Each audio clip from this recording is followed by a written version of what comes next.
One moment, existence ceased abruptly. Everything disintegrated. Structures turned to powder. Individuals started dying one after the other. A plague engulfed the planet. Initially, disbelief overtook all. The financial markets collapsed. Worldwide fear ignited rapidly. Reports circulated everywhere. This was humanity's demise. Conflicts ignited. Countries betrayed each other. Economies fell apart. Hunger devastated the masses. In the midst of deprivation, turmoil escalated. Even a single packet of ramen cost millions of won. Crowds flooded the avenues. They begged. They rioted. It was an apocalypse of incomprehensible proportions. Yet humanity wasn't responsible. Abruptly, mythical beasts invaded Earth. And that marked the end of humanity. Like a fable, as soon as these beasts emerged, people began acquiring extraordinary talents. They transformed into superhumans. Digital alerts started materializing, providing resources to confront these entities. At first glance, it mirrored a recognizable scenario. But here was the deviation. Despite newfound skills, the creatures were pure nightmare fuel. The so-labeled superhuman abilities were nearly ineffectual. The beasts annihilated humans as if they were insignificant. In under 72 hours, the planet was nearly eradicated. 3 days after the beginning of the apocalypse, the scene shifts to the introduction of a building amidst destruction, surrounded by rubble but intact. The building stands out, a solitary structure amid the wasteland, bearing witness to the chaos that has unfolded. Inside this building there is a man, the protagonist, who is eating some snacks. He reflects while eating that the world has not completely ended, and that is the reason he is still living normally. The taste of the snacks is a small comfort, a semblance of the mundane in a world turned upside down. However, he also reflects that, despite being alive, he is alone in his apartment, without the company of any other survivor, locked in an environment of 100 square meters. The silence of the apartment is deafening, reminding him constantly of his isolation. His mother, father, grandfather, and grandmother are all outside, somewhere in the vast expanse of the destroyed world. He also thinks about the high cost of acquiring the building he is in, stating that it cost 200 million wons, arising from the bank account, and another family belongings totaling 200 million wons. The memories of the sacrifices made to secure this refuge weigh heavily on his mind. The reason he is in this apartment now and alone is explained as being the need for someone to live in the apartment for 2 years to benefit from the purchase taxes. This seemingly trivial bureaucratic requirement now feels like a cruel twist of fate. This is the reason he is living there and ended up being suddenly locked inside due to the apocalypse. While lamenting, he also realizes, to his greater sadness, that his internet connection is very weak. The weak connection is a frustrating barrier, cutting him off from what little interaction he could have had with the outside world. He takes a deep breath, trying to relax, but a strange noise catches his attention. The sudden sound is jarring, pulling him out of his thoughts and back into the harsh reality of his situation. When he looks, he sees a creature flying towards the building and making noises. The sight of the creature fills him with a mix of fear and curiosity. Then, as soon as it gets close to his apartment, the creature violently crashes into the window with enough force to knock down the protagonist even without hitting him. The impact shakes the building and he feels the vibrations through the floor. The creature soon attempts another strike against the structure, and the protagonist protects himself. He braces for impact, his heart pounding in his chest. While he tries to defend himself against a possible monster invasion, the system informs him that it has denied the entry of the creature trying to penetrate the demarcated area. The cold, mechanical sound of the system is a stark contrast to the chaos outside. Thus, the ultimate shut-in system is presented, showing the declaration of the house, stating that no one can enter without the permission of the owner and set perimeter rules. The protagonist, then relieved, remembers that this condition is not new to him. As he gets up, he recalls that this is the reason he is alive and safe. The ability protects him from any creature invasion. The sense of security, however, is fleeting. However, he also remembers, while trying to unlock the door, that not only is the entry blocked but also the exit of anyone within the perimeter of the apartment. The realization hits him like a ton of bricks. Enraged, he tries to open it with brute force, kicking the door. Each kick echoes in the empty apartment, a futile attempt to break free. On this third day, where the world succumbs to destruction, he is grateful for the ability protecting him but also laments being completely trapped inside the apartment. Sometime later, sitting and watching the system window, he continues to reflect on this condition of being trapped. The cold glow of the screen is his only company. Irritated, he laments not having the power to do anything about it. The feeling of helplessness is overwhelming. As he looks to the side, he notices that all his supplies are running out and that his refrigerator has lost power since the previous day. The ticking clock of his survival is a constant reminder of his predicament. His only source of energy is some food cooked in pans, which will not last much longer. The realization sets in, deepening his sense of urgency. Suddenly, the system shows a new notification. The unexpected beep of the notification is a jarring interruption. He has hunted a Calican, level 23, and gained a significant amount of XP, and some new skills have been added. The notification is a glimmer of hope in the darkness. His attention is entirely focused on the system as he analyzes the reason for this unexpected notification. The details on the screen are a puzzle he needs to solve. Looking out the window, he sees the ground floor, where the bird that had hit his window is lying on the ground lifeless and being attacked by goblins. This makes him realize that the death, even not caused by the animal's impact on the window, made him gain experience after the monster's life ended. The macabre scene outside is a grim reminder of the new rules of this world. The system continues to notify him, saying that a new skill has been unlocked, and resources have been acquired from the surroundings, and these resources are being calculated. The protagonist also notices a change in the goblin's behavior and wonders why. The shifting dynamics of the creatures are yet another uncertainty to navigate. Now, in desperation, the goblins face the monster's death, while they desperately try to scavenge something else. The system completes the resource calculation and informs him that 2,203 wands have been deposited in his wallet. The number on the screen seems surreal. This generates confusion about how this should work. The new reality of his resources is a puzzle he needs to piece together. Suddenly, the apartment's power returns, to the protagonist's surprise. The sudden return of power is a shock, a small miracle in a world gone mad. Everything was now working normally, and the house declaration evolved to level 3. The sense of normalcy, however fleeting, is a balm to his frayed nerves. With the XP gain, the dignity preservation ability was also unlocked, and this is the reason why all the basic resources of the house have been restored. The acquired money is now in his wallet, and the protagonist reflects on the return of the house functions with joy. Running to the refrigerator, opening it with great happiness, and also going directly to the sink to check the water supply, finally going to the electric stove to test its functionality, the protagonist kneels and cries with much joy, saying that everything is normal, just as it was before the beginning of the end of the world. The sense of relief washes over him, a precious moment of victory in the midst of chaos. However, when he picks up his cell phone and tests his internet connection, he notices that the phone is not working. The broken connection is a bitter reminder of his isolation. In frustration, analyzing the place, he notices a flash drive lying on the floor. The small object is a spark of curiosity in his otherwise dreary existence. Quickly, he goes to the computer and analyzes its content.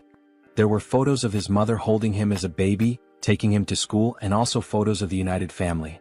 The images are a bittersweet trip down memory lane. In parks, at birthdays, making him reflective and planting in his head the idea of having to bring his family back no matter the cost. The determination hardens in his heart. Determined, he gets up and goes to the window when he is surprised by another notification. The persistent system, always ready with another twist in his journey. The system informs him that he now has a warehouse, where he can buy items listed at original prices. Intrigued by this new development, he decides to investigate further. Going to check what this store is about, he sees the acquired values being made available and concludes that the confined wallet is directly linked to the values available for use in this store. This realization brings a glimmer of hope. Perhaps this store could offer a way out, or at least provide better tools for survival. Thinking about some change in his condition, he goes to the window and laments that he is still confined within the apartment. The view outside, a constant reminder of his isolation, deepens his frustration. Nothing has changed regarding the permission to leave the perimeter, even though his skills and levels have increased. The invisible barrier remains as imposing as ever, a prison wall he cannot breach. However, one thing is certain, increasing levels can unlock skills that may help him get out of this condition. This thought fuels his determination. For that, he needs to hunt monsters.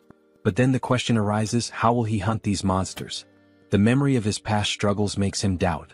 It will be very difficult for something like before to happen again, where simply a monster hitting the window, falling, and dying would allow him to gain experience and the rewards related to the monster's death. Looking once more at the bottom of the building through the window, he notices that there is a possibility of annihilating some goblins. This discovery ignites a spark of hope. The young man then takes a bottle to test if it will pass through the barrier that prevents him from leaving the apartment. With a mix of anticipation and anxiety, he prepares to throw. As he throws it, he realizes that he succeeded in launching the bottle. The barrier does not impede objects. Thus, he concludes that anything he throws will be useful for his hunt. In this case, he picks up a dumbbell and will try to use it as a weapon. Its weight and solidity give him confidence. Looking through the window searching for potential targets, he notices a bunch of goblins still collecting parts of the previously slain monster. Seeing that some are leaving with parts of the monster, he shouts for them not to go away. His voice is urgent, a command born of desperation. Seeing the urgency, he then throws the first dumbbell through the window. Throwing it and hoping it hits a monster, he watches as the dumbbell falls and accurately hits one of the goblins, killing it. The other goblins around, surprised, cannot comprehend what just happened. The goblins' perception of one of their companions being killed causes the young man to feel frightened, fearing possible retaliation. His heart races, the adrenaline pumping. Realizing that only one dumbbell remains, he reflects on other possible artifacts that can be used in his hunt. He needs to be creative. Artifacts that are strong enough to perform a kill when thrown, even considering throwing the TV or computer. His mind races with possibilities. The goblin screams on the ground floor of the building catch the protagonist's attention, who becomes scared as they howl more and more with the intention of making some kind of counterattack. With the goblins advancing against the building, the protagonist realizes that this may be a good opportunity, as they are now closer, and he will be able to hit his targets more easily. The proximity could be an advantage. To solve the shortage of throwable artifacts, he goes back to the store and activates the function to list items, picking up his last dumbbell and registering it in the store to test the functionality. While scanning the dumbbell, he receives a notification of the artifact's characteristics and also the price registered in the store for the item acquisition. Surprised, he compares the listed price with the price he paid to buy this item online previously, concluding that the price of the items he registers will indeed be the same as normal stores from the period before the end of the world. This realization reassures him. With the item ready and scanned, the system suggests buying the item he just registered. Confirming the purchase, the dumbbell is projected and materialized in front of the young man. He now shouts with joy, considering that everything worked as expected. His plan is coming together.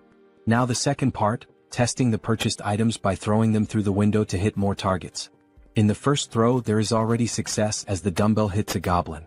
The thrill of the successful hit fills him with confidence. The system confirms the hit by showing the EXP obtained and the ones from the goblin's death.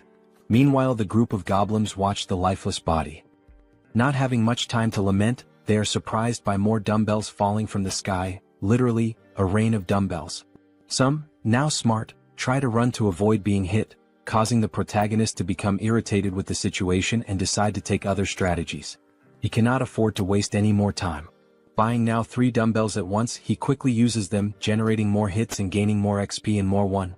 Now happy, the protagonist is surprised by another notification from the system. The messages keep coming.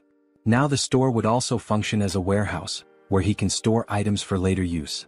While opening his warehouse, he activates the function to store one of his acquired dumbbells. The ability to store items opens new tactical options.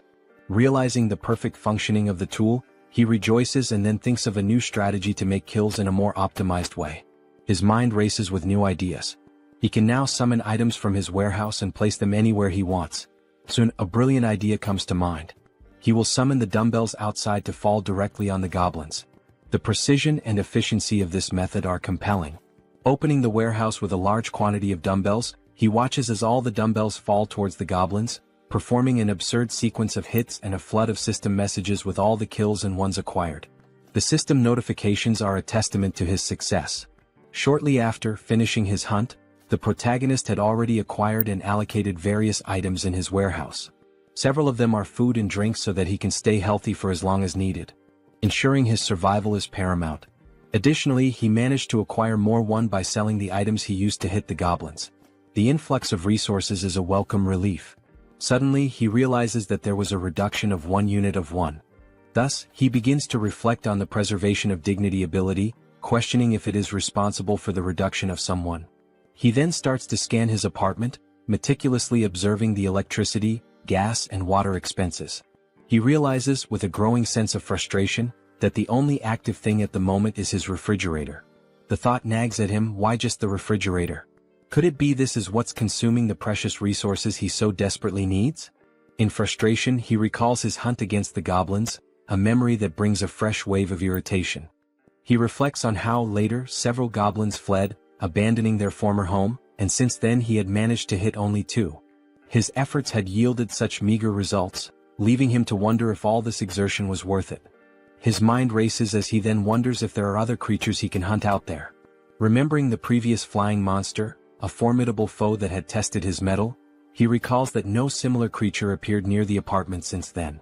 This reflection leads him to ponder seeking other methods for his hunt, different strategies that could yield better results. He also wishes to be lucky enough for another flying monster, whose name is Calican, to fly nearby. A beast that had once promised a bounty of rewards if only he could master the tactics to bring it down. Then, almost like a miracle, he notices a Calican flying around the area. His heart races with a mixture of fear and excitement. This could be the opportunity he has been waiting for. Seeing the monster's presence, he then begins to act quickly, thanking God for not abandoning him in this dire time of need. With a metal structure and a mirror attached to it, he uses this makeshift tool he created to attract the Calican's attention. He focuses, aiming carefully, hitting the monster's vision with a precise beam of light. His strategy works, drawing the monster's attention, which advances toward him fiercely. The beast's sudden violent approach, hitting the barrier and knocking him down with a gust of wind, reminds him all too clearly of the previous attack. Happy with the success of his plan to attract the monster's attention, he contemplates the gain of another level with the Calican's kill. The monster, undeterred, then launches an attack with its powerful wings, hitting the protagonist with another gust of wind. With some effort, he manages to remain standing, his resolve unwavering. At the end of the attack, the protagonist looks to where the monster was and realizes with a sinking feeling that it is no longer there. Quickly, the monster reveals its position, as if playing a cruel game of hide and seek. It was attacking the building's structure, seeking an opportunity to strike the protagonist once more. While the system alerts that an unauthorized entity is trying to enter the zone, the protagonist observes, his mind racing. He wonders if the creature will be strong enough to break the ability's barrier. Opening his storage, he knows the urgency of taking some action. Each second feels like an eternity as he methodically scans his list, reflecting on the calculation of the spoils. He understands that if the spoils are not close enough, they will not be counted. This critical understanding dawns on him, as he recalls how several of the spoils that would come from goblins were not counted. The surviving goblins had removed the bodies of the slain ones to an area beyond where the system could make an accurate count. Leaving the young man extremely frustrated with the thought that this cannot happen again, he makes a determined decision. Reflecting on the possibility of killing the monster with just one strike, he scrutinizes his list of available items in storage. His attention turns to the canola oil, an unconventional choice but one that sparks a cunning plan. He immediately acquires 10 bottles, thinking through each step meticulously. After the system delivers the bottles, he quickly grabs them and heads to the kitchen, his pace quickening with purpose. He picks up a pan and fills it with the liquid from the bottles, setting it to heat. His goal is to heat this oil sufficiently. While that happens, he ties a cloth to a stick, improvising a tool that will serve as part of his plan. Bathing the stick with the cloth in the boiling oil, he then stores the pan with enough heated liquid in the storage. He knows that timing and preparation are crucial. After pouring all the oil into the storage, the system confirms the listing of the item, and the protagonist goes in search of a lighter, which he uses on his stick to ignite it. His weapon is ready. Now at the window, observing the Calican, the protagonist waits for a good opportunity to invoke the canola oil on the bird. He watches, his pulse quickening as the bird starts flapping its wings against the hot oil. Once it begins to descend, the protagonist sets the monster on fire. The flames engulf the creature almost immediately, a sight that fills the protagonist with a sense of grim satisfaction. The protagonist is pleased with the success of his plan while observing the Calican in its final moments. As the flames do their work and the Calican is indeed dead, the system returns the results to the protagonist. It indicates a level increase in abilities and also the unlocking of a new skill while calculating the spoils. With the calculation complete, an additional 9,347,487 won is directed to the confined person's wallet. He, surprised by the large amount of won, did not expect to receive 10 million in a single kill. This unexpected fortune catches him off guard. Now turning his attention to the gain of the new skill called territory expansion, the protagonist suffers changes in his body, making him wonder what is happening. Now, with black eyes and everything around him being seen differently, almost like an X-ray, he tries to adapt to the change. He notices that his eyes scan the entire building structure, revealing the hidden intricacies and finally leading him to 4 survivors in a room in the building. Clearly a surprise to him, as he did not imagine that there would be surviving neighbors so close. This revelation opens new possibilities and uncertainties, his mind racing with potential outcomes.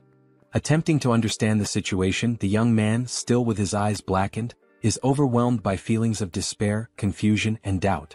Suddenly, his eyes perceive the presence of people inside the building in a strange manner, leading him to a single question. What is happening? How is it possible that there are other survivors inside this building? And how does this ability work? As the effects of the ability fade, and while recovering from the changes it caused, the system emits several notifications. These inform that these individuals meet the requirements to become citizens and present a proposal for their acceptance within his jurisdiction. The individuals introduced are Choi Hyung-jun, referred to as Chubby, a 30-year-old husband, Park Hae-won, his wife, also 30, and their daughters Choi Na-yeon and Choi Seo-yeon, aged 3 and 6. Turning to the system, confused, the protagonist questions what would happen if they were not accepted as citizens. He quickly discovers the answer to the doubt. Those who are not accepted as citizens will be expelled from the residential zone. This would inevitably result in their certain death, as they would have no chance against the monstrous threats outside. With this realization, the young man makes the most obvious decision for someone with a good heart. He accepts these individuals as citizens of his zone.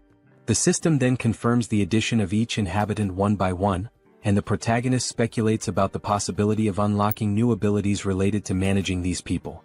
Consulting the system, more details are gathered, not only regarding these speculations but also about the ability that allowed the detection of the presence of these other beings. The ability is called Ultimate Eyes, and at level 1, it ensures that nothing within his home escapes detection. Learning about this ability, he explores skills related to citizens and finds an option within the system for citizen management. There, a list of all their names is displayed, alongside their current levels and trust scores. Below the list, a population counter shows 4 out of 600. The number is surprising. 600 people is a lot. Diving into the details about Chubby, information is found about awakened skills. Currently none, XP distribution at 0%, and money distribution also at 0%, with options to assign a mission to Chubby or remove him from the citizen list. Data such as XP and money distribution rates raise questions about the possibility of sharing gains with the host of the house, sparking curiosity about how much control there might be over these rates. Could this also be a way to grow stronger? Returning to the system, under the option to assign a mission to Chubby, the system presents a form requesting details such as description, time limit, mission rewards, and penalties for failure. This detail is surprising, especially the need to specify all these elements. In this case, the mission is described as Goblin Hunt, giving Chubby 168 hours to complete it. The reward is a small amount of XP with no penalties for failure.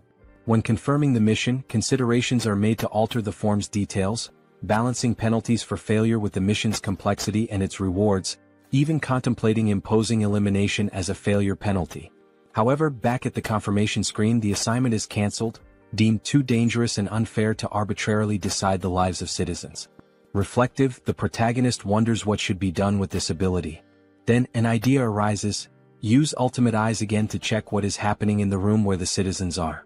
Observing everything, the family, sitting around a table, seemingly desolate, begins a dialogue with the wife questioning what they can do now. The reasoning behind her question soon becomes clear. Chubby intends to leave the safe zone to search for basic supplies such as water. Though he wishes to stay with his family and daughters, he knows the necessity of obtaining essentials for their survival. The wife shouts that he cannot do this, emphasizing the extreme danger involved. Chubby understands but, given their circumstances, fears they have no other choice. He wonders aloud if there might be any place with at least water. He answers that even if there isn't, it is necessary to try the nearby convenience stores, mentioning one particularly large store that will surely have something usable. Before much reflection, one of the daughters exclaims, "I'm thirsty." The mother, realizing this is not a good time to voice concerns, tries to hush the child, knowing such a statement would act as a trigger for Chubby's decision. Confident, Chubby takes his wife's hand, asking if she trusts him and assuring her he will definitely return safely with something for their family. Saddened, the wife finds no further arguments to stop him. Back in his room, the protagonist ends the ability and reflects on the family's situation. The decision is then made to open the store and check the list of items. It appears that the maximum item storage capacity is limited, and it is wished that this could be expanded. While navigating the skill window, information is noticed showing storage at level 1, dignity preservation also at level 1, and the store at level 1 as well. Observing the levels of each item, there is a sense of relief.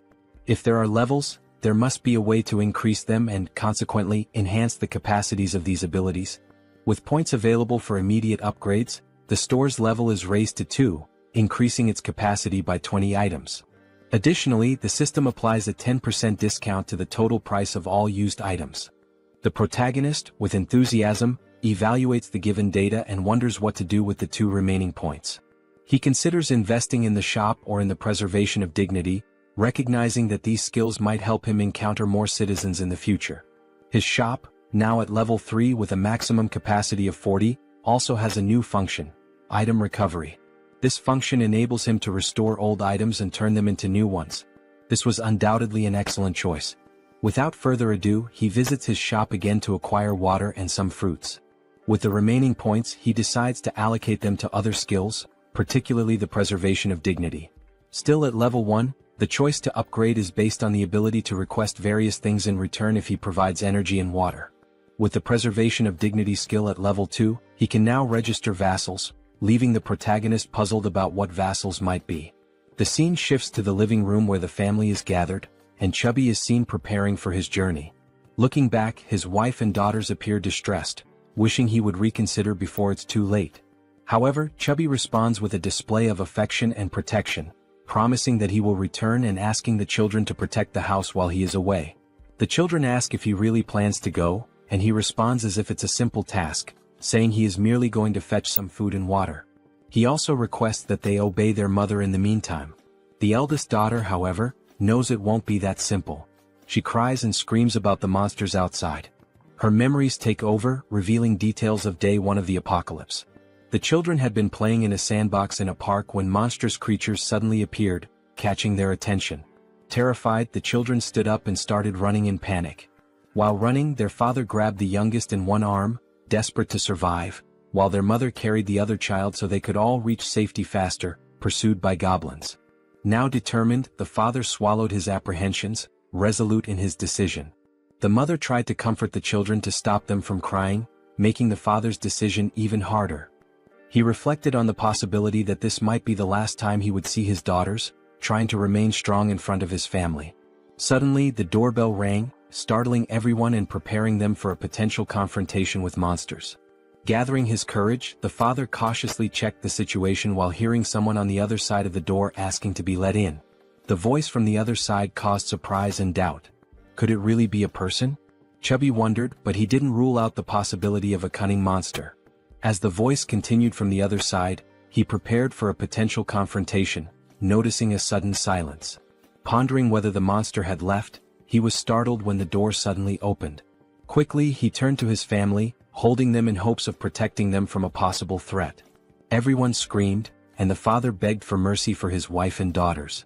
Amid the cries, a calm voice asked for permission, completely breaking the tension and prompting everyone to finally look at the one who had knocked. It was the protagonist, holding a bag of items, creating a pleasantly surprising moment for everyone. The question, "Who are you?" arose naturally. Then the protagonist's real name, Kim Jae-hyun, was revealed, although he would henceforth be known as June. After introducing himself, he explained that he lived nearby. Handing over the bag of items, he informed them it contained water and fruits, requesting a small conversation once everyone was settled.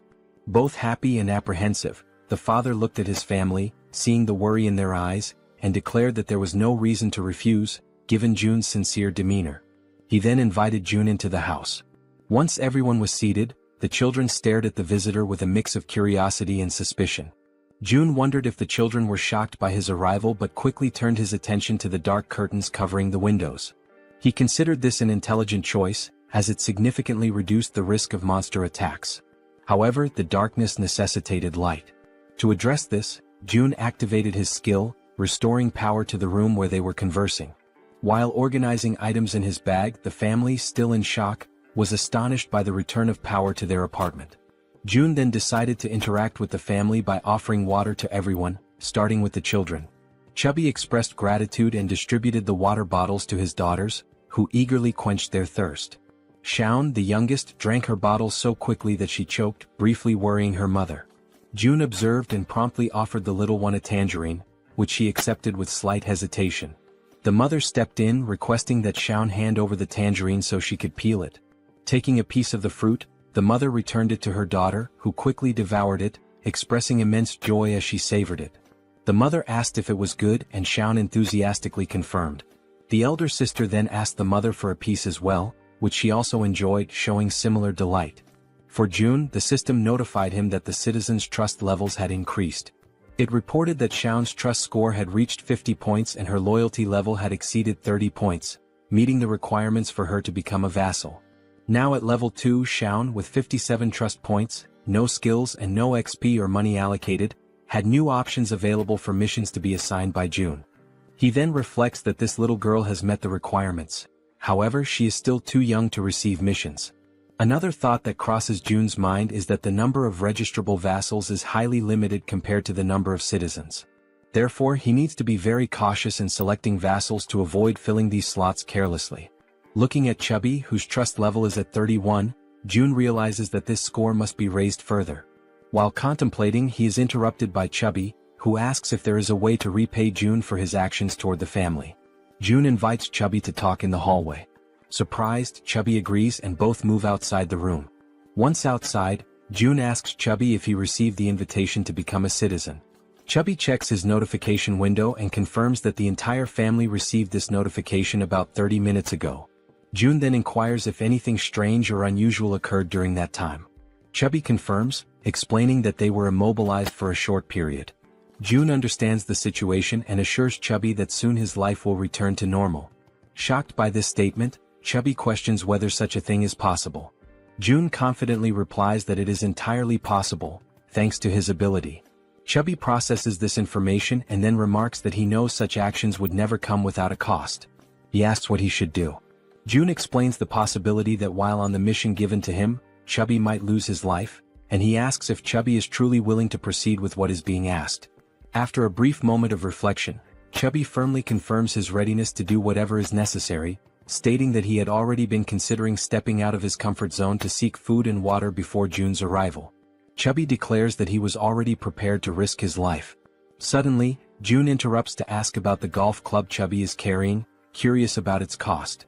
Confused, Chubby replies that the club cost around 400,000 to 500,000 won. Reflecting on this price, June considers it expensive and realizes the importance of saving money for future acquisitions. Chubby, still puzzled, questions the abrupt inquiry. June dismisses it as unimportant and shifts the conversation, asking if Chubby remembers the day the monsters first appeared. Chubby recalls the weekend when the monsters emerged, chasing them, and recounts the horror of that moment. June reflects that those who stayed inside their homes might have survived the attack. Considering that goblins are not very strong and their conditions are unfavorable compared to those of an adult man, June notes their primary advantage lies in their strategy of always attacking in groups. However, humans also have the strategic capacity to form armies, and an army is precisely what June intends to build from this point forward. Starting with Chubby, who will be the first member and will join June in finding other survivors. Sometime later, back in his apartment, June analyzes the system, which notifies him that his trust level with Chubby has risen further. Checking his list of citizens, the system displays Chubby's trust level at 40 points. Reflecting on having an entire family as citizens, June considers the possibility of his own family being added to this list as he continues to develop the system. Suddenly, a goblin screech catches June's attention. He gets up and goes to the window to investigate the commotion. Looking down, he is surprised to see other people fighting against a large number of goblins. Contemplating how he could assist and how challenging it would be, June formulates a plan while observing the goblins' assault on the group of humans. One individual, armed with a baseball, prepares a powerful throw at one of the attacking goblins. The ball strikes the goblin's face, knocking it out instantly. The attack's force sends the goblin flying, its skull bursting into a fountain of kaiju-like blood. The sheer power of the blow leaves June, watching from above, utterly astonished. Meanwhile, another member of the human group, a young woman, fires 2 arrows simultaneously from her bow, each striking the chest of a different goblin.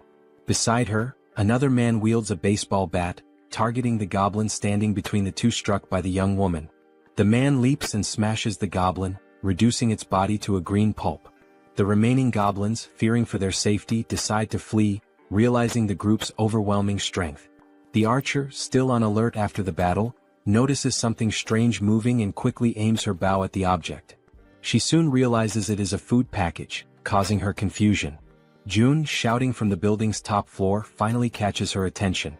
She looks up, noticing the man frantically gesturing and yelling to attract the group's notice. Suddenly, someone knocks on June's door. Looking through the peephole, he sees that it is Chubby carrying a box. June invites Chubby to enter the apartment with the box. Following June's instructions, Chubby approaches the entrance but discovers that the system's barrier prevents him from entering. The system makes it clear that Chubby is not qualified and therefore cannot access the apartment. Chubby questioned what it meant to be not qualified. June wondered if the system would prevent anyone from entering his apartment at that moment. He also speculated whether registering Chubby as a vassal might resolve the issue. However, he decided to postpone addressing the matter of entry and instead focused on receiving the box, which contained items that could be used as weapons. Upon receiving the box, June placed it on the floor, opened it and examined its contents. Inside there was a toolbox and several knives. June activated the system, accessed the store, and ordered 5 bottles of water and 5 packs of instant noodles. As the store projected June's order, Chubby watched in disbelief, amazed at how such a thing was even possible. Without dwelling too much on the situation, June packed all the requested items into the box and handed it back to Chubby, instructing him to take the box to the building's entrance on the 1st floor. Chubby accepted the box but questioned whether this task might be too dangerous. June replied that, based on his brief observations, the goblin's behavior became more active during daylight hours. He also thought to himself that the people fighting downstairs could be vital additions to his group of citizens. The food box would serve as the primary tool for earning their trust and loyalty. Speaking aloud to Chubby, June revealed that he had a plan and emphasized the importance of delivering the box to the 1st floor. Chubby questioned the simplicity of the plan, asking if it really was just about leaving the box on the 1st floor and returning. June confirmed that it was indeed that simple. Relieved, Chubby agreed to carry out the task, bidding June farewell as he left with the box. June thanked him as he departed. Opening the system's interface, June reflected on the need to reward Chubby's trust generously. The mission menu described the task: delivering the box containing water bottles and instant noodles to the 1st floor and returning within 24 hours. The mission offered a small amount of XP as a reward, with no penalties for failure. Chubby received the notification and realized he would gain experience upon completing the mission. He wondered aloud if this was somehow related to a leveling system like in a game. June confirmed this and revealed that Chubby's current level was 9. If Chubby leveled up, he would receive rewards. June assured Chubby that he was relying on him, and Chubby, understanding his task, promptly made his way toward the 1st floor. Armed with the box and a golf club for protection, he cautiously descended the stairs. Finally reaching the 1st floor, his mission was to place the box on the ground. However, before he could act, he noticed movement nearby. The sudden motion startled him. He suspected it was goblins and grew alarmed as darkness was beginning to set in. Panicked, he decided to flee. Yet, in his haste, he twisted his ankle and fell, causing the box of supplies to spill across the floor. Items scattered everywhere, and Chubby, now lying on the ground, desperately tried to regain his composure. As the creatures drew closer, Chubby instinctively shielded himself with his arms and shut his eyes tightly. Suddenly, a voice called out to him. Opening his eyes, he saw a group of humans approaching, asking if he was okay. While in June's apartment, the system issued an alert about an unauthorized attempt to enter. June began to wonder what it could be, speculating that it might involve an invasion by the group.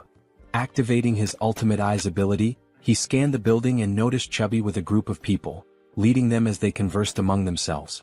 The group questioned how it was possible for someone in the building to throw a package of noodles. This raised their hopes, thinking the building might have an abundance of food while they were on the brink of exhaustion.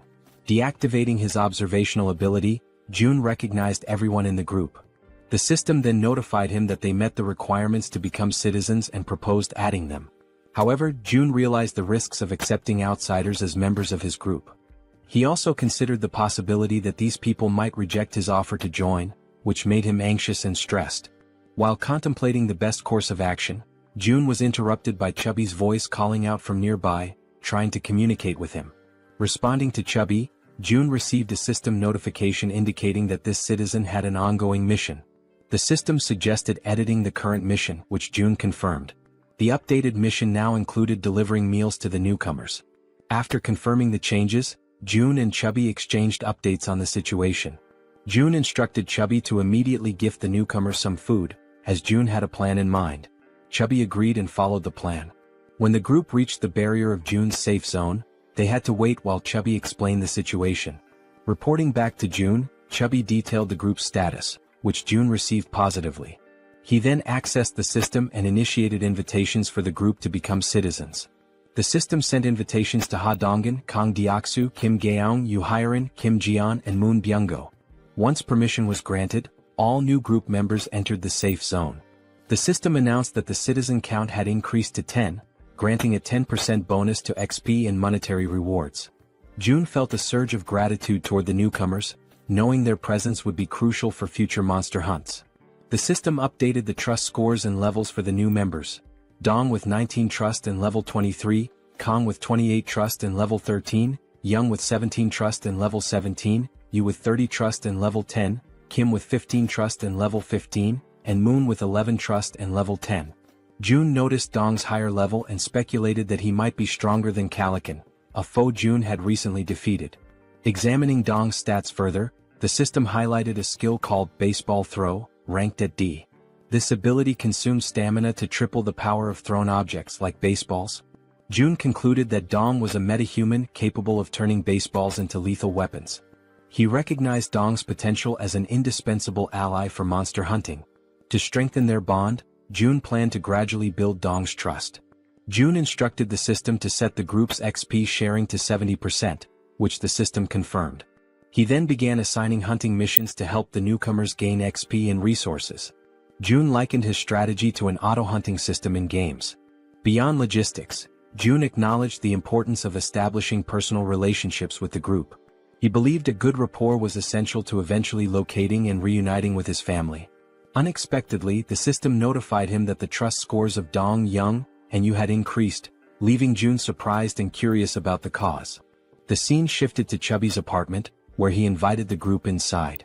The archer, Gaeong, expressed her gratitude. Chubby's wife, confused by the situation, questioned what was happening. Chubby reassured her to stay calm and promised to explain soon. He also requested that she prepare food for everyone. Initially startled, Chubby's wife pointed out that there was no food ready and that everything would need to be made from scratch. Chubby urged her to proceed, explaining it was part of June's plan. After some hesitation, she agreed and began cooking. Han, previously referred to as Dong, expressed his gratitude and shifted his focus to Chubby, asking about June. Chubby admitted he didn't know much about June, except that he was their neighbor. Surprised, Han listened as Chubby described June as someone mysterious yet immensely resourceful, providing them with everything they needed. Han concluded that June must be a metahuman, possessing the extraordinary ability to solve everyone's problems with essentials like food and water. Determined to make a good impression on June, Han believed that June's abilities were almost miraculous. Chubby informed the group that they could take a shower while waiting for the food. The female members were stunned by the idea of taking a shower amidst the chaos. Han observed that, given the building's functional resources, such luxuries were indeed possible. Chubby elaborated, mentioning the availability of hot showers, leaving the women speechless. Chubby added that there were 2 showers available for simultaneous use. Another group member, who bore a resemblance to Toji, jokingly suggested challenging June to a fight. Han immediately dismissed the idea, calling it absurd and emphasizing the importance of impressing June instead. The group agreed on the need to prioritize securing food, recognizing this as a rare opportunity that couldn't be wasted. They turned their attention to Moon, who appeared lost in thought. Han gently touched Moon's shoulder, snapping him back to reality. When Han apologized for potentially upsetting him, Moon reassured him that nothing was wrong. Han began expressing regret over a past decision, but Moon interrupted, affirming that every choice had been consensual and there was no need for remorse. The group collectively strategized about obtaining supplies for Moon's grandmother. However, Moon internally lamented that it might already be too late for her. As Han discussed their plan further, the sound of the door opening startled everyone. Han readied a baseball in his hand, prepared for confrontation, but quickly realized it was June. June's presence radiated warmth and reassurance, instilling hope in the group. They felt certain that June was the key to lifting them out of their despair. A few minutes went by and they sat in silence around the table. The atmosphere was tense until Haiwan, a fatty's wife, feeling the strain, finally spoke. She apologized for how cramped the room was. Han, striving to be courteous, replied that it was fine. Since they had arrived unannounced, it didn't bother them. Just then, Fatty entered the room and announced that the food was ready. One by one, Fatty placed bowls of rice before them. They could hardly believe they were about to enjoy a real meal and began to wonder when they had last eaten something proper. Haiwan, feeling slightly awkward, hesitated before admitting she wasn't sure if the food she had prepared would match their tastes.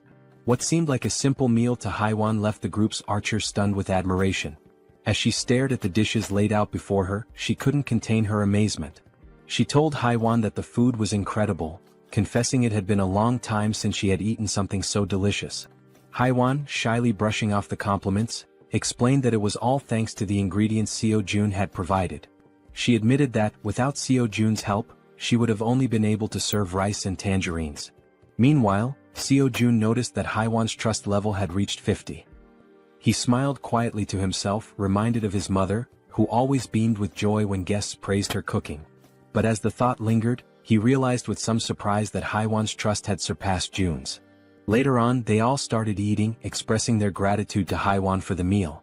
Haiwan and Fatty watched as their guests eagerly enjoyed the food, eating as though they hadn't had a proper meal in ages. The archer couldn't stop complimenting the egg roll, while another girl remarked to Haiwan that the style of the egg seemed Japanese. Haiwan smiled warmly, agreeing and politely encouraging her to enjoy the meal.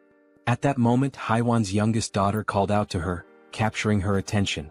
The little girl wanted to eat the egg rolls too, but Haiwan gently explained that she would make more for her after the guests left. This made her daughter a bit sad. Noticing this, the archer asked Haiwan's daughter if she'd like to share the egg rolls with her. The child's face lit up immediately, her excitement brightening the room. She quickly ran over and climbed onto the archer's lap, her happiness obvious. The archer smiled warmly, delighted by the little girl's enthusiasm. The child eagerly announced she was ready, and the archer picked up a piece of egg roll, softly asking Seoyin to open her mouth. As the archer fed her, Seoyin beamed with joy, her smile lighting up the moment.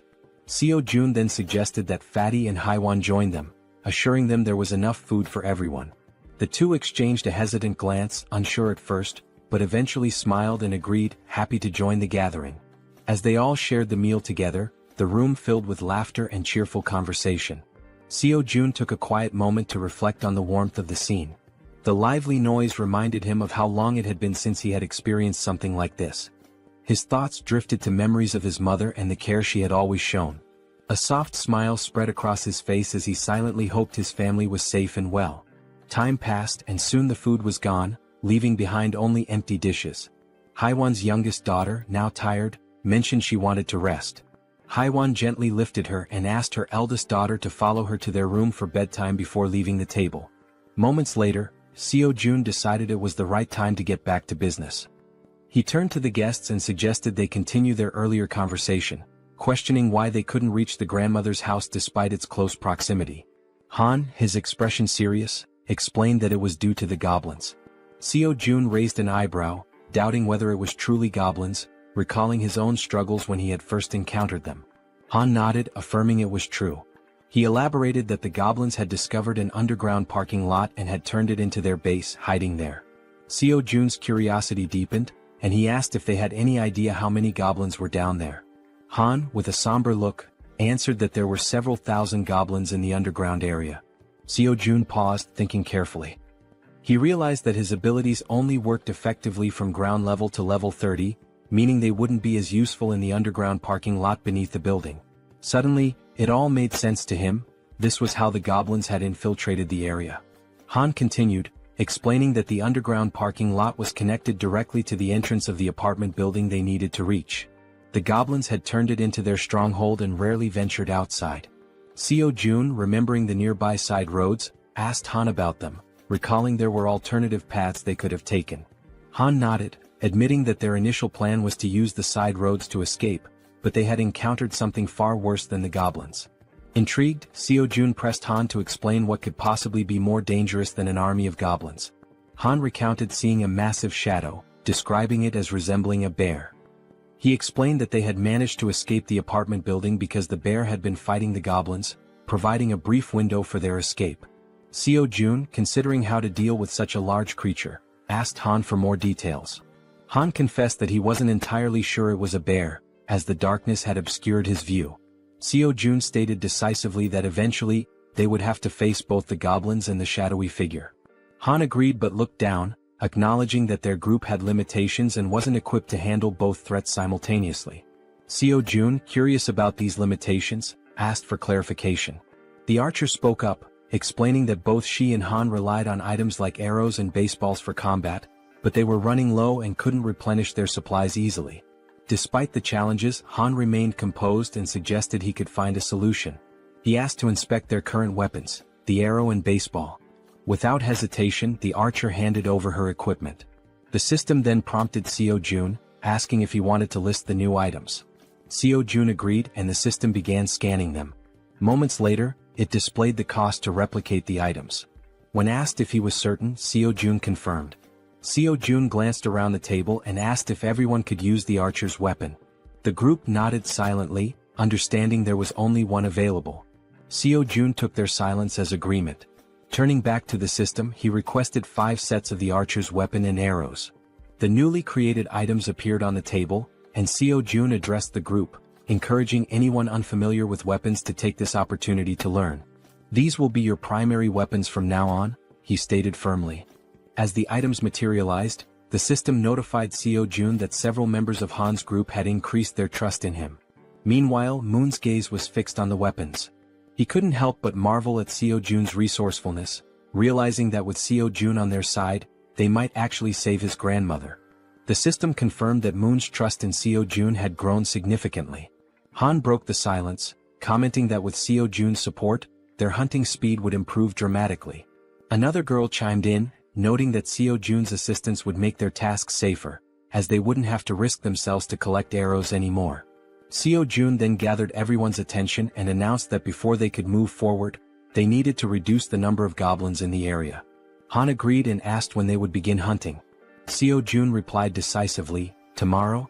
Han seemed hesitant, questioning the urgency, but Seo-jun explained that the sooner they acted, the better their chances of success. Han eventually nodded, though he still appeared uncertain. Seo-jun turned to Moon and assured him, "Tomorrow we're going to rescue your grandmother." Moon's face lit up with hope and excitement at the thought of seeing his grandmother again. Han, still wary, voiced his concerns about how they would manage with so many obstacles in their way. Seo-jun smiled confidently and revealed his plan. "We'll use a bait strategy to lure the goblins out." After Seo-jun spoke, everyone at the table turned their attention to him, waiting for more details about his plan. Han and the archer girl remained pensive, wondering if the idea could truly work.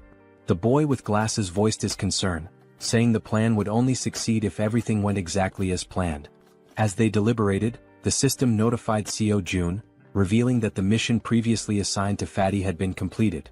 Along with the notification came a reward of 30,000 won. Reading the message, Seo-jun was surprised. He hadn't realized that payment was given for every completed mission. To be certain, he read the notification again and it was confirmed. Seo-jun quickly realized that, with money, he could assign missions to his citizens, allowing them to level up. In other words, the more money he had, the more power he could accumulate. Closing his eyes, he thought about how, while this seemed like a strong long-term strategy, he hoped not to rely on it too heavily for now. The system also informed Seo-jun that Jun's trust had increased to a total of 50 points, unlocking a new status, loyalty, which surpassed 30 points. Meeting the minimum requirements, Fatty transitioned from being a simple resident to becoming a vassal. The system displayed Jun's updated stats and attributes. He was now at level 9 with a trust level of 51 points and loyalty at 62. However, he had no awakened skills and 0% shared XP or money. After carefully analyzing the information, Seo-jun decided to register Fatty as his first vassal. As a result, a blue aura began to emanate from Jun, who started feeling sudden changes in his body and broke into a sweat. The system notified that the first Vassal registration was successful, unlocking a new skill for Seo Jun called Summon Vassal.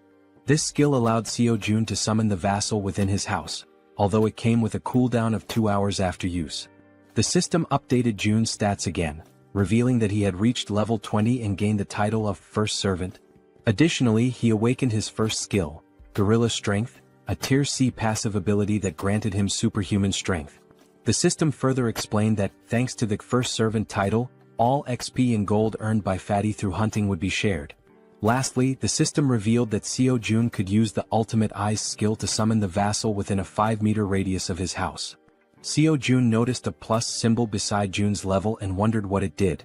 Upon pressing it, he discovered it was a feature to increase the Vassal's level at the cost of 1 million won. Shocked by the exorbitant cost, Seo Jun exclaimed that it was far too expensive for a single Vassal skill. Seeing his expression, the woman at the table asked what was wrong. Seo Jun brushed it off, saying it was nothing, and turned his attention back to Jun, asking how he was feeling. The focus shifted to Jun, who stated that his strength was overflowing, with his veins visibly pulsing. He asked if this transformation was Seo Jun's doing. Seo Jun confirmed with a nod. Jun, looking at his hands, remarked that it felt as though his body had become 10 years younger. Seo Jun smiled proudly and suggested that Fatty join the rescue mission team, handing him a bow. Fatty looked confused by the gesture. Seo Jun explained that the mission was assigned because Vassals earned double the rewards of regular citizens. In a commanding tone, Seo Jun instructed Fatty to defeat as many monsters as possible. Fatty nodded in agreement, prompting Seo Jun to smile and express his trust in him. Outside the house, on the first floor, the rescue team began their search for survivors. The boy holding a baseball bat questioned whether it was necessary to search the first floor, but Han reminded him that it was Seo Jun's order. The rescue team embarked on their first mission, to locate all survivors in the building and lead them to the 30th floor. The crucial part of the mission was to draw out a large number of goblins for elimination while rescuing as many survivors as possible. The boy with the baseball bat acknowledged the plan, and the group pressed forward. Han, shouting to keep the team alert, emphasized that goblins could appear at any moment or from any direction. As they continued their search, they had yet to encounter any survivors or goblins. While guiding the team, Han noticed something unusual. Some members of the group couldn't believe their eyes. Several lifeless bodies were sprawled across the floor, victims of the goblins. The sight filled the team with sorrow and rage, intensifying their hatred for the goblins. But they couldn't afford to stop. Determined, they pushed on to the second floor. On the second floor, the situation was catastrophic. Lifeless bodies lay scattered across the ground, leaving the team horrified as they continued to the third floor. Upon reaching the third floor, everything appeared to be calm. The team leader knocked on the doors, calling out to see if anyone was inside. The rest of the team followed suit, hoping to find survivors. After several unsuccessful attempts, the team lowered their heads, burdened by a sense of sadness. However, the boy with the baseball bat refused to give up, encouraging the team to press on to the next floor. On the fourth floor, they resumed knocking on doors, announcing themselves as the rescue team. Suddenly, a door creaked open, revealing a man with a tired expression. He asked if they were truly part of the rescue team, mentioning that he was extremely thirsty and begging for water. Han quickly pulled out a bottle and handed it to him. The man, still skeptical, asked again if they were really from the rescue team. Han reassured him, confirming their purpose and explaining that, as a resident of the building, he was helping to lead all survivors to a safe location. The man seemed surprised to hear this. He closed the door momentarily but reopened it shortly after, revealing 2 others inside the apartment. Introducing himself as Hong Young-soo, he stated that he would rely on the team. Han introduced himself as well, expressing his hope for good cooperation between them. Han then introduced the girls on the team and instructed them to escort Hong Young-soo and his group to the 30th floor before returning to continue the mission. Hong Young-soo hesitated, questioning the safety of the 30th floor and expressing his reluctance to leave. His son, however, admitted he had been hoping for a rescue and suggested there might even be a helicopter waiting for them. The girl clarified there wasn't a helicopter but assured them there was hot food and the chance to take a bath. Hearing this, Hong Jung-soo's daughter became excited, marveling at the idea of taking a bath even in the midst of the apocalypse. The girl chuckled and confirmed it would be a warm bath. The daughter eagerly turned to her father, urging him to stop hesitating and go with them. Reluctantly, the man gave in to his children's wishes. Shortly afterward, The system notified Seo Jun that the total number of citizens had increased to 40. Along with this, their XP and gold had increased to 90%. Sometime later, it is shown that the mission was a success, and they managed to rescue several people. The elderly and children were taken to Fatty's house, where everyone seemed happy. The younger members stayed in the hallways. Han confidently confirmed that there were now a total of 40 people, with no one missing from the search. Seo Jun thanked everyone for their excellent work. Seo Jun then activated his skill, Absolute Eye, causing his eyes to turn black as he carefully observed every movement his citizens were making.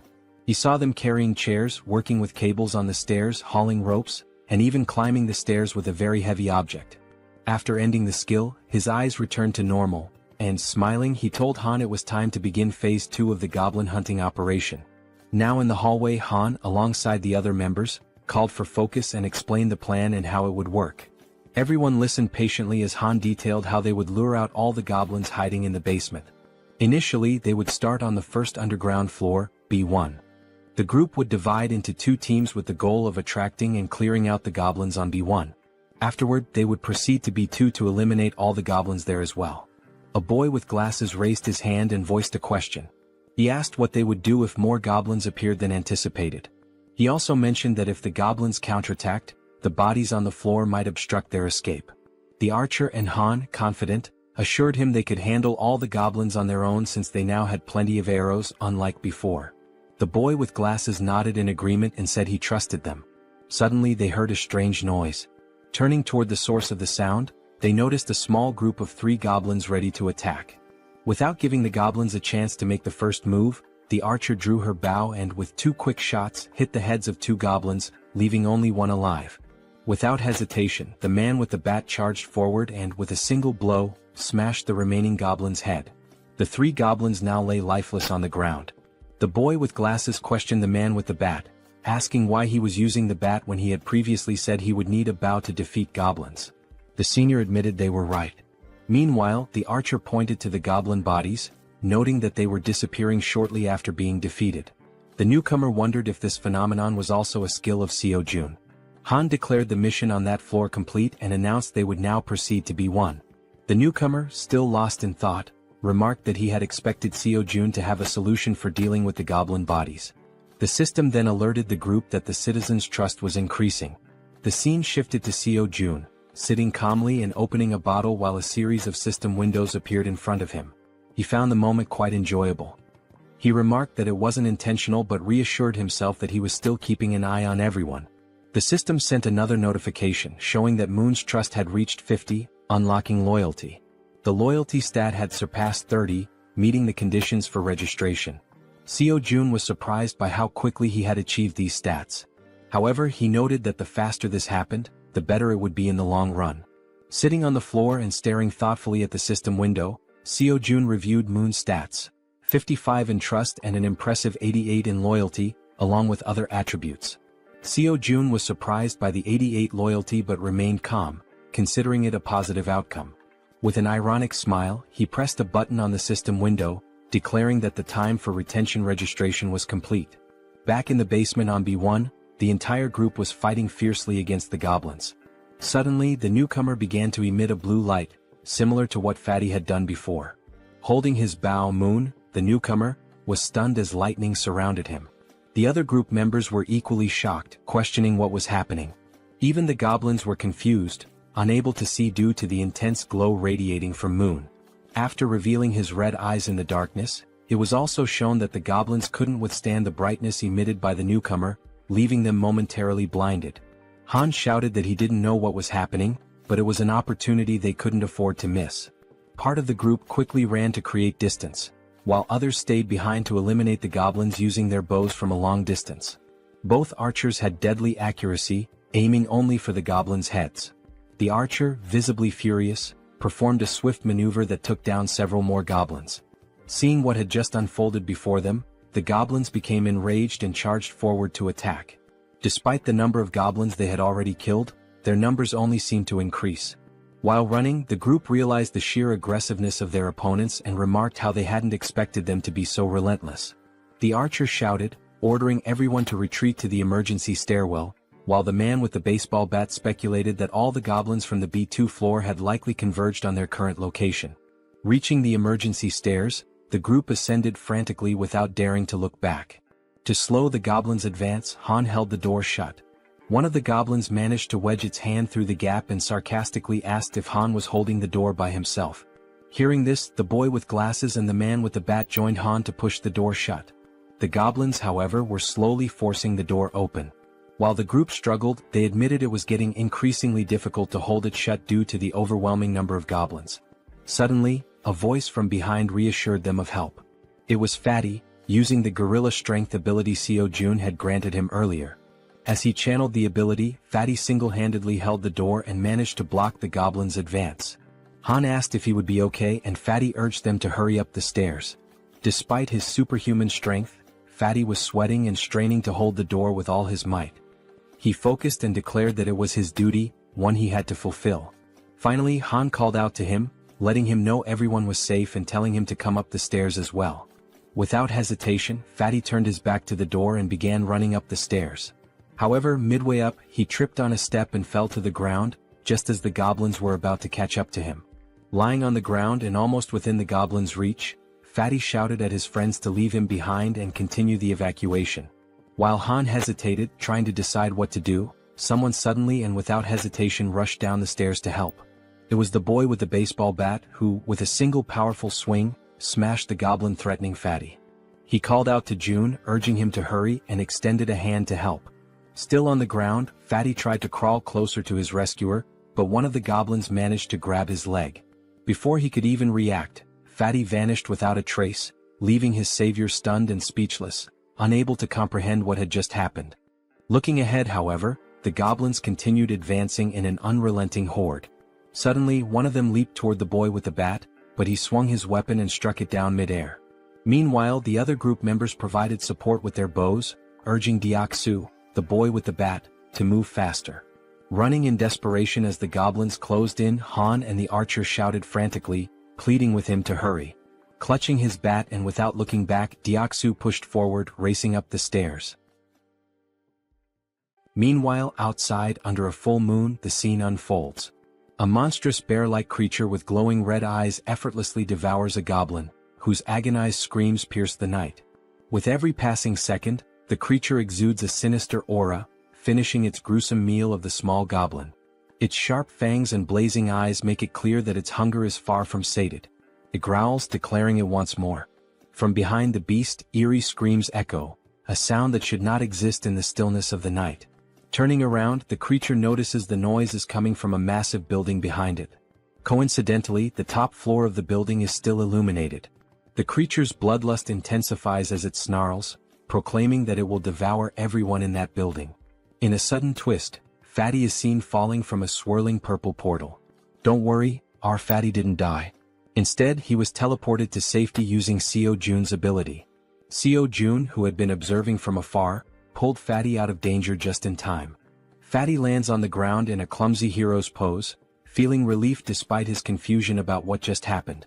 Seo Jun, standing nearby, remarks, "That was close." Fatty rubs his eyes to make sure he's not imagining things and sees Seo Jun offering his hand to help him up. Seo Jun explains that, just in case, he kept an eye on the situation using his absolute eye ability. He's glad to see that the Vassal summoning ability worked perfectly. As Fatty tries to stand, he notices a sharp pain in his leg. It's then that he realizes the goblin had managed to cut him when it grabbed hold of him earlier. He hadn't even noticed how fast it happened, given the brief struggle. Seo Jun immediately asks if Fatty is okay, but Fatty brushes off his concern, insisting that the wound will heal faster than he thinks. Seo Jun, however, notices a shortage of medical supplies in his inventory and mentions that he should register some medicine to the system as well. He asks Fatty not to overexert himself and to wait for a moment. Though confused, Fatty agrees. Inside, Seo Jun searches for medical supplies and finds a first aid kit. Looking at it, he recalls how essential medicine is in situations like this. The sight brings back memories of his childhood with his mother, leaving him momentarily deep in thought. Opening the kit, he discovers it contains far more than he expected. Sitting on the floor, he examines the items and mutters that his inventory has only 40 slots left, but there's still so much to register. After a brief moment, he has an idea. He decides to register the entire kit instead of the individual medicines. The system initiates the registration process, scanning the kit. A system notification pops up, confirming that it's a standard first aid kit valued at 77,331. Without hesitation, Seo-jun accepts. Back in the corridor, Seo-jun brings the first aid kit to Fatty, who notices Seo-jun's genuine concern for someone he barely knows. Kneeling down, Seo-jun asks to examine the goblin-inflicted wound. Fatty rolls up his pant leg, revealing a cut near his calf. With a pair of tweezers and a cotton ball in hand, Seo-jun warns that he's going to disinfect the wound first. Carefully dabbing the cotton onto the cut, Seo-jun works meticulously, though Fatty winces in pain. Despite this, Fatty reassures Seo-jun that he can endure it.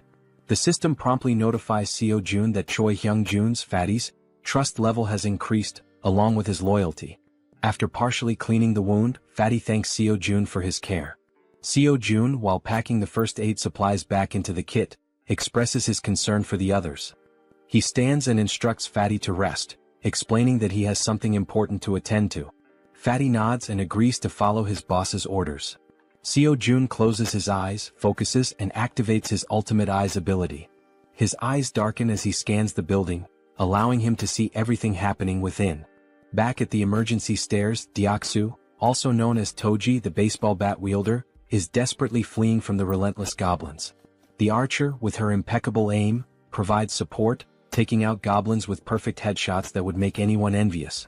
Han and the guy with glasses try to help Deoksu create distance from the goblins but shout in frustration that they can only handle one goblin at a time, urging Deoksu to run faster. Toji sprints as fast as he can, but the goblins remain undeterred, chasing him with tireless persistence. From behind an improvised barricade, the support team fires arrows that was dangerously close to Deoksu, but every shot lands perfectly on the pursuing goblins. Deoksu finally reaches the end of the staircase and, with a leap, crosses the barricade. However, in a moment of carelessness, two goblins manage to jump and lunge at his back, catching him off guard. Instinctively, the rookie Moon charges forward with a shout, determined to protect his comrade. With a single powerful blow from his bow at close range, he takes down the two goblins that had pounced. Moon stands with a serious expression, his eyes glowing blue and filled with determination. Without hesitation, he leaps back into the stairwell, plunging straight into the swarm of goblins. Han is left speechless. Delivering rapid, precise strikes, Moon significantly thins the goblin horde as Han and Toji watch in awe. The rest of the group, witnessing the scene, asks in disbelief if Byung-go Moon had always been this skilled in combat, remarking that his actions are utterly insane. From afar, Seo-jun observes everything and comments that the rookie is doing exceptionally well. The system screen appears, displaying Moon's status. For reference, his full name is Moon Byung-go, and he holds the title of second Vassal. His confidence level is 55, and his loyalty is 88. He possesses a teleportation ability that consumes mental energy to move within his line of sight. The mental energy cost increases with the number of companions and the distance traveled. With a sly smile and darkened eyes, Seo-jun remarks that registering Moon as a vassal was a brilliant decision. Back at the stairwell, goblins are being decimated by Moon, each of his blows striking their heads with deadly accuracy. Han asks Jiana, the guy with glasses, if the extension cord is ready. Jiana, holding it firmly, replies that it is. Han then checks if the water tank is prepared. The archer and the baseball bat wielder confirm its readiness. Moon, realizing he has to retreat, sprints toward the barricade as Han yells at him to hurry up. With a swift jump, Moon lands safely behind the barricade. For a brief moment, the goblins believe the group has simply fled. But moments later, a massive water tank appears above the barricade. The tank is tipped over, drenching the goblins and flooding the emergency stairwell with water. The goblins, initially confused, think it's merely a stalling tactic. Han shouts that this is the perfect opportunity, and Jiana flips the switch. An electrical surge travels down the now soaked stairwell through the wires they had previously laid, electrocuting all the goblins that had been pursuing them. Seo-jun's system screen notifies him that he has hunted numerous goblins of varying levels, including some at levels 6 and 7. Another notification pops up, showing that Seo-jun has gained significant XP and earned a total of 334,464 won, which has been deposited into his account. Additionally, his skill level has increased, and a new ability has been unlocked. While using his ultimate eyes ability, Seo-jun suddenly feels a strange pressure. A sharp pain begins to spread through his body, causing him to writhe in agony. Upon closer inspection, a purple wave expands outward from him, covering an increasingly large area. The purple energy travels through the building, the stairwell, the parking lot, and even the goblins chasing his friends. The purple wave appears to function as a scanning mechanism because Seo Jun's ability screen indicates that hostile entities have been detected. After the scan, the system declares that the hostiles will be eliminated. As the energy wave dissipates, the goblins begin to deform, screaming in agony. In an instant, their bodies explode, vanishing in the blink of an eye. The system notifies Seo Jun once again, confirming that he has defeated numerous goblins, including several at levels 6 and 7. Not long ago, some goblins still hadn't given up chasing the group and continued climbing the emergency staircase. One of the goblins sensed something was amiss. A chill ran down its spine as it realized something was following them as well. Turning around slowly, it was greeted by an enormous shadow, its reaction one of pure shock. As it focused, it saw the silhouette of a massive bear approaching from behind. Before the goblin could even think, the bear, with sharp fangs and glowing red eyes, let out a deafening roar. In the blink of an eye, before the goblin could react, the bear attacked, biting near its neck. The goblin screamed in pain, drawing the attention of all the other goblins, who stopped and turned to see what was happening to their comrade. By then, the bear had already eliminated the first goblin and had begun attacking the others with its enormous claws. The first goblin was struck down, followed by another and then 2 more. The bear was making effective use of both its claws and teeth. Despite the bear's massive size, the goblins noticed they outnumbered it and decided to fight back. They surrounded the bear and launched their attack. Some jumped onto its back while others distracted it from the front. Quickly, the bear used its claws to knock off the goblins clinging to its back, but this left it vulnerable to more attacks. The goblins lunged at the bear, biting it with their sharp teeth. One managed to grip near its eyes while another bit into its back. The enormous beast tried to resist, striking nearby goblins with heavy blows, but their sheer numbers overwhelmed it, allowing them to attack from all sides. Using their sharp claws, they aimed for the bear's eyes, and just as they were about to blind it, all the goblins' heads suddenly exploded in an instant, likely due to Seo Jun's domain expansion. Now terrified and confused, the bear realized it was safe. At the same time, a system notification appeared, indicating citizenship had been granted. Exhausted from the grueling battle, the bear seemed to shrink in size. It began twisting its neck in an unnatural way, its body contorting strangely. Then it started to transform, revealing a human face emerging from its furry body. Finally, the bear's true form was revealed, a stunning woman with brown hair and eyes. Weakened from the intense fight, she collapsed in the parking lot, surrounded by the bodies of the goblins. Meanwhile, as Seo Jun writhed in pain while using his ultimate eyes ability, like a surveillance camera, he noticed the woman's unconscious body on the ground. He wondered who she was. A system notification identified her as Yanju, level 33, with 9 trust points and an awakened A-rank ability called werebear. This ability allowed her to transform into a beast, enhancing all her physical capabilities and granting powerful regenerative properties. Seo Jun's eyes widened as he realized this woman possessed an A-rank ability. Additionally, the system revealed that both Dongan and Hyerin had reached 50 trust points, unlocking their loyalty. The notification also stated that Deoksu's loyalty had reached 30, meeting the requirement to be registered as a vassal. Seo Jun quickly decided to register Deoksu as a vassal. Deoksu, now at level 25 and holding the title of 3rd vassal, had 52 trust points and 31 ability points. Upon awakening, he gained a B-tier ability called Iron Knight, which allowed him to summon full steel armor and a halberd. Seo Jun, deep in thought, deduced that a vassal's level is determined by the rank of their awakened ability.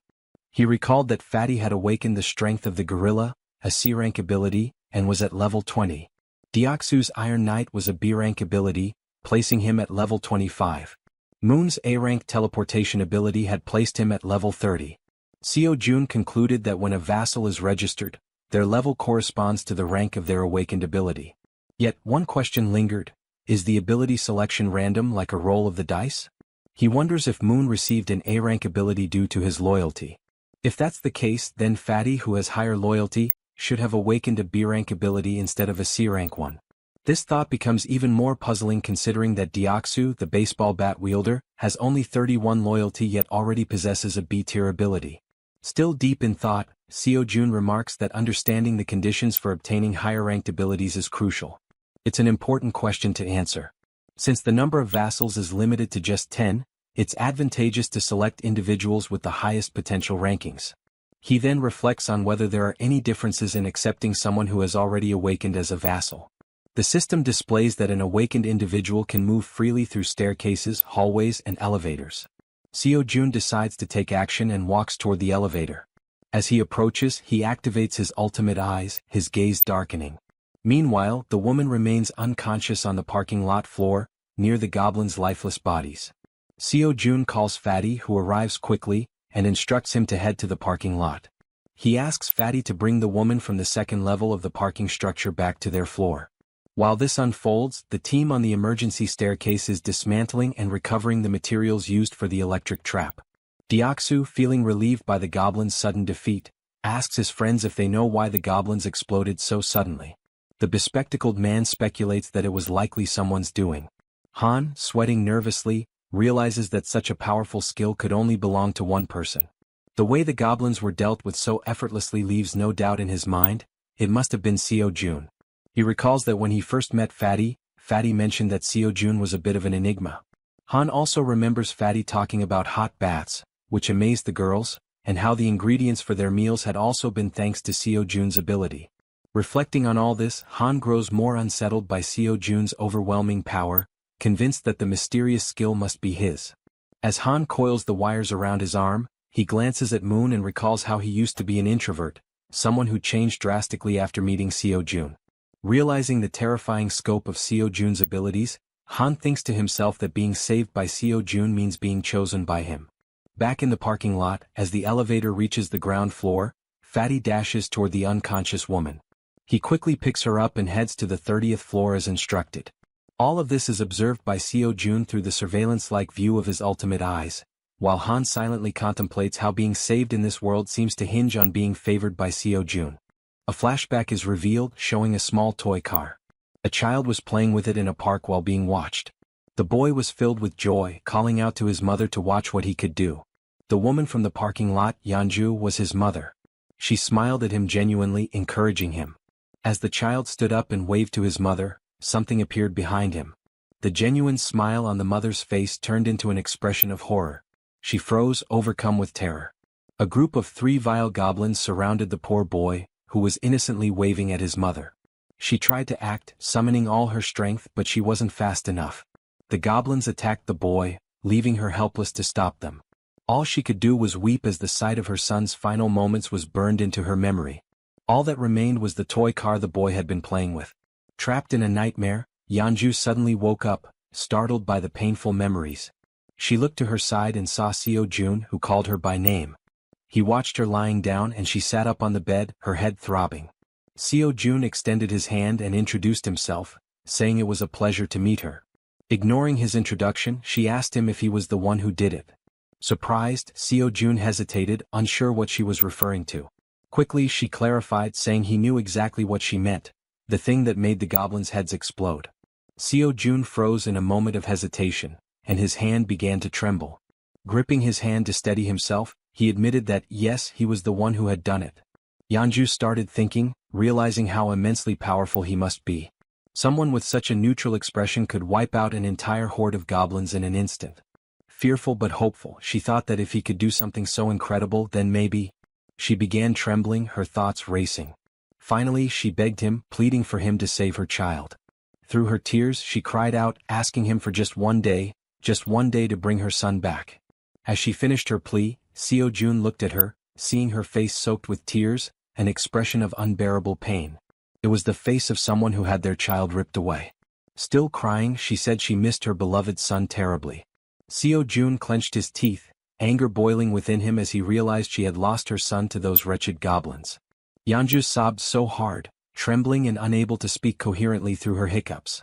Seo-jun stood there, frozen, wondering if there was truly nothing he could do. He decided to try issuing a mission through the system. Hunt down 1,000 goblins with no time limit and no penalty for failure. The reward would be the resurrection of her child. Lost in thought, he wondered if such a thing was even possible. The idea filled him with apprehension. But then the system notified him that the mission couldn't be issued. Frustration surged through him as he realized resurrection was beyond his current capabilities, even with his powers. The system explained further, stating that a resurrection required a tremendous amount of power and resources. Then another notification appeared. There weren't enough funds to cover the resurrection mission's reward. It suggested trying again after increasing his funds. Seo Jun was stunned, his jaw dropping in disbelief as he read the message. Resurrecting someone might actually be possible if he had enough money. Overwhelmed with excitement, Seo Jun shouted at the system, demanding confirmation. Could he truly bring someone back to life if he had the funds? Returning to the room, he saw Yeonju still crying. He realized he had no idea how much it might cost to resurrect someone, nor could he even begin to guess. But knowing the possibility existed, he decided to act. He called out to Yeonju, who quickly looked up, wiping her tear-filled eyes. With a serious expression, Seo Jun told her that he thought he might be able to help her. He explained that there might be a way to bring her son back. Upon hearing this, Yeonju feels a sense of relief. Though not a certainty, the idea that there might still be hope offers her comfort. Still crying, she grips the bedsheet tightly and asks if what he said is truly real or just a cruel joke. Seo Jun reassures her that he would never joke about something so serious. However, he explains that while it is possible, it cannot happen just yet, and she nods in understanding. He adds that he doesn't know exactly how long it will take, but there is definitely a way. Yeonju turns to him, saying she'll do whatever it takes and asks what she should do to make it possible. Seo Jun considers the situation. With Han's group, which now includes Moon, Toji and Fatty with their awakened abilities, they already have a strong team. Adding Yeonju, a level 33 fighter, would make them capable of handling most monsters. He thinks the best course of action is to transform all 7 of his minions. Changing his expression to a smile, he asks Yeonju to get up, saying he'll introduce her to some people. Shortly after, Han introduces himself, and Yeonju politely returns the greeting. She then asks if he's the one who was throwing baseballs to hunt goblins, which startles Han that she knows about that. Yeonju also turns to the archer, saying she recognizes her too since she was shooting arrows at the goblins, leaving the archer equally surprised. Nervous, the archer asks how Yeonju knows her. Yeonju, growling and mimicking claws with her hands and sharp teeth, asks if they really don't recognize her, saying they've met before. Toji, the archer, and Han look confused about her growling while cute bears appear in the background. Deciding to clarify, Yeonju begins transforming. Gradually, fur starts appearing on her body as she focuses. Her bear form becomes evident, complete with a snout and brown fur. The archer, shocked, points at her and asks if this is actually happening. Now a massive bear stands in the room before the group. Still pointing, the archer exclaims that it's the beast they saw in the alley earlier. Yeonju, laughing awkwardly, corrects her, saying it's actually a bear, not a beast, leaving the archer dumbfounded. The bear woman explains that she had helped them deal with the goblins a few times before, though they hadn't realized it until now. Looking at the giant bear in front of him, Han remarks that their meeting wasn't a coincidence after all. The bear woman confirms this, saying that anyone who opposes the goblins is a friend of hers. At that moment, Seo Jun arrives and interrupts their conversation, stating that it's good they're already acquainted. With a serious expression, he says he has something important to announce. Seo Jun explains that after thinking it through, they'll execute the plan to rescue Moon's grandmother tomorrow. The group listens intently as he informs them that the number of goblins has drastically decreased, making this the perfect opportunity for the mission. He adds that Fatty will sit out this mission due to his injuries and mentions that he borrowed Fatty's room, as Fatty lost his bed to the bear woman. Seo Jun then announces that Yeonju, the bear woman, will join them on the mission. She nervously thanks him for the opportunity and says it's a pleasure to meet everyone. Concluding the meeting, Seo Jun tells them to prepare for tomorrow morning. The group, filled with determination, agrees to the mission without question. Afterward, Seo Jun calls Toji and Moon aside for a private conversation in the hallway, leaving them feeling uneasy. He reassures them not to worry, saying it'll only take a moment. Under the full moon in the hallway, Seo Jun asks if they know why he called them there. Both Toji and Moon look startled, unsure of what he's referring to, though deep down they might have an idea. The two were caught off guard by the sudden question and visibly startled. Toji hesitated and admitted he wasn't sure, while Moon spoke up, asking if it had something to do with the powers they had recently acquired. June smirked sarcastically and replied, "Yes, it's about your powers." He went on to explain that both of them had awakened abilities this time, leaving them shocked at how perceptive their leader was. Seo Jun explained further, revealing that Moon's newly obtained ability was teleportation. This excited Moon, who was eager to learn how to use it. As for Toji, his ability was named Knight of Steel, which left him curious about what it could do. Jun's expression shifted to one of seriousness as he considered the situation. He realized he needed to understand how both their abilities worked before they embarked on the mission the next day. Deep in thought, he opened the system screen to analyze their progress. He issued a mission to both of them: demonstrate their newly awakened abilities within 1 hour. The reward for success was increased strength, while the penalty for failure was having to sleep in the corridor. The system confirmed the mission parameters, and Jun found himself intrigued by these team-oriented challenges. As Jun mulled over the situation, Toji, unable to contain his enthusiasm, called out, asking if it was true that he had awakened a new ability. Jun confirmed with a nod. Toji's excitement was palpable. Snorting with exhilaration, he exclaimed how great it was, but then asked about the Knight of Steel ability, curious about its specific capabilities.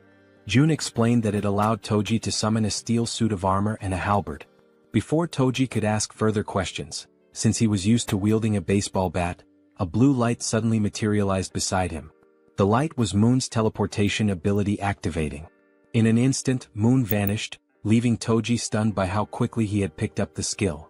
For a few seconds, Jun and Toji exchanged wide-eyed, speechless glances, both trying to process what had just happened.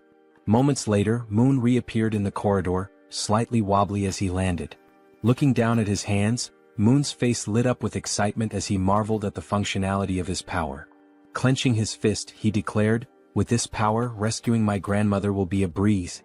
The system notified Seo Jun that Moon's confidence had increased, along with a rise in his loyalty. Overcome with gratitude, Moon bowed deeply to Jun, thanking him for everything he was doing. The gesture took Jun by surprise. After a moment, Jun urged Moon to pause and carefully assess the situation. "Even though you've managed to use your powers," Jun explained, "going to your grandmother's house right now is impossible." Moon, puzzled, asked why that was the case. Jun patiently elaborated that there was no guarantee he could fully control his ability, even though it had worked once. "It's possible you just got lucky," Jun said, causing Moon to lower his head in disappointment at the realization that rescuing his grandmother would have to wait. Jun reassured him, saying, "For now, we'll figure out the maximum range of your teleportation and determine if there's any penalty for using it multiple times." Moon nodded silently in agreement. As the conversation continued, they noticed something unusual happening down the corridor. Turning to investigate, they saw a knight clad in gleaming steel armor wielding an enormous halberd. Toji's eyes widened in amazement as he realized the sheer magnitude of his power. Ecstatic, he couldn't help but comment on how well the ability suited him. The system then notified Jun that Toji's confidence and loyalty had also increased. While Toji celebrated, swinging the halberd to test its weight, Jun called Moon over. Pointing toward a nearby building, Jun asked if Moon could test his teleportation by attempting to reach it. Moon studied the building carefully, gauging the distance and calculating the effort it would take to make such a leap on only his second try. Finally, he turned to his leader and said, "I'm not sure I can make it, but I'll try." The system presented a new mission: teleport to the rooftop of Building 113 within 3 minutes. The reward was an improvement to Moon's teleportation ability, while the penalty for failure was having to sleep outside. While focusing intensely, Moon positioned his hands in a stance resembling a Kamehameha to channel his energy for teleportation. In the background, Toji cheered him on enthusiastically, offering words of encouragement and telling him he could do it. After aligning his thoughts and gathering his energy, Moon opened his eyes. In that instant he vanished once again, enveloped by a burst of blue light. The force of his ability was so intense that Toji instinctively shielded himself from the shockwave. Moon reappeared on the rooftop of the other building, landing in a dramatic superhero pose. However, his face contorted in pain, and his eyes turned completely white. From his new vantage point, Moon felt a wave of relief knowing the teleportation had worked. Looking across at his friends, he waved to ensure they saw him and shouted that everything went as planned.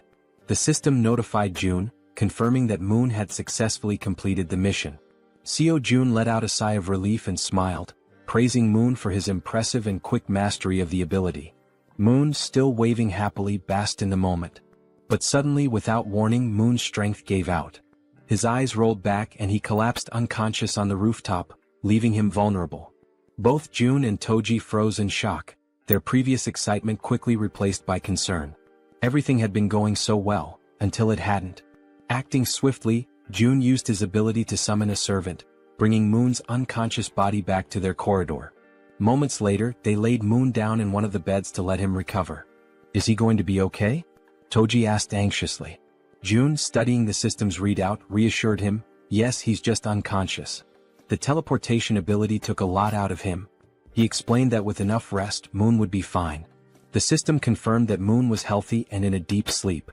June added, "This probably happened because he's not used to using the ability yet." Relieved, Toji sighed and said he was glad to hear it. June then shifted the focus. "Now it's your turn," he said, surprising Toji with the sudden declaration. "Wait, my turn?" Toji asked, caught off guard. The system displayed Toji's mission: perform 100 push-ups and 100 squats while wearing the steel armor. The time limit was 10 minutes and the reward was increased strength. The penalty for failure? Sleeping outside. Without hesitation, Toji began the exercises, starting with the push-ups. Clad in his heavy steel armor, every movement required an incredible amount of effort. Sweat poured down his face and dripped onto the floor as he pushed himself to the limit. Determined, he moved on to the squats, completing the second half of the mission with gritted teeth and unwavering resolve. When he finished, Toji stood tall, exhausted but triumphant, shouting, "Mission accomplished. I did it." The system confirmed his success, notifying June that Kang Deoksu, Toji, had completed the mission. Breathing heavily, Toji leaned against the wall to catch his breath while June observed him, impressed. With a body like his, so athletic and resilient, it's no wonder he has such endurance, June thought to himself. Suddenly, the system displayed a new message, something June had never seen before. "What's this?" June muttered, his eyes narrowing at the unexpected notification. As he studied the screen, Toji asked, "Is that really all for the mission?"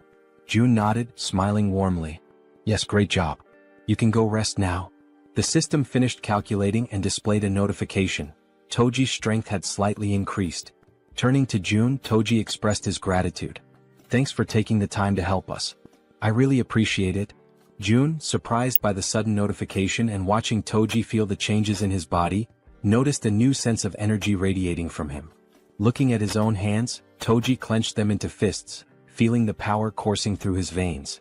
"This reward changes everything," he said with a confident smile.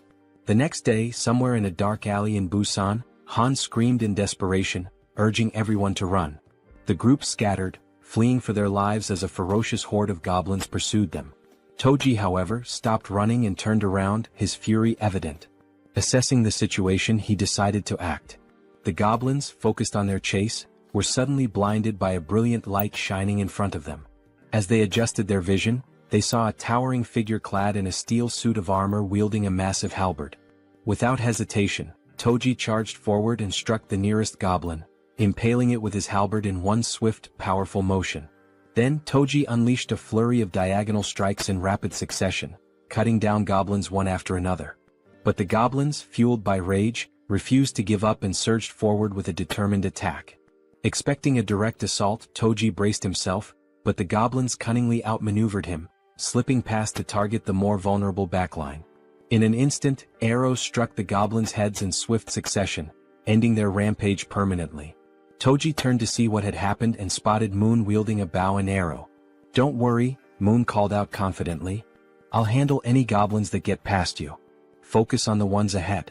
Gripping his halberd tightly, Toji turned back to the remaining goblins. A smirk spread across his face as he responded, "Got it?" Seeing Toji's renewed focus, the goblins froze, hesitating in their attack. One by one they began to retreat, turning back to where they came from. Frustrated, Toji yelled at them to come back and face him. As the goblins retreated, terror gripped them when a massive shadow appeared before them. It was the bear girl, her glowing red eyes piercing through the chaos. This was her dramatic first appearance, emerging from an ambush prepared for the retreating goblins. The goblins had no choice but to surrender to their fate, collapsing in despair and lamenting their past misdeeds. The group showed no mercy. Moon's arrows flew with precision, Toji's halberd struck powerfully, and the bear girl slashed through the goblins with her razor-sharp claws. Together they defeated the goblins one by one. Seizing the opportunity, Han shouted to Moon, "Now's your chance. Go."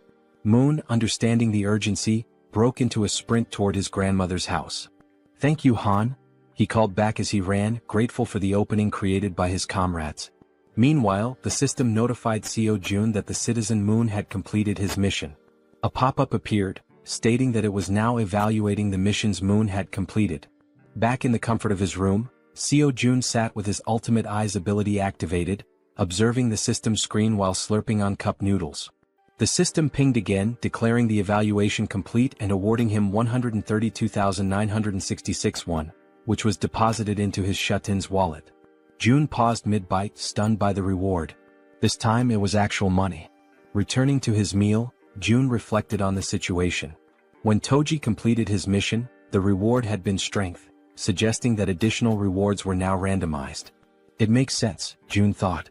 The missions are getting harder, so the rewards should scale with the difficulty. The system chimed again, confirming that Moon had completed all the missions available to him for the day. It also announced it would begin evaluating the rewards for Moon's completed tasks. The assessment concluded instantly.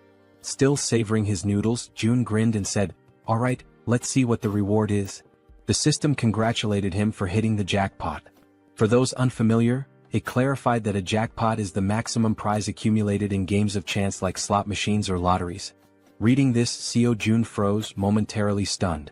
Paralyzed with anticipation, he stared at the screen, waiting to see what incredible reward the jackpot would bring.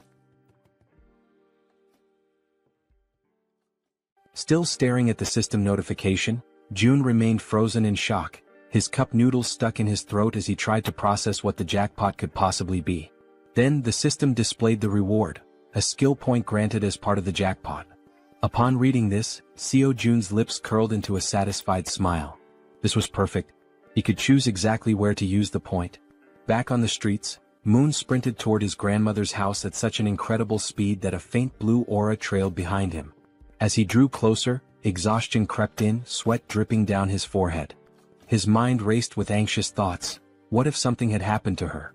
Upon arrival, the house came into view, a small, simple home, completely unprotected against monster attacks.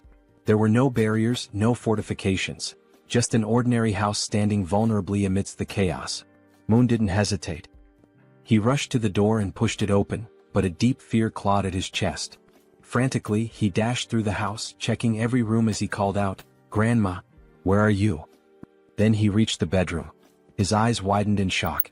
There she was, lying on a futon mattress, peacefully asleep, far calmer than Moon had ever imagined she would be.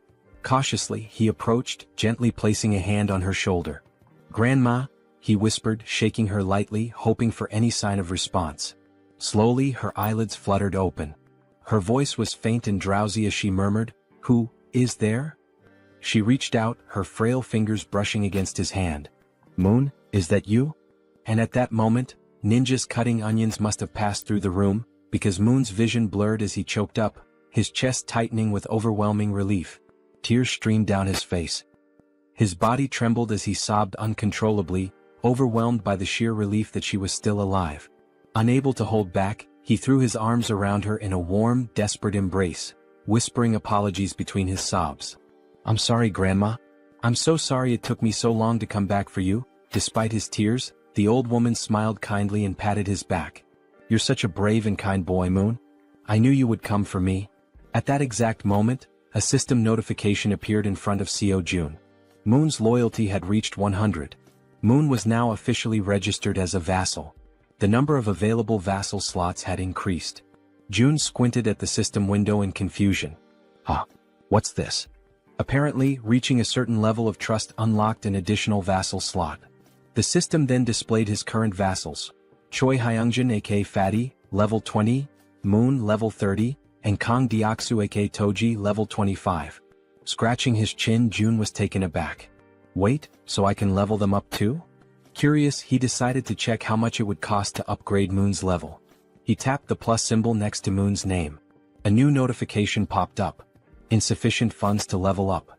Then another window appeared, showing the required amount. 100 million won is needed to upgrade Vassal Moon to the next level. Jun's jaw nearly hit the floor. His hands clenched into fists. 100 million won? His face twisted in frustration as he rubbed his temples. That's insane. Just for one vassal? With a sigh, he ran a hand through his hair and lightly punched the table. I'm sorry, Moon, he muttered under his breath. I'll make it up to you by assigning you missions every single day. At that moment, a noise snapped June out of his thoughts, his senses going on high alert. The elevator was moving. His brow furrowed. Who the hell could that be? His comrades were still out in the streets, fighting goblins. Narrowing his eyes, he activated Ultimate Eyes. His pupils darkened as his vision extended, scanning the entire building. Two people stood outside one of the apartment doors. A man and a woman. The man carried a box on his shoulder, while the woman knocked on the door, asking if anyone was inside. Something felt off. Their expressions weren't exactly friendly, and their dark under-eye circles hinted at exhaustion or something more sinister. June immediately recognized the apartment. Inside was Fatty's wife. From the other side of the door, she hesitated. Hearing the knocking and voices, she called out cautiously, "Who is it?" Assuming it was urgent, she made a quick decision and opened the door. Standing there was the young woman, who greeted her with a bright smile. "Hello," she said cheerfully. "I'm Kim Dabin." Then she gestured toward the man beside her. "And this is my younger brother, Kim Miho." She continues, mentioning that they live in unit number 1701. Intrigued, Fatty's wife asks what brings them there. The girl sighs, explaining that she only came because she desperately needed help, leaving Fatty's wife wondering what kind of help she could possibly need. Then, with a sudden burst of desperation, the girl blurts out, practically shouting, "Would it be possible for you to let me take a shower?" Fatty's wife is completely caught off guard. Her jaw drops. Of all the things she had expected to hear, this was the absolute last. Still trying to process it, she blinks in disbelief and asks if she heard correctly. "Did you really just ask to take a shower? And that's all you need?" The girl nods eagerly. "Yes, that's all. I just want a shower." Relieved that the request wasn't anything too complicated, Fatty's wife lets out a small chuckle and waves them inside. "Well, that's easy enough. Come in." The two enter, expressing their gratitude. The man, still carrying the box on his shoulder, also thanks her before asking where he should put it. Curious, Fatty's wife asks what's inside. As he places it down on the floor, the girl, still grateful, explains that it's just canned food and some miscellaneous supplies. The man opens the box, revealing various types of canned goods, exactly as she had said. Seeing this, Fatty's wife smiles and thanks them, mentioning that they really didn't have to go through all that trouble. The girl waves it off. "It's nothing really. If you think about it, I just walked into a stranger's house and made a pretty weird request."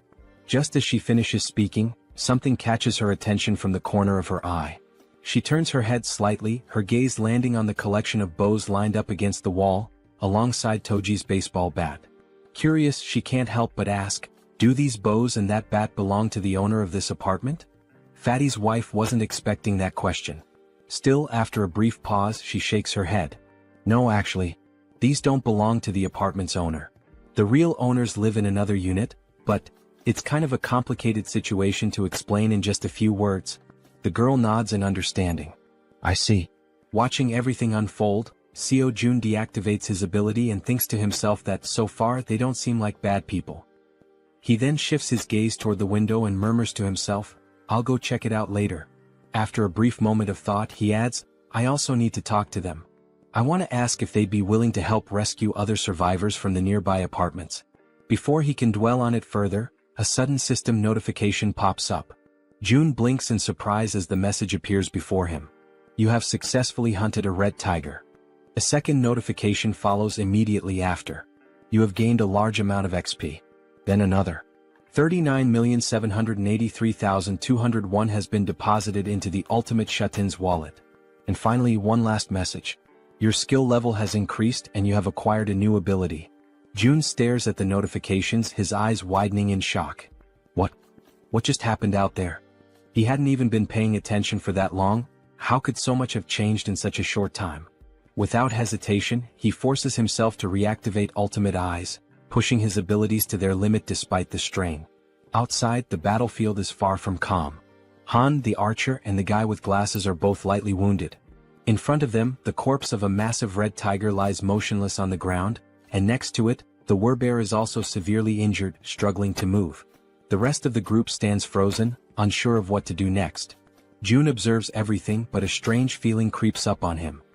His stomach twists, and his chest tightens as a wave of unease washes over him. What the hell just happened? Suddenly, a sharp pain shoots through his body. His muscles spasm, cold sweat dripping down his face as an overwhelming pressure grips his chest. He groans in agony, barely able to keep himself upright. Then the system sends another notification. You have discovered individuals who are eligible to receive citizenship. Through the pain, June barely manages to process the message.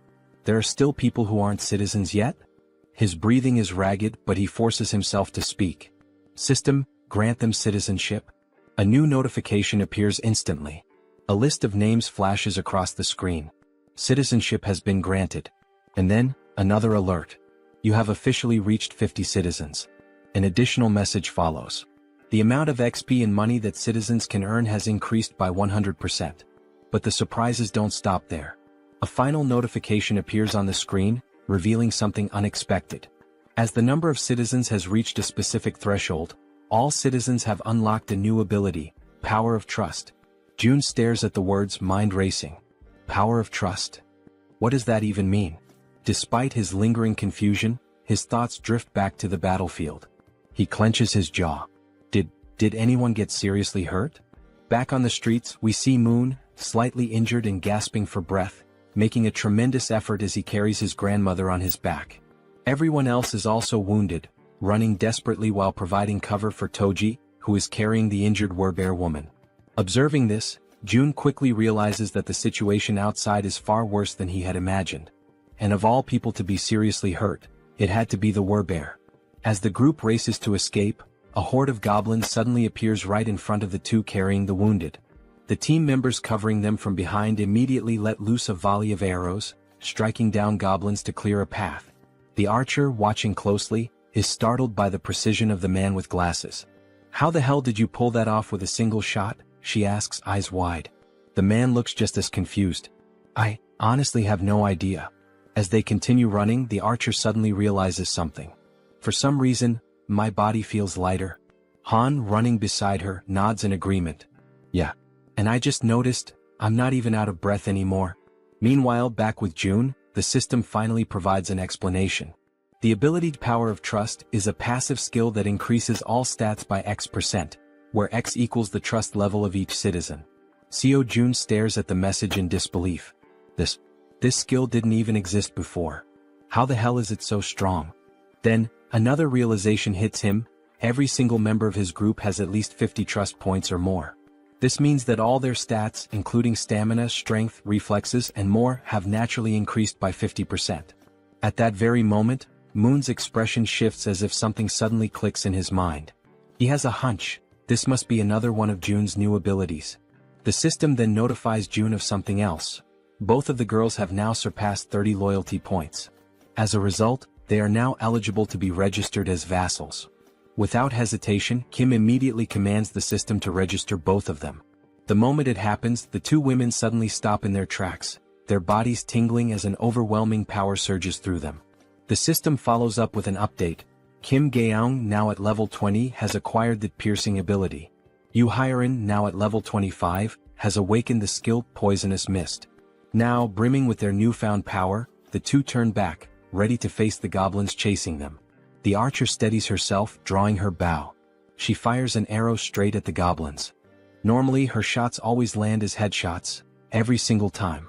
But this time, something is different. The arrow doesn't just pierce through one goblin, it ricochets off and strikes several others, piercing through them effortlessly. Confused, the archer furrows her brows. What the hell? What just happened? The system promptly provides an answer. The ability Piercing is a tier C skill that uses mental strength to fire a penetrating arrow. June, standing with his arms crossed, watches as the information unfolds before him. Now that he knows what the ability is, he immediately issues a command to the system. Create a mission. A new quest pops up. The archer must use Piercing to hunt 10 goblins within a 10-minute time limit. Reward, increased piercing proficiency. Penalty for failure, fatigue. As he processes this, June shifts his attention to the other ability. Unlike piercing, this one seems far trickier. Poisonous Mist is a deadly attack, and while it's classified as a B-rank skill, using it incorrectly could endanger the entire team. June exhales sharply, deciding to deal with it later. I'll figure it out when the time comes. Just then, the system sends another notification. The archer has successfully completed the mission. 10 goblins eliminated. A new message follows. The maximum number of missions available for today has been reached. Evaluating. June sighs, unimpressed. The rewards weren't that great this time. But now that the battle outside has settled, he decides it's time to check on the citizens living on the lower floors. Activating ultimate eyes, he scans the corridors. His gaze locks onto the silhouette of a man walking calmly through the halls, his hands tucked into his pockets. June watches as the man heads toward the bathroom, likely to collect water. Smart. June notes that this man has good survival instincts. He's gathering water before supplies run low. Shifting his focus elsewhere, June spots another pair, a man and a woman sitting together, preparing to eat. He observes them for a moment, realizing something important. They're already capable of gathering food and water on their own. Then, in another part of the building, something unexpected catches his eye. A woman. She's lying motionless on the floor inside a room. Without a second thought, June bolts toward her. The system immediately provides an update. Kim De-jung. Trust level, 18. Ability, healing, awakened. June's heart pounds in his chest. Healing? His eyes dart between the system message and the unconscious woman on the floor. He reads the ability description. She can heal wounds. A surge of urgency floods through him. She's the first healer they've found, and they desperately need her. Without hesitation, June sprints forward. He has to help her, no matter what.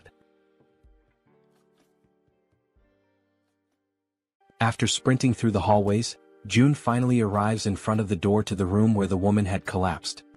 His breathing is still heavy from the run, but he quickly composes himself and reaches for the doorknob. Slowly, he tries to turn it, hoping to gain access without any trouble. However, to his surprise, the door is locked from the inside. A deep frown settles on his face as he realizes there is no way for him to open it from the outside. The sudden obstacle causes his shoulders to slump slightly, and he takes a step back, frustration creeping into his thoughts. But just as he starts to contemplate another course of action, something unexpected happens. His eyes widen momentarily as a new notification from the system appears before him. By sheer coincidence, or perhaps fate itself, he has just acquired a new skill. The system promptly displays its details. The ability is called Invisible Hand, and it is currently at level 1. According to the description, it allows him to summon and control an invisible hand at will. Reading the notification, a surge of newfound determination fills his chest. His grip tightens into fists as he mentally acknowledges the absurd but undeniable reality of his newfound power. Silently, he expresses his gratitude for this sudden stroke of fortune. Closing his eyes for a brief moment, June focuses his thoughts entirely on the locked door before him. He visualizes himself breaking the lock, willing it to yield under his command. When he finally opens his eyes, he is met with an unexpected yet welcome sight. Right before him, materialized out of shut-in energy, is a lock-breaking tool, a sturdy bolt cutter formed entirely of the same strange energy he has come to rely on. Without hesitation, he reaches forward, taking hold of the newly formed tool. The cold sensation of the manifested object in his grip confirms its existence. Without wasting another second, he positions it against the lock and applies pressure. A sharp snap echoes through the quiet hallway as the lock gives way effortlessly. With a swift motion, he pushes the door open and rushes inside. The moment he steps into the dimly lit room, his gaze immediately lands on the unmoving woman lying on the floor. Now that he is seeing her up close, the eerie stillness of her body makes the entire scene feel unsettling. June quickly kneels beside her, concern evident in his expression. Reaching out, he gently nudges her shoulder, his voice calm yet firm as he speaks. He asks if she can hear him, if she is all right, urging her to wake up. There is no response. A deep sense of unease washes over him. He carefully observes her condition, scanning for any visible injuries. But what he notices instead sends a wave of worry through him. Her face is unnaturally pale, her lips dry and cracked. Severe dehydration. His mind races. Dehydration this extreme could be dangerous. She needs help, immediately. He quickly shifts his attention to the surroundings, searching for anything that might assist in stabilizing her condition. His eyes dart around the room, taking in every detail. Then, something catches his attention, something that makes him pause, confusion flickering across his face. There is water in the room. Yet, despite the presence of water, she is still in this critical state. It makes no sense. The contradiction unsettles him, sending a cold shiver down his spine. Glancing back at the woman, he forces himself to push aside the troubling thoughts. Now is not the time to question the situation. The priority right now is saving her. A sudden idea forms in his mind. Without hesitation, he opens the system interface. There is a chance this might work. June quickly assigns her a mission, a simple yet crucial task. The mission objective: breathe. The reward: immediate recovery from dehydration. The system processes the command, deducting 10,001 as the cost for activating the mission.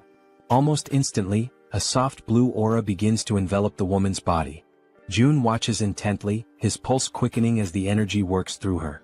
Then faint sounds escape her lips, a weak, breathy noise, but a clear sign that she is beginning to stir.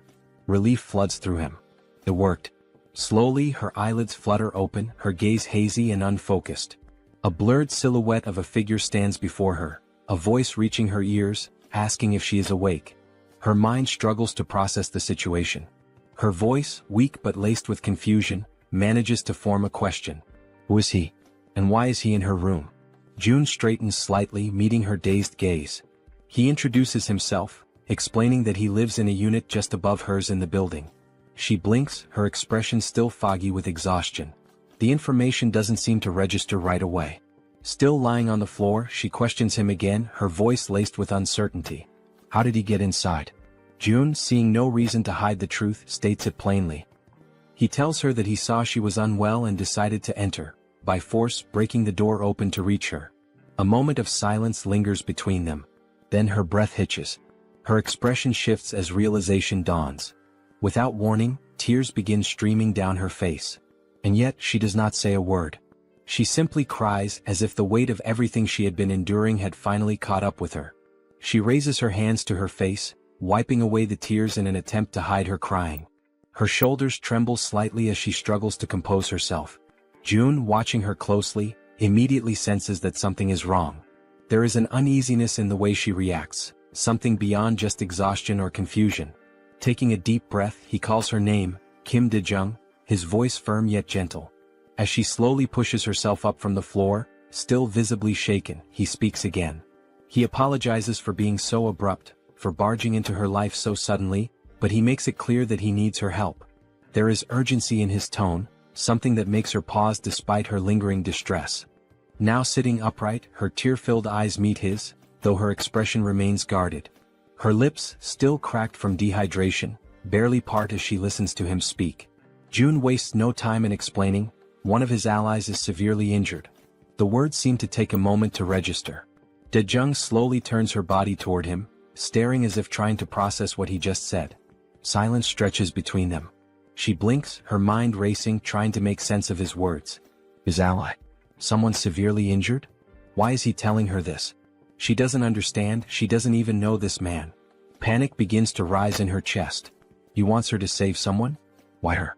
Doubt and fear intertwine within her thoughts. Her hands tremble slightly as she lowers them to her lap. It seems impossible, an absurd request thrown at her out of nowhere. He's putting his faith in the wrong person. And then another realization strikes her like a bolt of lightning. How does he know she's a nurse? Her breath catches. She has never told him that. No one in this building should even know. A wave of unease washes over her, yet at the same time, something about the way he speaks, the way he asks for help, doesn't feel threatening. There is no malice in his words, no ill intent in his eyes. Still hesitant, still uncertain, she makes a decision. She has to see for herself. Slowly she turns to face him completely. Though suspicion lingers in her gaze, she swallows down her doubts and agrees to help.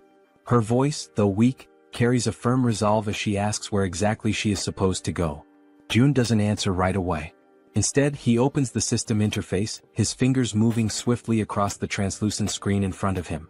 He asks her to wait just a moment. He assigns her a mission, one that instructs her to use healing magic to cure the wounded werebear.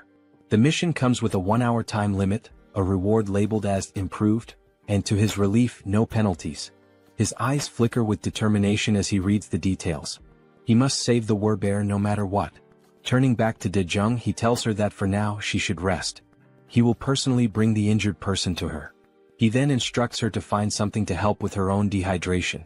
But De-jung, already overwhelmed, barely has time to process his words before something utterly impossible happens. From seemingly nowhere, oranges begin to materialize in midair. Her eyes widen in pure shock, her breath hitching as she watches several bright oranges fall from the void and land in front of her. For a long moment she simply stares, her mouth slightly open, completely stunned. Then, snapping out of her daze, she frantically raises a shaking finger, pointing at the fruit on the floor. "What is this?" Her voice trembles as she demands an answer. June, realizing how bizarre this must seem to her, quickly apologizes. But Dejung isn't satisfied. Her heartbeat pounds in her ears as she watches more oranges drop into existence. Where are these coming from? How is this happening? What kind of person is this man? Before she can demand further explanations, June simply turns his back to her. A slight smirk plays on his lips as he tells her, he'll explain everything later, once things have calmed down. And with that he walks away. Leaving her still kneeling on the floor, still staring in disbelief, he exits the room with a final request. He reminds her that she is still weak, that her body needs to recover, and he asks, no, insists, that she prioritize her own rest. As soon as June is gone, Dejung lowers her gaze to the scattered oranges. Slowly she reaches out, picking one up. The texture, the weight, the coolness against her fingertips. It all feels real. She squeezes the fruit gently, expecting it to vanish like an illusion, but it remains solid in her grasp. A shiver runs down her spine. What is this? Still overwhelmed, she hesitantly mutters to herself, wondering if she's dreaming. Because never, in her life has she seen anything like this before. Meanwhile, June wastes no time. He rushes back to his shut-in apartment, moving with quick, determined strides. His mind is already focused on helping his allies outside as fast as possible. The system chimes with a notification. The healer's trust level has increased. He stops for a brief moment, narrowing his eyes at the message. She hadn't trusted him before. That much was obvious. But now, it seems like her perception of him has changed, even if only slightly. Still, it isn't enough for him to let his guard down. Trust takes time. And honestly, he can't blame her. If someone broke into his home out of nowhere, he wouldn't trust them either. Shaking his head, he steps onto the balcony, his gaze drifting downward. His thoughts remain heavy, but as he looks out toward the streets below, something makes his entire body freeze. His blood runs cold. A massive, ferocious red tiger is charging through the streets, its powerful limbs propelling it forward with terrifying speed. And it's chasing his allies. June's breath catches as he sees his companions below, running for their lives. Desperation is evident in the way they scramble to escape, but the monstrous beast closes in on them, its deadly fangs gleaming under the dim light. Then, as if things couldn't get any worse, its piercing eyes fixed on its targets, its muscular body moving in perfect synchrony as it hunts his team. A wave of panic washes over June. This isn't just a dangerous situation. This is a massacre waiting to happen.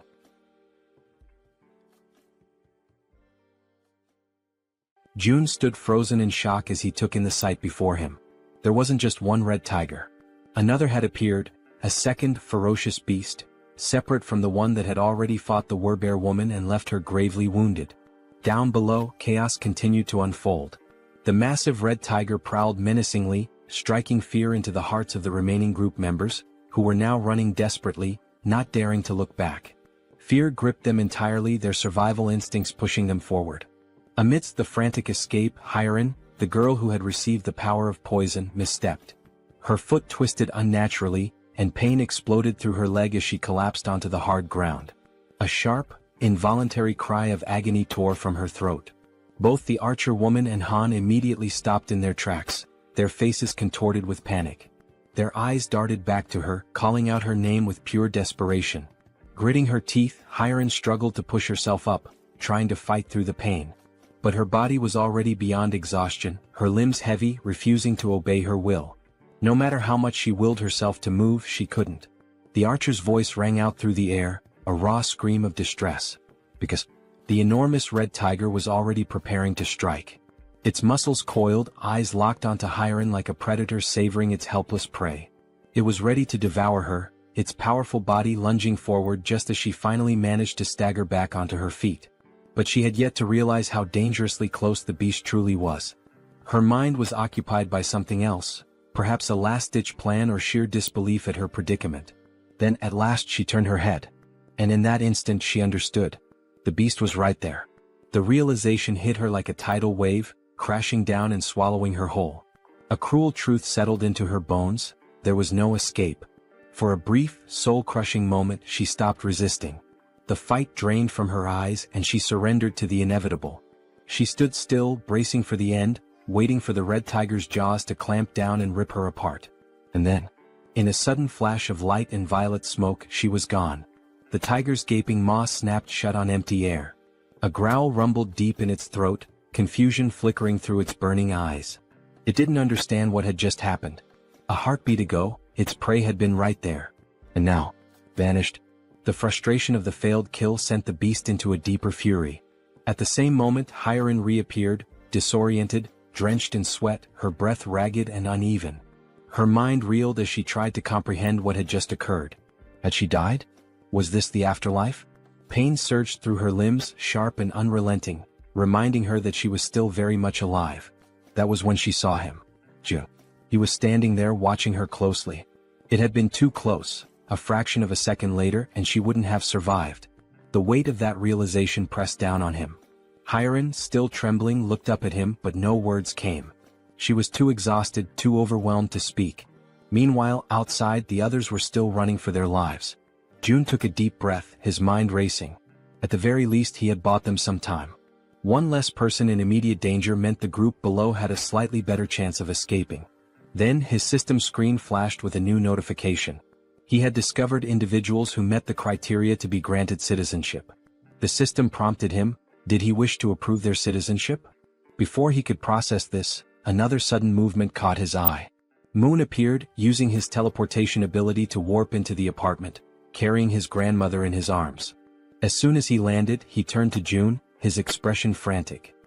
His breathing was unsteady, but his grip on the elderly woman remained firm as he pleaded for June to take care of her. June glanced at Moon, then at the frail woman in his arms.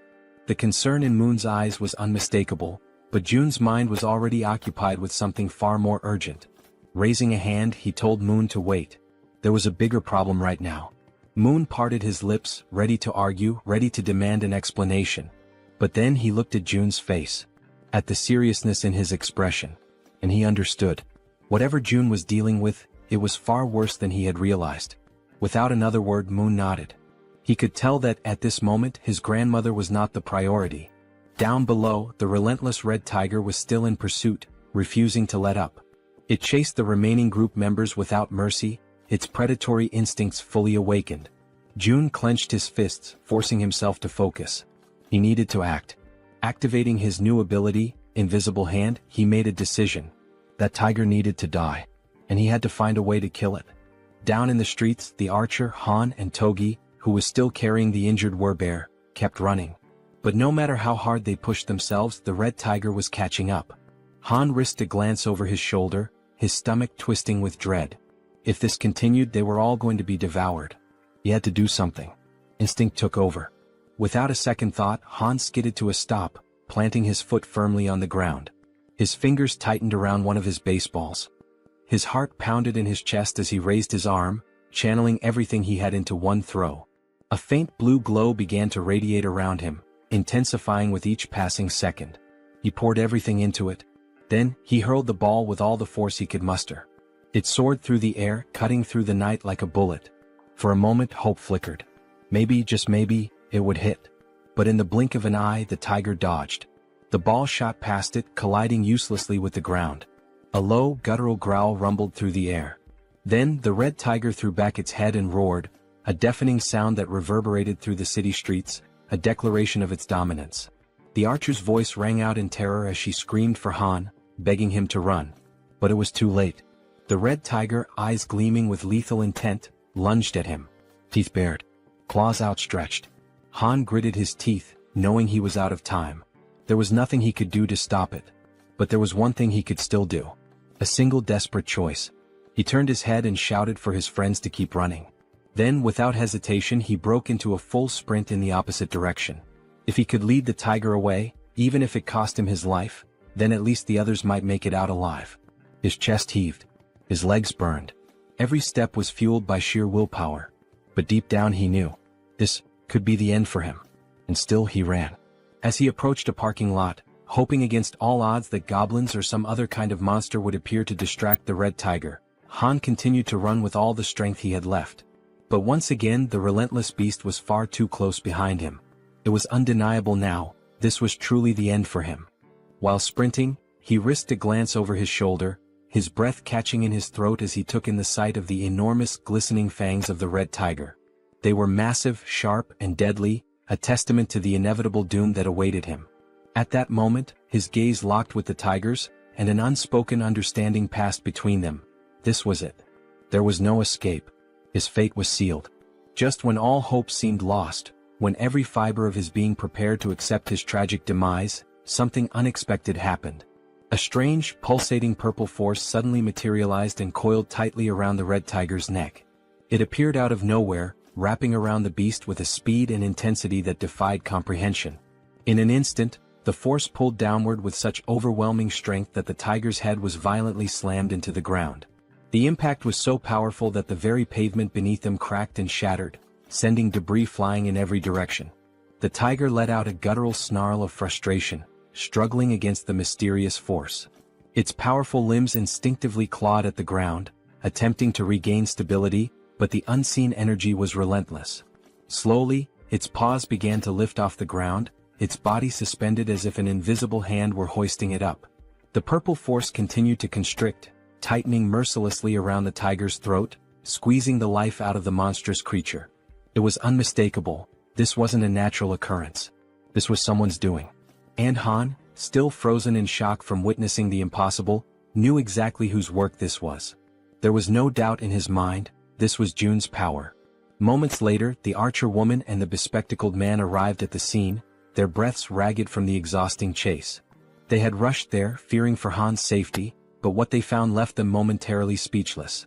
Their eyes widened in disbelief as they beheld the red tiger, still writhing in agony, its body dangling helplessly as the mysterious force continued to choke the life out of it. As the archer took in the scene, a system screen suddenly appeared before her, glowing softly in the dim light. She hesitated for a brief moment before focusing her attention on the text displayed before her. Her expression shifted almost instantly. Her eyes widened in shock as she absorbed the information. Then, as though gaining a newfound sense of understanding, she took a deep breath, regaining her composure. With a newfound calmness, she turned to her companions and without hesitation, stepped forward. High above, watching the events unfold from his vantage point, Jun observed everything with sharp, calculating eyes. There was no need for him to intervene any further. He had already done what was necessary. Now, as long as Gaoung, the archer, landed the final blow, he would receive 4 times the loot. Below, the red tiger, still trapped and gasping for air, thrashed desperately in a futile attempt to escape. But its fate was already sealed.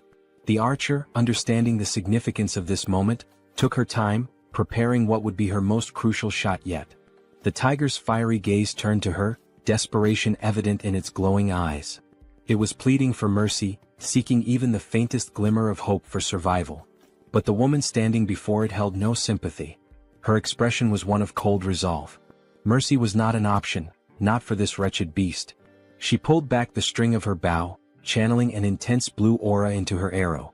The pressure emanating from the charged shot was immense, causing the very air around them to tremble. Then with a swift, decisive motion she released the arrow. A powerful gust of wind exploded outward as the arrow soared through the air, its force cutting through the night like a spear of vengeance. The instant it found its mark, a system notification flashed before Jun's eyes. You have successfully hunted a level 28 red tiger. You have gained a significant amount of experience points. 62,311,776 one has been deposited into your shut-in wallet. As the tiger's body collapsed lifelessly onto the ground, another notification appeared, this one highlighting the growing dynamics among the group. Team trust and loyalty levels have increased. Another notification followed shortly after. Han's loyalty level has exceeded 30. He now meets the requirements to be registered as a vassal. A satisfied smile played on Jun's lips. Everything had gone exactly as planned. He nodded to himself before selecting the prompt to accept Han's registration as his vassal. A few moments later, the scene shifted to another part of the building where someone was being healed. It was the healer, the woman who had previously collapsed in exhaustion within one of the rooms. Now fully conscious, she focused her energy, her hands glowing faintly as she tended to the wounded. The injuries of the others faded rapidly under her care, not even leaving scars behind. The first person she prioritized was the werebear woman, whose body had suffered severe damage during the brutal encounter with the red tiger.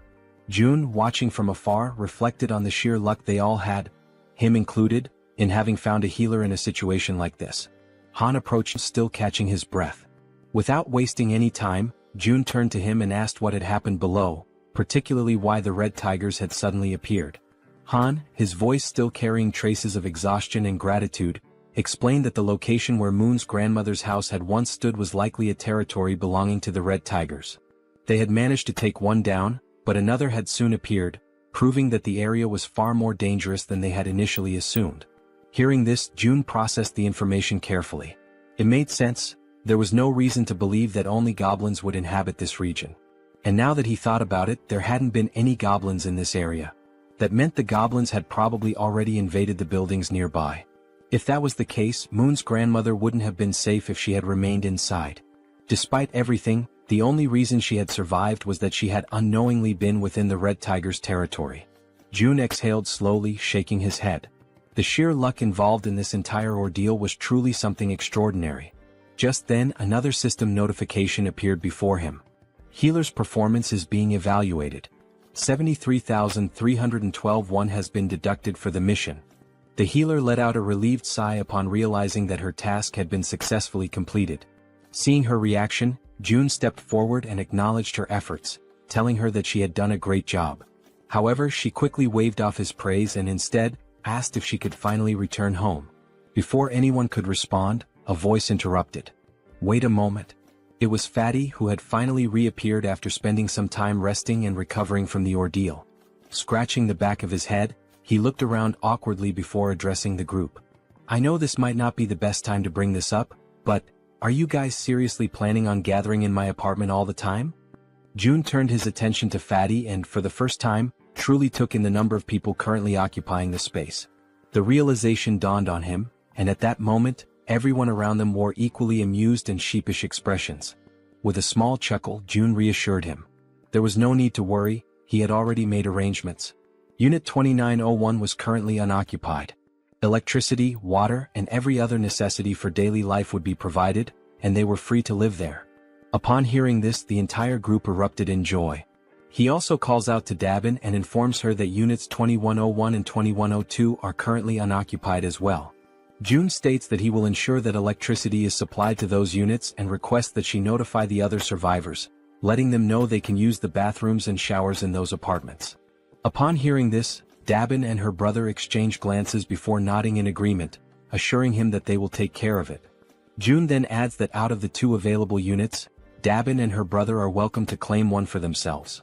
The unexpected offer leaves both of them stunned, their jaws practically dropping in disbelief.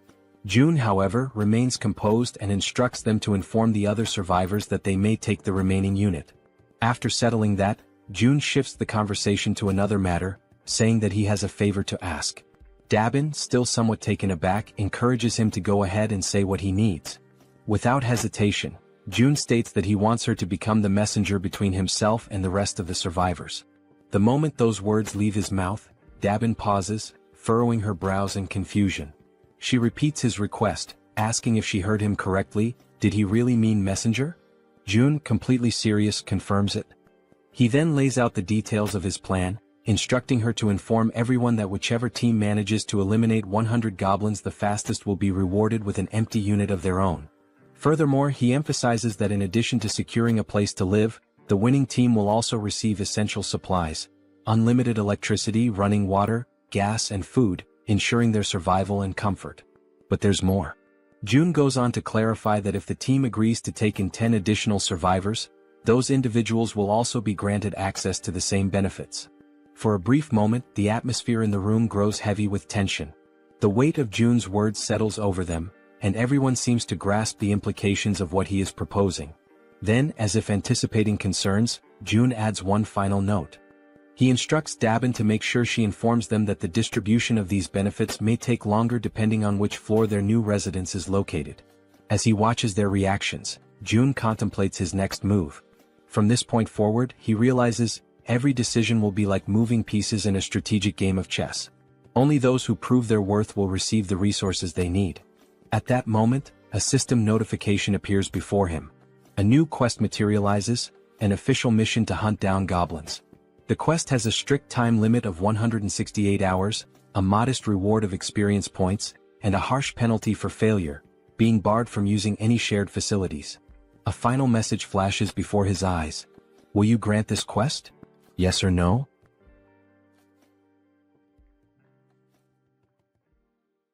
After that, all the residents that June had helped began hunting the goblins. Outside, one of them was desperately running for his life, being chased by an enormous horde of goblins. His breath was ragged and his legs burned with exhaustion, but he had no choice but to keep moving forward. The goblins were enraged, shrieking as they pursued him, their eyes glowing with a savage hunger. The young man in the red jacket was already drained from all the running, and regret started creeping in. He cursed himself for getting into this situation but kept repeating in his mind that he just needed to endure a little longer. As he continued sprinting, his eyes locked onto a door ahead, leading into the parking lot. His last hope of survival. Behind him, the goblins, with their sharp claws outstretched, were closing in rapidly, almost managing to grasp him. But at the last second, the young man threw himself forward, sliding across the ground as if making a desperate soccer tackle. His body barely squeezed through the doorway just before the goblins could reach him. With whatever breath he had left, he screamed in desperation, urging the others to attack immediately. His voice rang with panic as he warned them that the whole thing had been a trap. 3 other members of the group, armed with spears, stepped forward, assessing the situation with calm determination. They acknowledged the red-jacketed man's efforts, commending him for doing a great job in luring in even more goblins than they had initially expected. Without wasting a second, the spear-wielding men began their assault. Their weapons thrust forward in swift, practiced movements, piercing through the goblins before they could force their way through the door. Some of the goblins, already wounded, stumbled back, while others still fought desperately, pushing forward with wild fury. One by one, the goblins were cut down, their bodies being flung backward with every powerful strike. Realizing the overwhelming disadvantage, one of the goblins, seemingly higher in rank, let out a sharp, commanding screech, a call for retreat. Upon hearing it, several goblins turned tail and began fleeing without even looking back. Noticing their retreat, the spear-wielding men shouted for everyone to attack faster before they could escape. One of the men suddenly grinned, a glint of mischief in his eyes, as if he had just come up with something interesting. He turned to the others and asked if they wanted to see something cool. His teammates, unsure of what he was planning but intrigued nonetheless, nodded in agreement. The red-haired man took a deep breath, steadying himself, his focus entirely on his target. Holding his spear tightly, he aimed at the fleeing goblins and, with a force that almost seemed superhuman, hurled it forward. The sheer speed and strength behind the throw made it seem as if he possessed some hidden power. But in reality it was pure brute strength. The spear flew past the twin brothers, slicing through the air at an incredible speed, heading straight for the escaping goblins. One of the goblins, foolishly thinking it had made it to safety, was struck squarely in the back. Its body convulsed for a brief moment before falling lifelessly to the ground. The red-haired man turned back to the twins, a triumphant grin spreading across his face as he asked if they thought that was amazing. The twins, eyes wide in awe, immediately agreed, saying it was absolutely badass. Stretching his arms as if shaking off the tension, the red-haired man then casually asked how many goblins each of them had managed to kill. The twin on the left proudly declared that he had taken down 22. The twin on the right smirked and smugly announced that he had won, having slain 23. Hearing this, the red-haired man grinned even wider and stated that they had officially completed their mission of defeating 100 goblins. After all, between just the 3 of them they had already slain over 100. The twins exchanged glances, surprised at how quickly they had achieved their goal. They had initially thought it would take an eternity to eliminate that many goblins. Just then Min, the man in the red jacket, stormed up to them, clearly irritated. He wasted no time in complaining, reminding the red-haired man that he had said there would be only about 10 goblins. Yet Min had barely escaped with his life. The red-haired man immediately bristled, veins bulging on his forehead in frustration. He snapped back, demanding to know what Min was whining about this time. Min, still seething, shot back that there was no way anyone could have mistaken that many goblins for just 10, and he had nearly died because of it. Rolling his eyes, the red-haired man brushed off his complaints, saying that the results had turned out well. Thanks to their success, they were about to get a brand new place to live, so Min should quit complaining. Irritated, he then told Min to pay attention and called him bro, which suggested they might actually be siblings. Then, with the veins on his face bulging even more, he reminded Min that he had come up with this hunting strategy himself, so there was never any chance of failure. He also pointed out that it was his idea to use the spears, which had been crafted by the twins. All Min had to do was run, something he was already confident in doing. With an exasperated sigh, the red-haired man then offered Min a way out. If he was that dissatisfied, he could simply leave the team. At this point, his presence wasn't even making much of a difference anymore. Sensing the tension between the two brothers, the twins quickly intervened to prevent the argument from escalating into an actual fight. One of the twins calmly asked the red-haired man to relax, reminding him that Min had put in effort as well. The other twin turned to Min and, with a playful grin, told him that he had done an excellent job acting as bait, pointing out that he had been running incredibly fast. The red-haired man clicked his tongue in irritation, saying that Min always managed to find a way to get on his nerves. He then demanded to know how Min dared to talk back to him like that. One of the twins, still grinning, urged Min to just apologize and get it over with. Realizing that arguing would get him nowhere, Min let out a sigh and begrudgingly muttered an apology. The red-haired man huffed in response, then turned his back on him. Dismissing the whole ordeal, he stated that it was time to move on, as they needed to head to the 21st floor to claim their new home. However, upon arriving at the 21st floor, ready to receive their reward, they were met with unexpected news. Dabin, looking somewhat apologetic, informed them that another team had already beaten them to it and claimed the reward first. The entire group froze in disbelief, their excitement immediately turning into shock. In their minds, they had been incredibly fast. There was no way another team had completed the mission before them. The red-haired man's face darkened, his irritation flaring up again. He demanded to know if there was really another team that had managed to slay 100 goblins faster than them. Dabin nodded, confirming it. Still unable to believe what he was hearing, the red-haired man furrowed his brows and told Dabin to stop joking around. In a protesting tone, he once again asked Dabin to stop joking around and to just hand over their house already. Dabin, maintaining a serious expression, insisted that it was no joke, she was telling the truth. Then she revealed that the group who had finished the hunt even faster had just arrived. The group that had killed the goblins first. Seeing who they were made the red-haired man even more irritated. The group consisted of Dabin's brother and an elderly couple, both of whom were smiling cheerfully as if nothing had happened. Dabin turned to her brother and asked how things went with June. In response, her brother explained that they had made a deal. In exchange for giving up the new house, his own home and the elderly couple's home would now have electricity, food, and other necessities. On top of that, their daughters would no longer have to take part in missions. Upon hearing this, Dabin immediately pointed out that the elderly couple's daughters were minors, meaning they should have already been exempt from missions in the first place. The elderly couple continued smiling, unfazed, and corrected her by saying that their daughters were actually adults. Despite their youthful appearance, they were older than they seemed. The elderly woman then added that their daughters were probably quite skilled with bows and arrows, though her husband always worried too much about them. Dabin's brother also mentioned that part of the agreement included providing bows and arrows for their daughters. Dabin frowned, questioning the need for bows and arrows. Were they planning to continue hunting goblins? Her brother nodded, confirming that they were, but specified that June had only requested the goblins in the surrounding areas. Since the goblins were relentless and kept coming no matter how many were killed, it was necessary to keep them under control. Hearing all of this, the red-haired man grew even more irritated and told them to stop with all the useless chatter. Then, in a firm voice, he questioned whether they were giving themselves special privileges simply because they were the ones in charge.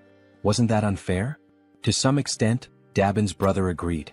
That's why, to balance things out, he explained that June had ordered the second and third groups to kill 100 goblins and head to the 30th floor to receive their rewards. Upon hearing that, a genuine smile appeared on Dabin's face. She reassured them that everything had worked out and instructed them to head up to the 30th floor. Dabin then added that Seo Jun would be waiting for them there, while the red-haired man, still visibly irritated, remained bitter about not being the first group. As they ascended in the elevator, the red-haired man suddenly asked if the guy's name was really June, since he looked younger than all of them. Then, laughing with clear sarcasm, he commented on how ridiculous it had been to hear Dabin speak so respectfully about this June. One of the twins joined in on the sarcasm, joking that maybe Dabin saw June as some kind of god or something. The other twin laughed as well and scoffed, saying, "God my ass. At most he's just the leader of some cult."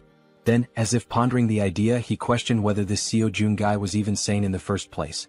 Min, who had been listening to all of this quietly, murmured under his breath that all of them were being protected thanks to Jun's abilities. Therefore he suggested that maybe they didn't have the right to speak about him like that. The moment those words left his mouth, the atmosphere inside the elevator changed.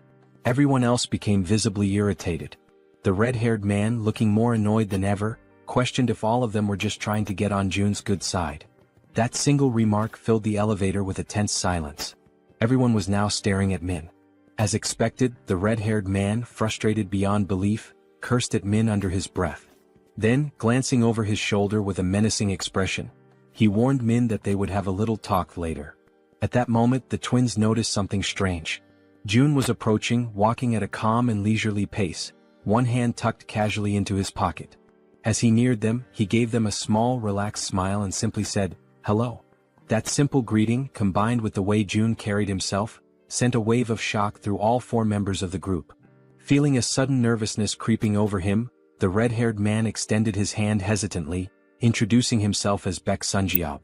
Jun shook his hand in a firm yet casual manner, acknowledging him before commenting that he had observed how Sunjiob and his team had hunted. He noted that they had made excellent use of the barrier and that their strategy had been quite effective. Hearing that sent another chill down Sunjiob's spine. His voice slightly unsteady, he asked how Jun could possibly know that. Jun completely ignored the question. Instead, he simply smiled and stated that from now on, he would be providing electricity, water and gas to units 1301 and 1502. Sunjiob, still trying to make sense of what was happening, managed to thank him but couldn't hold back another question. How was any of this possible? Once again, Sunjiob asked how Jun was doing all of this, how exactly he was making it happen. And yet, for the second time, Jun ignored him. Instead, he casually reminded them that since they had successfully hunted 100 goblins, they were now qualified for these benefits. Then, as if the entire situation wasn't unsettling enough, Jun's expression shifted into a disturbingly eerie smile. With a tone that sent chills down their spines, he added, "By the way, I'm not some cult leader." His eyes glinted with amusement as he continued, "And I certainly don't have any intention of becoming a god." The weight of those words left the entire group frozen in place, completely paralyzed with fear and unable to react. Then, with that same eerie and slightly devilish smile, Jun raised his hand near his mouth, as if about to share a secret. "There's just one more thing." His voice carried an unsettling undertone as he announced that he had a request to make of them. Sometime after that, the new group is seen running at full speed, desperately fleeing from something. When the scene shifts to a front view, the four members are revealed to be escaping, but this time, it's not from goblins, it's from massive, bloodthirsty orcs.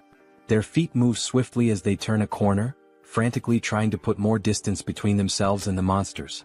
As they round another street, they shout desperately for someone to hurry up and throw things at the orcs. Standing in front of them is Han, holding several spears in his hands. With a subtle smirk, Han tells them they did a good job.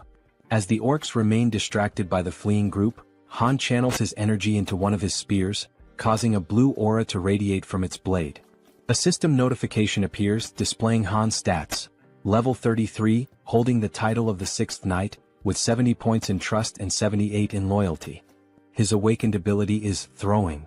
Han's throws were already powerful, but now, by consuming mental energy, he can amplify his attack power up to 5 times. As he focuses on his throw, energy visibly gathers along the blade of his spear.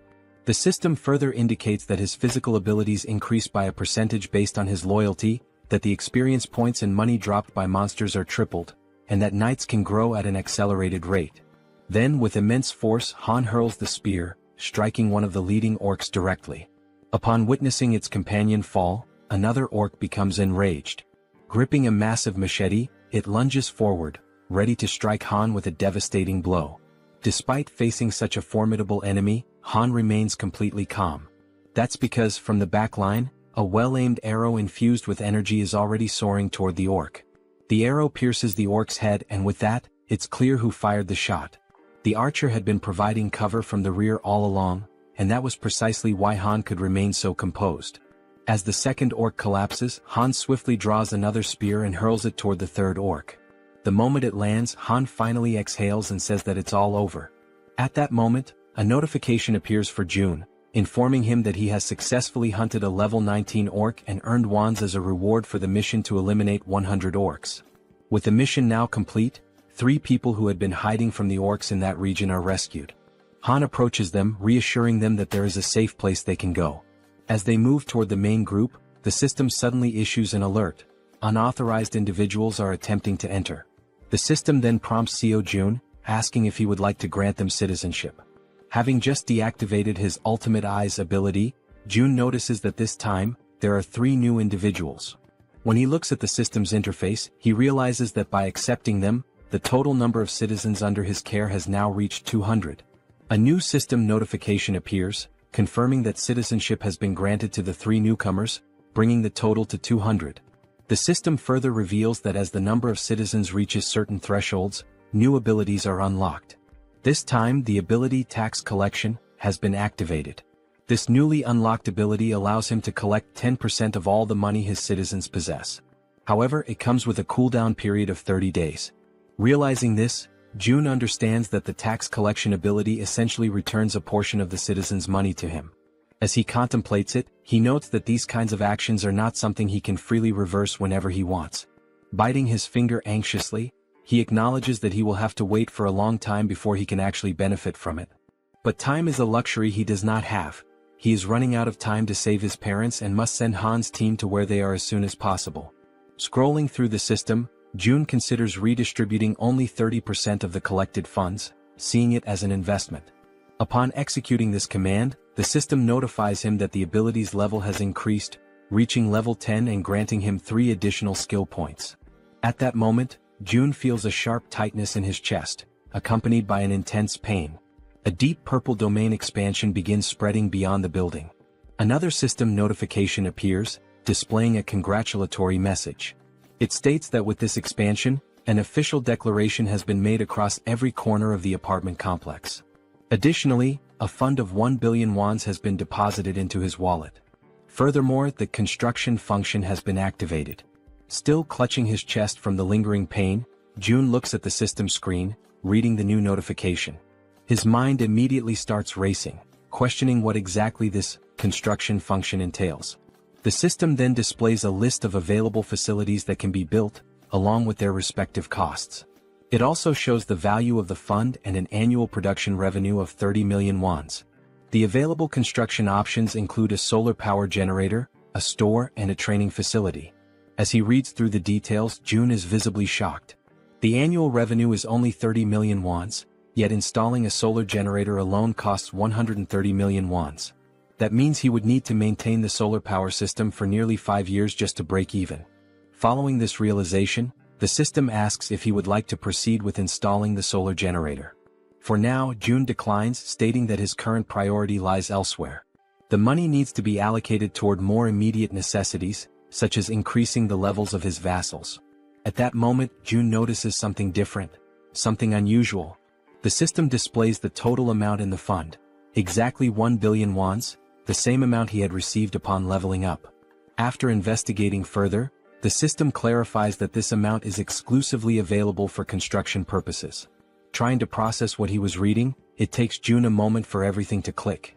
But when it finally does, he smiles, realizing just how significant this is. This money is entirely separate from the funds in his personal wallet. Seeing this as an extremely positive thing, Jun quickly understands that there's no reason to hold back from using it all. Without hesitation, he accepts the installation of the solar power system. The system then informs him that the process will take 24 hours to complete and updates his remaining balance, which now stands at 867 million wands. Looking at the cost, Jun realizes that it was surprisingly cheap. This leads him to ask whether the system is capable of installing an additional solar generator. The system responds that only 1 solar generator can be installed per apartment building. With that in mind, Jun shifts his attention to the store option. As he selects it, he is met with an unexpected but pleasant surprise. The feature is far more impressive than he had initially thought. This store is directly linked to the one he already owns, allowing him to sell registered items to his citizens. However, what truly makes this ability unique is that it is not a physical store. Instead, the system produces items in real time, and as long as there are funds available, the system itself will handle the transactions. Up until recently, managing and distributing supplies had been a tedious and time-consuming task, with Dabin having to handle most of the distribution. But now, with a system-operated store in place, the citizens will be able to purchase what they need on their own. As he reflects on this, June realizes that he can personally set the prices, increasing overall liquidation rates even further.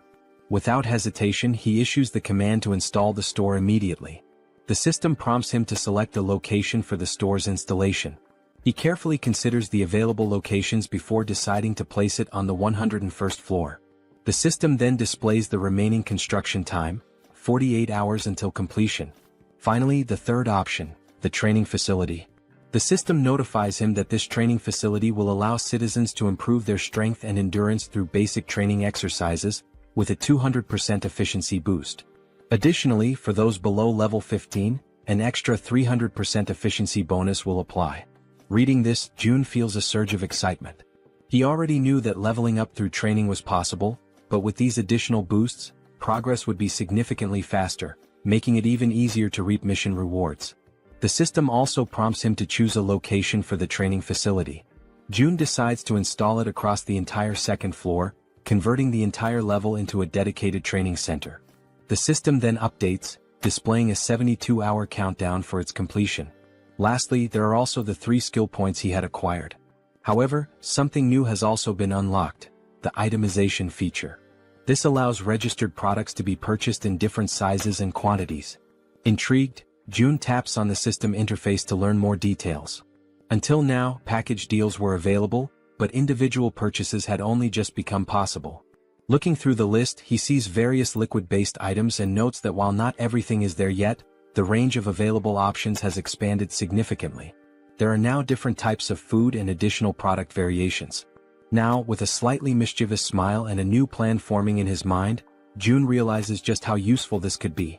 Meanwhile, back on the battlefield, Toji is clad in his knight armor, engaged in combat against an orc wielding a large knife.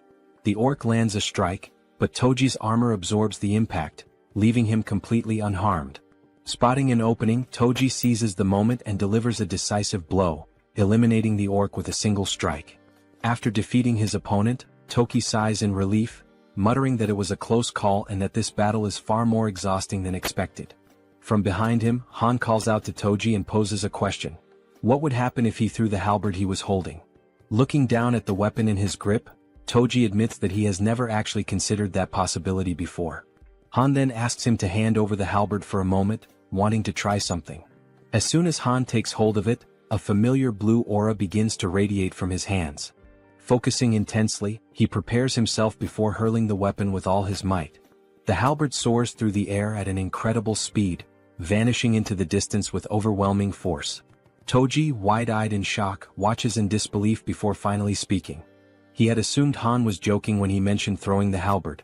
Now, however, the weapon was far beyond their reach. Crossing his arms, Han simply responds that he has already thrown it.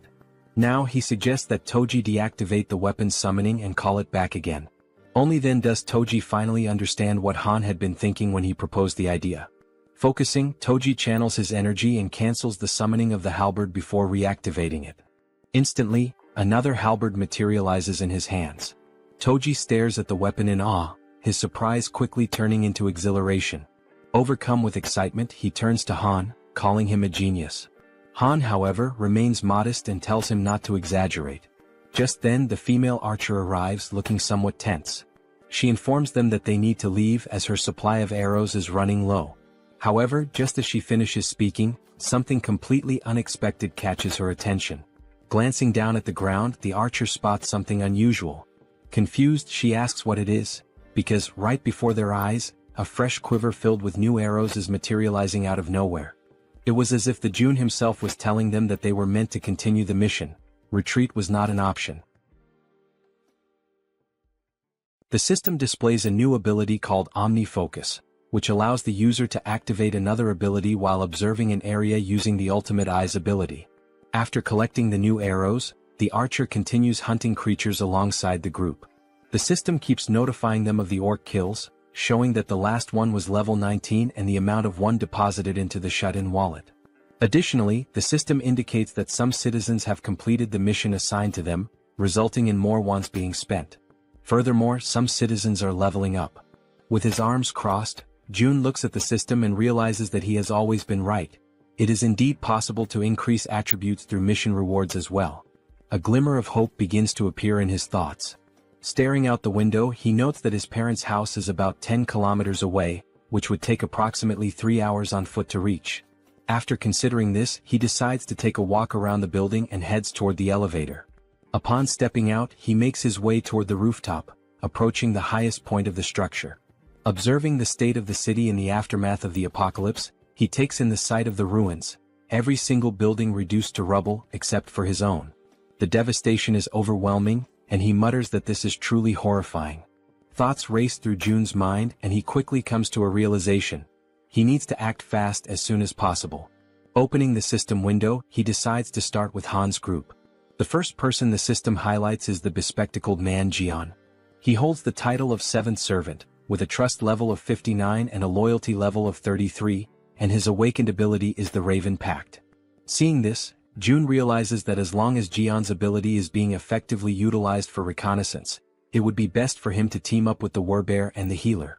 The werebear Yanju is at level 33 and has awakened the warrior bear ability, but her loyalty remains low at only 12. Meanwhile, the healer Kim Dejung is at level 30 and has the awakened abilities of healing, blessing, and magic armor. Examining the details, June notes that unlike the healer who is already registered as a vassal, the werebear does not yet possess the necessary trust to qualify for vassal status.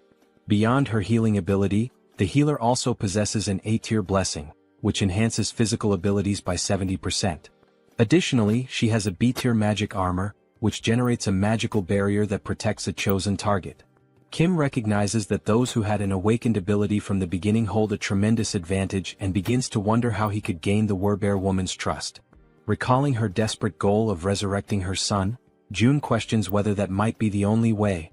He opens the system's resurrection tab and immediately, the system informs him that he does not have enough money to grant the reward, instructing him to acquire more funds.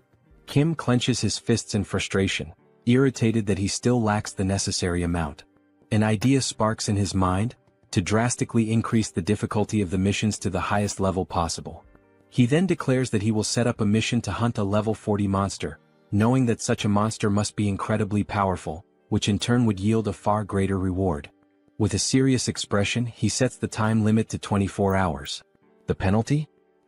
Yet, once again the system notifies him that he does not have enough money to provide the resurrection reward. Despite the harsh penalty of death upon failure, June is infuriated that the system still deems it insufficient. Then, another notification appears, momentarily catching him off guard. The system announces that he has slain a level 18 orc. An idea suddenly takes root in his mind, perhaps a group mission might work. Without hesitation, he reopens the system and attempts to issue a mission to hunt a level 40 or higher monster, with the same 24-hour time limit and the same penalty of death upon failure. However, this time the reward is modified. The werebear's son will be resurrected, but only for 1 day. June accepts the mission, determining that for now, he must ensure the werebear woman fully commits to his cause. Back in his room, Seo Jun hears desperate knocking at his door. A frantic voice from the other side pleads for him to open it. Seo Jun moves toward the door, and as he cracks it open, he barely has time to react. The werebear woman barges in without waiting for him to open it fully. She had already been informed of the mission's reward and the possibility of resurrecting her son, which explained why she looked completely exhausted. Her eyes brim with tears as she declares, with a trembling voice, that she will do anything, anything at all, and she is willing to start immediately. June tells her that it is indeed possible, but there is a strict time limit, 24 hours to complete the mission and 24 hours for the resurrection itself. Upon hearing this, the werebear woman collapses into uncontrollable sobs, overwhelmed by the mere possibility of something she had long believed to be impossible. Tears stream down her face as she expresses her heartfelt gratitude to June, telling him that she is truly happy, ecstatic, to have even just 1 day with her son. With unwavering determination, she promises that she will do whatever it takes to make it happen. After that, the system notifies that she has surpassed 30 loyalty points and can now be registered as a vassal. Sometime later, June is seen lying in his room, staring at the ceiling. And with nothing but the power of his mind, he manages to turn on the light. Realizing that he succeeded, he shifts his focus to the faucet and attempts to do the same. He concentrates, directing his thoughts toward opening the faucet until water begins to flow. At first, only a few droplets trickle out, barely noticeable. He concentrates a little harder, and this time he manages to fully open the faucet, allowing water to gush out at maximum flow. Feeling somewhat relieved, June comments that this is pretty cool, but at the same time he has already grown somewhat accustomed to it. Now he feels as if he has become a mage, like something straight out of Harry Potter, wielding a wand and controlling electricity, water and gas with precise mastery. The system then displays an update, indicating that the store's earnings are being calculated. A total of 320,981 wons has been deposited into the shut-in wallet. Glancing at the system, June does some quick calculations and realizes that a profit of 320,000 wons suggests that today's total sales have exceeded 1.5 million won.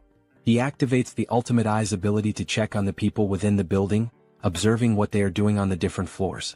On another floor, a man asks how much they need to save. Another man, holding a bow, responds that the bow itself cost 150,000 won, and today they only earn 10,000 won, meaning it will take roughly 15 days. The first man calls the other an idiot, pointing out that he didn't even factor in the cost of water and food for the next 15 days. Frustrated, the man with the bow turns his back and says that since the other is so smart, he should calculate everything on his own. Observing the interactions and dynamics between the people, June notes how much the atmosphere has shifted ever since he started distributing the reward money. He also realizes that ever since the mysterious place known as the store appeared on the first floor of the building, the small amount of money earned from hunting goblins has begun to ignite a growing desire among the people to hunt even more. And now that there are no longer enough goblins left within the apartment complex, people are being forced to venture outside in search of prey. Looking at the system, he feels a certain satisfaction, as level-ups are progressing steadily, and the number of new citizens has grown significantly. The system shows that the current population is 789, with XP and money bonuses now at 100%. Fixated on the system screen, Seo Jun realizes that things are about to expand exponentially from this point forward. Then once again another notification appears. Another level 18 orc has been slain. Sometime later, down below, the werebear woman, with her immense superhuman strength, is tearing through wave after wave of goblins, crushing them without hesitation. Now she is emitting a golden aura, striking fear into the goblins before they even have a chance to fight back. Without wasting a single second, her thoughts consumed by the possibility of seeing her son again, she charges forward, completely obliterating the remaining goblins. Once no more goblins are left standing, she begins to revert to her human form. The exhaustion catches up with her, and she breathes heavily, struggling to steady herself. From a distance, the healer calls out to her, asking if she is okay and whether she is injured anywhere. The werebear reassures her that she is fine, stating that even if she were hurt, it wouldn't be enough to stop her. The healer, concerned, urges her not to push herself too hard, mentioning that she is eliminating all the monsters before anyone else even has a chance to fight them. The werebear apologizes, insisting that she isn't trying to steal anyone's kills. The archer, curious, asks why she is apologizing in the first place, pointing out that by taking down the monsters so quickly, she is making things much easier for everyone. Hearing this, the werebear feels a sense of relief. Her companions are not upset with her after all. Watching from afar using the ultimate eyes, June acknowledges that forming this team was indeed a good decision. The system then updates, displaying the werebear woman's status. Her name is Yun, and she has now reached level 40, with her trust and loyalty both rising to 66. She has also acquired new abilities beyond just her werebear transformation. The newly awakened abilities are Ancestral Vital Blood and Primal Frenzy. These new abilities grant her a 50% boost to melee attack damage. Additionally, whenever she sustains wounds, Vital Blood drastically increases her regeneration. Furthermore, her eyes turn crimson upon witnessing blood, triggering an effect that amplifies her physical abilities by an astonishing 300%.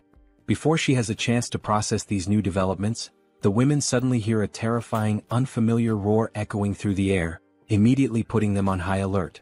The growls grow louder and closer, signaling that whatever is coming is approaching fast. Then, out of the shadows, a monstrous figure appears, stopping just a short distance in front of them. Without hesitation, the archer swiftly pulls back her bowstring, while the werebear instructs the healer to fall back slightly. Standing before them is an orc, its presence alone exuding an overwhelming aura of menace. Its crimson eyes gleam ominously, and its body is riddled with deep scars, evidence of countless battles. In its massive hands, it grips a weapon resembling a giant club, and it begins to speak in a language that none of them can understand. Faced with the imminent threat before her, the werebear woman does not hesitate for a single second and immediately begins her transformation. In an instant she completes the shift into her full beastly form, her massive figure standing in a battle stance directly in front of the orc. Now, enveloped by her golden aura, she lunges forward to attack the enemy, while in the background both the archer and the healer call out, urging her to be careful.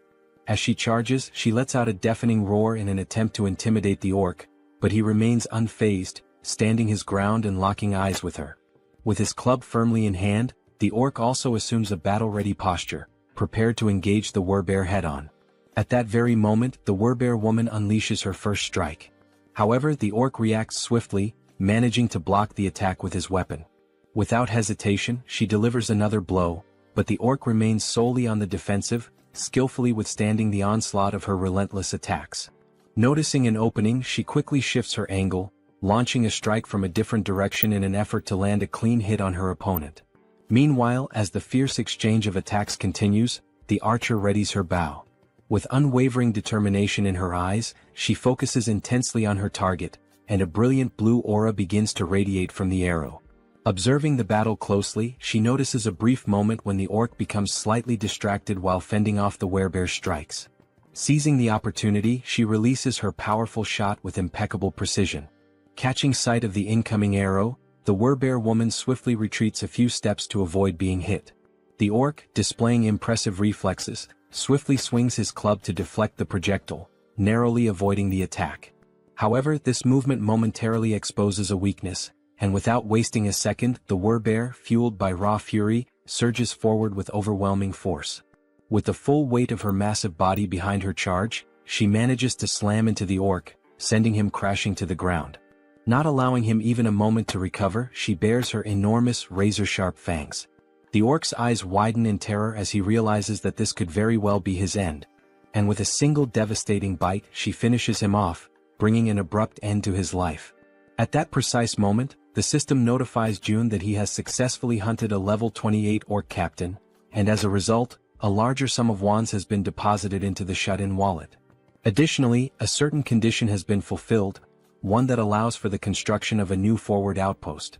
This forward outpost resembles a defense tower, and according to the system, it serves as a safe zone located outside of the main home. When activated, it temporarily exerts the same protective influence as the house itself. There are two conditions for its activation. The first is that it will only be operational if a citizen holding the rank of knight or higher resides there. The second condition states that if an unauthorized individual remains inside for more than a day, the outpost will automatically be destroyed. Reading this information, June is caught off guard, surprised by the realization that he now has the ability to construct something entirely new. A grin spreads across his face as he remarks that, despite the staggering cost of 1.3 billion wands, his bank account has more than enough funds now that all the orcs have been dealt with. He decides that this forward outpost is well worth the investment. The system also displays additional details, revealing that the construction process will take 7 full days and will require 3 citizens of knight rank or higher to be stationed there. With that in mind, June realizes that his only option is to wait for those 7 days while the 3 necessary members return to occupy the outpost. As various thoughts race through his mind, the one that troubles him most is the sheer amount of time that will be lost, an entire week spent waiting. Deep in thought, he acknowledges that he cannot afford to waste too much time. Furthermore, most of the monsters near the outpost site have already been eliminated thanks to the efforts of his citizens. Understanding this, Seo Jun decisively presses the button on the system to initiate the construction of the outpost. Even though it will take 7 days, he realizes that it is not a bad option at all. If he can build this within the main house's territory, it will at least provide him with some peace of mind. As these thoughts occupy his mind, he finds himself recalling memories from his childhood, moments of pure happiness spent with his family. And now, by strengthening his domain, he believes he will be able to protect his family more effectively. Staring out the window at the ruined city beyond, he feels a deep sense of unease, knowing that bringing his grandparents here will not be an easy task. Closing his eyes, he silently wishes for his family's safety. When he opens them again, his resolve strengthens. Since things have reached this point, he decides that tomorrow he will send Han's group to begin the rescue mission. The following day arrives and once again they find themselves back at the train station. A bespectacled man watches the events unfolding before him in absolute disbelief. At the front lines, the werebear woman is tearing through enemies, completely unstoppable, while he observes in utter shock from the sidelines.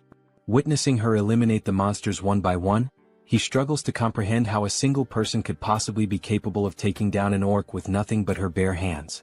With every orc she slaughters, the realization dawns on him: she is no ordinary human. She is a werebear. Even though he is still overwhelmed by everything happening before his eyes, he acknowledges that it all makes sense. After all, she was already incredibly powerful even before receiving June's blessing. As she continues her relentless rampage, crushing orcs with ease, one thought refuses to leave the bespectacled man's mind. How the hell did June manage to win her over? After all, not too long ago this werebear woman was utterly obsessed with hunting goblins. The bespectacled man then considers the possibility that she may have acquired new abilities, despite already being incredibly strong.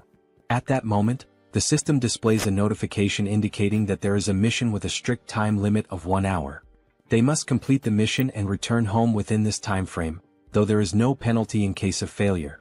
Back at the station, the bespectacled man takes position at the front to scout the area, carefully scanning his surroundings. Not far from him, he spots the rest of the group who had accompanied him on this mission. Han calls out to him, suggesting that it would be best to head back home. The bespectacled man turns around, briefly considering the suggestion, and ultimately nods in agreement. As he waits, his raven, an extension of his newly acquired ability, returns from its reconnaissance flight. The bird lands gracefully on his arm, having completed its task, and the bespectacled man gazes at it with pride. Gently stroking the raven's sleek feathers, he decides to name it Black and expresses his gratitude for its good work. Han steps closer, placing a firm hand on his shoulder before asking if he can now take the lead in patrolling ahead, given his new ability. The bespectacled man turns to Black, instructing it to be cautious before sending it forward on a new scouting mission. The raven, its dark eyes filled with an eerie intelligence, silently observes its surroundings before taking flight once more. With a powerful beat of its wings, Black soars high above the station, climbing as high as possible among the towering buildings to gain a broad vantage point of the area. It moves in calculated circles, carefully surveying the entire perimeter. Thanks to the bespectacled man's new ability, he is able to access everything the raven sees as if their visions are linked, distance proving to be no obstacle to their connection. Once he fully processes the information relayed by Black, the bespectacled man turns to Han and reports that the area outside appears to be clear, confirming that it is safe to proceed. Han acknowledges the report with a nod and promptly signals the rest of the group. Upon receiving the order, everyone quickly moves into formation, positioning the strongest members at the outer edges while the healer remains securely in the center. As they march forward, the bespectacled man suddenly senses an unusual presence near his back. His instincts kick in and without hesitation he whirls around to check for any threats. A faint rustling sound reaches his ears and after a brief moment he identifies the source, a small rat scurrying along the path. Since he is positioned at the back line, the bespectacled man swiftly climbs onto the platform, stepping away from the train tracks to avoid obstructing the others. His companions continue moving ahead, yet an uneasy feeling lingers. Unable to shake it off, he turns once more to scan the area behind them, double-checking to ensure that they are not being followed. In the dimly lit tunnel, just beyond the tracks, something catches his attention, a pair of gleaming eyes watching from the shadows. The eyes belong to a rat. Without hesitation, the small creature leaps forward, mirroring the group's path with uncanny precision. Relentlessly, despite its diminutive size, the rat pursues them, its glowing eyes locked onto their trail. Carefully and persistently, it follows their every move, all the way to the station's exit.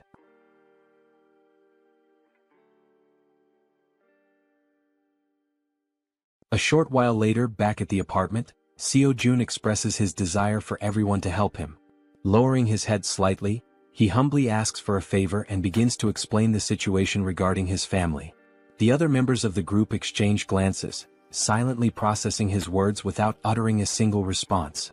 Jun continues, acknowledging that the chances of his family being alive are slim, given the current state of the world.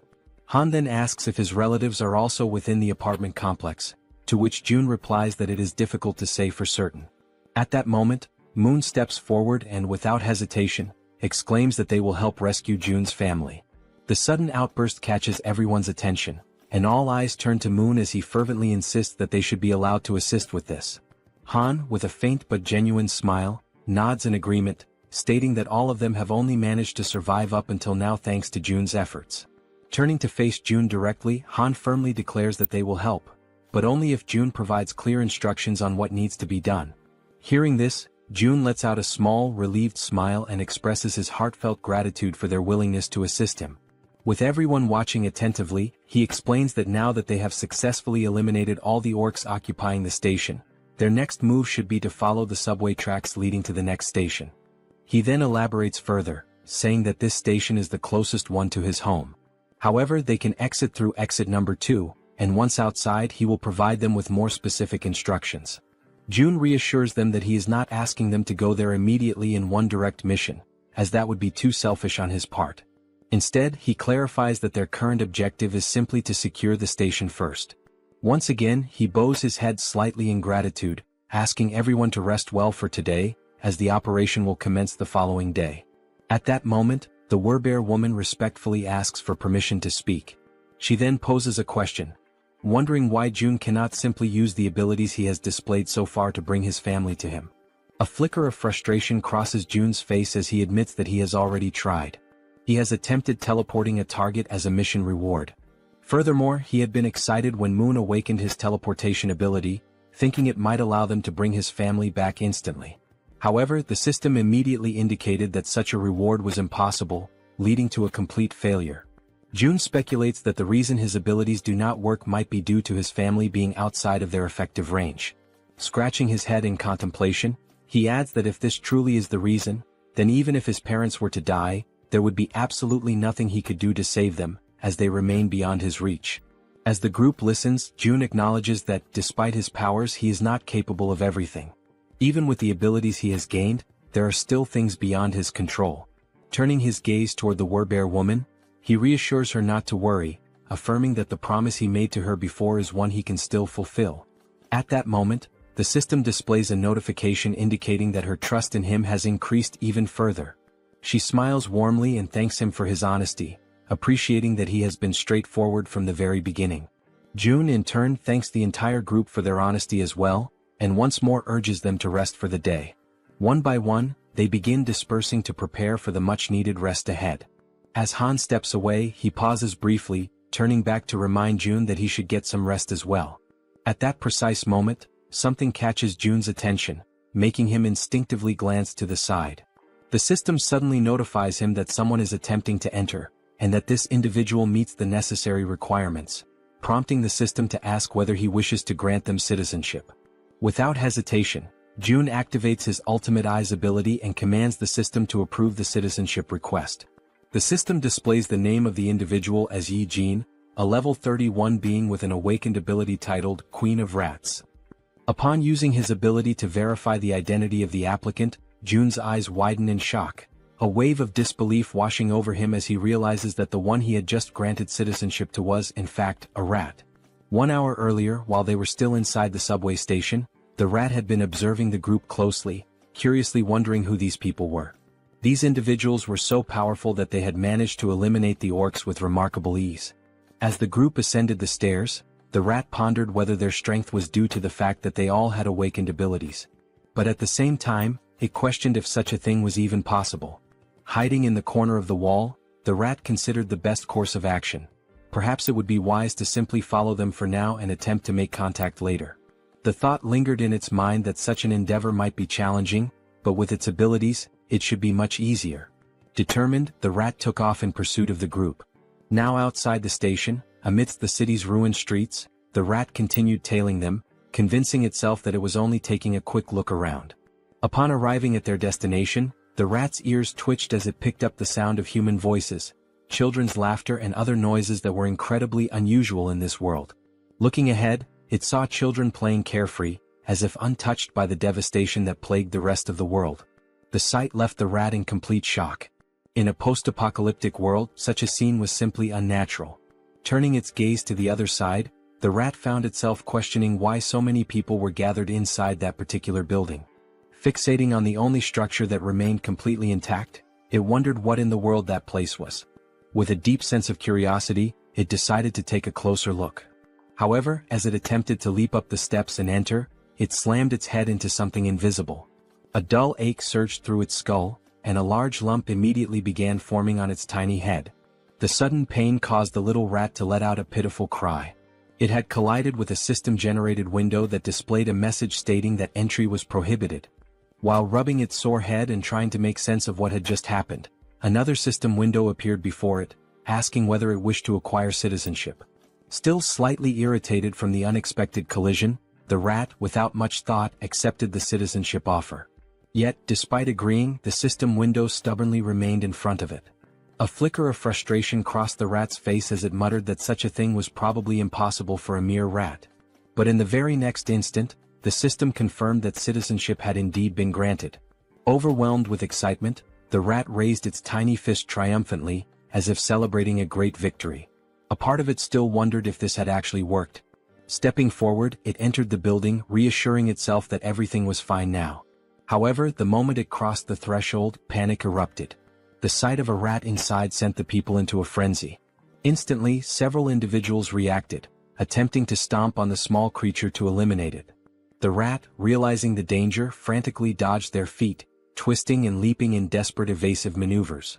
It barely managed to escape the chaotic scene, but in the process, it lost its balance, tumbled forward, and ended up rolling into another area entirely. The new location was a training facility, where the group's members were actively working out. Han and Togi were lifting dumbbells, training their biceps. Moon and the glasses-wearing man were performing bench presses. The archer and the poison-wielding woman were working out on the other side of the room. Meanwhile, the healer and the werebear woman were taking turns using the lat pull-down machine. Observing the sheer intensity of the training, the little rat found itself in awe, its tiny mind racing as it marveled at the sight. What kind of place was this? At that very moment, elsewhere, a new figure appeared. A woman, clutching her head, muttered that she was experiencing pain. She had been inside that very subway station earlier, and now she was suffering from a splitting headache. Perhaps this pain was a lingering effect of when the rat had collided headfirst into the system's invisible barrier. Bringing her hand to her mouth, she let out a smile, one that gradually morphed into something filled with twisted excitement. She spoke softly to herself, claiming that now, at long last, an opportunity had presented itself. A low chuckle escaped her lips and soon she was grinning almost maniacally. She had finally found a way to survive. However, she quickly realized that the real challenge was how to actually reach that place. For now, she only needed to make her way to the station where the group had been. As she gnawed at her nails, she considered the possibilities. Perhaps the only viable method would be to traverse the subway tracks. But there was a major obstacle in the way, the monster that currently occupied the station, blocking the path forward. And yet, instead of despairing, she clenched her fists with determination. That was precisely why she still had a chance. There was nowhere in this world that she could not reach. At her command, a swarm of rats began to emerge, flooding the entire area. At that moment, a system notification appeared, indicating that he had hunted a trained level 2 rat and had gained a small amount of XP. The woman's ability was called Queen of Rats, a skill that compelled any rat she encountered to swear loyalty to her, allowing her to share their senses. Observing the notification, June, deep in thought, quickly realized that this woman was controlling the rat's spirit. Without hesitation, he activated his ability, Ultimate Eyes. Someone with an awakened Tirei ability had arrived on their own, so no matter the circumstances, he had to accept them. He carefully examined each room, searching for any sign of her, but there was nothing to be found. Turning his gaze outside, he scanned the surroundings, yet there was no trace of her there either. June then considered summoning her through a mission, as she had already been accepted as a citizen. The mission he devised was simple: visit the apartment within a 48-hour time limit, with a reward of cola and a choco bar. However, just before confirming the mission, June paused, realizing he was forgetting something. A memory resurfaced, the conversation he had with the werebear woman, where she had asked if he simply couldn't bring someone there using his abilities. June had tried multiple times before and had never succeeded. But perhaps that was because those people had been outside his sphere of influence at the time. Now, however, things were different. Everyone who had obtained citizenship was undoubtedly under his influence. No matter how far away they were, the system still registered the bodies of the monsters they hunted, calculating them accordingly. This proved Jun's theory. With this realization, he ordered the system to modify the mission. The new objective remained the same: visit the apartment. However, the time limit was now only 10 seconds, and the penalty for failure was immediate summoning to the location. After confirming the changes, Jun felt a hint of surprise that the system had allowed it to proceed without imposing any restrictions or additional penalties. Deep in thought, he considered that this was a worthwhile attempt. If he could successfully summon a citizen from the outside just once, then he could safely bring his own family there in the future. Once the forward base was activated, he would temporarily gain the same authority as his original territory. Only then would Han's group be dispatched. The forward base would be constructed, citizenship would be granted to his entire family, and using the mission system he would finally be able to summon them there. Jun realized that this plan had a real chance of working. However, the real issue was how much it would cost. But ultimately, the cost didn't matter as long as he could save his family. With unwavering determination, he declared that he would begin, pressing the button to start the mission. The countdown started, 10 seconds. The only thing on Jun's mind at that moment was that he hoped this wouldn't cost $1 billion. When the 10 seconds elapsed, the system notification appeared. Mission failed. However, to Jun's relief, the cost was nowhere near what he had feared. Feeling the weight lift off his chest, he placed a hand over his heart, relieved that it had only cost 30 million. But now, standing at the entrance of the apartment, was Yi Jin, the Queen of Rats. She was on her knees, trembling, her face filled with terror as she frantically questioned where she was. Jun immediately deactivated Ultimate Eyes, confirming that the penalty had indeed worked as intended. Slowly, he began walking toward the woman.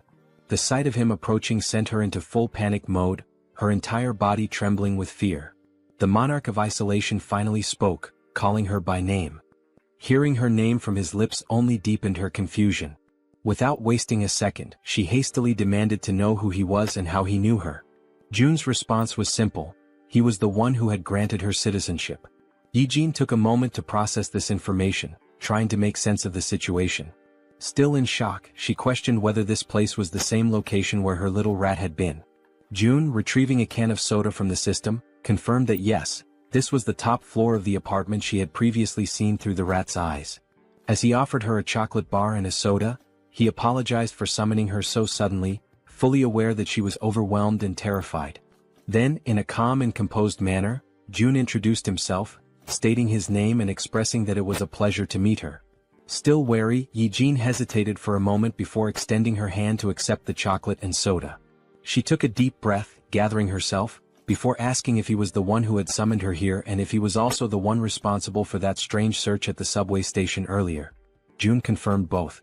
Without warning, her expression shifted completely, excitement flashing across her face. Her sudden change in demeanor left Jun puzzled. Then, as if she had just remembered something urgent, Yi Jin began to speak. She knew it was asking for a lot, but there were people under her care and she wanted to know if he could bring them here as well.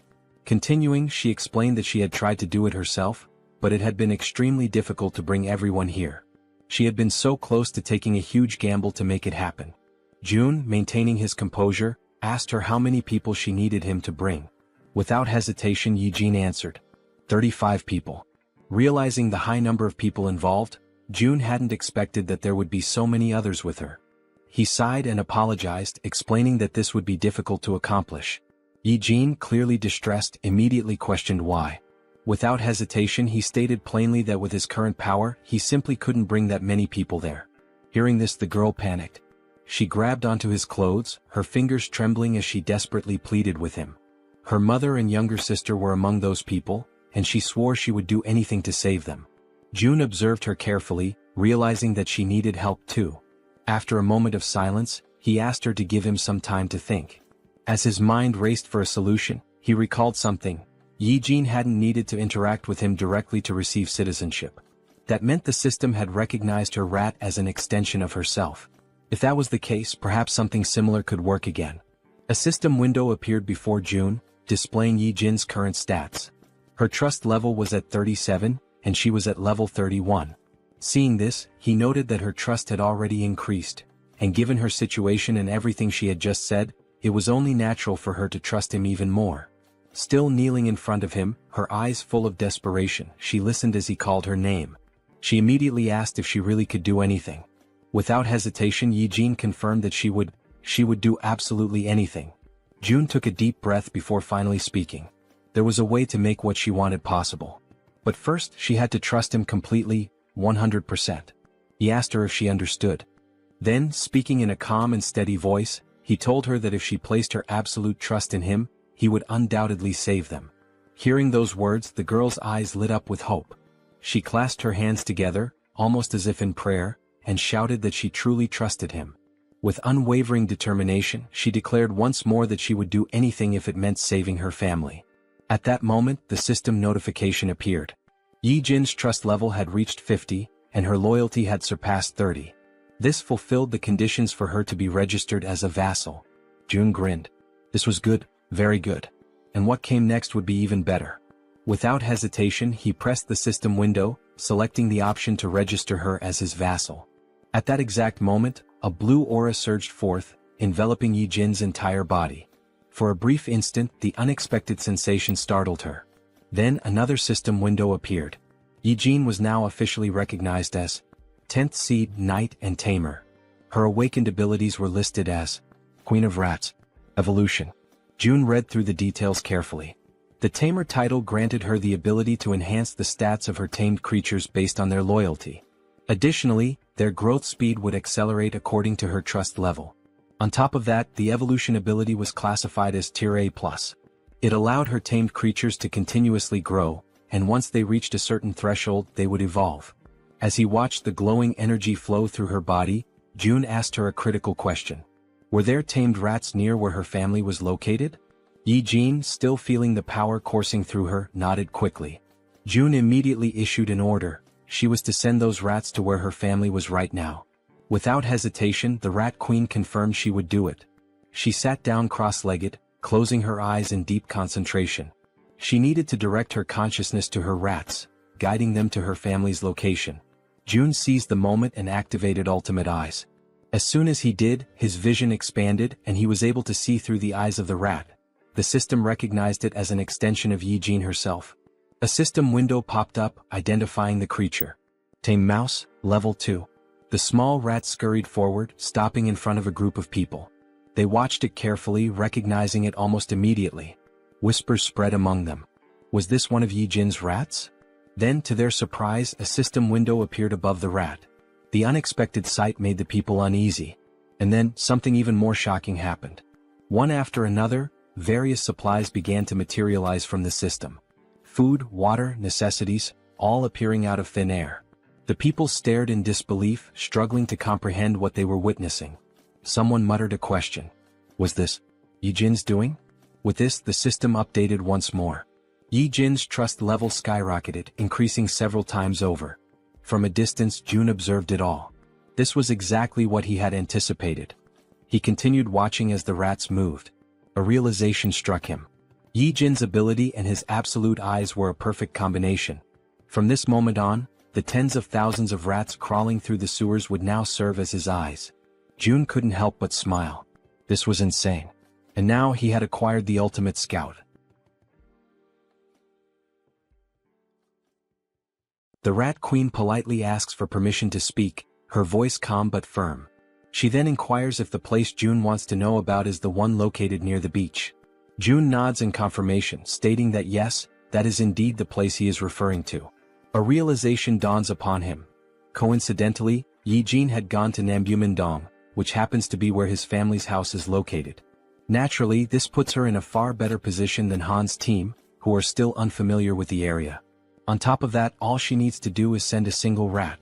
Even just one rat alone makes it possible to confirm his family's survival, and now with her abilities, it will also be much easier to send supplies. After June explains the plan to her, Yi Jin smiles, confidence shining in her expression, and assures him that he can leave everything to her. Right at that moment, the system notifies that both her loyalty and trust have increased. Not wanting to waste any more time, June immediately asks if she can go right now. Yi Jin, still smiling playfully as she absent-mindedly plays with one of her rats, confirms without hesitation that she can. June then gives her a specific request. He asks if she could follow the subway tracks on her way. Her expression shifts slightly, and she asks if he is seriously suggesting that. June confirms without hesitation. His plan is to use that route for the rescue mission later. However, Yijin's expression changes drastically. A look of sheer panic washes over her face as she quickly exclaims that this will not work. June is momentarily taken aback by her sudden reaction and questions why his plan would fail.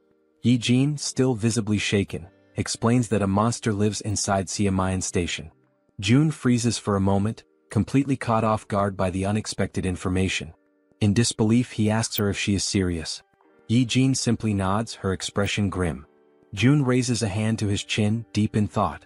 After several seconds of contemplation, an idea forms in his mind. He then asks Yijin if she can send just one rat to where the monster is. Though she is visibly hesitant, no doubt because of her traumatic experiences, she steadies herself, takes a deep breath, and focuses. As the blue aura flows through her body, she confirms that she can do it. The perspective shifts, and now it is through the eyes of a rat inside the subway. The tiny creature scurries forward, navigating the abandoned station. Then, it suddenly stops, completely frozen in place. Something up ahead catches its attention.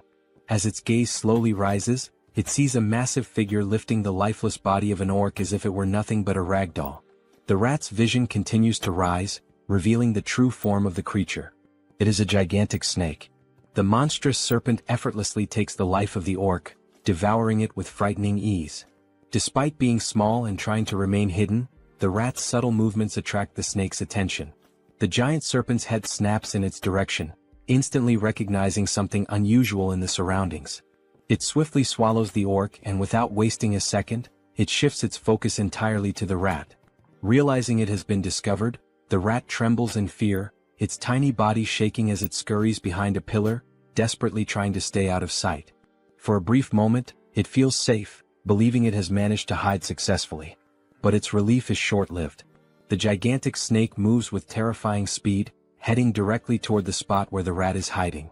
The serpent's enormous mouth opens, revealing its razor-sharp fangs, poised and ready to end the tiny creature's life.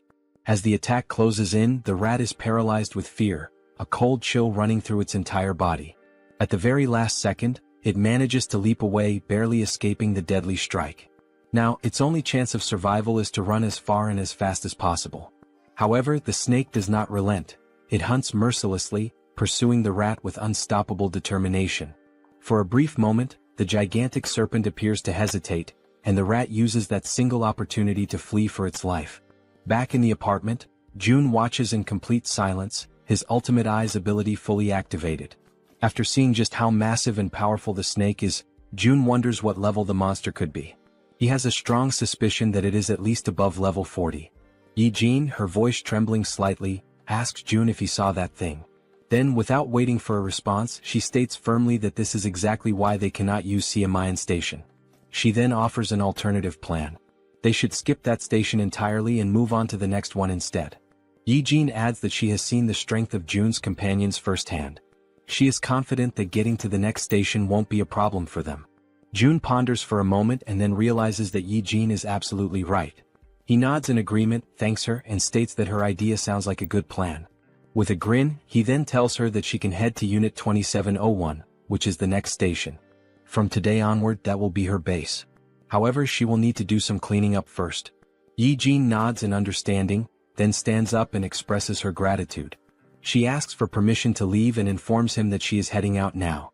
June reminds her to be careful. As Yijin walks away, June finds himself lost in thought. Had it been before he met her, this would have likely been his exact plan. A small smile plays on his lips as he acknowledges this fact. With that, he opens the system interface and gives the command to install solar power generators. The system confirms that the installation process will take 24 hours to complete. Outside, numerous photovoltaic panels begin automatically installing themselves on the rooftops, as the system efficiently carries out the task. Gazing out the window, June watches the progress. This system is impressively efficient, that much is clear. However, even with its current capabilities, it is still not enough to sustain the nearly 800 people under his care. And if they want to raise funds to install more facilities, they will need more people working. At the very least, they must establish a 3-shift system. The same applies to the new common facilities, which include solar energy, the store system, and the training center. Still standing and looking at the system, June says that now is when it truly begins. More hunts. The scene shifts to Han's group, who are running in fear from something chasing them. As they sprint forward, Han quickly glances back and realizes that their pursuers are closing in. Knowing they won't be able to outrun them forever, they decide to stop and prepare for battle. The creatures chasing them are massive bats, flying at incredibly high speeds. The entire group launches their attacks at once, unleashing powerful projectiles. Arrows soar through the air, and as everyone knows, they are infused with a brilliant blue mana. They pierce the bats in multiple places, causing the creatures to screech in agony. After a relentless barrage of attacks, they finally defeat all the bats that had been pursuing them. Once the battlefield falls silent, and none of the bats show any signs of movement, the archer turns to the group and asks if anyone is injured. The group reassures her that they are all unharmed. The poison-wielding woman then shifts the topic, asking the archer about the giant serpent that June mentioned residing in Siamayan Station. She questions whether they truly believe they can take it down on their own. The archer responds confidently, saying that everything should be fine since, if things go south, June can summon them back to the apartment at any moment. The poison-wielding woman nods in agreement, realizing that she is worrying too much. Listening to their conversation, Han grins and reassures her, saying that she doesn't need to overthink things since June is monitoring everything from afar. He then issues the order to move forward. After walking for some time, they finally arrive at the station where the giant serpent is lurking. The first sight before them fills them with horror and an overwhelming sense of dread. Scattered across the ground are the lifeless bodies of goblins and orcs, torn apart in a gruesome display. Among the carnage, a train car has been derailed, lying on its side off the tracks. The grotesque sight is enough to make the poison-wielding girl gag, barely able to hold back her nausea. Han orders the rest of the group to proceed while she takes a moment to recover. As they advance slowly, exercising extreme caution, Han suddenly senses something off, an eerie, unsettling feeling, accompanied by the distinct sound of a snake hissing. His instincts scream at him, and he immediately shouts for everyone to stop and be on high alert. The group tenses up, readying themselves for whatever might come next. Being at the front, Han is the first to see it, and his body freezes in terror. Emerging before them is the giant serpent. Its scales shimmer with a deep purple hue, and its golden eyes gleam with an insatiable thirst for blood. Faced with such an overwhelming presence, the entire group trembles in fear, unable to utter a single word as adrenaline surges through their veins. Toji is the first to break the silence, shouting in desperation, asking how they are supposed to fight a monster like this. At that moment, each of them frantically tries to think of a way to survive. Despite his own fear, Han instinctively pulls the archer into his arms as she, too, is frozen in place. With a firm voice, he yells for everyone to drop to the ground immediately. Without hesitation, the group obeys, crouching low as a series of devastatingly fast strikes slice through the air above them. The attacks are so rapid that they can only hear the sharp sound of the wind being cut, followed by the impact of the strikes smashing into the metro walls. At that moment, a system notification appears, revealing a new party quest. The objective: eliminate the giant serpent. Time limit: 10 minutes. The reward: a massive amount of XP. There is no penalty for failure, but everyone knows the truth. Failing this battle will cost them their lives.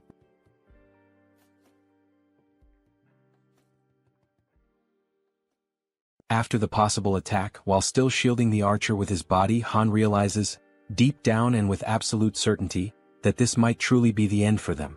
As the others begin to recover from the shock, confusion sets in, and they start questioning what exactly just happened.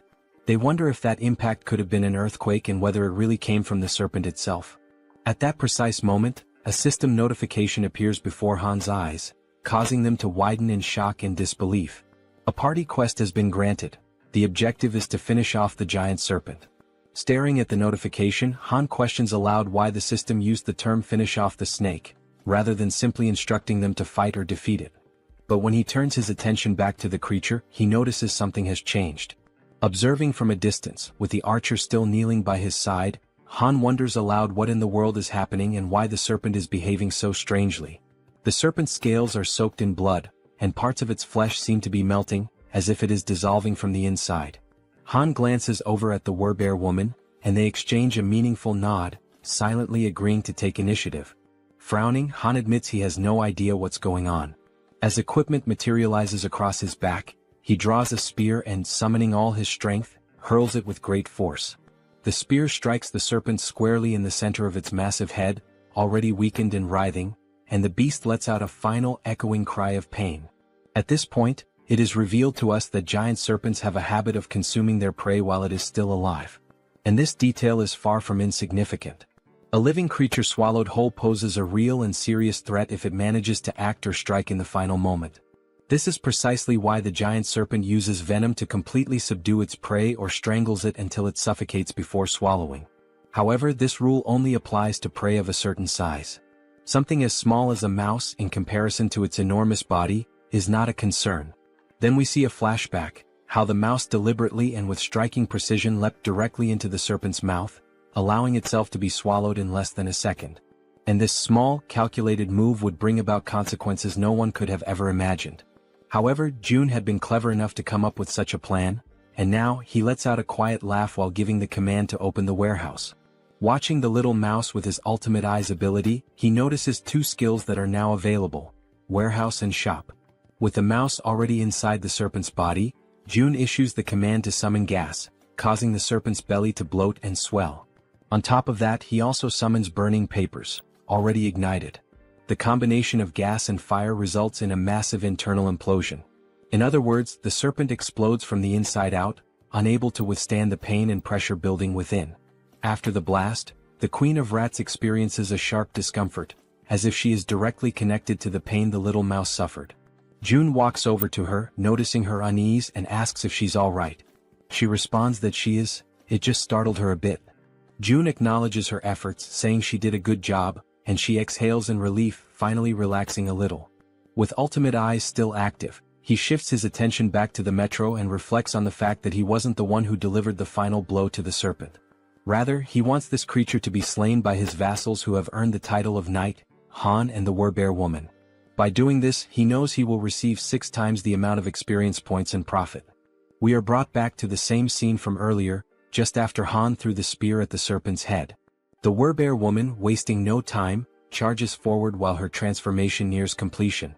With her powerful claws, she delivers a series of fierce slashes against the serpent, who still struggles to fight back despite its injuries. Finally, the werebear focuses her strength, leaps into the air, and strikes down with tremendous force, landing a blow directly to the serpent's head. The impact creates a large crater, and once she lands back on the ground, now almost fully transformed, she turns to look over her shoulder, just to confirm that the giant serpent has truly been defeated. Right then, the system notifies them that the king snake has been vanquished, and a substantial amount of experience has been granted. Additionally, since it was a level 40 monster, a large quantity of one has also been deposited into the Shutin's wallet. Now that Han and the werebear woman have defeated the boss of Siamayan Station, it becomes possible to construct an outpost at that very location. System messages continue to flood in, showing that multiple skills have leveled up. Among them, a domestic domain declaration has reached level 15, granting June 3 additional skill points.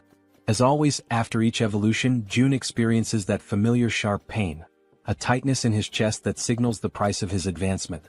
Outside, his domain continues to grow, stretching farther and farther without pause. The system then alerts that a being has been discovered that meets the citizenship requirements, asking whether June would like to grant it. Still clutching his chest in pain, June gives the command to grant citizenship to the candidate. The system reports that the total number of citizens has now reached 1,000, and as the citizen count reaches that milestone, every citizen unlocks a new passive ability called base salary. This base salary skill is a passive ability that grants every citizen an additional 100% XP and profit bonus. Reading the message, June's eyes widen in astonishment, hardly able to believe what he's seeing. He opens the status window of one of the citizens and confirms it with his own eyes. A 100% bonus to both experience gain and profit share is now in effect. Then June becomes thoughtful, allowing himself a moment to process everything. He realizes that this is actually quite a fascinating feature. He now fully understands what the base salary ability truly means. Even if he sets their profit participation at 0%, the citizens still receive the additional 100% bonus in both experience and profits. But before he can dwell on that thought any further, his concentration is broken. The Queen of Rats calls out to him, gently pulling him out of his reflections. He turns around and asks what she needs. She apologizes for asking this at such a moment but proceeds to make a request. She wants to know if it would be possible for him to bring her group to that place as well. June takes a moment to consider her words, going quiet for a few seconds as he thinks. Then a soft smile forms on his face and he answers that of course he will make that happen. The Queen of Rats lights up with excitement the moment she hears his response. She lifts her hands near her mouth in a gesture of pure emotion, nearly blushing, while her eyes shine with a joy she cannot hide. June then asks her whether she is able to control another rat again at this point. Now full of energy and determination, she confidently answers that yes, she can absolutely do it without any problems. June says that he will inform the group to follow the rat while she guides them from here. Back at the metro station, the giant serpent's lifeless body still lies across the ground, unmoving. From within that very scene, a tiny mouse emerges, now acting as the guide for the group, leading them toward their new destination.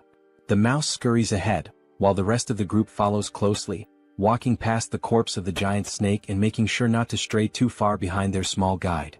Han is once again left in shock by the sight unfolding before him. The werebear woman urges him to compose himself and asks whether it was his group that defeated all of the orcs lying lifeless across the floor. He immediately denies it and turns the question back to her. But she also says that she didn't do it either. When she arrived, the orcs were already in that state. That leads them to conclude that this must be an orc territory, and whoever defeated them must be far more powerful than they are. As they keep walking, all the group can see are orc corpses and splashes of blood staining the ground, while they continue following the mouse that is showing them the way. Han points out that now that the giant serpent has been dealt with, the major threat is gone. However, he warns that they must not lower their guard just yet. The archer agrees with his assessment, noting that there could still be hidden groups of monsters lurking in the shadows nearby. At that moment, the little mouse turns back to the group, squeaks, and gestures with its tiny paws as if to say, "Come on, hurry up." Seeing this action, Toji comments that this mouse is actually pretty clever, and Moon asks whether the mouse is part of June's skill set. The group presses on, continuing forward while June watches from a distance. Observing everything from afar, he judges that for now there don't appear to be any major threats in the vicinity. He shifts his gaze slightly toward a system notification, which informs him that he currently has 3 available skill points. Looking at the system message with a bit of anticipation, June begins to wonder where he should invest those points. He reasons that since his territory has recently expanded, the highest priority should be the ultimate eyes skill, especially because it synergizes with the Queen of Rats' abilities. So he gives the command to upgrade ultimate eyes. Once again, as always, he feels the painful consequences of evolving his skill. But this time, unlike the usual sharp sensation in his chest, he experiences something far worse, an unbearable and splitting headache. And unlike the previous version of this skill, the new level now allows him to see the level of monsters displayed above their heads. In addition to level, he can now see other data as well, such as height, behavior, intelligence, and even specific attributes or traits that make each monster stand out. Realizing how much easier this will make things moving forward, he affirms to himself that he definitely needed this ability. Because first, he needs to identify monsters of the correct level in order to assign suitable quests to people. This way he can reduce the cost of resurrection. Already aware of how useful this tool will be, he decides to use his remaining points. The next skill he chooses is dignity maintenance because now that he is meeting and managing more people, trust and loyalty are becoming increasingly important. He gives the command to level up that skill as well. However, just at that moment, right in the middle of his planning, something interrupts Seo Jun, throwing him completely off balance and into a state of panic. A deafening sound crashes through the area, abruptly ending his moment of reflection. That's when he realizes that the noises he just heard were similar to gunshots, sharp, loud, and unmistakably threatening. Since June had his ultimate eyes skill activated at that moment, he was able to quickly realize that the gunshots had not originated from the apartment complex, but rather from the metro station. He immediately redirects his gaze back toward the metro and sees several goblins wielding revolvers in their hands. The goblins wear malicious, twisted smiles, clearly aware of the immense power they now hold with such weapons. Watching the scene unfold before him, the only question running through June's mind is why on earth goblins have firearms, and more importantly, how they managed to get their hands on them. Because it wasn't just one goblin with a gun. There were several of them, causing chaos and panic as they wildly fired their revolvers, spreading terror through the metro. Han and his group had already faced countless formidable enemies in the past, but never had they encountered a threat that escalated in danger so quickly and so unexpectedly. The suddenness of it put the entire group on high alert. Realizing the goblins were opening fire, Han immediately shouts out, commanding the group to run for cover and hide behind whatever protection they can find.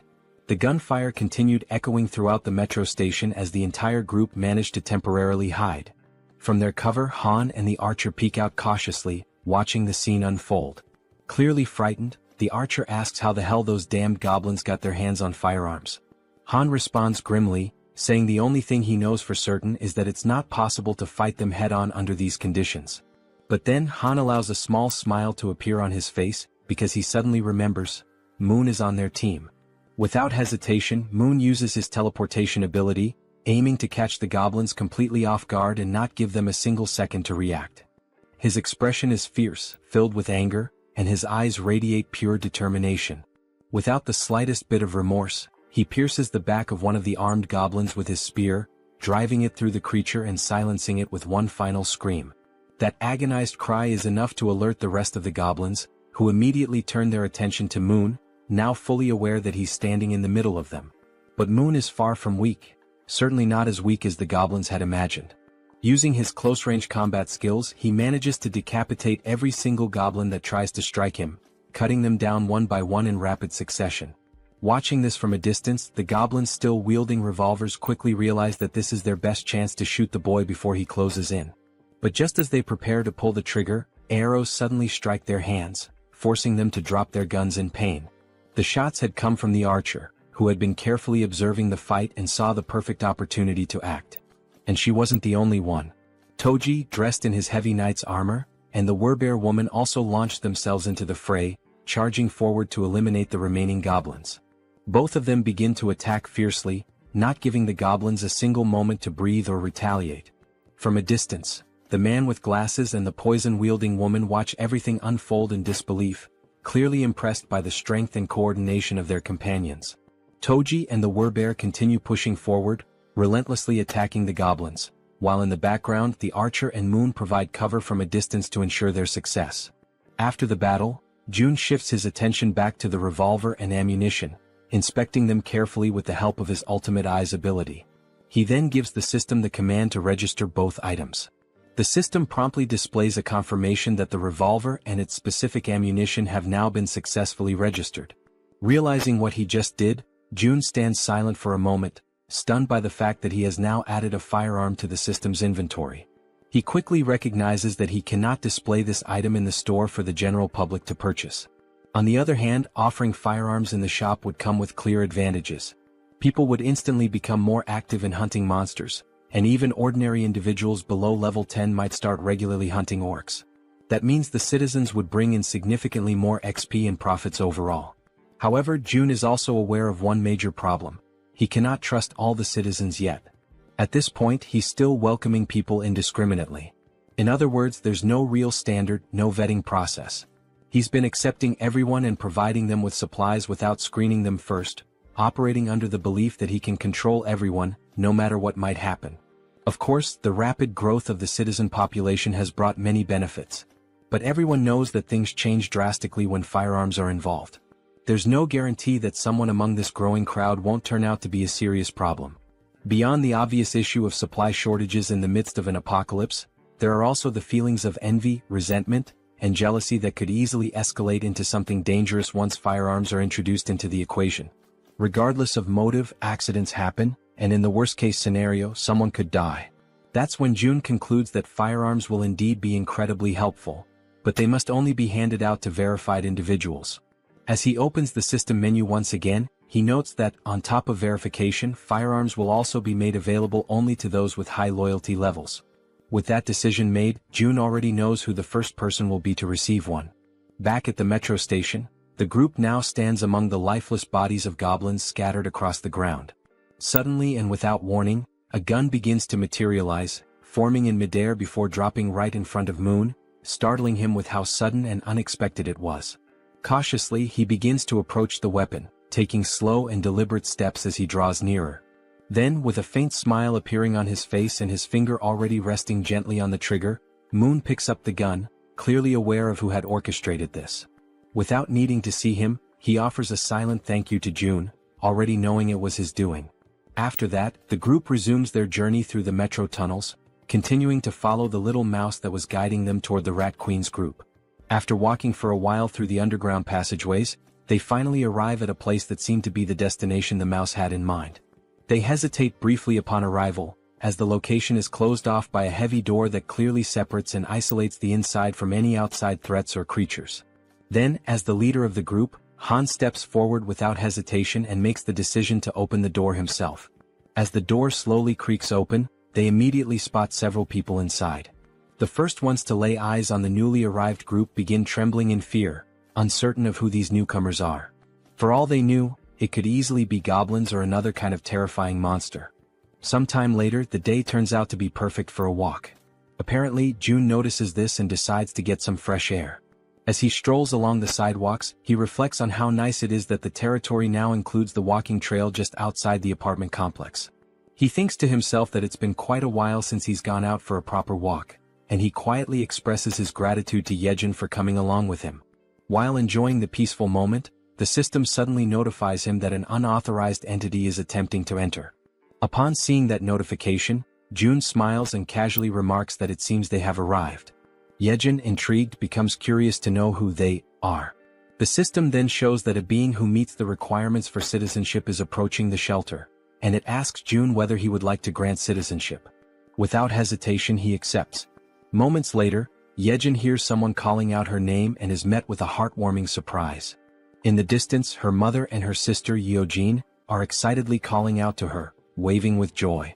In a moment of pure euphoria, the three of them run into each other's arms, embracing in a tight, emotional group hug. Their mother, overwhelmed with emotion, asks where she had gone without saying a word and tells her how worried she had been all this time. Yejin sincerely apologizes for everything. After the hug, Yeojin's eyes sparkle with joy as she exclaims how good her sister smells and asks if she had taken a bath. Yejin replies with a smile, saying yes, and not only that, they even have hot water here, and now her mother and sister will also be able to enjoy a warm bath. From a short distance away, June watches the heartfelt scene unfold, happy to hear them chatting about how the place has beds and hot meals as well. Then June calls out to the Rat Queen, and she quickly turns around, asking if something has happened. June informs her that Unit 2701 has now been assigned to her, and she is completely free to use it however she wishes. However, he warns that it might feel a bit cramped for 30 people. Upon hearing this, the girl turns back toward her mother and sister again. But they were not alone. All 30 individuals who had been trapped in the metro were rescued and brought safely to the shelter. Yejin lowers her head for a moment, visibly deep in thought as she tries to come up with a solution to accommodate everyone. Interrupting her train of thought, June steps in and says that he'll provide 3 extra rooms for her, because she is more than worth it and truly deserves it. Hearing this makes her feel a little flustered, and she offers a heartfelt thank you. June adds that she can also use units 2402, 2301, and 1902, all within the same building. Hearing that causes her eyes to fill with tears, and in the background her mother and sister smile with happiness and relief. Yejin expresses her gratitude and says she will always do her best. After this emotional moment, the system displays a notification showing that the loyalty and trust levels of many citizens have significantly increased in an instant. Seeing this on the interface, June feels a small spark of excitement, pleased with the outcome. However, something soon catches his attention. He remembers a system feature that was unlocked when he leveled up, but he had never taken the time to check it. The feature is called Guardian Beast Management, and it has a usage limit of 10 times. Just from the name alone, June gets a vague idea of what this skill might involve. But when he finally checks the cost of activating it, he is completely stunned. The cost is 1 billion, and the number leaves his jaw hanging in disbelief. Still trying to process this, someone suddenly calls his name and asks if he has a moment to talk in private. They head toward a nearby room and June opens the door, motioning for the person to come in. The person in question is none other than Yu Hyerin, the girl known for using poisons, and she appears hesitant, clearly uncomfortable about what she's about to say. June gently asks her what she would like to talk about. With an anxious expression and a hint of fear in her voice, she says that there's something she needs to confess to him. Noticing her fear, June smiles softly and tells her to take a deep breath and feel free to speak comfortably, assuring her there's no pressure. Seeing his kind and calm reaction, Hyerin gathers the courage to finally speak her mind. She bows slightly and thanks him before saying, with visible difficulty, that she's truly sorry, but she wants to leave the team. Hearing that shocks June to the core. He had never experienced anything like this before. So, with disbelief he asks if she really just said what he thinks she said. With an expression filled with guilt, the poison girl once again says she is very sorry, but insists that she needs to leave the party. June hears her words, but remains silent for a moment, as it was all so sudden that he is still struggling to fully process the situation. The girl then begins to explain herself, saying that her ability is one of the reasons she feels so useless within the team. She confesses that she often thinks that her presence doesn't make any real difference. Whether she is there or not, things would likely remain the same. June gently tells her to stay calm and to speak freely, reassuring her that she can always be honest with him about anything. The girl then clenches her teeth tightly, as if she is bracing herself with fear and hesitation. Gathering her courage, she finally admits that she is afraid. The way she says it, the trembling in her voice, leaves June momentarily speechless. She goes on, repeating that she really is scared, truly terrified. The goblins were terrifying, the orcs were just as frightening, and the giant snake they faced had been utterly horrifying. She even recalls the terrifying moment when they were being chased by that red tiger. There were so many instances when she could have lost her life, that just thinking about it brings tears to her eyes and she starts to cry. Once again she apologizes to June, saying she knows he saved her many times, while she could only watch helplessly, remaining silent. Wiping the tears from her face with trembling hands, she continues, saying that she is nothing but a useless person, someone who has failed to live up to June's expectations. June, quietly listening, reflects that deep down, he had already started to notice this before. He remembers the time when they went to rescue Moon's grandmother. She had been clearly afraid then. He also recalls how fearful she was when they were hunting orcs, and especially during the confrontation with the giant snake. And he remembers vividly that during the chase involving the red tiger, she had nearly lost her life. June knows that, in truth, she hadn't had much impact on the group's overall efforts.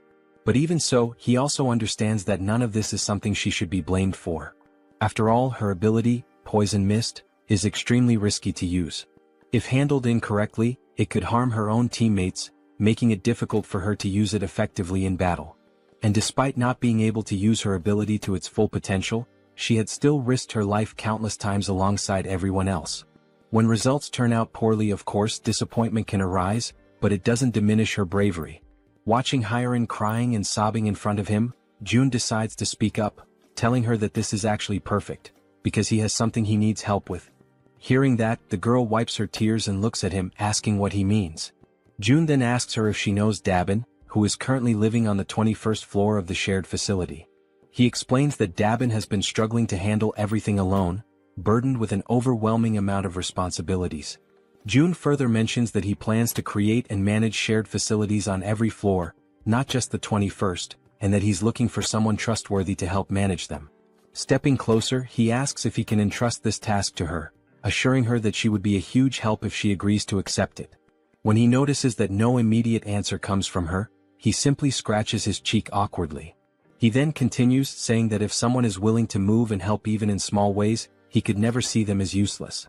Seeing that Hiren is still looking downcast, June reflects internally on how powerful her ability actually is. And because it is a control-type poison ability, June feels certain that someday her true value will shine brightly. He tells her that if stepping outside the apartment complex is too overwhelming for her right now, there is absolutely no problem with her working indoors for a while. And when the day comes when her power is truly needed again. June leans forward slightly and tells her that when that moment arrives, he will absolutely count on her. This sudden show of trust and reassurance causes her to momentarily stop crying. Then she gives a small, timid smile. At that very moment, the system sends a notification showing that her loyalty has increased to 100. It also notes that she has now been officially registered as a retainer, and the retainer limit has been expanded as well. As Hiren wipes her face once more, she apologizes again, her voice trembling. But now, she gives a genuine smile, saying that she showed him a weak side of herself, but promises that she will do her best to help from now on. Hearing this lifts June's spirits as well, as he realizes that she has been working hard all this time and that he can continue to count on her. Sometime later, still inside the room, June's attention is again drawn back to a lingering system notification. The option to summon a guardian beast, at the exorbitant cost of 1 billion won. Looking at this possible new ability, June thinks that maybe, just maybe, it's worth giving it a shot, no matter how ridiculously expensive it seems. So, throwing caution to the wind, he presses the confirmation button and requests the system to summon the guardian beast. The system promptly notifies him that 1,000,000,000 has been deducted. Then at that very moment, a brilliant light bursts forth, startling June. The light emerges directly from the ground, which makes the whole situation feel even stranger and leaves him frozen in place. It quickly becomes clear that this light is coming from a magical circle, glowing with a powerful yellow hue. The magic was so intense that it forced June to close his eyes for a moment, just to avoid being blinded. And then, from the center of the magical circle, something unexpected appears. A large egg, leaving June wondering in amazement. What kind of guardian beast could possibly hatch from that? Even after the magical circle stops radiating light, the magical egg continues to emit a strong and vivid glow. Unlike the usual situation where a magic egg would take an eternity to hatch, this time the egg immediately begins to crack open. All the while, it continues to shine so brightly that June has to shield his eyes with his hand to protect his vision. Very quickly, the egg finishes breaking apart, and what emerges from within leaves June absolutely stunned. The creature that appears is covered in black feathers, with large, expressive eyes, a sharp beak and sleek plumage. It is clearly a bird. A small black bird with strikingly large eyes and a stylish crest on top of its head has just emerged from that magical circle. Without hesitation, June activates his ultimate eyes ability to inspect the status and details of his new guardian beast. The system immediately displays information. The creature's name is Samjoko and it is a level 1 crow. The system further explains that this crow is a divine beast with 3 legs, born with the power of the sun itself. It also states that Samjoko is currently just a hatchling, a baby who still needs protection, and that for it to grow properly, it must be bathed in high-quality sunlight regularly. June waves cheerfully at his new pet and, smiling warmly, says a genuine, heartfelt, "Hello." The little creature's large, shiny eyes begin to sparkle with excitement, and it starts making small chirping sounds as if trying to communicate back with June. June then places his hand thoughtfully under his chin, pondering for a moment how he should name his new companion. Looking at the adorable black-feathered creature in front of him, June comments that it is truly a jet-black crow, and then suggests that perhaps its name could be Cami. Upon hearing the name, the crow's eyes light up even brighter, practically gleaming with happiness. The tiny bird immediately celebrates, chirping excitedly as if shouting out its new name in pure joy. June leans closer and asks the bird if it really likes the name. The 3-legged crow, Cami, responds with even more enthusiastic chirping sounds, almost as if it were trying to say yes, which makes June feel a wave of relief and happiness. However, after some time passes, June notices that Cami just won't stop chirping incessantly. He starts to assume that the little creature must be hungry. A little while later, June offers some snacks to Cami, and the bird seems to enjoy them very much, happily munching away. After devouring the entire packet of snacks, Cami lets out a loud burp, indicating that he has completely filled his belly. And just like that, after the meal, as everyone knows well, drowsiness quickly overcomes the little mascot. Watching the scene, June realizes how easily Cami can fall asleep after eating, and he muses to himself that someday this tiny being will surely grow into a true guardian beast. Crouching down beside him, June says aloud that he wishes he could also fall asleep as easily as Cami does after eating. Just then, something suddenly appears in front of June, a system notification. It shows that Cami's level has increased, and that the efficiency of the solar generator has also increased by 100%. Another screen pops up explaining that the solar generator is a facility that produces electricity using solar energy, generating between 80,000 to 100,000 won per day, and that any excess energy is credited back to the shut-in wallet. Reading this, June has a sudden spark of inspiration, and if things go the way he thinks. He recalls that the 10 new buildings he recently acquired still do not have any solar generators installed. He had already used most of the financing for other projects, and at the time he thought it would be a waste to invest 130 million won for just a 30 million won annual return. But now he chuckles quietly to himself, realizing that with this new change the situation is completely different. As more time passes, the system continues to notify him that Cami's level keeps increasing, and along with it, the efficiency of the solar generator continues to rise. Reading the latest notification, June realizes that the generator's efficiency has tripled almost instantly, going from a 30 million won annual return to 90 million won per year. With a broad smile spreading across his face, June understands that there is no reason to hesitate any longer. Without wasting a second, he gives the command to the system to install solar generators in all 10 of the new buildings. The system promptly displays that the installation will be completed within 24 hours. Sometime later in room 3001, someone rings the doorbell of that room. It is June. From inside, the occupant asks who it is, and June calmly replies that it's him. The door swings open quickly and Fatty appears, asking if something is wrong. June replies with a serious expression that he needs to ask a favor. Still looking surprised, Fatty asks what kind of favor June could possibly need. With a stern, resolute face, June explains that he needs Fatty to safeguard his money. They exchange a few words that the narration doesn't reveal to us, and shortly after that, Fatty is left standing there, completely in shock by what he has just heard. Before all of that, the conclusion that June came to while thinking carefully about the tax collection ability was as follows. If he entrusts a sum of money to a trustworthy citizen and simply lets it sit idle, it will generate profit for him over time. There is an initial 10% tax fee when he donates the money for the first time, but after that, the money starts to produce a 10% profit every month. So, June began to consider carefully whom he could trust enough to handle that money. He went through the status screens of various citizens and then stopped when he reached Choi, also known as Fatty, and noticed the 89 points in trust and 98 points in loyalty. It became absolutely clear to June that it had to be Fatty. His level of trust and loyalty were on an entirely different scale, significantly higher than that of any other citizen.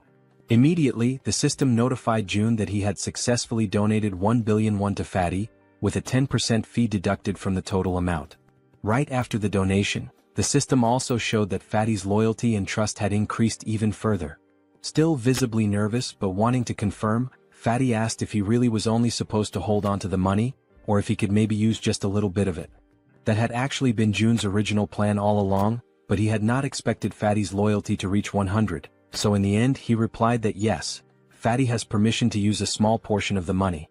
Still in shock over what he had just heard, Fatty bowed deeply in gratitude, offering a sincere thank you. June in turn told him to stop bowing and said that he trusted him completely. With that matter taken care of, it was now time to move on to the next thing he needed to handle. June went to talk with Dabin, and she asked if she was allowed to choose whoever she wanted. He replied that yes, it was fine, she could choose freely. Then he introduced her to Hiren, the so-called poison girl, and said she could include her in the team. He added that now that Dabin would be the team leader, he would be paying her double the regular weekly salary. At that moment, Dabin's loyalty increased a bit more. Excited by the sudden raise, Dabin pulled Hiren close to her and gratefully said she would do her best. Overflowing with energy, she then dashed off with the poison girl, calling out to her and saying they were about to go on their first delivery. Hiren, trying to keep up, asked Dabin to slow down a little. Watching the whole scene unfold, June felt glad, knowing that the two of them would likely get along very well. And then he realized it was time for a difficult conversation. Over at apartment 2109, June arrived and told everyone that he knew they had all worked hard today, and he asked how they were feeling. Everyone came out to greet June, and Han spoke up to say that they were all doing completely fine, then asked what had brought June to visit them. June explained that, thanks to the monster at Siamayan Station, the surrounding area was now considered a monster-free zone, especially the subway tracks.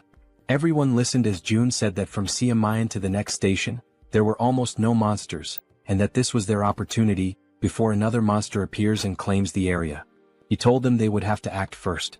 There was one thing June realized, especially after witnessing Hiren begging with tears in her eyes. Looking at these people now, he saw that they were risking their lives to fulfill the tasks he gave them. And thanks to Yejin, the queen of rats, they had been able to identify the giant snake at the station ahead of time.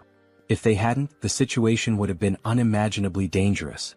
In a world where death at any moment is a constant possibility, June understood that wanting to keep his family safe, wanting to protect them, could be seen as selfish. But even so, he gave the order. Han's group would go to Jigalki Station tomorrow, because he could not give up.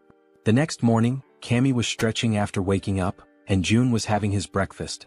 The system displayed that the efficiency of the solar generator had increased, and that Cammy's level had also gone up. As he ate, June felt excited to see that Cammy had already reached level 5. The system then displayed that Cammy was now releasing part of the sun's power, inheriting a portion of the divine beast's abilities, and that June had awakened basic elemental fire magic. The idea of having magical powers caught June a bit off guard, leaving him slightly surprised. Raising one of his fingers, he quietly wondered to himself how he was supposed to use this fire magic. Then, a small flame suddenly appears at the tip of his finger, and he immediately realizes that it actually works. While the flame continues flowing gently from his fingertip, he notices that the sensation feels oddly familiar, and it doesn't take long for him to remember. It is quite similar to the feeling he experiences when he uses the dignity maintenance ability. And if that's really the case, June decides to go for a walk outside to test things more freely. As he walks around, he notices that there's no one nearby, and the area is completely quiet.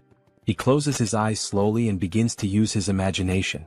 He starts to picture a massive flame, one so powerful that it could engulf and burn the entire area around him. Soon, a flame begins to form and grow in the palm of his hand. The flame starts expanding and he can feel the power coursing through his body, spreading from his hand to the rest of him. Then, with a determined movement, he throws the fireball forward. However, this action leaves him disappointed, to the point that all of June's earlier enthusiasm seems to vanish in an instant. He stares at the tiny, underwhelming fireball floating in the air, and still feeling let down, he questions to himself whether this small result is really his current limit. It becomes clear to him that this is not a particularly powerful ability, at least not at this stage. But even so, he acknowledges that some things can already be done with it. He summons his gas and then it hits him. If he combines this fire ability with the gas produced by the dignity maintenance skill, it could become a truly threatening force. For now, that is the current level of what he can do, but the potential is absolutely limitless. With this, he can now fuel everything he needs, still have electricity left over, and eventually this surplus can be converted into money, which will then be deposited directly into his shut-in wallet. At that moment, someone arrives singing some kind of tune, and catches the attention of our secluded monarch. It's Yejin, the Queen of Rats, and she's expressing her gratitude for the rest period he allowed her. She says that thanks to him she was able to rest well. June replies that he simply gave her the treatment her ability deserved. And besides that, thanks to her help, the range of his own abilities had expanded significantly. Of course he should support her. Smiling, he says that he'll be counting on her again today. He informs her that Han's group is currently waiting at Siamayan Station, and that she should go guide them as soon as possible. Yejin responds that she has already sent rats along the subway tracks, since the rats are capable of reaching Koryang Station without any trouble. Hearing that, June's eyes widen as he asks her if something happened beyond Koryang Station. She confirms that yes, something did happen, specifically at Busan Station. She says she thinks it would be better if he saw it for himself. She sits down on the ground and begins to concentrate deeply, activating her ability to control one of her rats over there. Through the rat's vision, they can see that the station is completely destroyed, with debris and rubble possibly blocking access. And on top of that, the area appears to be flooded with water. Seeing this through his ultimate eyes, June quickly realizes that there's no way to get through that place in its current condition. Yejin comments that now that he has seen how the tracks are, that's precisely why she sent rats ahead. But then, she saw something far more alarming, a scene of chaos and total destruction. Using his own abilities, June sees the same thing. Not a single building remains standing over there. Everything is destroyed. He asks himself, stunned, what on earth happened in that place. One of the rats moves closer to a hole in the ground, which turns out to be some kind of crater. June wonders what that thing could possibly be. Then the rat adjusts its position, and only at that moment does it become clear. That crater is actually a footprint, likely left behind by some kind of giant. Only then does June understand that the problem in that area is far more serious than he had imagined. That explains why there are no intact buildings and why even the roads are completely destroyed. Then suddenly, June feels a tremor at that exact moment, something that resembles an earthquake. Both he and Yejin are startled and immediately on alert as everything begins to shake violently, just like during a real earthquake. The Queen of Rats drops to the ground, crouching in fear and screaming from terror. June quickly moves closer, trying to reach her in order to calm her down. But at that moment he begins to feel deep discomfort, realizing that if this continues with the tremors growing stronger, all the buildings will eventually collapse. The earthquake continues to grow stronger, shaking the buildings more violently with each passing moment. Still visibly shaken, June turns to Yejin and asks if she is all right.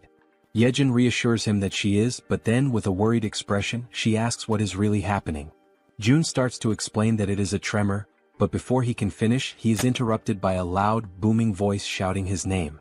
Both June and Yejin, still caught in a state of panic, hear that they need to go check what is going on. After a moment, Yejin glances at her companion, and he gestures for her to follow him outside. Meanwhile, Fatty, visibly shaken and fearful, mutters in disbelief, questioning what all this chaos could be about. He adds that June needs to head to his house first. Without a second thought, both of them dash towards Fatty's house, despite the obvious danger all around. As they run, Fatty explains that from his place in Siamayan, they can get a clear view of the station area and assess the situation better. As they move swiftly through the quaking streets, June can't help but recall the loud crash from earlier, wondering why Fatty is dragging him to his place with such urgency. After some time they finally reach the destination. Upon opening the door, June is met with the sight of Fatty and his wife, both overwhelmed with fear and anxiety. Fatty quickly points towards the balcony, urging June to take a look. As June steps out onto the balcony and takes in the view, he becomes utterly shocked and paralyzed, his mind racing as he wonders why it always has to be some kind of madness. Outside, a gigantic, fearsome cyclops looms over the city, with sharp fangs and imposing horns, mercilessly destroying everything in its path. As the monstrous creature continues to demolish buildings with sheer brute force, June, still in a state of disbelief, summons everyone back to regroup. The group, now gathered, looks at one another in confusion, uncertain about the reason behind June's sudden call. When they reach Fatty's house, Han and Moon speculate about whether the earthquake from earlier might be linked to what's happening now. But suddenly when they glance ahead, they are all left frozen in terror as they spot the terrifying Cyclops approaching. While they helplessly watch the giant creature crush and topple massive buildings, the group can only question in disbelief what that monstrous being in front of them could possibly be. The Cyclops, consumed by unbridled rage, continues to smash and pulverize everything in its vicinity with its powerful fists. Then Han shouts out, desperately wondering what on earth is going on, while Fatty points out that the Cyclops is moving closer to their location, urging June to take a look. Feeling overwhelmed, June, in a state of panic, acknowledges that they have to do something, but he has no idea where to even begin. From the balcony, June glances down at his hands, unsure whether his abilities would be enough to withstand the Cyclops' attack. Nervous and trembling, June clenches his teeth, trying to keep his composure despite the dread creeping in. Suddenly, June hears someone calling his name and he freezes. Turning around, he sees the werebear woman, her expression resolute and unwavering. With fierce determination, she requests a chance to take on the Cyclops. Hearing her words, June is initially taken aback and a bit fearful, unsure of what to think. However, the werebear woman remains focused, her fiery resolve to battle the gigantic beast evident in her eyes. June, still anxious, manages to muster a faint smile after hearing her confident plea. Then he turns to her and asks if she is truly willing to confront the Cyclops. With unwavering courage, the werebear woman firmly declares that she will make it happen right away. Just then, the system interface pops up, displaying that a mission has been granted. The objective is to hunt the Cyclops within a 24-hour time limit. If the mission succeeds, the reward will be 1 day of resurrection for the sun. However, if they fail, the penalty will be a full day of excruciating pain. June immediately calls for the group to assemble, stating that he will give a quick rundown of the plan. Standing before them, June asks everyone to pay close attention. To begin, he divides the group into 3 teams. The first team consists of Han, the werebear woman, the healer, and Toji. The second team includes Moon, the archer woman, and Jian, the guy with glasses. The third team consists of June himself and Yejin. June states that he will take charge of their current area, while the others must quickly move to their designated positions, emphasizing that he is counting on their effort and bravery. Following this, the group members race through the streets, each heading to their respective locations with a determined focus. Somewhere else, June hears his name being called again. When he turns around, he sees Hiren, who, after surveying the area, confirms that June was right. The individuals with military experience are positioned at the main gate, while the other residents are gathered in the underground parking lot. Smiling in relief, June thanks her for the efficient work and suggests that she move to the underground parking lot as well to continue assisting the others. However, Hiren, with her gaze fixed firmly on June, states that she wants to contribute more, despite her body, especially her trembling hands, clearly revealing her fear and nervousness. Hearing this unexpected declaration, June is momentarily taken aback and, with a hint of concern, asks her if she is really sure that she will be okay. Hiren, lowering her head while tears well up in her eyes, admits that she is indeed scared. Yet, almost immediately, she lifts her head with newfound resolve and declares with a spirited voice that she will strive to be brave. Feeling a sense of relief and admiration, June allows a faint smile to appear on his face. He then turns around and calls for Yejin and Hyerin to accompany him to the main gate. Upon arriving at the designated location, June promptly begins a quick survey to assess how many residents have previously completed military service. After gathering the necessary information, he discovers that out of more than 1,200 residents, only 101 people have that experience, which he concludes is ridiculously low given the circumstances. Suddenly, one of the residents, a man wearing a red jacket, raises his hand and hesitantly asks what they are supposed to do. Before addressing the question, June inquires about the twins and the red-haired man, wanting to know their whereabouts. As soon as he hears this question, the man in the red jacket scratches his head nervously, his entire demeanor shifting as unease visibly takes over his body. In that instant, June, with a sharp intuition, realizes something that catches him completely off guard. They ran away. He quickly notices that not only did the twins and the red-haired man escape, but they were also accompanied by hundreds of other people who fled to the underground parking lot. Anger immediately surges through June's veins, and he clenches his teeth, feeling utterly furious at their cowardice. Without hesitation, he calls them cowards, his voice filled with a mix of disappointment and frustration. With every pair of eyes now focused intently on him, June raises his voice to address everyone present. He declares that those who have chosen to stay behind and fight did not risk their lives out of foolishness. They made this choice because they know that if they do not stand their ground and fight, everyone will die. He emphasizes that each one of them is not only protecting themselves but, more importantly, defending their precious families. June continues, recalling something he once heard: courage is not the absence of fear, but the decision to act despite it. It is a choice, a conscious decision to face danger despite being afraid.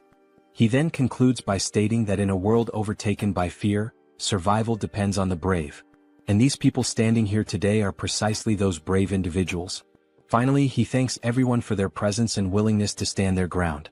After finishing his speech, June opens the system window and proceeds to purchase 101 weapons and ammunition. As soon as the transaction is completed, the weapons and ammo begin to materialize right in front of everyone, leaving the crowd stunned and wide-eyed with disbelief. At that moment, the system promptly notifies that XP and participation in the liquefaction process have increased by 100%, indicating that their efforts and willingness to fight have been recognized. June instructs the residents to pick up the weapons and ammunition that have appeared before them. One by one, they cautiously reach out and take the weapons, their expressions reflecting a mix of shock and awe as they hold the newly acquired firearms in their hands. Then, with a firm and resolute tone, June assures them that those who have chosen to face their fears will be duly rewarded.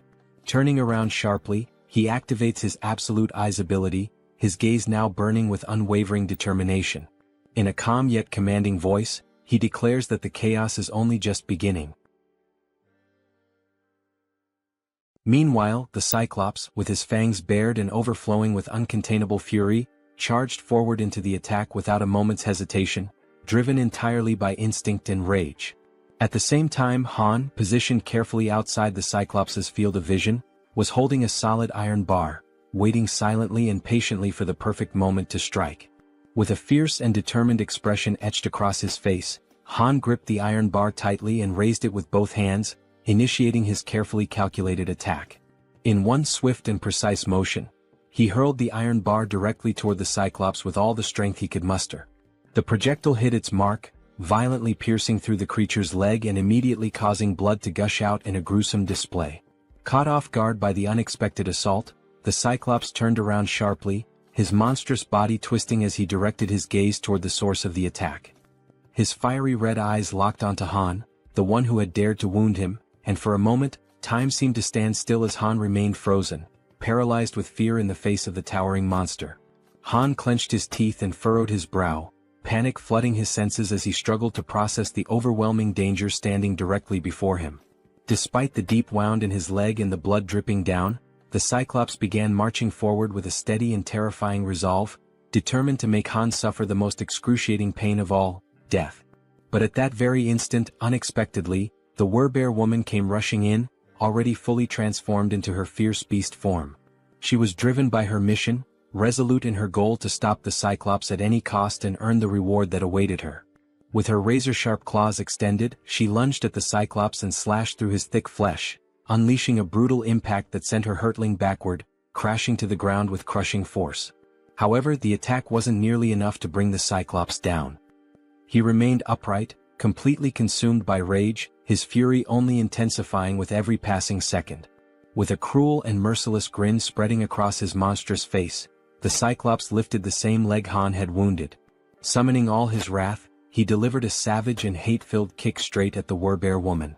She was sent flying through the air with terrifying force, soaring from an unimaginable height, the wind violently whipping around her as she fell. Her cries of resistance sliced through the air until, finally, her body crashed with tremendous violence against the ground, as though the very heavens themselves had rejected her. The Cyclops' brutal attack left the werebear woman lying motionless on the floor, her body shattered and completely drained of strength, now utterly defenseless. Even from a distance, the Cyclops kept his piercing eyes fixed on her broken figure. Determined to annihilate everything and everyone that dared to stand in his way, he began preparing for the final blow. He swiftly raised his arm, ready to strike and end her once and for all, but then a loud shout echoed through the air, grabbing his attention and halting his motion. The shout, amplified by a white megaphone, rang out clearly, calling him an idiot and stopping him mid-attack. It was Toji who held the megaphone, and he continued to shout, insulting the Cyclops by calling him a lard-faced monster, pushing the creature's rage to new heights. In response, the Cyclops turned his massive head. His burning eyes widened, filled with both confusion and fury, as he tried to comprehend what was going on around him. But suddenly his attention was drawn downward, to his own leg. The cold metal of the iron bar was still embedded deep in his flesh, and his blood continued to pour from the wound, soaking the ground around him. At the same time, Toji, overwhelmed by terror, lowered the megaphone and ceased his insults, fear gripping him tightly as he whispered to himself, trying to understand what kind of monster he was truly looking at. The Cyclops narrowed his dark eyes and locked them onto Toji. His gaze moved slowly, methodically, studying every inch of the weapons Toji carried, carefully evaluating their offensive capabilities. He looked like a wounded beast, still bleeding, still in pain, but mentally calculating the perfect moment to strike back with devastating precision. Suddenly, Toji found himself standing still, completely frozen, and tried to plead for a moment of time, but it was already too late. Without a second of hesitation, the Cyclops lunged toward him, driven by a single overwhelming purpose: to obliterate everything in his path. Toji screamed in desperation, his voice trembling uncontrollably. His eyes, wide with fear, gleamed with pure terror, and his entire body shuddered under the crushing pressure of the moment. Without thinking twice, he turned and sprinted with all the speed and desperation his legs could muster, running as though his life depended on it, because it did. Elsewhere, Jun was watching the entire scene unfold using his ultimate eyes ability. Observing Toji's desperate situation, he stated that Toji was approaching, and that the Cyclops was coming with him. Immediately, he turned to the group around him and instructed them to prepare without delay. Once more, Jun activated ultimate eyes, clenched his teeth tightly, and warned that the moment was near. Toji was almost at their location, and behind him was the largest creature any of them had ever seen. Toji was completely frantic, running out of control and screaming at the top of his lungs that he was arriving. After a few tense seconds, he stumbled past the edge of the barrier, where everyone was already waiting for him, alert and filled with tension. Outside the protective barrier, the Cyclops loomed, his eyes watching everything. And then, without warning, Black, the crow belonging to the man with glasses, appeared in the sky and began flying straight toward the Cyclops. The bird flapped erratically in the Cyclops' line of sight, pecking and disrupting his vision non-stop, refusing to let up for even a moment. Eventually, overwhelmed and disoriented, the Cyclops shut his eyes tightly in frustration. Without wasting a second, the archer woman was already in position, her body firm, unwavering, and fully prepared for the perfect moment to strike. Then, with unwavering focus, she aimed her bow with precise calculation, her eyes locked on the monstrous figure ahead, while Black, the intelligent crow, gracefully landed on the arm of his master, perching with familiarity and calm. Without a single trace of hesitation, the exact moment had finally arrived. The archer woman pulled back the bowstring with strength and confidence and released her arrow in one swift and fluid motion. The arrow shot forth with incredible speed and force. The Cyclops, in a desperate attempt to defend himself, raised his massive hand to shield his face, but it was in vain. The arrow not only pierced straight through his outstretched hand but also struck directly and with perfect accuracy into the very center of his head. Immediately after, Moon appeared, soaring high above the Cyclops with steady flight. Without wasting any time, he reached into his clothes and retrieved 4 rats, each one alive and squirming. Then, with firm resolve and no hesitation, he hurled all 4 rats directly toward the Cyclops' mouth, which was wide open as the creature roared in agony from the arrow embedded in his face. With all the power in his lungs, Moon screamed out June's name, his voice ringing through the battlefield, demanding immediate action. Up until that moment, everything had been unfolding exactly as planned. Now, with his ability already activated, June initiated the release of the gas that had been hidden inside the Cyclops' body. At that exact instant, the creature's eyes flew open, and despite the intense pain radiating from the arrow lodged within them, he seemed to forcefully ignore it. The Cyclops slowly lowered his massive head and looked down at his abdomen with a focused and steady gaze, as if noticing something unfamiliar. He took in a long breath, bracing himself for whatever was about to come next. Soon after, June raised his arm firmly and pointed it straight at the Cyclops. His face remained calm, composed, entirely devoid of fear. In his mind, there was an unshakable conviction. When the opportunity to end that terrible battle finally came, there would be no room for doubt, only the resolve to bring everything to a close decisively and completely. He activated a magical attribute, conjuring flames that danced around his hand and crackled with energy. After a tense heartbeat of silence, a massive explosion erupted from within the Cyclops' body, sending thick, dark smoke billowing into the sky and spreading outward like a storm cloud. Within the suffocating haze, the Cyclops appeared to be unconscious, his body stunned and overwhelmed by the force of the explosion. His gigantic form remained completely still, unmoving, while the entire atmosphere became heavy with tension and anticipation. The townspeople stood frozen, stunned, their mouths hanging open in disbelief, until one among them noticed that the towering giant was beginning to lean more and more over the barrier.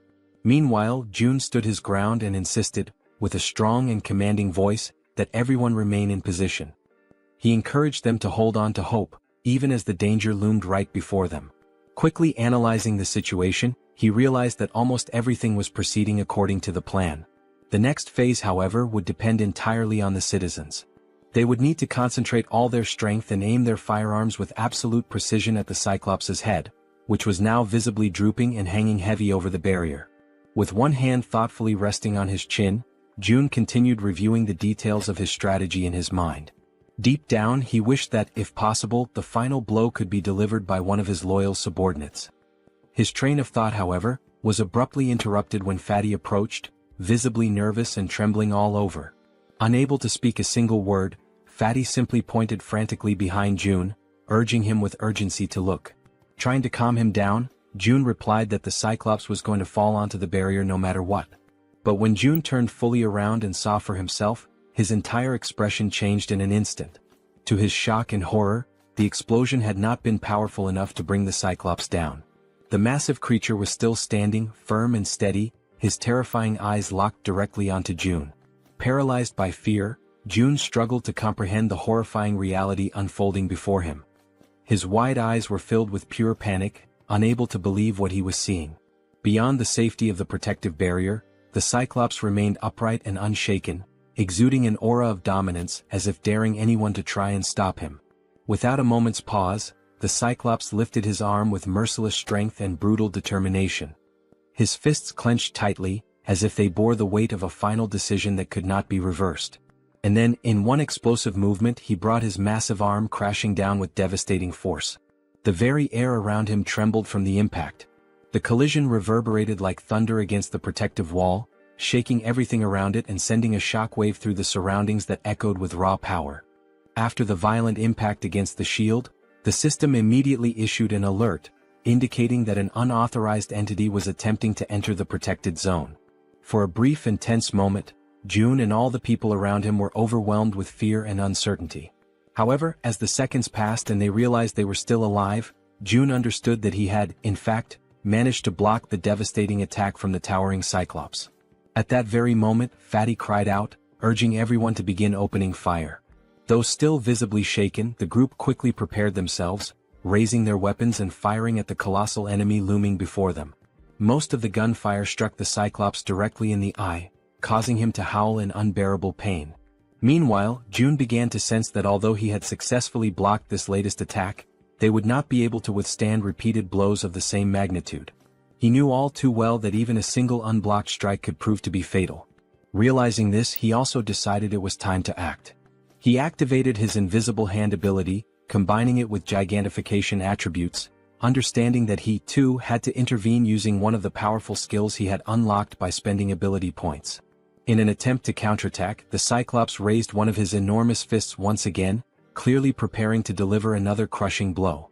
The citizens, noticing the movement and realizing that yet another attack was coming, were filled with fear once more. The monstrous creature gathered all his brute strength and threw another punch. But once again the devastating strike was stopped by the protective barrier. Only this time the blow came with even more force, and it wasn't just a single hit. The system responded promptly, issuing another notification that an unauthorized entity was attempting to breach the barrier. Upon seeing that the Cyclops had failed yet again, the people cheered and felt a surge of relief. They had successfully resisted once more and now decided to continue opening fire on the giant creature. June observed the situation carefully and realized that, although they had not yet brought the Cyclops down, they were inflicting damage. The rats with bombs and the citizens' repeated attacks were slowly but steadily accumulating injuries on the monster's body. He concluded that if they continued this strategy they could eventually take the Cyclops down, but they still needed something capable of delivering a critical strike. Then, a spear was launched with that very intention. It pierced the Cyclops' massive body, driving deep into his flesh, causing him to let out a furious and agonizing roar of pain. It had been Han who hurled the spear, and June felt a wave of excitement and hope. He had been expecting this moment. Alongside Han stood the werebear woman and the healer, though she already appeared to be exhausted and worn from exertion. Enraged and roaring with fury, the Cyclops turned his full attention to Han's group. June, trusting in Han's abilities, declared to himself that he was now counting on him. Without wasting time, he opened the system interface and gave the command for it to summon multiple spears. The weapons materialized instantly beside Han, whose eyes now reflected a deep and unshakable conviction. Without hesitation he began launching the spears toward the giant enemy. The spears flew through the air, striking the Cyclops from various angles. The giant did what he could to defend himself, raising his arms and trying to block the incoming projectiles. But the assault didn't stop. More and more attacks rained down upon him. In addition to the spears coming from the front, others began descending from above, and he was unable to defend from all sides at once. These overhead strikes came from the archer woman, who had resumed her attacks, assisting Han by shooting from a higher vantage point. The assault continued in coordination, Han attacking from the front and the archer woman supporting from above. At that exact moment, the system sent a notification to June stating that Cammy's level had increased. For a brief second, June thought this might not be the best time for the system to be bringing up status updates. Yet the system continued, revealing that Cammy had partially unlocked the power of the sun, inheriting a portion of the guardian beast's strength. Furthermore, Cammy's basic fire magic had evolved into intermediate level fire magic. The system also reported that Cammy had detected an intruder trying to enter the territory and was requesting energy release. Reading this, June paused, reflecting deeply on the energy release request. He was almost certain that the intruder being referenced was the Cyclops. Now he wondered what Cammy would be able to do with the energy. Despite his uncertainty, June gave the command to authorize the energy release, and just like that, 300 million won were consumed. Cammy then began drawing in power from the solar generators. All June could think about at that moment was how extremely expensive that decision had just been. The energy kept flowing steadily from the generators, and June noticed that it was being funneled toward his room, where Cammy had been stationed. After a moment, the transfer of energy finally stopped. And when June turned to look behind him, he saw something he hadn't expected. It was Cammy, his three-legged crow. But the creature no longer looked the same. This time, Cammy appeared transformed, with a sharper beak, larger wings, and a presence that radiated power and majesty. He was no longer the small, cute bird he used to be. Now he was larger, had 3 glowing eyes, and emitted an aura of a true guardian. Then Cammy began to concentrate a powerful fire attack in his beak. The Cyclops, focused entirely on his current opponents, had not yet noticed the bird's presence, until he finally sensed something emitting light directly behind his back. With no further delay, Cammy unleashed his fiery attack, and the sheer power of it left all the citizens, including June, completely stunned and amazed by the incredible magnitude and strength of the blast. The powerful blast unleashed by Cammy strikes the Cyclops directly in the back, and with immense force, it pierces through the creature's thick body. Immediately after the impact, the enormous Cyclops begins to collapse, crashing heavily onto the ground. He lets out a guttural scream of agony as blood starts pouring from his mouth, a sign of just how fatal the attack had been. While Han stands still, watching everything unfold without any visible reaction, someone else takes the initiative and moves forward without hesitation. The werebear woman leaps toward the fallen Cyclops, aiming to deliver the final blow and end the creature once and for all. From the Cyclops' limited point of view, all he can see is an enormous, furious bear charging at him with full speed and fury. In just a matter of seconds, the werebear woman successfully finishes the Cyclops, ensuring that the threat is completely eliminated. The system then sends out a notification: a level 51 Cyclops has been hunted down. As a result, a massive amount of experience points and a large sum of one have been awarded. Additionally, the system displays that several skill levels have also increased as a consequence of the battle. Seeing this, Jun is immediately reminded of what always happens to him whenever his skill levels increase like this. As expected, he begins to feel the familiar and agonizing pain that always accompanies the evolution of his abilities. The effective range of his skills expands even further, now reaching much farther than it did before, giving him more influence and control. The system then flashes another message on the screen, congratulating Jun for successfully declaring the entire apartment complex as a unified refuge, and confirming that a large deposit of one has been transferred to his account. Unable to bear the overwhelming pain, Jun falls to his knees on the ground, clutching his body as the surge of new power courses through him. At that moment, Cammy lands right beside him, having returned to his normal, small form. The three-legged crow begins to emit a series of proud, chirping sounds, clearly boasting about his role in defeating such a ferocious enemy. Jun, still kneeling and catching his breath, mentions that it cost him 300 million won for that outcome, prompting Cammy to fall silent, now visibly embarrassed that the price for his attack had been so high. Despite the expense, Jun feels genuinely happy and grateful that Cammy's strike was so decisive. It had been a critical and essential blow in taking the enemy down. With a soft smile, Jun gently strokes the top of Cammy's head and acknowledges that he did a great job. Although the summoning of the guardian beast seems to be unavailable within the refuge, Jun reflects on the outcome. He had spent 300 million won, but in return he profited 30 billion. This makes him start to wonder if it might be time to consider summoning all 10 guardian beasts, because if their performance is anything like Cammy's, there's really no reason to hold back. Then the system displays a new update. The current cost to summon a guardian beast has increased to 10 billion won. Seeing that, Jun immediately questions why the cost had skyrocketed so dramatically. But before he has time to fully process the situation, he hears the sound of someone's voice. It sounds faint and emotional, like someone crying. What he sees next brings back a delicate and emotionally complex memory for him. Both he and Cammy turn to look toward the source of the sound. It's Yeonju, the werebear woman. And at that very moment, Jun realizes something unexpected. Just for a brief instant, the faint alert sound from the system window transforms into something else entirely, the very sound that Yeonju had long been wishing to hear. A little while before all of that unfolded, inside a certain abandoned building, someone was quietly using his special ability to fill a small bottle with water. The people around him were deeply grateful, genuinely thankful, to finally have clean water to drink. The man with the ability stood there, silently thinking to himself, troubled by the fact that they were now completely out of food. He had carefully formed a line, allowing the people to come forward and receive the precious water he was able to generate, but there was no denying it. Their food supply was nearly gone. And that, he understood clearly, was the absolute limit of what they could achieve with just these few resources they had managed to gather. The man felt a deep, growing sense of unease because at the end of the day, it seemed they would have no choice but to leave that place. A place that had seemed, until now, relatively safe. Then, at that very exact moment, he and everyone else inside the building felt the entire structure tremble. Like anyone would in that situation, he immediately asked those around him whether that had been an earthquake. Right then, another man came rushing in, shouting frantically and begging everyone to come see something that was happening up above. When the man mentioned the word monster, the one with the water ability was stunned, completely frozen for a second.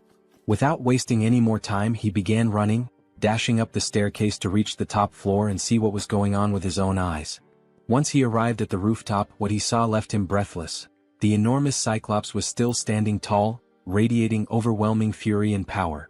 While the white-haired man trembled beside him, anxiously asking what they were supposed to do now, the one with purple hair, Jun Hyuk, was already thinking ahead, telling the other to go and hide everyone else in the basement to keep them safe. Jun-hyuk, overwhelmed and desperate, ran his hands through his hair in frustration, desperately trying to think of a plan. But the truth was undeniable: facing off against the Cyclops was utterly impossible. He tried to offer a bit of comfort to the other man, explaining that there was nothing they could do against something like that.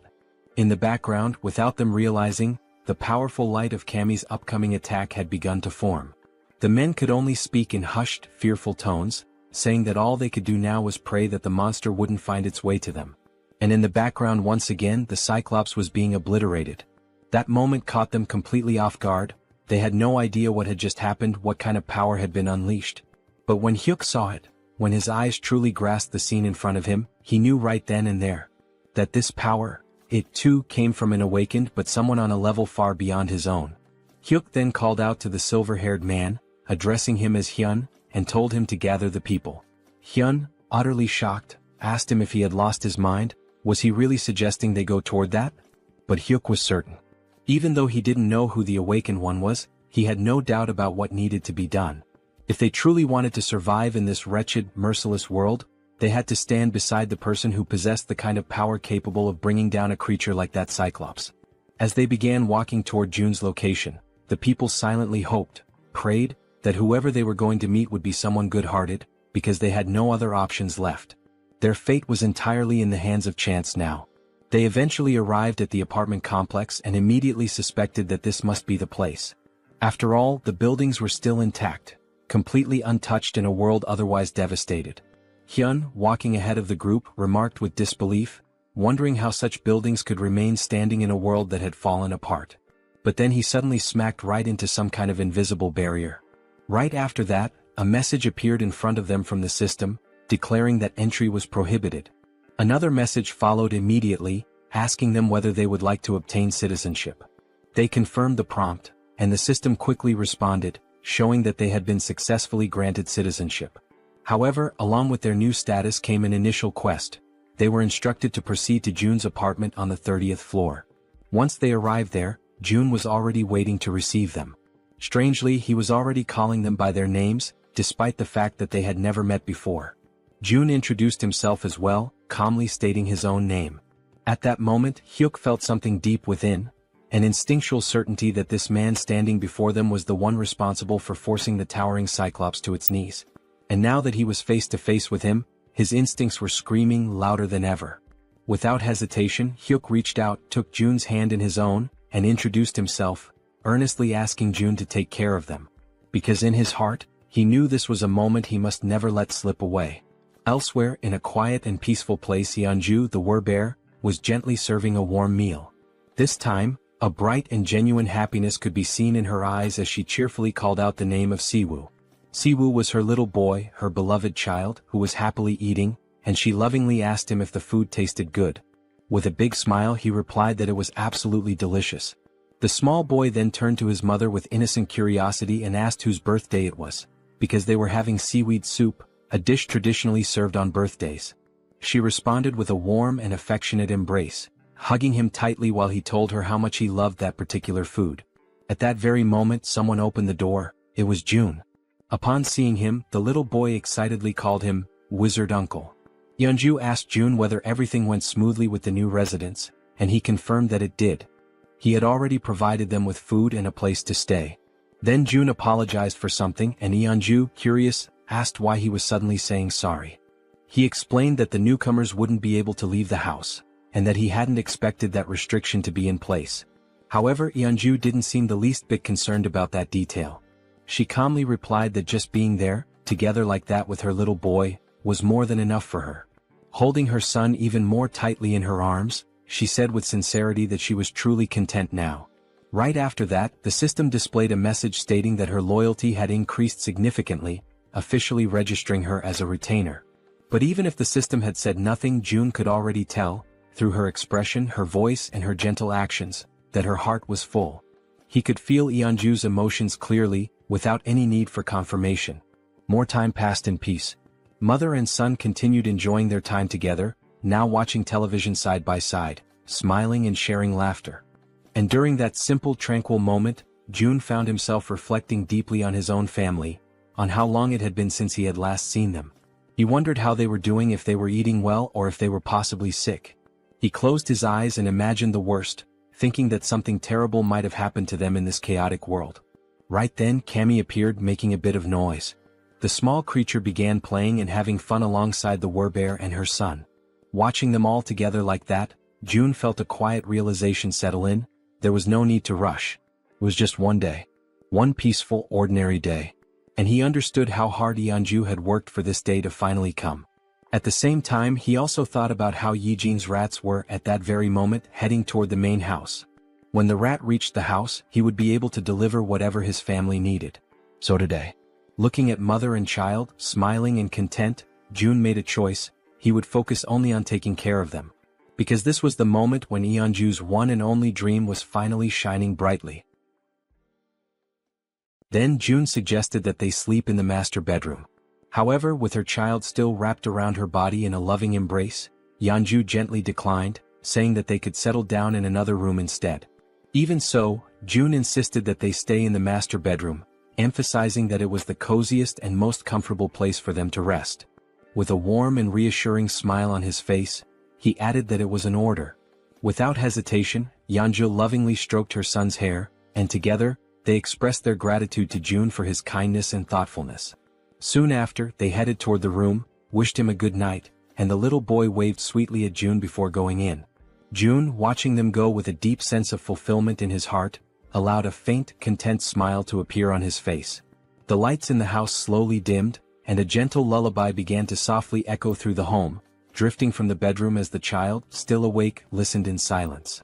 Meanwhile, in the living room, June lay on the sofa, quietly listening to the sweet lullaby that continued for a long while, tenderly sung by Yeonju's voice. It had been a very long time since he had heard a melody like that. Yet somehow, just by hearing it, his body began to relax and his eyes gently closed, just like a child falling asleep in their mother's lap. A new day dawned quietly and peacefully. June began the morning enjoying a breakfast lovingly prepared by Yeonju and her little boy. Afterward, they all settled comfortably in the living room to watch the boy's favorite cartoons. The child could barely contain his excitement, laughing at every scene as if he were seeing it all for the very first time. Soon, Saiwa began chasing after Cammy, who had been peacefully basking in the sunlight, until being abruptly interrupted, which clearly did not please the creature. Later, after exploring every new toy they had, Yeonju, her son, and June laid down on the floor together for a brief nap. Between colorful scribbles and laughter, they drew pictures, and every second of the day was filled with joy and cherished with genuine happiness. But time waits for no one. With Cammy perched on his shoulder, June quietly wept, consumed by the silent grief of having only been able to offer a single day of life to Yeonju's beloved son. Soon after, Yeonju knelt down on the floor, saying her final goodbyes while holding her son tightly, pouring all her love and strength into that embrace. Still too young to fully understand the intensity of that moment, the boy asked innocently if she was crying. With tears already streaming down her face, she struggled to keep her voice steady and calmly whispered that she wasn't crying. But with his tiny hand resting gently against her cheek, he could feel the tears slipping down her face. So softly, Saiwa began wiping away her tears, doing his best to comfort her and asking her, ever so kindly, not to cry. Yeonju held him tightly again, and in a trembling voice she finally admitted that she was afraid of the world, because a world without him was far too terrifying. Then, filled with the innocence of a child, the boy simply called her Mom, and assured her, with unwavering confidence, that he was right there beside her. Those words, so pure, so genuine, caused Yeonju to break down even more, tears overflowing from the sheer weight of her sorrow and desperation. Even as Saiwoo continued trying to reassure her, Yeonju remained in tears. Yet still he took a step back, slowly pulling away from her arms. Looking her directly in the eyes, he firmly promised that he would always be by her side. Gripped by despair, she called his name with a choked voice. But without hesitating, he continued to walk toward the setting sun, while behind him, she shakily called out that she still had so much left to do for him. Then suddenly he stopped. He turned around slowly, and with a gentle smile full of warmth and joy, he said that he loved her, just as his body began to dissolve into the light. At that exact moment, upon hearing those words, she froze. Still kneeling on the ground, her body began to tremble, and the overwhelming pain made it almost impossible for her to respond. But as all mothers do, even in the midst of unimaginable pain, she smiled through the tears and managed to whisper back a quiet, "I love you." And with those final words, Saiwa said goodbye with a peaceful smile on his face. In the blink of an eye, his body vanished completely, and Yeonju's hand, overtaken by the unbearable pain of saying farewell, collapsed limply to the floor, while June watched her silently, deeply concerned and heartbroken by her side. Soon after, she tried to stand, but the pain she felt was so overwhelming, so crushing, that her body simply wouldn't allow her the strength to rise. Moved by the scene unfolding before him, June could only think that hope is like a delicate flower that chooses to bloom right in the middle of despair. With his eyes closed tightly, he came to a painful conclusion. Those who cling to hope must be prepared to face the darkest depths of despair, no matter how cruel.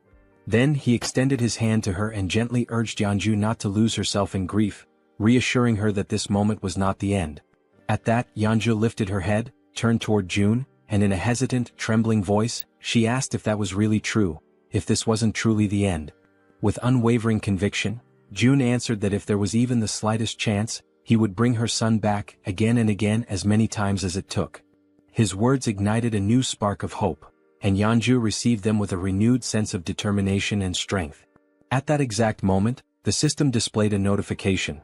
Yeonju's trust level had reached 100%, and she had obtained primordial vitality. The scene then shifted to the red-haired man, who was screaming with uncontrollable rage and fury. The twins, who had been silently listening to everything that was being said, became visibly frustrated when they realized that the standard spear, the orc spear, and all the money the red-haired man had painstakingly saved had vanished completely without a trace, leaving him utterly disoriented and at a loss for what to do. The red-haired man, clearly agitated, asked about his brother's belongings. His brother then explained that, when he had woken up, every single one of his possessions had disappeared without warning or explanation. Following this, the other twin chimed in and explained that many other people had experienced the same mysterious loss of their items. He pointed out that there was a specific pattern among these incidents. All of those who lost their belongings had not been present when the summoning occurred for those who had previously completed military service. Then one of the twins turned and stated that they should have returned to that place earlier. Suddenly, and completely without warning, he was violently grabbed by the collar of his shirt and pulled with force. The red-haired man, overtaken by a wave of anger, demanded to know if the twin was trying to place all the blame for what had happened squarely on his shoulders. Quickly, the twin clarified that he had misunderstood his words. Even so, the red-haired man remained furious, raising his voice even more as he shouted with escalating rage, insisting that they had all agreed from the very beginning that it was a foolish decision to follow June's orders. Faced with the rising tension, the brother, already clearly anxious and losing his patience, admitted that, indeed, June's plan had been a foolish one from the start. Hearing this, the red-haired man finally released his grip on his brother's shirt. It was only then that it dawned on him. He might have been expelled because of his own actions. Now tense and nervous, he remembered that there had been only one similar case in the past. He began to recall the story of a man who had tried to get involved with an underage girl. That man had been caught in the act and was immediately expelled, only to be found dead in the middle of the street shortly afterward. As he continued reflecting on the situation, he came to the unsettling conclusion that even now, with the appearance of that giant and all the surrounding chaos, the survivors still gathered in abandoned apartments. So, it was highly likely that there were enough people who would be more than willing to make sure he became the next one to be expelled. He was completely consumed by the hatred he felt for the situation he had ended up in. The image of the man in the red jacket reappeared vividly in his mind, calling him a bastard, and he imagined just how satisfied that bastard must have felt when he managed to get his hands on a weapon.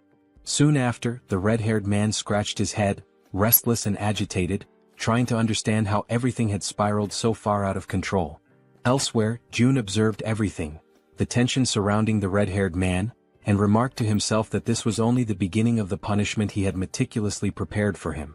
Back with the red-haired man, a system window suddenly appeared behind him, displaying a new mission, catching him completely off guard. Startled and disbelieving, he immediately turned around to see the notification for himself. The system window revealed a new mission: hunt 20 goblins within 24 hours. If successful, the reward would be a small amount of experience. However, if they failed, they would suffer 1 minute of extreme, unbearable pain. Returning now to Yeonju's most recent and impressive achievement, the dreaded primordial vitality. A rare and highly coveted ability which June now also possesses, it is known for amplifying regeneration to absurd levels, always in direct proportion to the severity of the injuries sustained. June could barely process what he had just witnessed. Not even for a moment had he imagined that, upon reaching 100 trust points, Yanju would awaken precisely that ability. Still deep in thought, June soon realized that, at least for now, this ability wouldn't have much practical use. With his gaze locked on the system window, he continued following his own line of reasoning. After all, he wouldn't be the one doing the fighting. Even if he were to leave the building, the chances of sustaining any real injuries were practically non-existent. Even so, the fact that such a powerful skill had been granted as a reward for reaching 100 trust points was undeniably noteworthy. His thoughts then began to drift toward Moon, who was also dangerously close to reaching that same 100-point threshold. The idea of what might happen next began to take shape in his mind. If Moon were to awaken an ability upon hitting 100 trust points, and if, as a result, June were also to acquire that same skill, one that would allow him to instantly teleport to any location he could see, then the possibilities would expand dramatically. Taking his speculations even further, June began to envision a future where this teleportation ability could be combined with the absolute one's eye, along with the support of an activated advanced base. Right at that moment, the system displayed a notification about the advanced base, a safe zone that could be deployed outside of Haven. When activated, it temporarily replicated the authority and protection of the city, so long as it included a citizen of knight rank or higher. However, if enemies occupied it for more than a day, the base would be automatically destroyed. Returning to his thoughts, June concluded that as long as he had enough mental strength to support it, he would indeed be able to travel to the advanced base. With that clarity, June made a firm decision. From that moment onward, his main priority would be to strengthen his mental fortitude. For that reason, all his upcoming missions would be focused on boosting this specific attribute. At that very instant, someone called his name and explained that they needed his permission to leave now, as they were feeling more stable. It was Yanju, who stated that she would personally handle the return of June's family. Upon hearing this, June realized that the mission should have started the previous day, but he acknowledged that the delay had been entirely his fault. Yanju expressed her gratitude for his valuable time and his understanding. She then assured him that she would find a way to repay the kindness he had shown her. Without displaying any particular expression, June couldn't help but think that she had read his thoughts precisely. He made a light-hearted comment, asking if he really seemed like the impatient type, and confessed that although he was thankful, he also felt slightly embarrassed by her words. Yanju responded gently, saying that he definitely didn't seem like someone who lacked patience, and admitted that, had she been in his place, she probably would have acted the same way. With a soft smile, she confessed that, in the end, everyone values their own family the most, and that she fully understood how precious that single day was that June had offered her and her son. Once again she thanked him sincerely for what he had done. June smiled modestly and expressed his own appreciation for her understanding. He then asked her to head to Unit 2901, where a group of people was already waiting for her, assuring her that he would join them there shortly. Yanju gave a respectful bow and, with a quiet yes, walked toward the designated location. Sometime later, it was explained why June had not sent the group directly to Siamayan Station. Due to the Cyclops attack, a large portion of the tracks near the station had collapsed. Not only the tracks but the station itself had suffered massive damage and had been rendered almost entirely unusable. Faced with this situation, June declared that new routes would need to be opened. To that end, it had already been 24 hours since Yejin had begun sending her rats to search for a viable path. Apparently, it seemed she had finally managed to find a new route of access.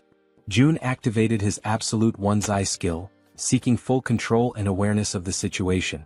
At that very moment, something unexpected caught his attention. The system displayed a notification about a level 7 tamed giant rat.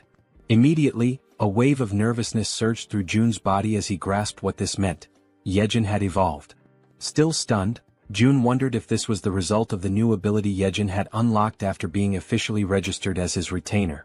In addition to this, June noticed that something was following the rat, but no matter how hard he tried, he couldn't identify exactly what it was. Suddenly, his vision picked up something even more alarming: a swarm of zombies of varying levels, level 9, level 11 and level 13, emerging right behind. A jolt of dread ran through June's entire body as, through the lens of his powerful ability, he watched this disturbing scene begin to unfold before his eyes. Faced with that situation, the rat dashed forward at high speed, desperately trying to escape the relentless pursuit of the zombies that were chasing after it with unwavering determination. However, in a completely unexpected turn of events, the rat suddenly stopped in its tracks. It turned to face the incoming enemies and, without showing even the slightest hint of fear, growled aggressively at them, baring its teeth with a ferocity that contradicted its size. The zombies quickly surrounded the rat from every possible angle, closing off any potential route of escape. Yet, even in the face of overwhelming danger, the rat stood its ground, refusing to retreat even a single step. From a distance, June watched the scene unfold. Realizing that the rat would likely die a meaningless death if it stayed there, he considered triggering a gas explosion to take the zombies down with it. Nevertheless, even with the threat closing in, the rat remained unwavering, assuming an even more aggressive posture. In a sudden burst of explosive speed, it charged forward. Despite being completely surrounded, the rat managed to dodge every single attack from the zombies, weaving skillfully between them with surprising agility. Still observing from afar, June was thoroughly impressed by what he was witnessing. After evading the zombies, the rat leapt forward and continued its mission. Remarkably, it emerged from the encounter without a single scratch and resumed its rapid sprint toward the designated exit. With only a short distance remaining, the rat took one final leap and burst through the opening toward the outside. However, something was already waiting for it on the other side, silently, watchfully observing its approach. Its eyes locked on the rat and its sharp fangs exposed, the creature let out a low, menacing growl. It was fully prepared to pounce at any moment. Instantly, the rat froze in place, completely paralyzed by an overwhelming fear in the face of the predator's threatening presence. From afar, June was caught completely off guard, unable to hide the shock from his face as he witnessed the unexpected confrontation unfold before his eyes.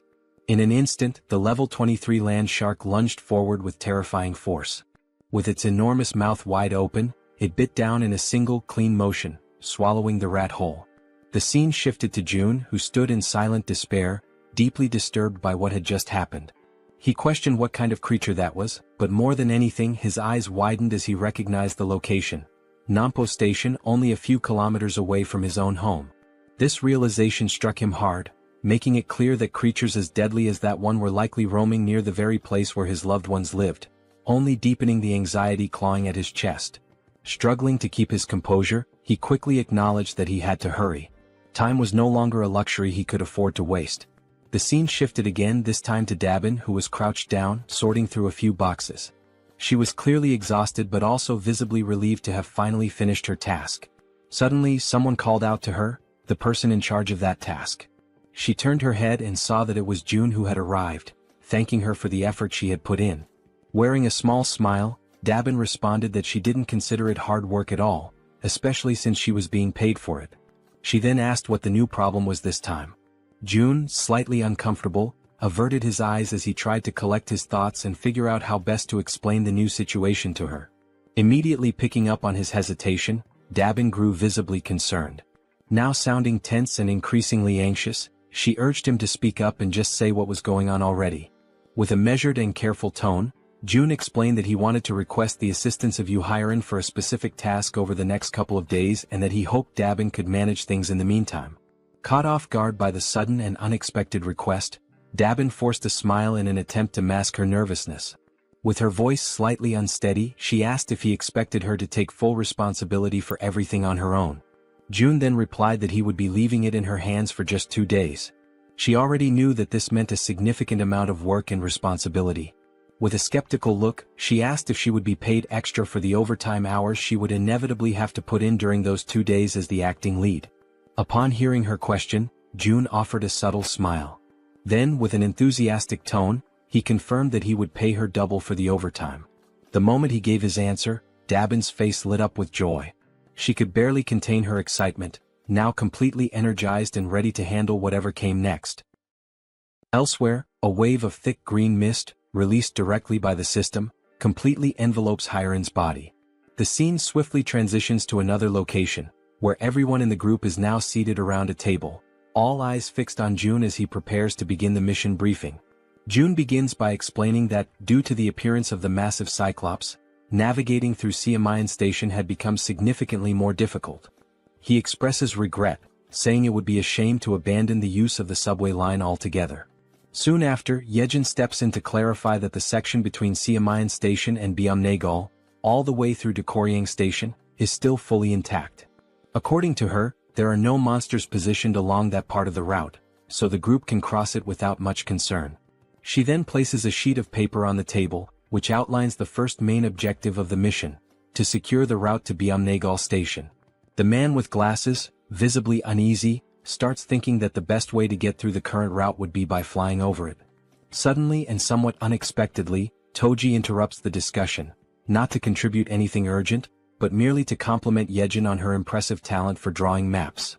June quickly cuts through the mood and brings the conversation back to focus. He recaps Yejin's explanation and then points to a specific area on the map, noting that they must proceed with extreme caution before reaching their final destination. He then informs the group that approximately 500 orcs are currently active in the vicinity of a large supermarket complex. Upon hearing this, Han immediately asks whether they'll have to engage in direct combat with the orcs. Yejin responds clearly, stating that fighting the orcs is not part of the plan. They only need to reach Byumnagal station and use the underground subway line. She assures them that she has identified a route completely free of orcs, with only a few lower-level monsters needing to be cleared along the way. Silently, June recalls just how much he had invested prior to the mission to ensure that nearly everyone in the group reached at least level 30, with only Fatty and Hiren falling short. Against goblins, he believed that would be more than enough. June continues by explaining that they should reach Koryang Station without any significant trouble. However, he then immediately points out the real obstacle that lies ahead: Busan Station. The moment he mentions Busan, Toji panics, fearing there might be another giant creature stationed there. But Yejin quickly denies it. Her concern isn't about another giant, she says, but rather the condition of the railway tracks between Koryang and Busan. She then reveals that this particular area is swarming with an enormous horde of zombies. And unless someone in the group possesses an ability capable of wiping out monsters in extremely tight spaces, using that route would pose a serious and dangerous challenge. Everyone is left stunned by the revelation, especially Hiren. Trying to remain composed, Hiren focuses and slowly gathers the courage to speak. Still nervous, she calls Yejin by name and, with trembling hands, says that she believes her ability might be able to help in this situation. Sometime later, the system displays a notification stating that the 100,000 weight limit of her poisonous mist had just been exceeded. Seeing this notification, Hiren feels a deep frustration that her contribution has already reached its limit. She opens a nearby door where June and Yejin are waiting. Both immediately begin praising her efforts, telling her that she did exceptionally well. June asks if she's feeling okay. Hiren confirms that she is. Although she had felt completely drained at the beginning, something powerful seemed to push her through the process, and now she felt fine. What she didn't know was that the strength she had felt came from June, who had secretly upgraded his retainer management level. June reflected on the cost of the upgrade. It had been expensive, but ultimately worth it since he ended up earning billions in return. Still unsure, Hiren then asks June if he's truly certain that it's okay for her not to go in person. June calmly reassures her, explaining that just staying in place and continuing to produce poisonous mist is more than enough for the mission's needs. With all preparations now complete, June activates his ultimate eyes ability and officially declares the beginning of the operation. Immediately, through his ability, he sees an enormous swarm of zombies located exactly where they had anticipated. Suddenly, something catches the attention of the zombies, and they all turn simultaneously to face whatever is approaching them. It's a level 3 rat charging rapidly toward them at full speed. The zombies are momentarily stunned the instant they realize what, or rather who, is approaching them. Following the plan with careful precision, June opens his inventory within the system. A dense and toxic green mist is released, spreading swiftly over the horde of undead. In perfect coordination, the rat dashes forward at high speed, weaving through the crowd of bodies and leaving the zombies behind in its wake. Hiren's poisonous mist, upon being inhaled, induces paralysis by targeting muscles such as the diaphragm, ultimately causing suffocation. However, the targets this time are zombies, creatures that are already dead and no longer require breathing to function. That is why June had already anticipated this limitation and had prepared a contingency, Plan B. He had instructed Yejin in advance to take over the operation when necessary. Soon, amid the group of undead, several rats waited patiently, alert for Yejin's command. As soon as the order was given, one of the rats lunged toward a fallen zombie. Through the reflection in the zombie's still open eye, the system captured the exact moment the rat bared its fangs and sank them mercilessly into the creature. At that precise instant, a system notification appeared. A level 11 zombie had been successfully hunted. Along with the experience gained, a deposit of 120,085 won was transferred directly to the digital wallet. But the momentum is quickly interrupted when Yejin suddenly calls out to June in distress. With urgency in her voice, she informs him that something seems to be wrong with the rats. In that exact moment, the system displays a troubling notification. A rat has reached level 9. This revelation sets June instantly on edge. He quickly realizes the potential danger. If that rat were to come into contact with zombie blood, it might become infected and transform into one of them. Even more alarming is a far more terrifying thought. Yejin herself may have been exposed to contamination through bites or claw wounds during the battle. In response, June immediately asks whether the rats are still obeying her commands. Yejin confirms that they are, although she notes they have become noticeably more aggressive. Relieved, June lets out a soft breath and remarks that everything seems to be going well, at least for now. Internally, he begins to reflect on what's ahead. If they can make it safely to Jigalki Station, then maybe, just maybe, he'll finally have the chance to reunite with his family. But just as this thought forms in his mind, it is abruptly interrupted by a system notification. An unauthorized individual is attempting to access the shelter through the main entrance. Baffled and alarmed, June stares at the message, struggling to grasp what is happening. Before he has time to act, a second notification appears. The system states that a group of 157 individuals meets the requirements for citizenship and asks if he wishes to grant it. Relying on his instincts, June gives his confirmation. Immediately, another system message is displayed. The total population has now reached 3,000 residents. As a result, a new ability has been unlocked, Economic Activity Subsidy. Reading this new development, June feels a brief moment of apprehension, uncertain of what the implications might be. But then gradually, a small smile forms on his lips. After all, this might actually turn out to be a good thing. The system continues to display new information, this time announcing that salaries will now be paid to citizens, with the amount determined by the titles or positions they hold. The wages will be disbursed separately from the chief's wallet, depending solely on the person's assigned role within the community.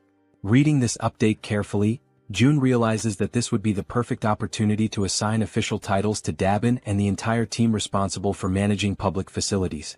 After all, a weekly salary of 700,000 won neatly aligns with a daily wage of 100,000 won, making the accounting straightforward. Tapping the system's interface, he remarks that there is no longer any need to pay people manually, especially when doing so previously meant sacrificing reduced taxation benefits. At the pace things are advancing, it becomes clear to him that they need to expand the department responsible for public facilities management. After all, the funds distributed to citizens through the Economic Activity Support Fund are essentially free resources provided by the system. It's not a small sum either. Even the 100,000 won paid to each employee is considerable. Doing a quick calculation in his head, if 300 workers are on the payroll, that's already 30 million won per day. And if all positions, ranging from basic workers to general managers, are filled, the total amount paid daily could easily reach 50 million won.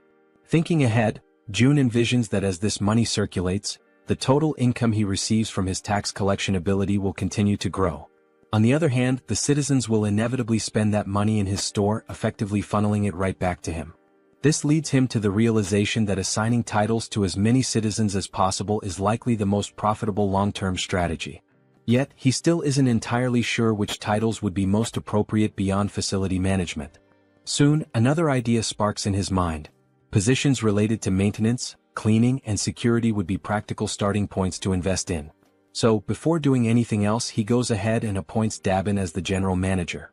He recalls that she had already accepted Fatty and Hiren as members of the team, although he can't quite remember who the remaining members were.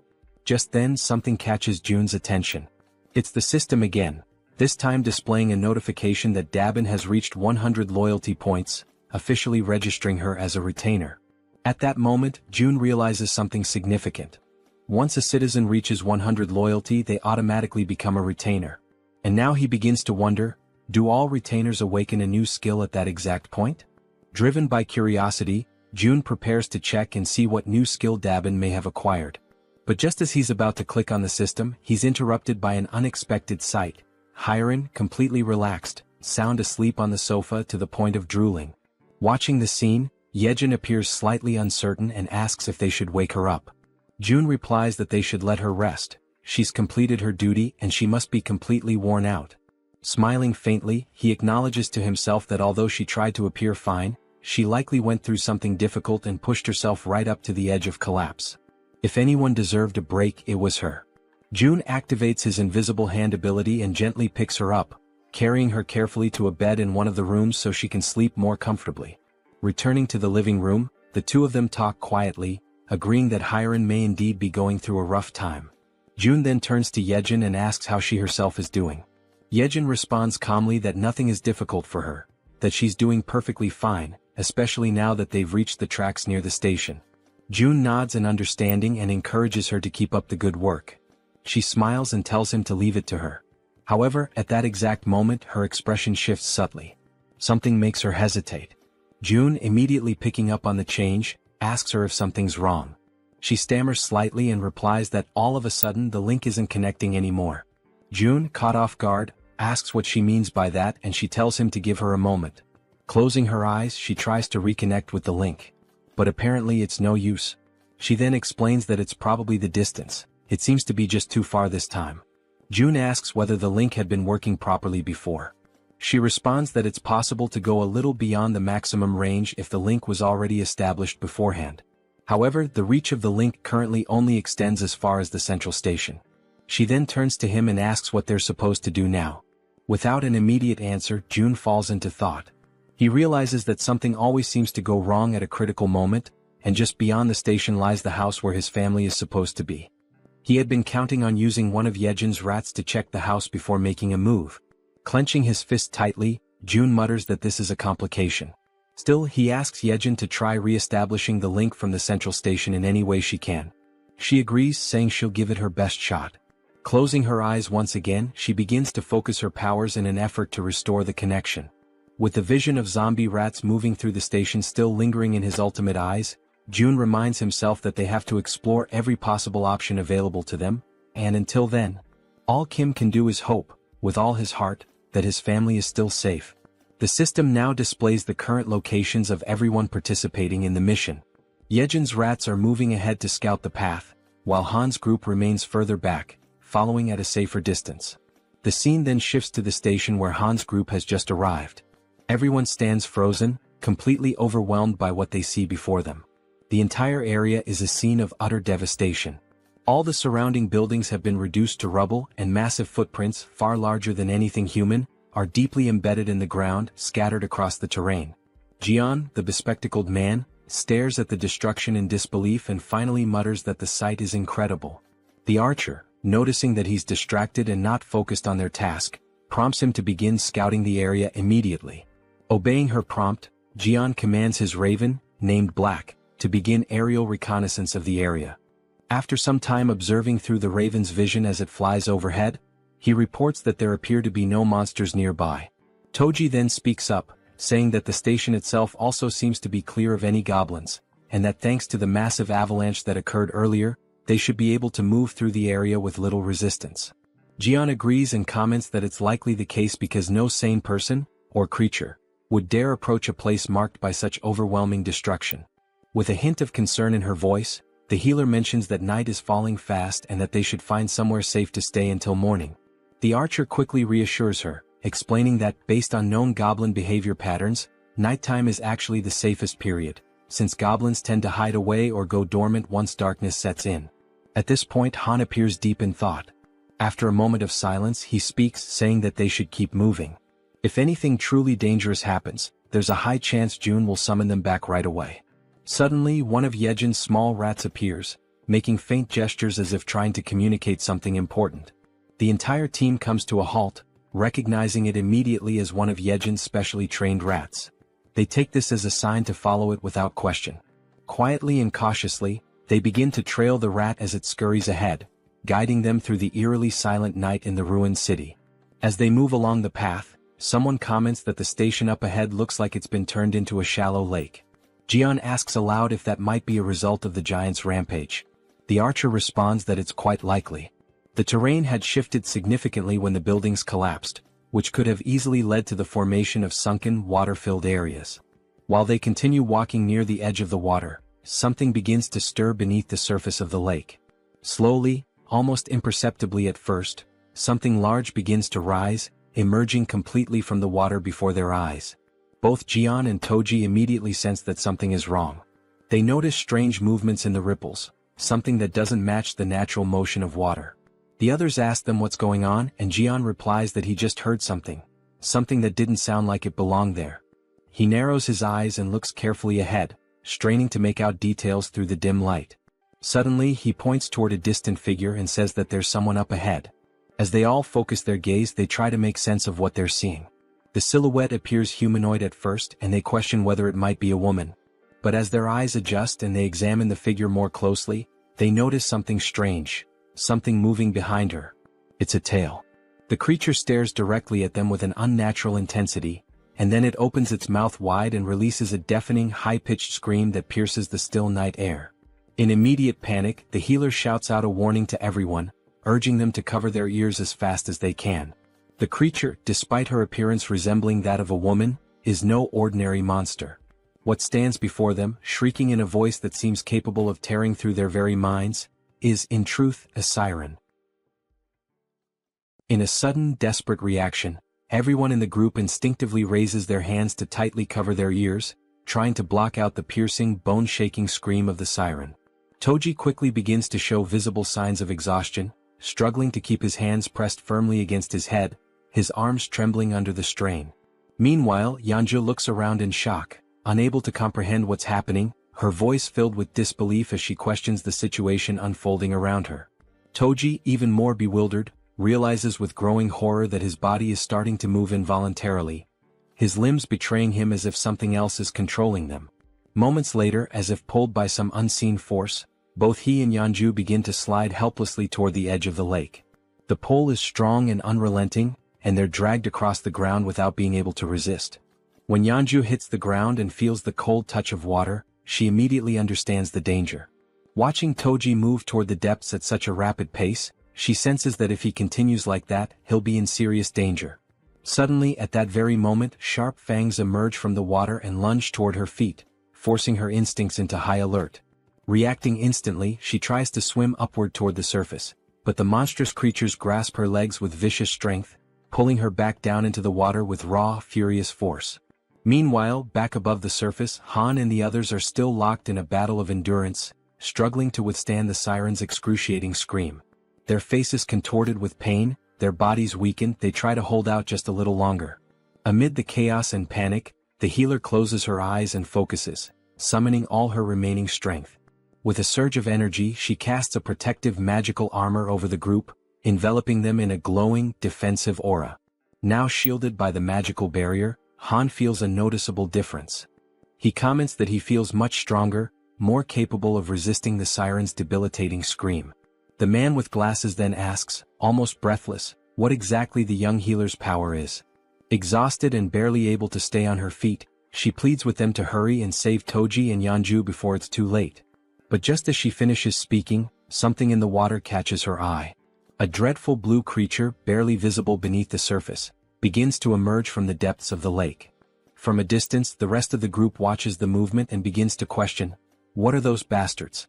Before anyone can respond, the creatures launch a sudden, brutal assault, moving with terrifying speed and aggression. Sensing the incoming clash, Han immediately calls out to everyone, urging them to prepare themselves for battle. He warns them that the creatures are closing in fast. Without a moment of hesitation, the monsters leap through the air, aiming directly at the group. Han quickly raises a steel rod in both hands, bracing for impact, ready to counterattack. With powerful force, his weapon collides with the creature's strike, sending shockwaves through the air. Just as the creature begins to recover, it's struck by a well-aimed arrow, finally going down. However, only one of the monsters is defeated, while several others continue to emerge from the shadows.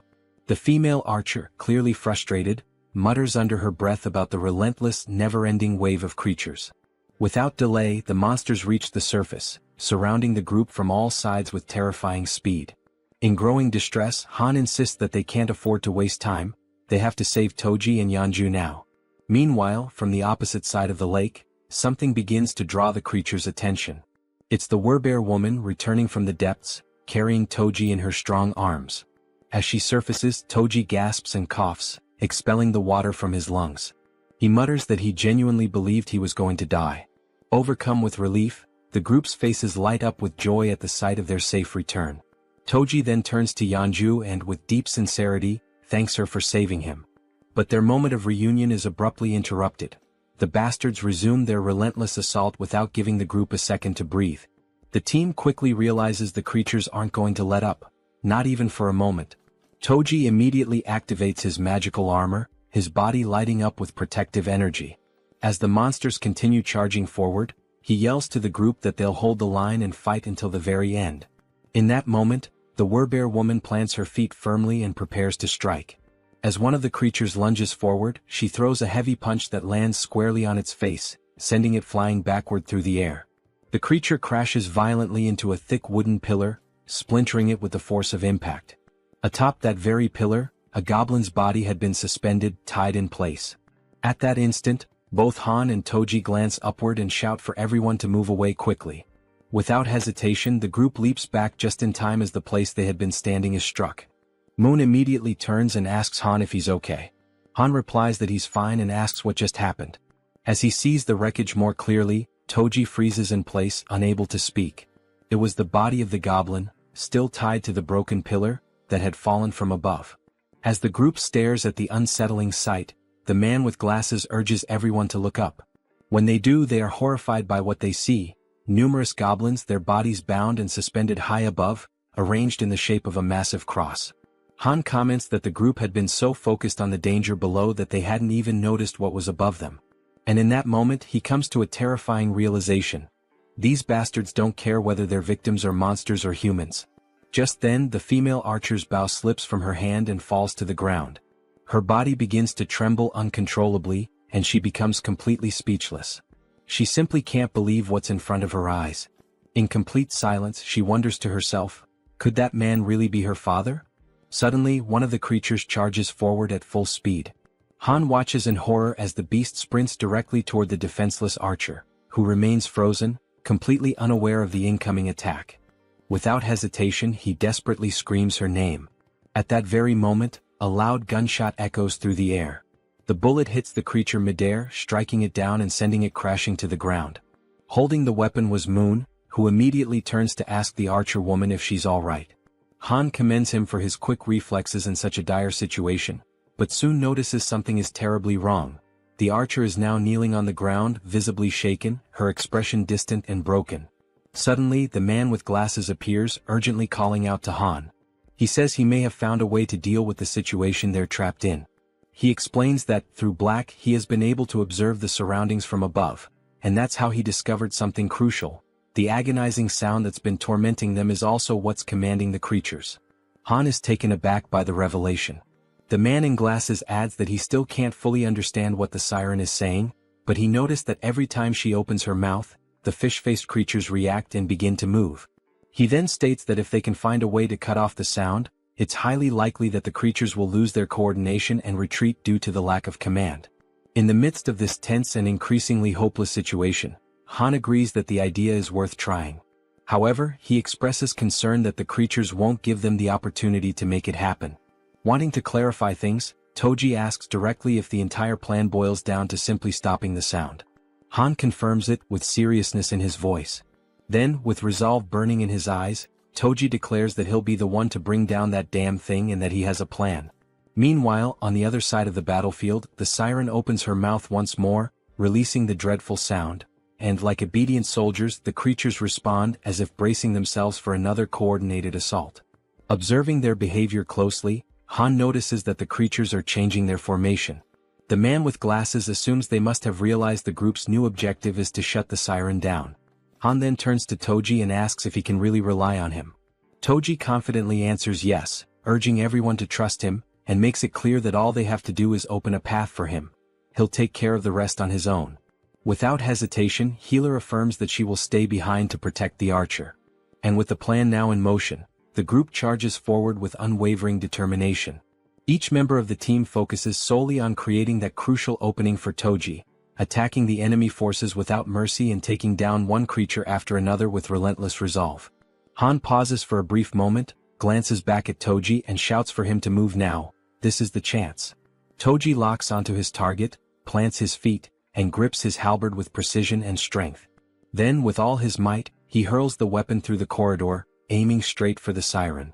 The weapon cuts through the air at incredible speed, but the siren reacts swiftly, dodging with ease. The halberd misses its mark and continues its path, clattering past her. The group freezes in stunned silence, watching as the opportunity they carved with so much effort vanishes in a single instant. Yet Toji remains completely unfazed. The siren erupts into maniacal laughter, along with her grotesque creatures, mocking his failure. But Toji simply smiles, calm and collected. With a sharp glint in his eye, he asks Han if he's already forgotten something. Confused and frustrated, Han doesn't understand what he's referring to, until in a sudden realization his eyes widen. With a trace of sarcasm, Toji then asks, "What's the best way to deal with a fish?" As he speaks, he lifts his hand and activates the recall command on his halberd. The weapon obeys the order, and on its way back, it slices cleanly through the siren's back, impaling her and cutting off her laughter for good. At that moment, the system notifies the group. A level 33 siren has been hunted down. Experience points have been awarded. The halberd returns to Toji's hand as everyone turns to stare at the siren's lifeless body. The fish-faced creatures become disoriented, clearly lost without their leader, and quickly retreat back into the depths of the lake. This sudden disappearance brings a wave of relief over the group, as they now have one less threat to face. Without wasting a second, Han approaches the archer woman and gently asks how she's doing. She remains trembling, unable to compose herself. Concerned, Healer turns to Han, asking what they should do now. Han considers going to find June. Then, the archer woman suddenly reveals, with a trembling voice, that one of the bodies hanging on the crosses above is her father. Han is struck speechless. He quickly turns around, unable to accept that his father-in-law could be among those mutilated victims. Overwhelmed by a deep, unbearable grief, the archer collapses into uncontrollable tears, mourning the fate of her father. Beside her, Han falls to his knees, consumed by panic and disbelief. The entire group around them feels the weight of her sorrow as if it were their own. And right there before their eyes, hanging from a cross in an appalling state, was her father's body, a heartbreaking sight that pierced the soul of every witness. At that very moment, the system displays a mission reconstruction screen, this time with the archer as the target. The reward, to bring her father back to life.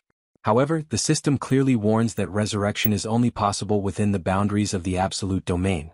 Staring at the screen in a mixture of urgency and desperation, June taps rapidly on the system window, trying to complete the reconstruction process. Yejin, seeing him in such a state of despair, is left absolutely stunned by his behavior. But then all of a sudden June stops. He begins to reflect more deeply on the situation and on the trust the group had placed in him. He knew that if things had escalated to a point where lives were truly in danger, he would have been summoned without delay. With that in mind, he tried to convince himself that this meant there was no real danger, no other option, no action to take. But even as he tried to settle his thoughts, a lingering doubt echoed persistently in his mind. Was it really true that there was no other choice?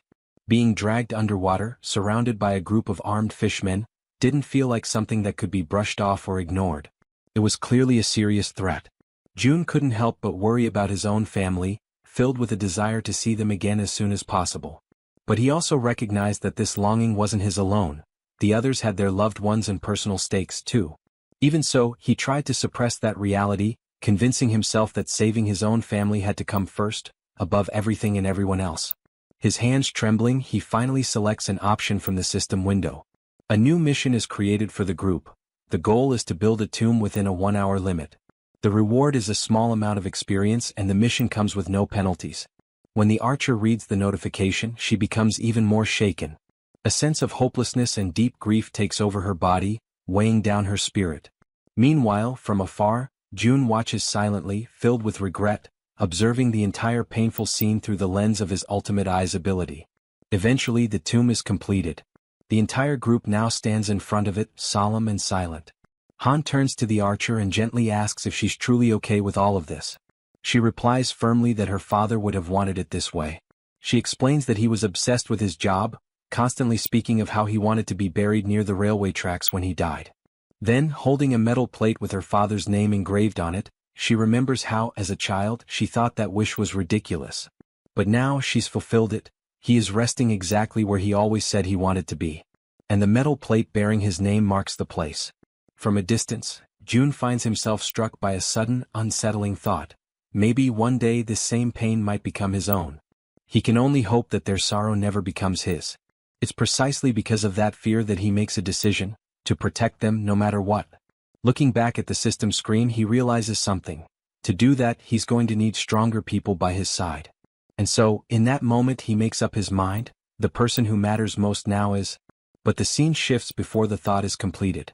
Somewhere else, a goblin is struck by a man who possesses the power of water. At that instant, the system displays a notification. The loyalty of citizen Jun Hyuk has surpassed 30, and he now qualifies for registration as a vassal. Immediately afterward, another notification confirms his successful registration.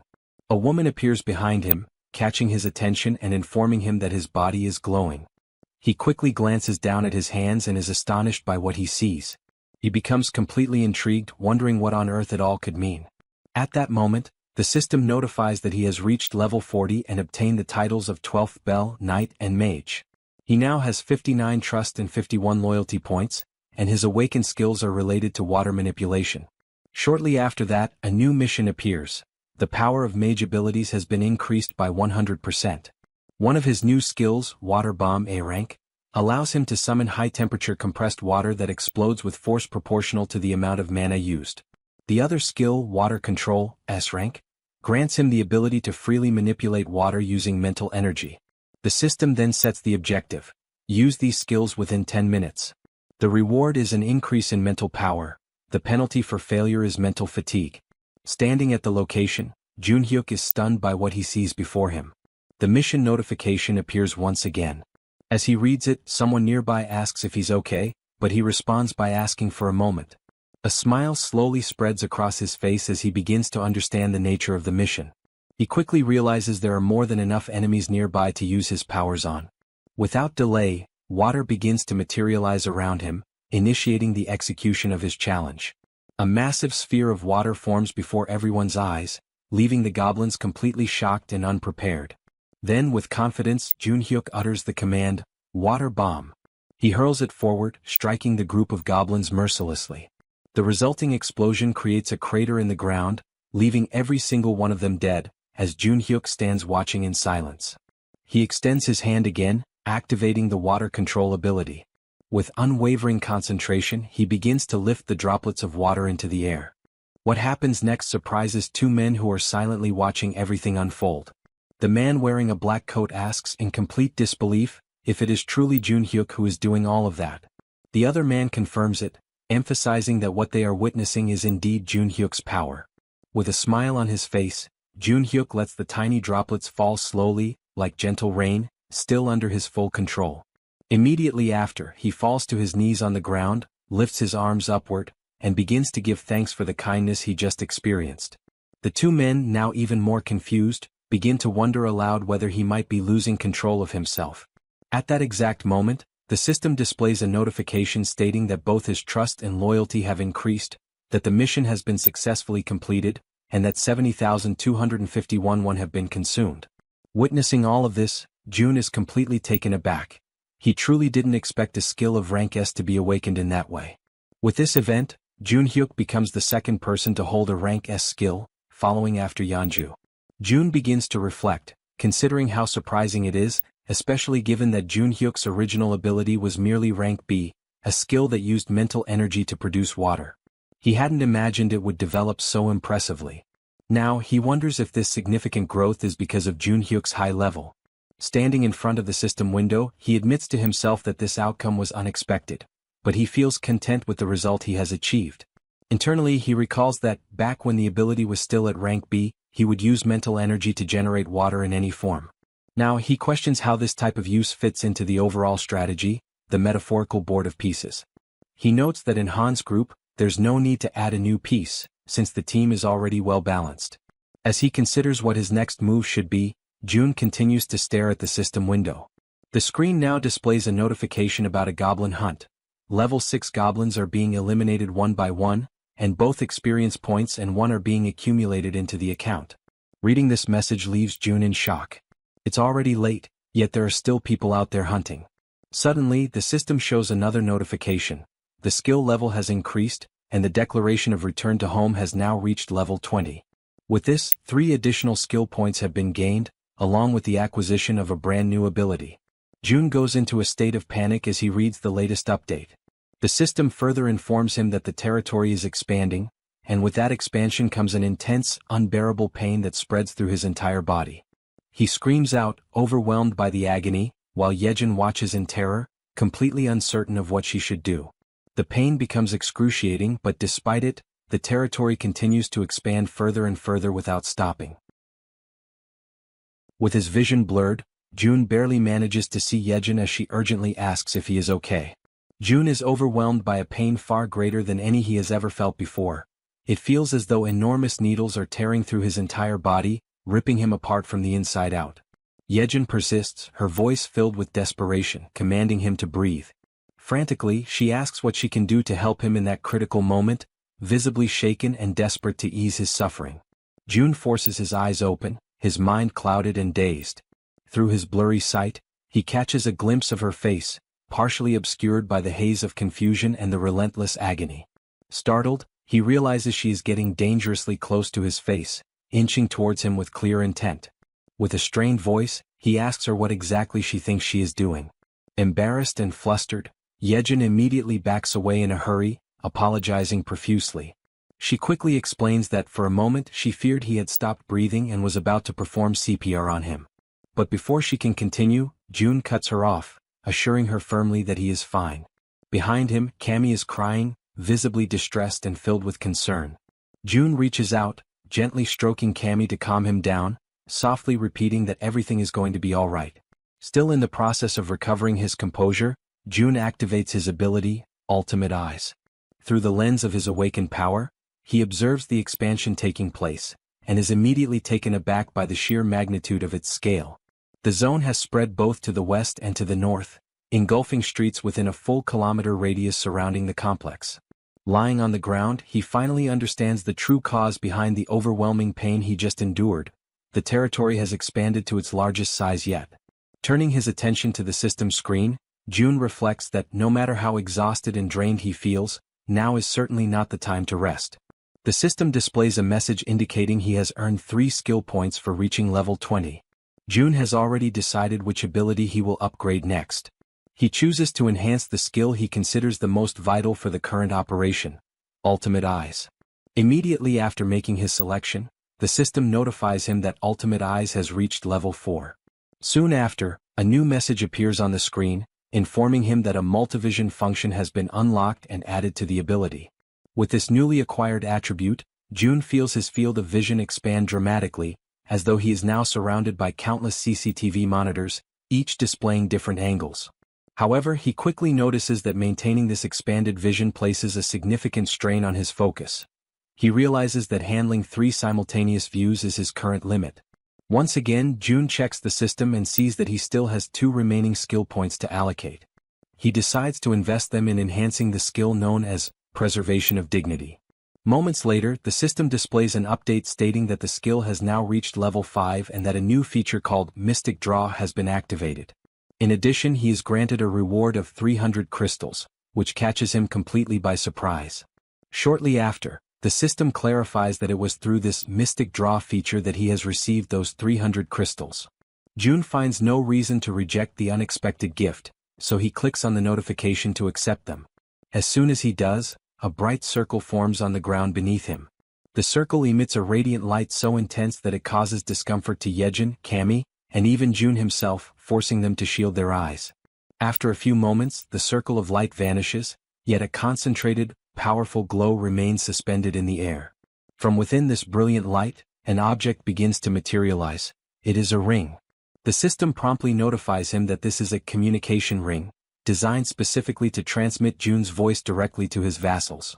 June slides the ring onto his finger, still uncertain about its practical use.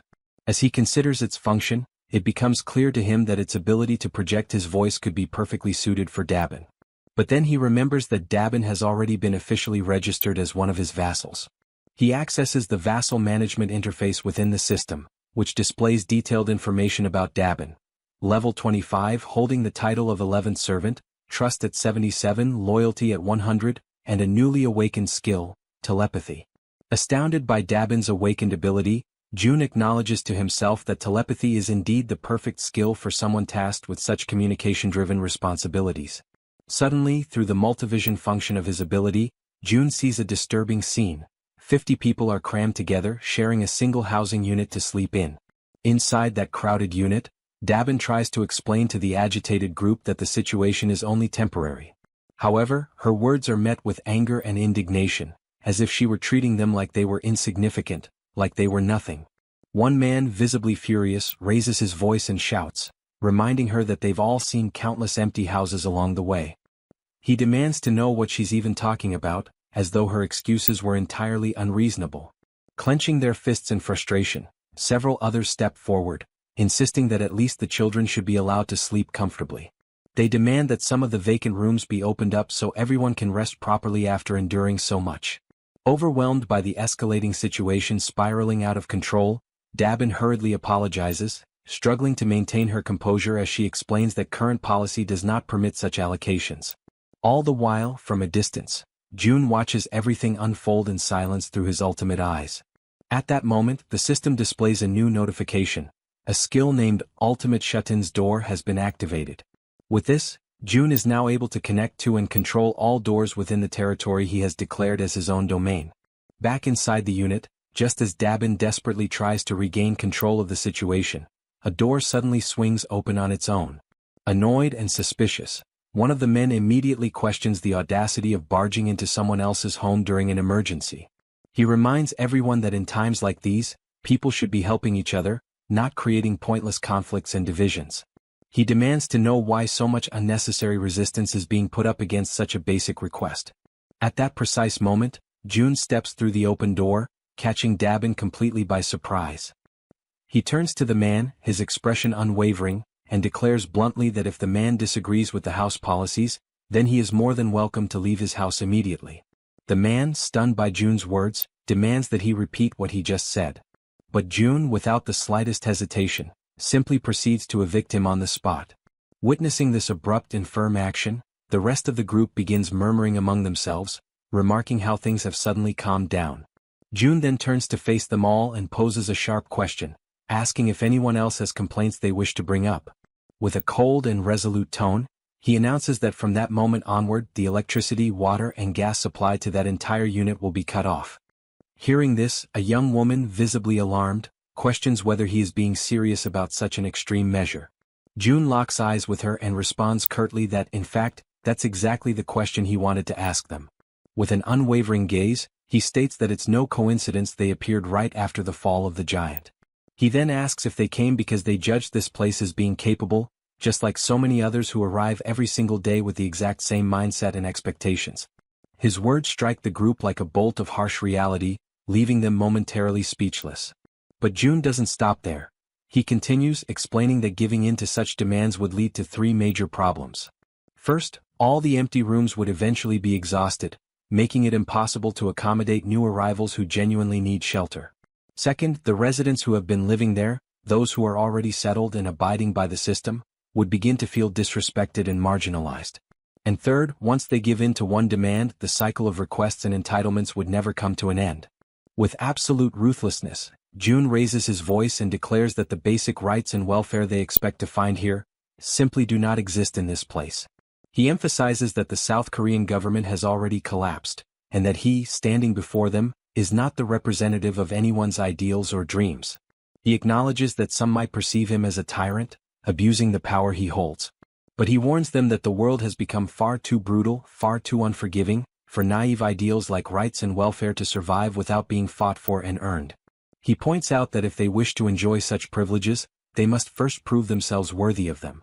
He goes on to explain that the other survivors, those who arrived before them, are enduring extremely harsh conditions, organizing rotating shifts just to catch some rest.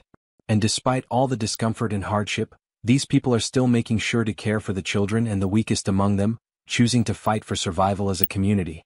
Finally, June delivers a firm and non-negotiable order. They are to return immediately to the accommodations that have been designated for them. He warns them that if they refuse to comply, they will be paving their own path to lose even more than what has already been taken from them. Upon hearing those words, the group immediately stepped back. Dabin, feeling a wave of relief, let out a soft sigh and expressed her gratitude to June for helping her in that situation. However, he replied that there was no need for thanks. In fact, he insisted that he was the one who should be grateful to her. His unexpected response left Dabin momentarily taken aback, trying to understand what he truly meant by that remark. It was then that June pointed out that perhaps she, too, might be capable of doing something similar to what he had just done. He asked if she was familiar with the concept of telepathy, and then instructed her to think of a person with whom she would like to communicate, picturing herself speaking to them mentally, as though having a conversation inside her own mind. Dabin closed her eyes, focusing all her concentration. A short while later, a faint aura began to surround her body. Pleased with the result, June emphasized that she would need to learn the exact conditions and limitations of this ability, and the best way to do so was through frequent practice. At that moment, someone with trembling hands gave a small wave and called out for June. Both he and Dabin turned to see a figure who appeared nervous, standing with his head lowered. June asked if the man still had something he wished to say. The man, clearly frustrated yet determined, admitted that he knew he was being bold, but he needed to ask if June might consider forgiving the friend who had been expelled earlier. June questioned why he would do such a thing. The man explained that Yoon-sik, the one who had been expelled, was the only person who dared to speak aloud what everyone else was already thinking, and he didn't think it was fair for Yoon-sik to be the only one punished. He then leaned forward respectfully and stated that he would accept any punishment himself, but begged June to show mercy toward Yoon-sik. June silently considered whether it was time to bring Sung Yoon-sik back, knowing deep down that it was not right to take someone's life simply to serve as an example to others. Resolute in his decision, he opened the system and noticed that the man was still standing in front of the door, having gone nowhere at all. Looking directly at him, June asked for his name. The man answered that he was called Kyung-hoon. June then informed him that he would grant Yoon-sik his citizenship back. Kyung-hoon was taken aback when June went on to say that he would also restore electricity and water service, though not the gas supply. Before Kyung-hoon could respond, June added that he was doing this out of respect for the man's sincerity, but warned that there would be no second chances, and everyone needed to understand that clearly. Right after, the system issued a notification that Yoon-sik's citizenship had been officially restored. Kyung-hoon, visibly relieved, hurried back to his quarters. Soon afterward, another notification appeared, informing June that Kyung-hoon's trust in him had increased.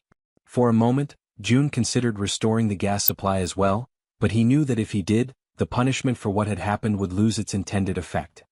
His thoughts were interrupted when Dabin remarked that he seemed to be a warm-hearted person. June asked if she was truly giving him a compliment, to which she confirmed with a smile.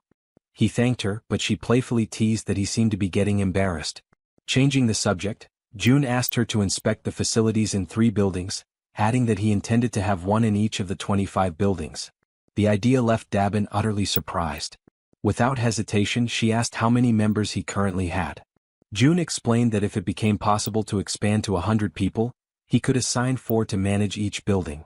Dabin's eyes lit up with interest, and she declared that she would be willing to pay 100,000 won per day for each person, assuring him that with such a scale, everything would run smoothly. As they spoke, someone approached from behind. June and Dabin turned and asked if the newcomer was new to the area. The man confirmed and asked if June might need a medical team on site. He then introduced himself as Sung Min, an associate professor of nephrology at Busan Park Hospital. After hearing his introduction, June commented that he had dismissed the medical team for the time being, as he believed high-ranking individuals required proper treatment. He then turned to Dabin and asked what she thought about offering a room for the team and converting it into a hospital. She responded that it seemed like a good idea. Seizing the moment, June noted that if they looked around carefully, they could probably find a fair number of nurses. He also said that assembling the medical team and managing it would be her responsibility. Dabin, clearly enthusiastic, assured him that he could count on her for that. Afterward, June opened the door and returned to where Yejin was waiting. She asked if he had managed to solve the problem, and with a smile he confirmed that he had. Without wasting any time, he activated his Eyes of the Absolute ability. When Yejin saw the Han group, she asked if they had already left. June quickly realized they were on their way to Jigalki Station and that there were no issues there. He then opened the system again to finish what he had been working on. As he had expected, the final location available for investing his skill points was the Absolute Warehouse. The system issued a notification stating that the skill had reached level 2, increasing its capacity to 200 kilograms and adding a new feature called state preservation. The description clarified that this function would maintain the exact movement and condition of an item as it was at the very moment it was stored. Upon realizing that the capacity had now doubled, June immediately understood that he could make far freer and more strategic use of the warehouse. His thoughts quickly drifted toward the true potential of this newly acquired function. It did not take long for him to realize that, if used correctly, it could become something extremely powerful. Without hesitation, he opened the store and purchased an S&W revolver along with 100 rounds of .38 caliber ammunition, which began to materialize before him. He reasoned that, if the movement of the firing mechanism were preserved, then upon summoning the warehouse, the action would resume precisely from where it had been paused. With the firearm in his hand, he extended his arm and calmly instructed Yejin to cover her ears for a moment. She stared at him in alarm, her unease growing rapidly when she noticed that he was holding a gun. June reassured her that it would be over quickly, and with his finger on the trigger, he gave the command, "Store in the warehouse." Immediately afterward he pulled the trigger. The gunshot cracked loudly through the room, reverberating with force, but almost instantly, the system confirmed that the bullet had been successfully stored. It worked exactly as he had envisioned. Flawless. Feeling a surge of excitement, June stepped out onto the balcony of the building, his mind already testing the possibilities of his prediction, while Yejin remained frozen in shock at what she had just witnessed. Extending his hand, he focused intently and issued the command, "Summon." From the system's storage window, a stream of bullets began to pour out at remarkable speed. June watched, impressed, as his idea came to life exactly as planned. This, after all, was an absolutely foolproof way to provide support to Han's group, who were locked in battle at Jigalki Station. Their goblins were being struck one after another by the incoming bullets, collapsing to the ground in rapid succession. Those that survived the initial barrage turned and fled in terror, leaving Han's group finally unharassed. Now, with renewed conviction and confidence, Han declared that they had at last arrived at Jigalki Station. On the other side, June attempts to establish communication with the group, asking if they are able to hear his voice. Han is caught off guard, genuinely surprised to hear him so clearly. Observing Han's startled reaction, June quickly deduces that everyone in the group must be hearing his voice without difficulty. With that in mind, he explains that communication will continue in that manner from now on, and he instructs them all to proceed toward exit number 2.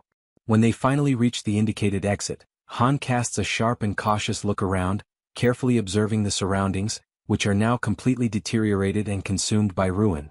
From a distance, June reflects silently on the fact that from this moment forward, they are stepping into truly unknown territory, where every path could hide a threat. Meanwhile, Yejin is still struggling to re-establish the lost connection with the rats stationed at the central hub, but despite her efforts she has not managed to succeed.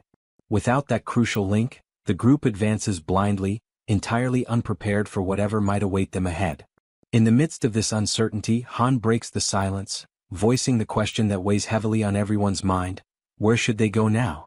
June provides direction with calm determination, guiding them toward the large road that stretches to the left. He explains that if they follow it for about 1 kilometer, it should bring them closer to their intended destination. At that very moment, suddenly, something unexpected appears, drawing Han's immediate attention.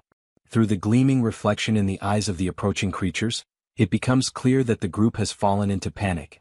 They scramble desperately, trying to put distance between themselves and the vicious fangs of the beast. Han, overwhelmed by discouragement, recalls how exhausting and perilous it had been to face the fishmen earlier, and how narrowly they had managed to escape alive.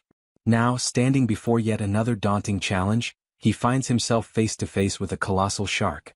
In an instant, the creature opens its massive jaws, revealing rows of razor-sharp teeth ready to tear them apart. Han reacts instinctively, seizing a heavy iron bar to shield himself from the imminent strike. The man with glasses raises his weapon and unleashes a storm of gunfire at the shark, the bullets hammering into its body, leaving the beast dazed and confused. Seizing this fleeting opportunity, Han charges forward with determination, delivering a decisive and powerful blow directly against the terrifying shark's fin. At the same time, the werebear woman hurls herself into the fray, leaping with unrestrained fury. She crashes down upon the monster's head with brutal force, inflicting a devastating wound. Almost instantly, The system issues a notification announcing that a level 24 shark has been successfully hunted. Experience points are added, and a sum of wands is automatically deposited as a reward. In the aftermath, Han signals to the man with glasses. She focuses intently, linking her consciousness to her raven, Black, and immediately gains a sweeping aerial view of the area. The man with glasses freezes, stunned by what he witnesses through the shared vision. Without hesitation, he alerts the group that the entire surrounding area seems to be overrun by fish. At that tense moment, yet another figure suddenly emerges, and the entire group finds themselves staring directly at an overwhelming presence.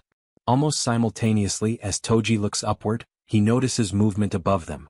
It is not a single creature, but countless blue figures resembling swordfish swiftly closing in from the sky. The group steels themselves for yet another imminent clash. As the creatures approach dangerously close, Han calls upon Toji. He raises his halberd high, focusing his energy, and his armor activates with a flash of power. In the precise instant Toji strikes with deadly accuracy, his blow landing true.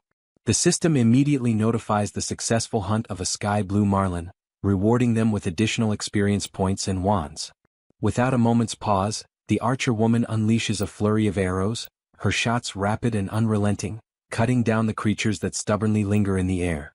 Her voice rings out with unwavering conviction, declaring that the group will not move an inch until every last one of these enemies is eliminated. But suddenly something unexpected catches her attention.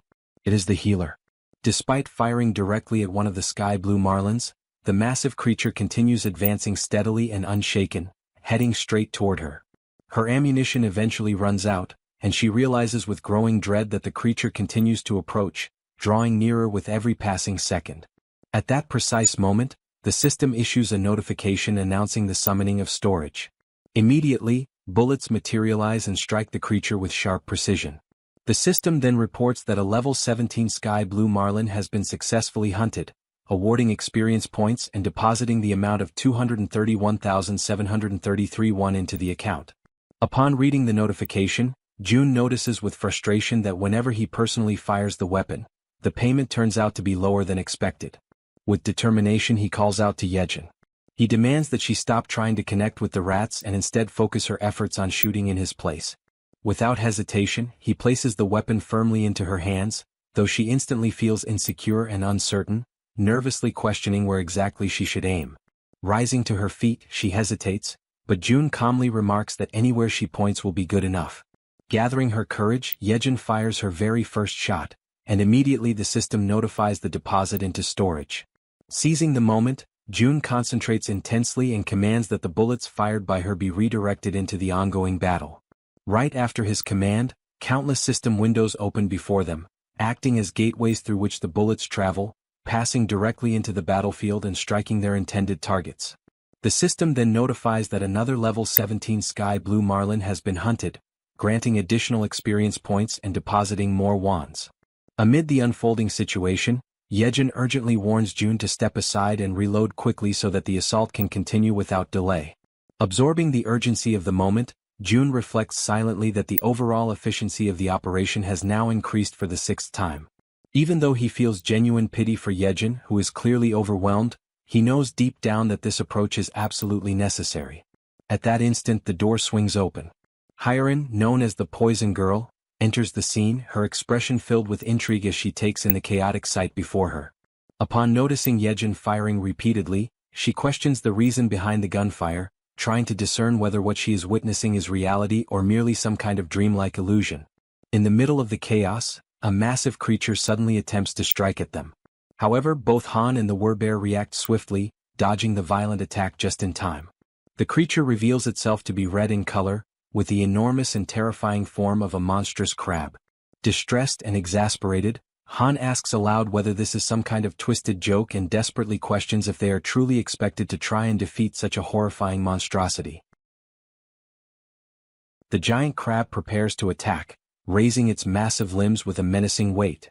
It strikes down with such force that the surface itself trembles violently, but Han and the werebear woman manage to dodge in time, narrowly escaping the devastating blow. Her eyes remain fixed firmly on the target, burning with determination. The werebear woman lets out a powerful cry, calling for the healer. He immediately understands the signal, raises his hand and envelopes her in a radiant aura. Wrapped in that energy, her body surges forward with explosive speed. With ferocity, she grabs hold of part of the creature's massive structure, opens her mouth wide, and seized by fury, sinks her fangs deep into its flesh. At the same time, Han charges toward the monstrous adversary, gripping a long iron rod with both hands. At just the right moment, he halts his sprint and hurls the weapon with precise strength, sending it flying straight into the target and piercing the very center of its head. From behind the crab, the werebear woman emerges once again, moving relentlessly, her determination unshaken and fixed entirely on her goal. She unleashes a decisive strike upon the creature and quickly withdraws. To her shock, however, she realizes that the beast remains completely unharmed, its thick shell impervious to her attack. Then Moon shouts for everyone to fall back. From above, he lifts his weapon, holds it firmly, and focuses his entire attention on the monstrous crab. Without pause, he begins firing, unleashing a relentless storm of bullets that rain down upon the creature's dreadful body.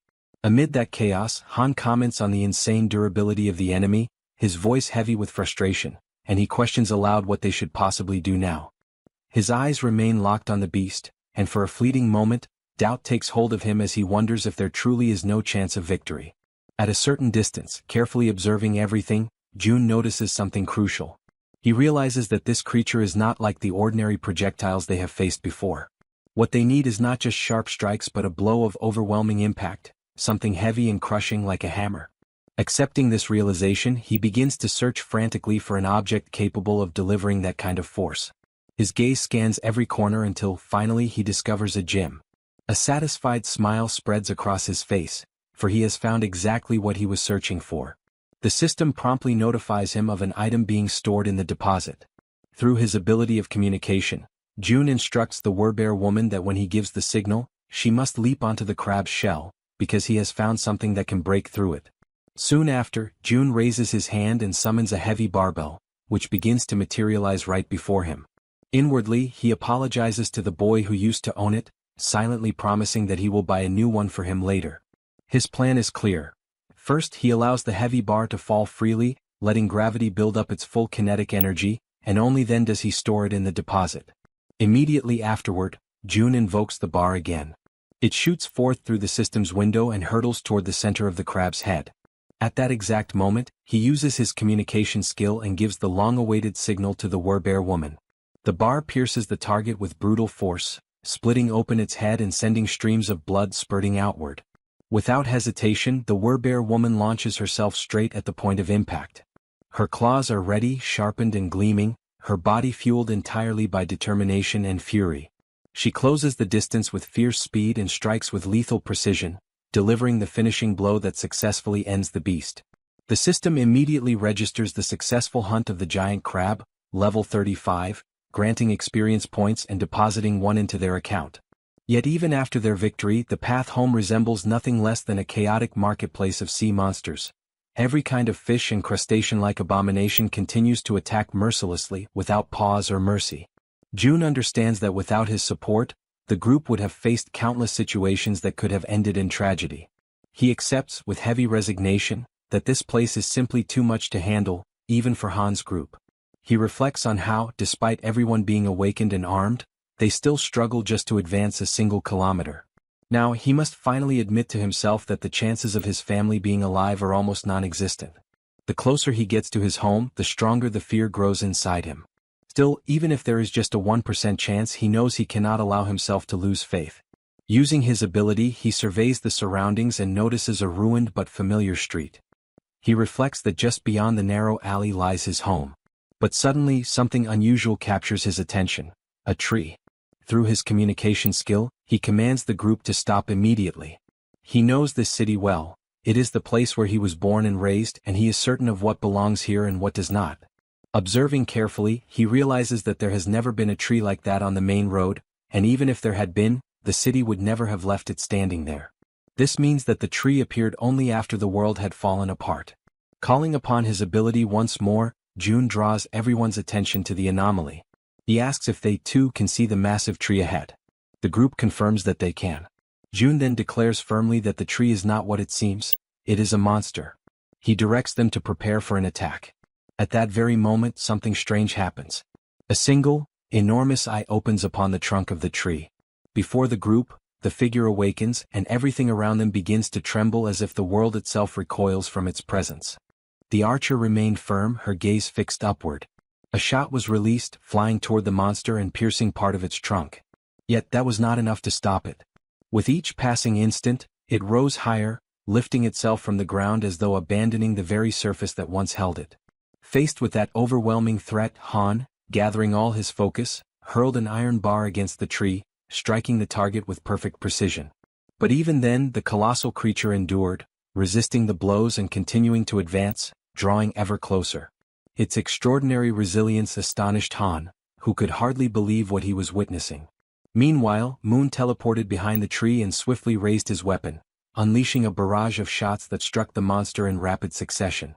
At that same moment, the werebear woman charged forward, throwing herself into the fray against the creature in the midst of its relentless attacks. Her sharp claws tore into the wood, ripping away splinters and peeling its bark with raw violence. The tree, however, responded by summoning from its depths a living mass of trunks and roots, twisting and writhing as they surged toward the werebear. The branches coiled around her body, lifting her into the air and immobilizing her with a crushing force. Han and the others, horrified by the dreadful sight, cried out to her. But the tree held her fast, suspended high above them all, like a living trophy captured within its dominion. Without hesitation, it began to release branches sharpened like spears, twisting menacingly as they thrust toward the werebear. Overcome with despair, she let out a cry, her voice laden with anguish. At that instant, Moon appeared before her, placing himself as a shield in her defense. The werebear woman begged him to step back, pleading for him not to endanger himself. Yet he stood his ground, unwavering, prepared to face the piercing tip of the branch that drew ever nearer. But to his surprise the monster stopped. Its branches retracted, pulling back into the surface. On the other side, June too was taken aback by the tree's sudden withdrawal. The unexpected pause forced him to reflect on what could have provoked such a change. Through his ability of communication, June ordered Han to have Yanju retreat, while the others pressed forward against the creature. Han hesitated, questioning if it truly should be only Yanju who withdrew, but June confirmed without faltering. Thus Han relayed the command. While the companions readied themselves to resume the attack, she obeyed and stepped back as instructed. From a distance, June observed carefully, analyzing the scene and wondering if the reason behind the creature's withdrawal was indeed what he suspected. Toji, on his side, prepared himself, double-checking that everything remained under control. At that moment, the great tree began to move once more, and as everyone braced for combat, confusion spread among them as they asked themselves what was truly happening. Then, the monster slowly returned to its original place as though nothing had occurred. June, watchful, began to contemplate, could it be that the creature did not attack humans at all? He noticed that ever since Yejuan had taken on her werebear form, the monster had directed its aggression solely at her. Gradually, the conclusion took shape in his mind. Perhaps it was specifically the form of the werebear that stirred the creature's wrath. June continued to observe closely, but suddenly the massive tree rose once again. From the other side, a shark appeared, charging fiercely toward the tree with its teeth bared wide. The branches erupted once more, striking the shark deep. From this, June felt certain, the tree did not attack humans. With this realization, he commanded the group to ignore the creature and continue advancing, since it showed no hostility toward them. Han accepted the order and the group moved on, step by step, until something halted their progress. Han immediately signaled June, who silently prayed that the exact location of the tree would not be revealed. The group stood before the gigantic tree, questioning whether they had arrived at the wrong place. With trembling hands, June confirmed there was no mistake. This was indeed the place where his father, mother, grandfather and grandmother were meant to be. Rage overtook him, and he became convinced that this monstrous tree had no right to occupy that sacred space. Resolute, he decided it had to be destroyed immediately. His plan was to surround it with gasoline and set it ablaze, certain that only by reducing it to ashes would he find satisfaction. He realized that Han's group could be summoned not only by his own hand but also through his vassals, which meant the destruction could proceed without delay. At that moment, a system notification revealed the presence of one of June's blood relatives nearby. Suddenly, a voice rang out, shouting to know who was there. A blinding light shone upon the group, forcing them to shield their eyes. An old man emerged, scrutinizing each of them carefully, accompanied by two other figures. With stern authority, he demanded to understand how they dared to intimidate his little proppy. The elders approached the tree and begin to wonder what they should do about the deep holes that had been inflicted upon it. They start speaking to the tree itself, commenting that such a wound must have been terribly painful, and they even ask if the proppy, the tree, is doing well after enduring such harm. Han's group feels awkward and somewhat embarrassed when the elders remark that if the leader were to hear about this, his heart would surely break from sorrow. Then one of the elders suddenly raises his voice, demanding to know if this was their doing, and the group immediately admits that it was. The elder presses further, questioning how they could bring themselves to commit such an act against a defenseless child, leaving everyone in Han's group apologizing profusely for their mistake. At that moment, another man arrives and calls for everyone to look over there. He then explains that the proppy has done something once again, and this new revelation causes the elders' anger to slowly dissolve. The men then begin walking toward the location being pointed out. When they arrive, they see the shark that the tree had previously defeated, and several of the men are already busy cutting it apart in order to secure meat from its body. Astonished by the sight, one of the elders remarks that the flesh of the shark has grown plump, although he admits that the taste of shark meat is not particularly delicious. Immediately, another elder retorts that this is no time to be picky about food, stating bluntly that if someone does not like it, then they simply should not eat it. This pragmatic reaction surprises Han's group even more, leaving them somewhat speechless. From a distance, June quietly observes everything, and he feels as though his perception is sharpening, as if a veil has been lifted and everything suddenly makes sense. The existence of a monstrous tree that does not attack humans, combined with the enormous tree that continued to grow right where their home once stood, begins to form a clear picture in his mind. June recalls that ever since he was very young, their house had always been filled with plants. In the garden, the flowers would change beautifully with the seasons, and on the rooftop, several fruit trees would bear harvests at different times of the year. All of this had started after his grandfather retired, when he built a rooftop garden, and at times those very vegetables would appear on the dinner table, much to young June's delight. Piecing together these memories with the present reality, June concludes that the tree's refusal to harm humans and the giant tree occupying the place of their former house could not be a coincidence. He becomes convinced that these phenomena are the awakened abilities of someone, very likely powers on the same level as his own. An idea strikes him with sudden clarity. His grandfather must have finally awakened. In that moment, June feels an immense sense of relief, one he had not experienced in a long time, because under normal circumstances, everyone should already have been dead. After all, monsters roam freely through the streets, and in the skies above, other monsters move in organized groups, threatening humans from every direction. He cannot help but wonder how ordinary people have managed to survive in such an environment. Overwhelmed by this sudden realization, he begins to laugh, not with mockery but with pure relief. Yejin approaches him, concerned by his unexpected reaction, and asks if something is wrong. June turns to her, still smiling, and reassures her that nothing is wrong at all, emphasizing instead that everyone is safe. Yet even as he says this, he realizes that he still needs to confirm a few things. Back at the location of the tree, pieces of shark meat are scattered about while one of the men comments on how wonderful youth truly is. Han, who is in the process of cutting up sections of the shark, asks if the amount they have gathered will be enough. A mustached elder replies affirmatively and expresses gratitude for their efforts. At that point, June sends a telepathic message to Han, instructing him to ask the elders for the name of the village chief. Han turns to the mustached elder, politely asks for permission, and inquires about the chief's name.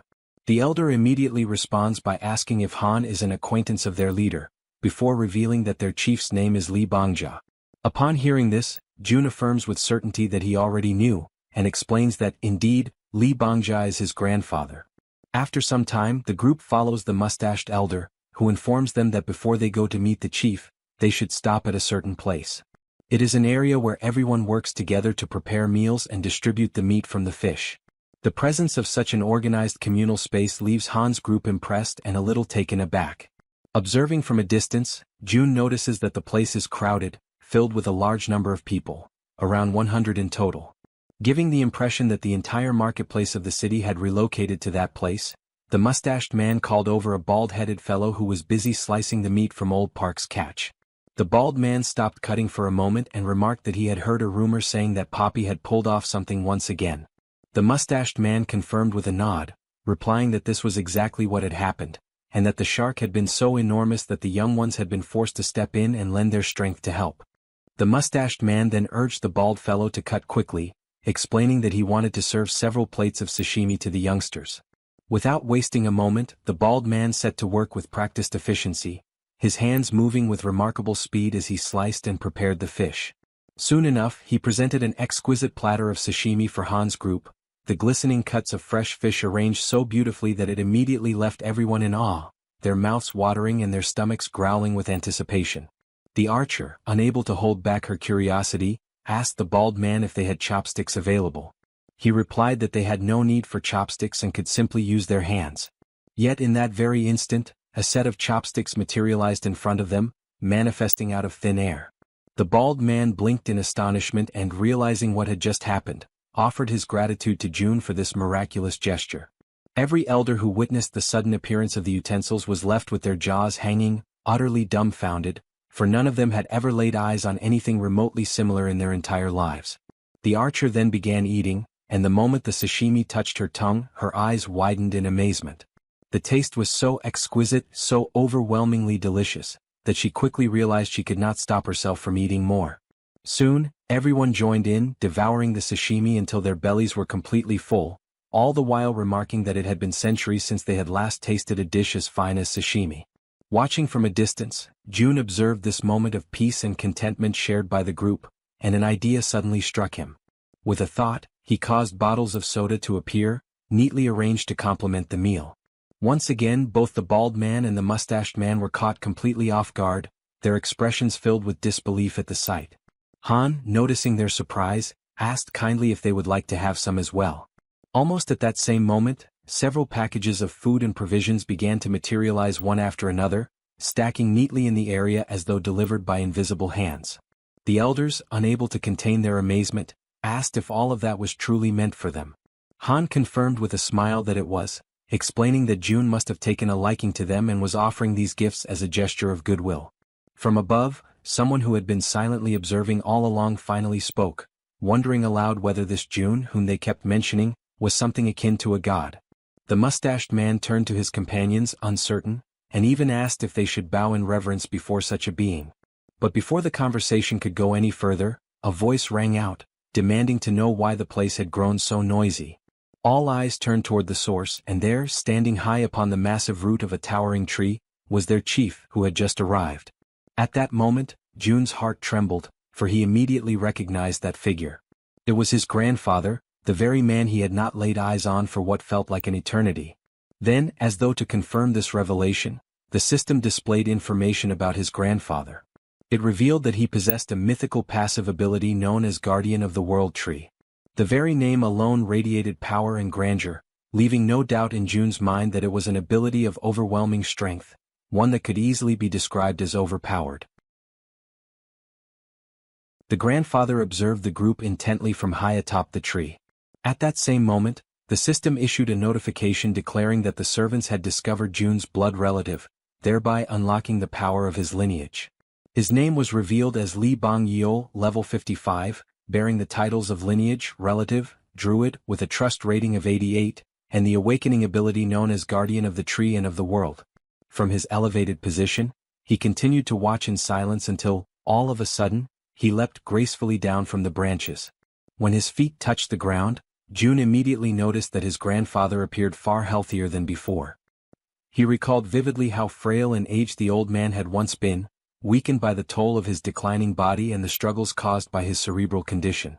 Yet now, before his eyes, there was a renewed vigor and vitality that could only have come from the awakening of such a powerful ability. Through the skill of communication, June informed the group that the man standing before them was indeed his grandfather. He asked them to offer their greetings and show respect in his name. Han stepped forward without hesitation, bowing respectfully and recognizing the importance of this encounter. Standing at the grandfather's side, the mustached man began to explain, describing to him how the group possessed extraordinary abilities, even capable of bringing forth things out of nothingness. The elder was astonished by the sheer quantity of food and water gathered in one place, immediately attributing the source of all this abundance to them. Moved to the point of deep emotion, he expressed his gratitude for their presence, recalling the difficult times of the past when even water had been a constant struggle. Yet Han, maintaining honesty, clarified that these resources were not the work of their group. Startled, the chief demanded to know where all of it originated. Han then revealed that every bit of the abundance came directly from Jun himself, and that their group had come here at his request. The grandfather was shaken by the revelation, his eyes widening as he comprehended that the source of such miraculous creation was none other than his own grandson. Han further explained that his grandson now lived in the Siamayan apartments. Faced with this truth, the chief wasted no time. He summoned everyone present, calling them to follow him as he began to ascend the massive tree step by step, leading the way upward. Watching this unfold, Jun reflected that his entire family must be somewhere up above. A flood of emotions filled him at the thought that very soon he might finally be able to see them again. Yet deep within, he acknowledged that the moment for such a reunion had not yet arrived. Still, he believed firmly that once he completed the outpost, he would be able to use the gate of the Absolute Seal to return directly to his home. As these thoughts passed through his mind, he shifted his focus back to the system's window, recalling how, at the very moment he first encountered his grandfather, a new constructible item had been added. Soon after, the system confirmed this with a notification. An annex had been added to the list of available items. The description detailed that this annex functioned as a safe zone located outside the refuge, with an area that would expand alongside the territory of the refuge itself. However, it could only operate in places where one of Jun's blood relatives resided. Reading carefully, Jun reflected that the price of the annex was indeed higher than that of an ordinary outpost. Yet he quickly noted that there was no mention of the annex being susceptible to destruction. His mind returned to the 10 billion won he had received as a subsidy for the construction of the apartment complex. Even after equipping every building with solar generators, more than 7 billion still remained.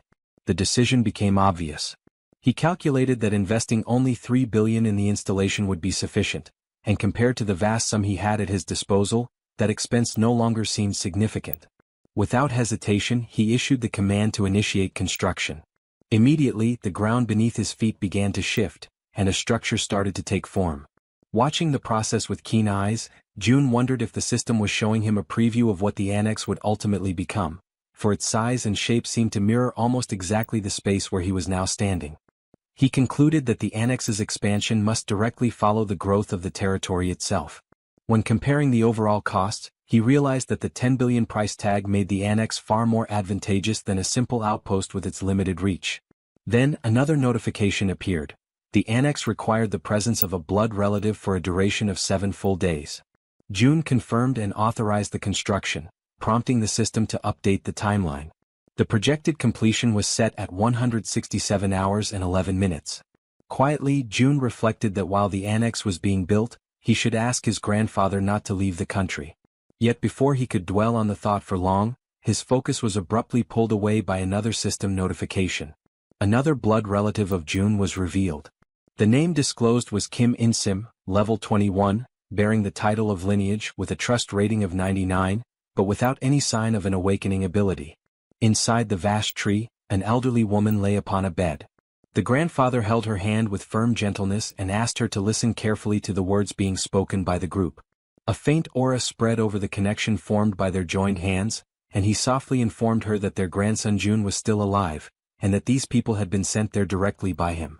At that very moment, Jun communicated with his companions and instructed them to ask his grandfather what had happened to his grandmother. Yejuan faithfully conveyed the question in Jun's name. Yet the elder turned abruptly, his expression tense, and demanded to know how Jun could possibly be aware of his grandmother's condition. Soon, however, it was explained that Jun was sharing his vision through them, perceiving everything they saw with his own eyes. Reassured, the grandfather tried to soothe their worry, explaining that the woman was not gravely ill but merely in a state of shock. Still, they pressed him further, asking since when the grandmother had failed to awaken.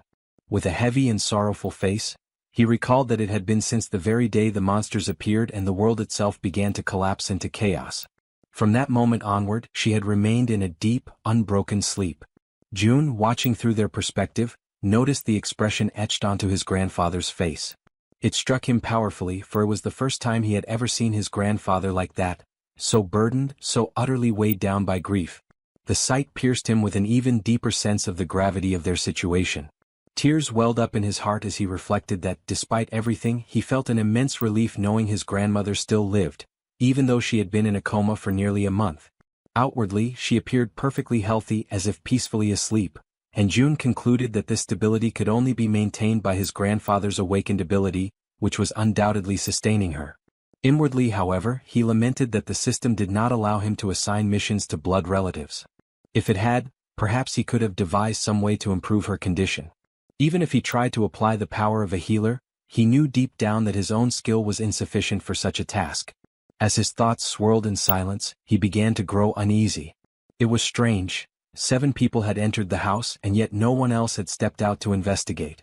The oddity gnawed at him, and so, through his group, he asked his grandfather about the fate of his parents. The old man, acknowledging that June was following everything closely, chose to speak as though addressing his grandson directly. He explained that, on that fateful day, June's mother had left for work, while his father also departed to earn money for the household. He expressed his belief that they had probably found refuge in some hidden, secure place, emphasizing firmly that June's father would never abandon his wife under any circumstances. Yet June recognized, in the undertones of his grandfather's words, that the man did not truly believe in the survival of his parents. And within himself, June felt the same grim certainty.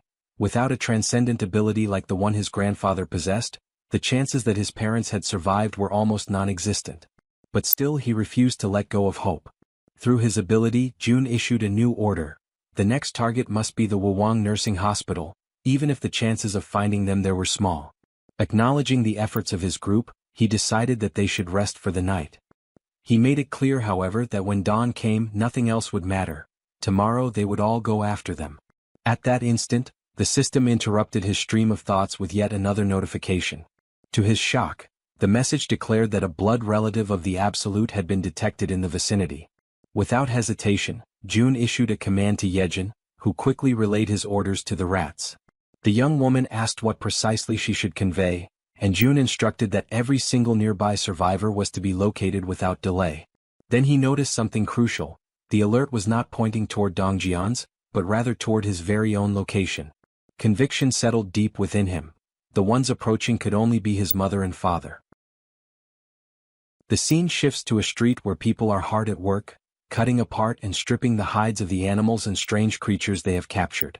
One man comments that the work is still far from over, even at such a late hour, while another replies that this only means there will be an abundance of food for everyone. Suddenly, something unusual catches the attention of one of them, and immediately all turn their eyes upward. High above in the sky, countless dreadful creatures are flying, each with a terrifying and distinct appearance, none resembling the other.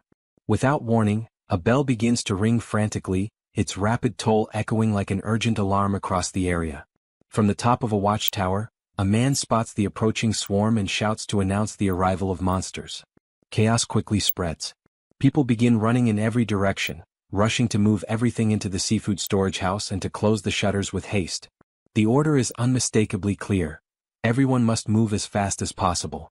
The panic intensifies when one of the men shouts for the village chief to come out immediately. The group accompanying June's grandfather turns toward him for guidance, and he promptly informs them that a massive horde of monsters is approaching. From a distance, the grandfather and the group gaze upon the advancing scene, watching in silence as the creatures flood across the horizon. Han, overwhelmed by the sight, questions aloud whether all those beings can truly be considered monsters. The grandfather raises his hand and confirms, his voice grave, while simultaneously giving the command for the trees to move. The command is obeyed without hesitation, the forest itself responding to his will. Meanwhile, Han recognizes the gravity of the situation and volunteers to join the fight. However, the grandfather firmly instructs them to stay back, explaining that the monsters are not targeting humans. He adds, with a grim tone, that everything suggests these creatures are actually fleeing from something far greater and far more dangerous than themselves. Yet he warns that even so, they will not pass without leaving destruction in their wake. A radiant green aura begins to envelop his body, spreading outward in waves of power. At that moment he connects with the surrounding forest, and numerous trees shift together, intertwining and forming a massive living barrier meant to shield them from harm. Inside the protective wall of trees, the group watches in astonishment as the winged creatures soar above them, passing over without striking. It becomes clear that the group was never their intended target. Still, those advancing by land charge relentlessly toward the barrier, forced to confront the trees that now stand as their obstacle. The pressure mounts, and once again Han offers his assistance, but the elder sternly refuses, demanding that they remain within the safety of the barrier. At that instant, the old man lifts his leg and at his command, countless trees surge forward, their sharp branches piercing through the creatures on the ground. The entire group is shaken, overwhelmed with shock, as they witness the overwhelming display of the grandfather's power. The creatures, impaled by the trees, are lifted mercilessly into the air, suspended and displayed like gruesome trophies of the living forest. Yet more monsters appear, hurling themselves at the barrier, biting and tearing savagely at the trunks. But the grandfather remains steadfast, his control unyielding, forcing the trees to strike again and again, driving their sharpened limbs into the new enemies without pause. The system begins to flood with notifications, marking each victory. A message appears, declaring that a level 24 land shark has been hunted. Shortly after, another states that a level 23 saw ray has been slain. Then comes a level 29 blue crab. The list continues endlessly, with each notification announcing new experience points and rewards. Another message informs that all attributes of the group increase in trust. Their gained experience is multiplied tenfold and evenly shared, although the ascent rewards remain monopolized by the hunter himself. Inside the building, June observes the entire scene with his mouth agape, stunned by the cascade of notifications piling up before his eyes. He realizes that the level of power displayed is comparable to someone at level 55. His grandfather, too, receives the notifications, though he does not fully comprehend their meaning. June reflects that, in the beginning, he believed his grandfather was merely being reckless, acting without thought for the danger. Yet with a single strike, hundreds of monsters are wiped out in an instant. Faced with such overwhelming power, he concludes that the best thing they can possibly do is to stay out of the way and avoid becoming a hindrance. In June's eyes, his grandfather transforms into a monster in his own right, a being so powerful that he could no longer be compared to ordinary humans. The notifications continue to flood in without pause. The system announces the successful hunt of a level 31 giant crab, followed shortly by a level 29 giant lobster, and then a level 30 sawtooth crab. Each message also confirms increases in skills and abilities. Suddenly, June realizes that he himself has just leveled up, but before he can process it, an intense and suffocating pain overwhelms his body. The agony spreads through every nerve, as though each part of him were being broken apart and reduced to dust, all while the school in the city continues to grow in influence and power. Amid this torment, a new notification appears before his eyes. The system announces that beings capable of receiving citizenship have been discovered, and the question is posed: grant it or not? June's mind clings desperately to a single crucial thought: whether among those names his parents might be included. He scrolls through the long list, painfully aware that the sheer number of new inhabitants is so vast it would be impossible to check each one individually. Yet even as he does, he reasons that if his parents were truly among them, the message would not have been one of citizenship. Instead, it would have been a notification of alignment. This realization strikes him like a heavy weight. It means that his parents are outside the reach of those people now registered by the system. He also notices Yejin focusing with all her strength, pushing herself to the limit as she attempts to track down the location of his parents. And June convinces himself that the moment they are found, he will know instantly. Despite feeling his body torn apart from the inside, he affirms to himself that there is no time to rest, no room to pause. His mind then turns to the other side of the battlefield, questioning what is happening with his grandfather.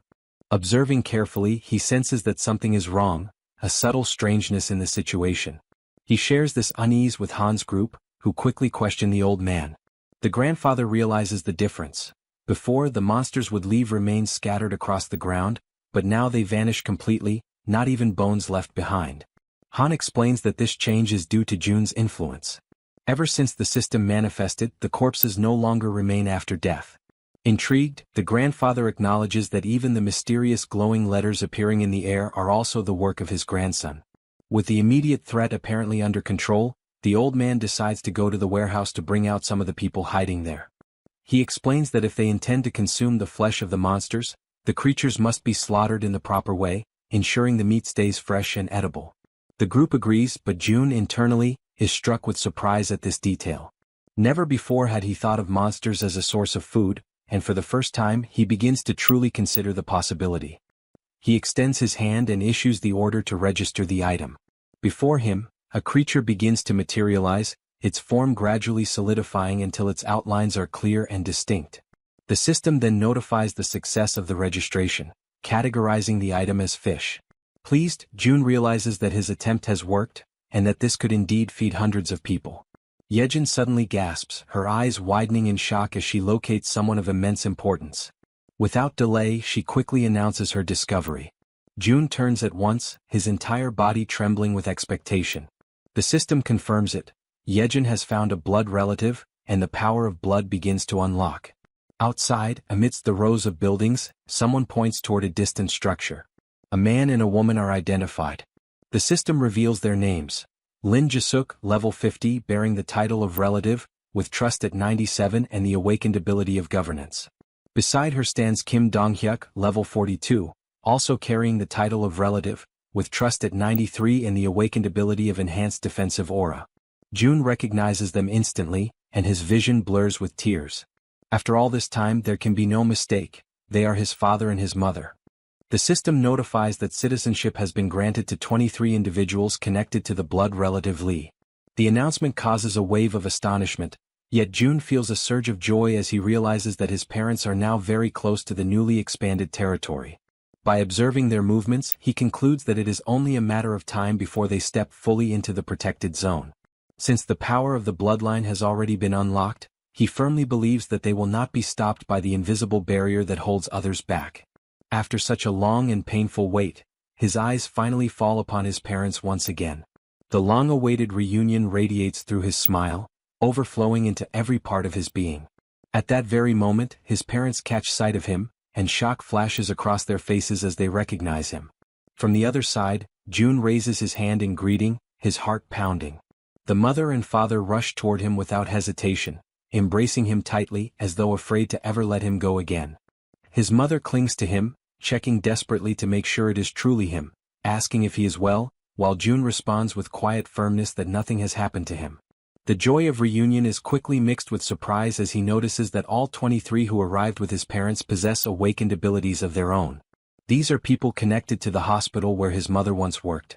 At that moment, however, something else catches June's attention. Dogs gathered at the barrier, unable to cross. Internally, June reflects that they cannot pass through because animals cannot receive citizenship. Almost immediately, the system issues a new notification, revealing that there exists an option for a subordination contract capable of awakening abilities in up to 100 individuals. June ponders the implications of such a condition, recognizing that his mother's awakened ability is astonishingly powerful, and that through her, even his father has had his own power awakened. The system then reveals the ability granted to his father. Protective aura, classified as S rank. This ability consumes mental energy to generate a complete defense around the body, and while active, it triples all physical abilities. June quickly grasps the magnitude of this revelation. Multipliers that once stacked linearly now increase exponentially. The result is devastating. His father reaches an efficiency so overwhelming that he could easily overcome level differences that would normally be insurmountable.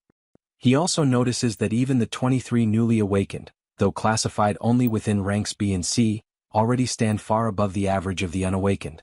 Yet, in June's mind, what matters most at this moment is not their classifications, but that everyone can finally rest. He raises his hand and allocates 5 units of resources to the group, ensuring they have food and everything else they may need. He instructs them to take warm baths and rest in heated rooms, guaranteeing them comfort after their exhausting and dangerous journey. Still, his mother remains troubled, convinced that her son may be hiding his pain or perhaps is deeply traumatized by the apocalyptic events. His father too reflects silently, wondering if the shock of survival has been too great for him to bear. Perceiving their concern, June seeks to reassure them. He reminds his mother that she herself had seen the lights burning in the apartment. Then he asks how such a thing could be possible in a world where electricity and water have long ceased to exist. To make his point undeniable, he snaps his fingers, drawing their attention. At the sound, every light in the surrounding buildings flares to life at once, piercing the darkness and leaving his parents utterly speechless, unable to believe what they are witnessing. At that same instant, a Coca-Cola materializes in his hand, cold and real. He raises the drink and, with a calm smile, asks if anyone happens to be thirsty. A young girl rushes forward almost immediately, clutching the bottle with trembling hands, asking in disbelief if it is truly real and whether she can actually drink something so rare. June then conjures a drink for each person present and invites them all to follow him, guiding them toward what will become their future homes. After some time, using the gate of the ultimate shut-in, he leads them across into the apartment complex. There, June personally escorts his mother's subordinates to the residences they are to occupy. In each home he provides rice, ramen, eggs, milk and every item they request. As they walk together down the hallways of the building, his mother cannot hold back her worry and finally asks if it is truly acceptable for them to occupy residences that once belonged to other people. With a calm smile, he explains that if any resident eventually returns, they will immediately return the property, but for now no one has come back. He gently asks his mother not to worry, and then opens the door of one of the apartments, inviting them to step inside quickly. Once inside, two companions of the group lower themselves respectfully, bowing in greeting with polite gestures. The father and mother, astonished, remain frozen in place at the unexpected sight. The woman, overcome with curiosity, asks whether one of them might be her son's girlfriend. He denies it at once, and one of the young women firmly declares that both of them will serve his parents with dedication and care. However, he responds with firmness, questioning why they should be the only ones responsible for looking after his parents. Acknowledging the effort they had already put forth until now, he soon allows them to rest, and the two quietly withdraw in silence. Left alone as a family, they gather together at the table. June then begins to ask about everything that had happened to his parents since the beginning of the chaos. He recalls how his father, who worked as a taxi driver, had gone that day, as usual, to pick up his mother after her work shift. It was at that exact moment that the monsters suddenly appeared. Side by side, they managed to protect each other and, as a result of their determination, survived. And just as June had suspected, it was his mother who awakened her abilities first. After listening attentively to their account, he shares his own journey in return, the skills he had acquired, the dangers he had faced, and the ways in which he had managed to survive up to that point. He also tells them about the condition of his grandmother and the constant care his grandfather had been devoting to her. Their stories weave together, filling the night with memories and emotions. Time flows by, midnight approaches, yet the warmth of the long-awaited family reunion transforms their home into the safe refuge they had been yearning for all along. The scene shifts to the city hall of Nagasaki, where heavy rain was falling over the waters of a river. At its edge, a man lifted his eyes toward the sky, deeply intrigued, while his companion stood beside him, equally confused by what was unfolding before their eyes. From the dark depths of the river, a colossal monster began to emerge. Both of them watched the enormous creature moving before them, unable to hide the terror that gripped them.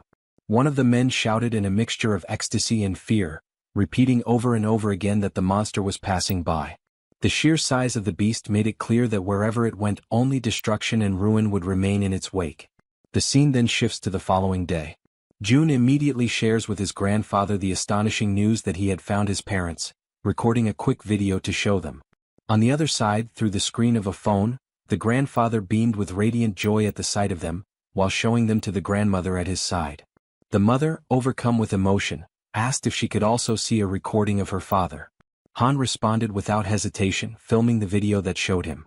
As she watched, her eyes quickly filled with tears, and June, trying to comfort her, reassured her that very soon they would all be able to reunite. The completion of the annex, combined with the power of the absolute gate, would allow them to reach the main house where the grandfather resided. In the meantime, he organized Han's group so that they would continue hunting monsters until the construction was finished, using the main house as their central base. The presence of Han Yoo-jun and Kim De-jong made the progress of the construction much more efficient. Soon, a notification appeared, revealing that 3 servants bearing the title of knight had joined the construction site, which instantly increased its efficiency by 50%. However, the wave of monsters from the previous night had significantly raised their numbers in the surroundings of the main house. Hunting in that region was proving to be far more profitable, since the monsters were now everywhere. He reflected that with the expansion of Haven, hunting within its borders had lessened, and many creatures continued to wander without realizing they had already entered the sanctuary's territory. All the goblins in that area had already been exterminated during the leveling up of the day before. Making a firm decision, June summoned his ability and called upon Dabin, instructing her to deliver a message. Focused and attentive, she stood silently, waiting for his words. He ordered her to inform everyone that with the new expansion, they were only allowed to hunt beyond Siamayan Station. In addition, he requested the formation of a rescue team to save survivors, including those who had specifically asked for medical assistance.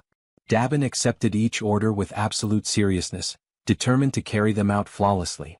Inwardly, June reflected on the grim reality that within the newly expanded area there were still thousands of survivors living in terrible conditions. Even within the safety of the refuge, more than 10 people were dying due to the lack of water, since leaving the area was impossible. Humanitarian aid was arriving, but it was still far from sufficient. With renewed determination, he reaffirmed to himself that he had to save as many people as possible. He emphasized inwardly that if necessary the absolute gate must be used to reach them directly, or if not, other means must be found to heal and sustain them. The mother noticed the serious expression on her son's face, and even before he could explain the reason behind it, she immediately understood the situation. She offered her help without hesitation, a gesture that left him surprised. Among the people she had brought, some possessed healing abilities, particularly effective against dehydration, fainting, and poisoning. Because of this, she believed that by establishing subordination contracts with the team, they might be able to awaken proper healing abilities. Her intuition soon proved correct. More than 80% of the new subordinates manifested healing gifts, even if only at a basic or low level. Although they lacked significant offensive power, the rescue team quickly calmed the chaos, stabilizing those in distress with remarkable efficiency. For 3 full days and 3 long nights of continuous effort, they moved tirelessly from house to house, saving countless lives in the process. Only after this relentless work was completed did he finally throw himself onto the sofa, utterly exhausted, reflecting on how each day had been so overwhelming and filled with urgent demands that there was hardly even time to breathe. But the relief was short-lived. A sudden system notification announced that a being meeting the requirements for citizenship was approaching the refuge, offering him the option of granting it. Still lying on the sofa, he accepted, recalling that ever since the last expansion of territory, new citizens had been arriving without pause, and the population had already grown close to 10,000. While lost in thought, rain began to fall outside. Drawn by its sound, he rose from the sofa, walked to the balcony and stood there watching, intrigued by the intensity with which it fell. In that very moment, Dabin contacted him through the communication ability, her voice serious. She explained that the rescue team was requesting permission to leave the territory in order to carry out an urgent mission. June considered the decision dangerously reckless. Marine monsters now surrounded the region, rendering it impassable for ordinary people. Yet the determination of the team impressed him deeply, most likely because they had once been firefighters, men and women who preserved their courage in the face of danger even after the world had changed. That thought lingered with him as he pondered. Soon, however, he gave his order. A hunting squad would be assigned to act as an escort, and the rescue team would have to wait until then before setting out. When he opened the system again, a new notification appeared, announcing the hunt of a giant level 33 crab. He noticed, almost with surprise, that he had begun to enjoy these hunts more since the sudden surge in his physical statistics. Yet the notifications did not stop there. They came one after another, in rapid succession, reporting creatures slain one after another with astonishing speed. The massacre was unfolding at such a pace that June immediately realized this could not possibly be his father's doing. Alarmed, he activated the eyes of the Absolute, and the truth was revealed before him. It was his grandfather, advancing with unshaken resolve, destroying everything that stood in his way. Concerned, June sought immediate contact with Han's group, only to hear their report that a new wave of monsters had risen in the region. The news unsettled him, for the proportion of marine creatures was increasing at an alarming rate, and this time on a scale far greater than usual. On the other side, his grandfather observed the strange situation unfolding. He remarked that even now something about it seemed unnervingly unusual. What troubled him most was the way the creatures were fleeing in desperation, driven not by instinct but seemingly guided by a deeper fear, as if trying to escape from something far worse. He asked himself, from what exactly could they be running? Elsewhere, June followed every detail through his ability, and the same haunting question tormented his thoughts. Fear of what, precisely? Before the answer could surface, a colossal marine monster suddenly rose before Han's group and his grandfather, leaving them paralyzed in horror. From afar, June watched the scene unfold in desperation, his heart racing with dread, as the same question echoed within him with greater force than ever before. What in the end could this terrifying thing that emerged possibly be? The creature before them was a white dragon, a colossal being of level 63. Everyone stared upward, their necks strained, their faces pale with dread, as fear and despair took hold of their hearts. The group questioned among themselves whether what they were seeing was truly a dragon, or something even more terrifying, something that defied understanding. From a distance, June observed the scene in tense silence. He knew that if he were to use the Vassal summoning, he might be able to save Han's group from certain death. However, as the guardian of the World Tree, he could not stray far from it. To do so would expose him, leaving both himself and the sacred tree vulnerable. Even so, he couldn't bring himself to order them to fight a white dragon. Doing so would be the same as sending them to their deaths. As doubt consumed him, the system emitted a notification. The remaining time until the completion of the annex construction was 38 hours. June reflected that, once the annex was finished, the territory would expand enough to drive away those monstrous creatures.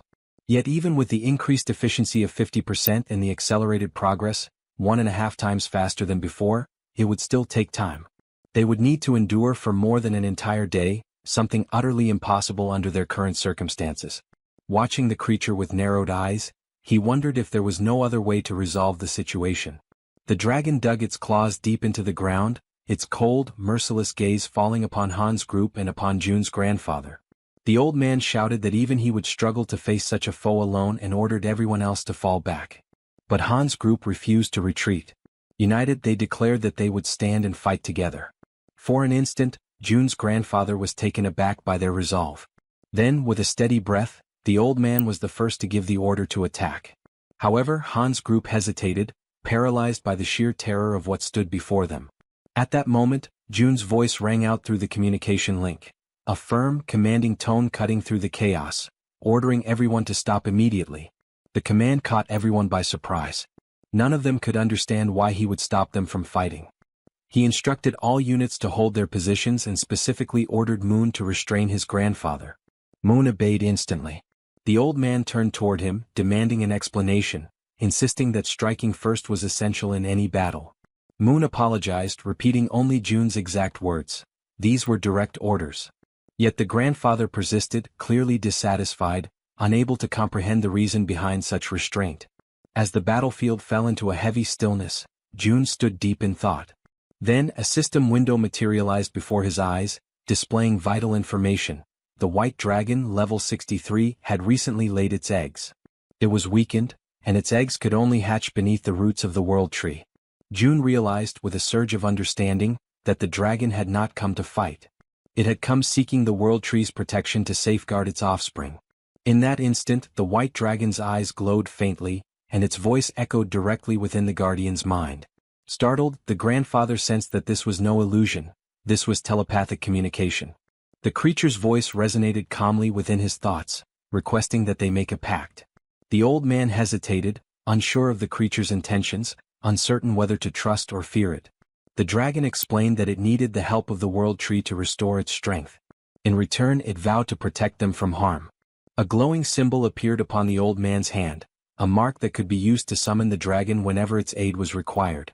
Slowly, the majestic creature stepped forward, its immense presence radiating both power and serenity, extending something toward the old man.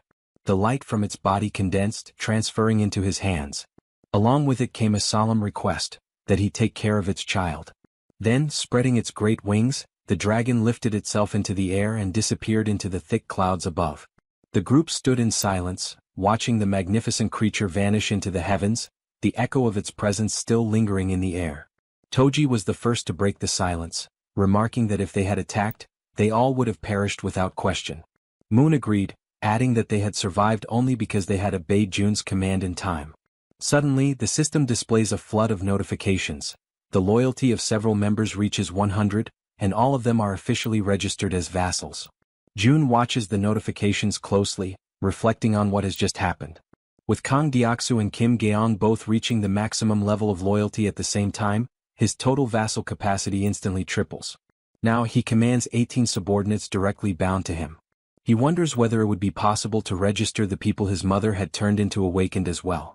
However, he soon discovers it is impossible. Those who serve his mother remain strictly under her command, unable to be transferred.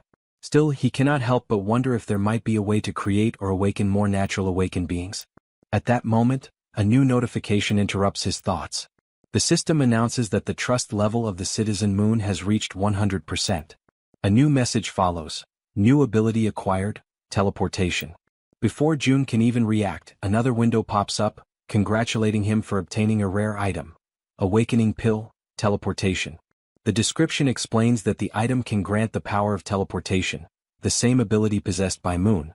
June immediately begins to consider who should receive it, and the answer comes to him almost instantly. Through his communication ability, he calls for his father to come to him at once. As soon as Donghyuk arrives, he is met by his son, who opens his hand to reveal the small glowing pill. Donghyuk looks at it with curiosity, slightly puzzled, and asks what it is. June simply tells him that all he needs to do is swallow it. Without a hint of suspicion, his father accepts and takes the pill. In the next instant, he feels something stir deep inside his body. Confused, he looks at June and asks what is happening to him. With a faint, almost teasing smile, June replies in an enigmatic tone, suggesting that he imagine what it would be like if he could teleport. Donghyuk repeats the word softly under his breath, trying to process it. Then, almost by instinct, his body reacts. In a blink, he vanishes, and reappears several meters away. He stands there, completely stunned, unable to believe what just happened. June watches in silence, thinking that for someone like his father, a warrior who relies entirely on his physical body and raw strength, gaining the power of teleportation is like granting wings to a tiger. Amid his quiet awe, the system flashes another notification before his eyes. Trust level of Donghyuk has reached 100%. New ability acquired, enhanced protective energy. June reads the message in disbelief, realizing that even the abilities of close relatives can be obtained once their trust reaches full capacity. A new idea begins to take form in his mind. If he could raise his mother's trust to 100%, he might be able to gain her ability as well. He quickly checks the system data. His mother's trust level stands at 97%. A faint smile crosses his lips.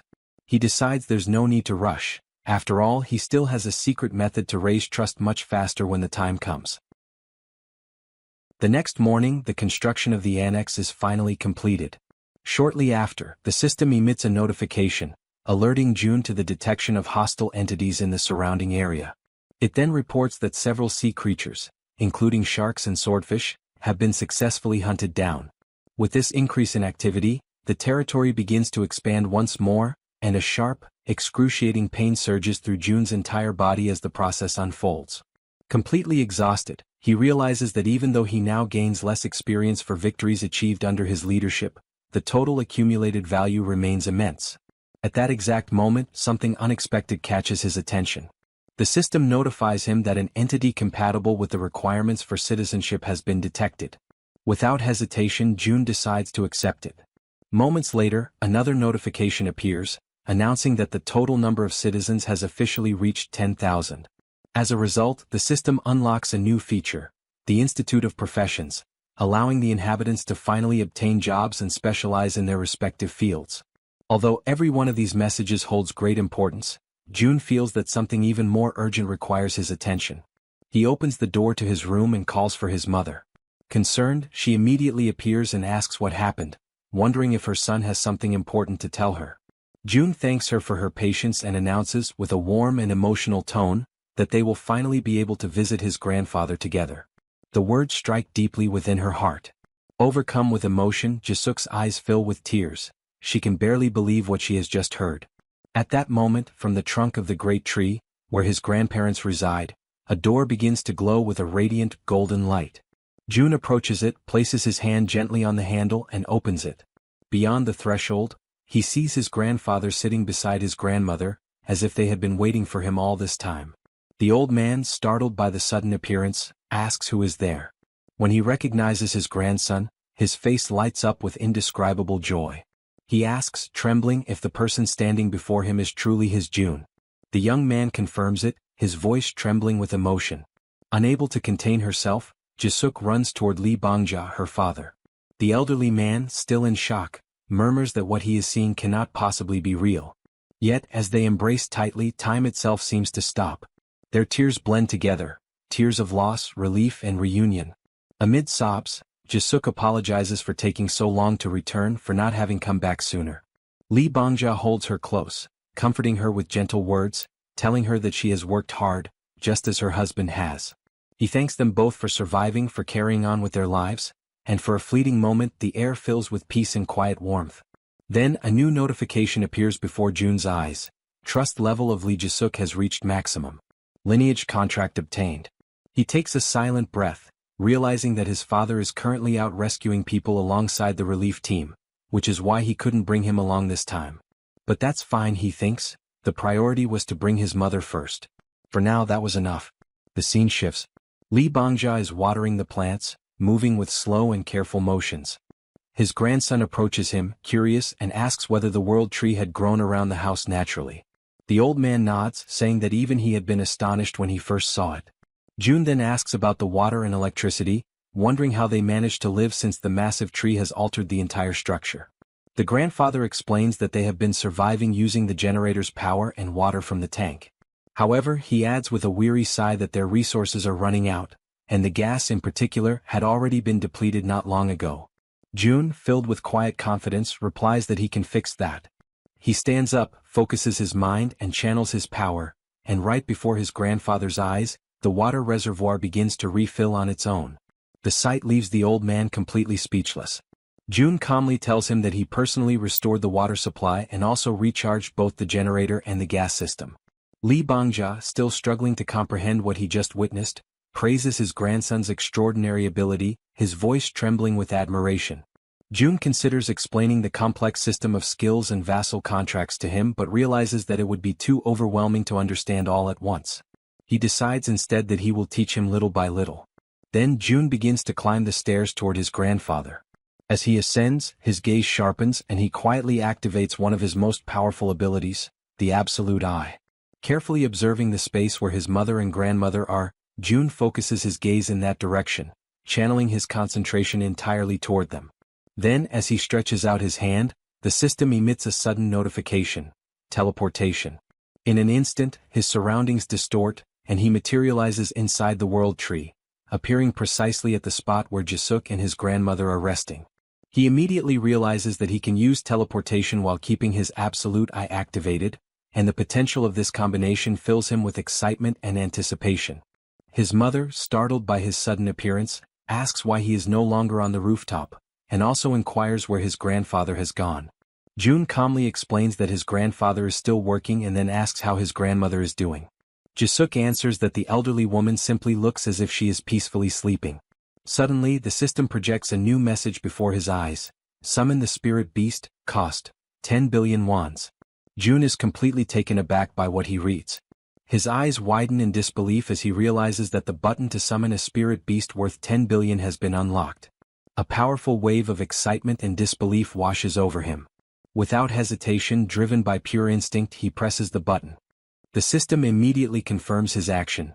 10 billion wons have been spent for the summoning of the spirit beast.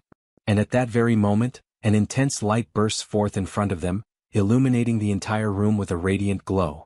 Jun, maintaining a steady and reassuring voice, tells his mother to remain calm and not be afraid. At the center of that blinding light, a shape begins to emerge. Jun narrows his eyes and observes as a delicate figure slowly takes form. It is a sleeping fairy. Her body shimmers faintly, and after a few moments she gently opens her eyes, as though awakening from a deep slumber. Ji-suk, still bewildered by what she is seeing, asks what that creature is. Jun explains patiently that it is a spiritual being. A creature he has just summoned, one of the unique powers granted to him by the system. At that exact moment, Lee Bangja enters the room. Ji-suk turns to him in surprise and asks why he came back so soon. The old man replies that Jun has already resolved all the problems. Then he approaches his sleeping wife and extends his trembling hand toward her, wanting to touch her face. The fairy, noticing his movement, slips gently from Jun's arms and flies forward, positioning herself right in front of the old man. Concentrating deeply, she spreads her wings, and a radiant aura begins to glow around Lee Bangja's hand. The light expands, surrounding the fairy's small body, as if drawing the old man's power into her own. A new notification immediately appears before Jun. Fairy's level has increased. Natural regeneration rate of the territory, plus 100%. Lee Bangja, however, is overcome with anger when he realizes that the creature has absorbed part of his energy. He clenches his fists, his voice trembling with frustration. But before he can speak, something extraordinary happens. His wife begins to stir. Slowly, the grandmother opens her eyes. The old man freezes completely, his anger dissolving into sheer disbelief. He stands motionless, unable to comprehend what he is witnessing. Yet, the elderly woman gazes at him with calmness and warmth. With a faint, gentle smile, she asks why he is looking at her as if he has just seen a ghost. The grandmother raises a trembling hand to her mouth, utterly confused and unable to comprehend what is happening around her. Exhaustion quickly overtakes her frail body, and she lies back down upon the bed, her eyes fluttering as her strength fades once more. The grandfather, overwhelmed by panic and despair, cries out her name in disbelief, his voice breaking as he pleads for her to regain consciousness. Convinced that the little fairy is somehow responsible for what has just happened, he turns his gaze toward the small creature and demands that she try again, that she use her power to reverse whatever she has done. The tiny fairy, however, closes her eyes in silence, unmoving, her glowing wings dimming slightly. Her quiet refusal only deepens his desperation, and he shouts once more, ordering her to attempt it again. At that moment, June steps forward and intervenes, speaking in a calm but firm tone as he asks his grandfather to steady himself. The old man takes a deep breath, lowers his head and after a brief pause, admits that he lost control of his emotions. With a trembling voice he apologizes. June approaches him slowly and explains that the fairy's energy level is still very low. He advises his grandfather to provide her with vitality regularly so that as she continues to absorb energy, she will gradually evolve and her power will increase over time. The stronger she becomes, the longer his grandmother will be able to remain awake and conscious. The old man listens attentively, his face softening as relief slowly replaces his anguish. As June observes the scene, his thoughts drift. He begins to reflect that the summoning of magical creatures might not be entirely random.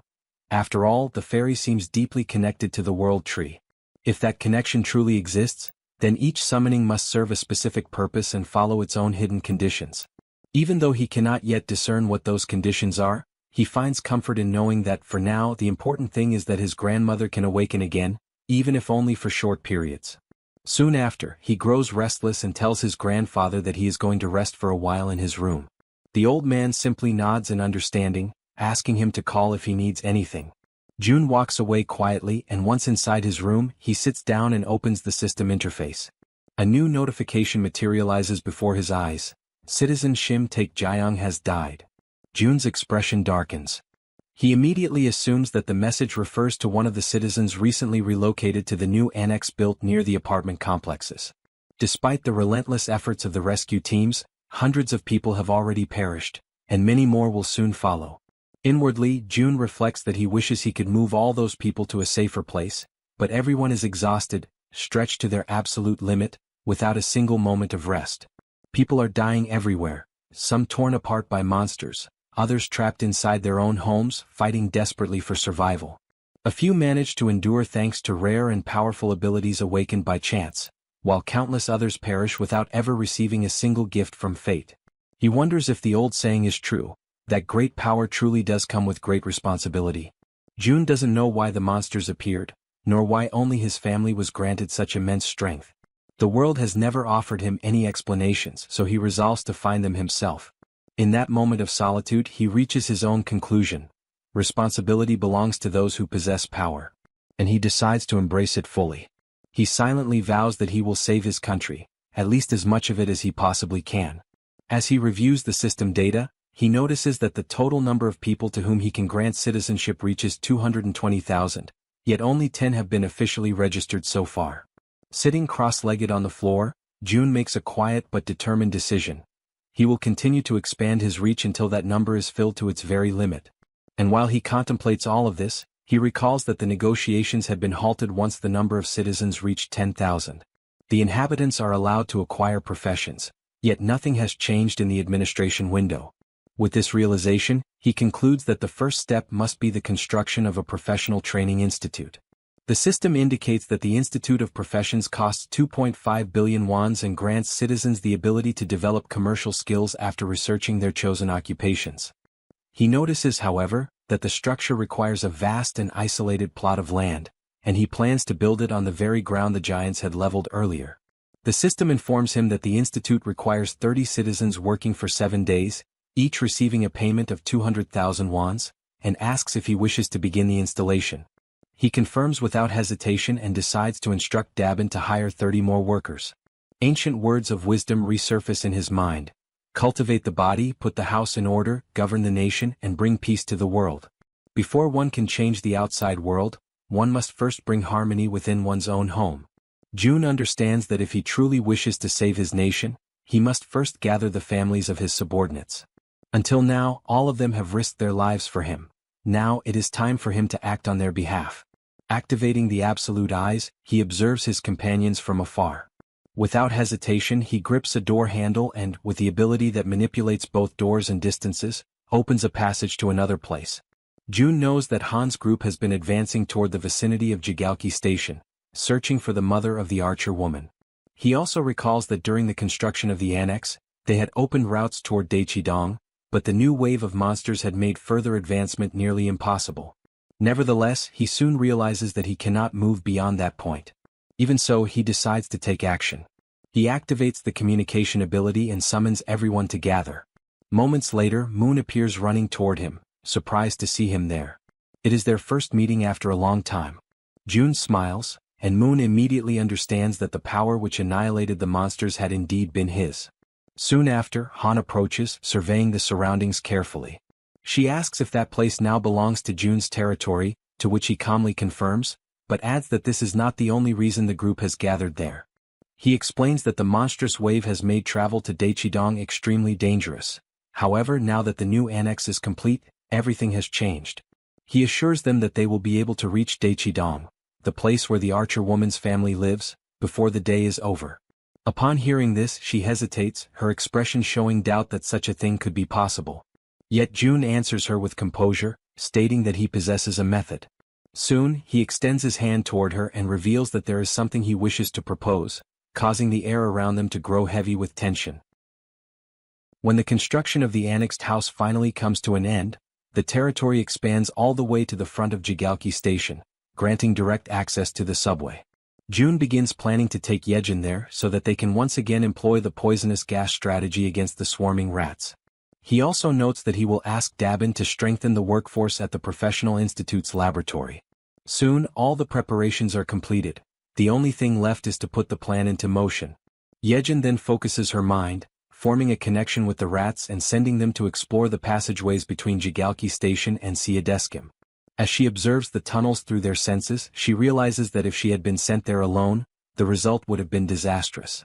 June contemplates the situation and concludes that it is far worse than he anticipated, as he initially believed that with the monster waves gathering mostly on the surface, the underground area would be nearly empty. Yet it no longer matters.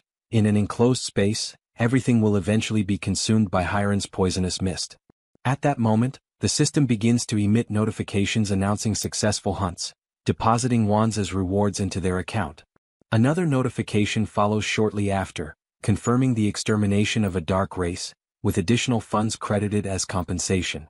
June feels a deep sense of satisfaction, for the amount is significant. The bounties earned from monsters slain by Hiron's toxic mist are steadily increasing, largely due to the power she inherited from her mother, the ability known as poisonous mist. The system displays that Hiron has now reached level 34, possessing 94 points of trust and 100 of loyalty. Upon signing the Oath of Allegiance, she earns the title of Knight, which in turn enhances the rewards she receives. But Hiron is not the only one to undergo transformation. Yejin's title of Knight evolves into that of Baroness. Although the experience multipliers and general conditions remain the same, the effect of loyalty on her overall statistics grows immensely. What once influenced only her physical strength now extends to all attributes, and with twice the magnitude. Moreover, Yejin acquires a new ability called Enhancement, through which her improved rats now move at a much faster pace and become significantly harder to destroy. By the time their operation through the tunnel concludes, Hiron announces that the entire subway line has been successfully cleared. Observing their progress, June realizes that he should not limit his loyalty contracts to just those two. Instead, he should extend the proposal to everyone. With that in mind, he turns toward Han's team and presents his idea. They listen carefully, and after some consideration, all agree to his terms. As a result, Han, the female archer, and Riller each obtain the title of Baron, while Ianju ascends to a higher rank, that of Viscountess. The difference between a Baron and a Viscount is of great importance. Vassals who attain the title of Viscount gain an additional 3 slots for follower registration. Consequently, the number of vassals under Ianju's command rises to 21. At that very moment, the system issues another notification. Toji has awakened a skill with 100% efficiency, Legion of Steel, an evolved ability derived from his title as knight. He can now summon not only enchanted armor but also steel golems, entities that follow his commands without hesitation, advancing mercilessly against the enemy. With the golems clearing a path ahead and the allies maintaining formation, Toji decides to seize the opportunity and push forward. The offensive begins in earnest as the group charges ahead, confronting the monsters that appear in their way. Amid a flurry of coordinated attacks and fierce defenses, they continue their advance until Han finally announces that they have reached Exit 2 of Jigalki Station. From a distance, Jun monitors the operation and reports that the path ahead is clear. He directs the group to proceed straight towards Shin, and everyone promptly follows his instructions. Jun reflects that the distance to the station is approximately 3 kilometers, but thanks to their enhanced physical abilities, they are able to cover the distance in just 10 minutes. After some time, upon reaching their destination, the female archer notes with satisfaction that they managed to arrive within a single day. The man with glasses, curious, asks what their next step will be. She replies that they should exit through Gate 2, as her family's condominium is located just beyond it. However, that very exit is overrun with hungry goblins lying in wait for them. Han, ever vigilant, warns his companions about their presence. Amid the growing tension, the archer steps forward and commands the monsters to clear the way. She then releases a spear of light with devastating force and precision. The weapon's energy splits into dozens of radiant beams that scatter in every direction, piercing through the surrounding enemies. The system notifies them of a series of successful kills. The goblins are eliminated one after another. On the other side, Jun observes the archer's newly revealed ability in action, known as Light Arrow. Before even reaching the target, the light detonates and multiplies, turning each beam into a lethal weapon. Meanwhile, something catches Jun's attention. He notices that the entrance to the nearby building is barricaded. This obstruction can mean only one thing: there are survivors inside. Han decides to take action, removing the debris blocking the door and giving orders to the group. He and the archer will go up to investigate the situation, while the others are to remain on guard at ground level.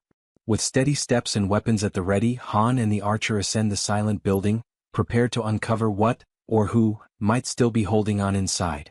On the upper floor they come upon a closed door.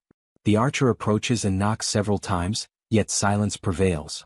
No sound comes from the other side. Desperation spreads across her face. The absence of any response is unbearable. She falls to her knees before the door, overwhelmed by a crushing sense of loss. For a moment, the only sounds are her quiet sobs and the wind whispering through the cracks in the hallway. Then suddenly the door opens. A young man stands before them, and for a brief instant the world seems to stop moving. Through her tears, she recognizes him immediately, and both are enveloped in a wave of surprise and emotion so profound that it silences everything around them.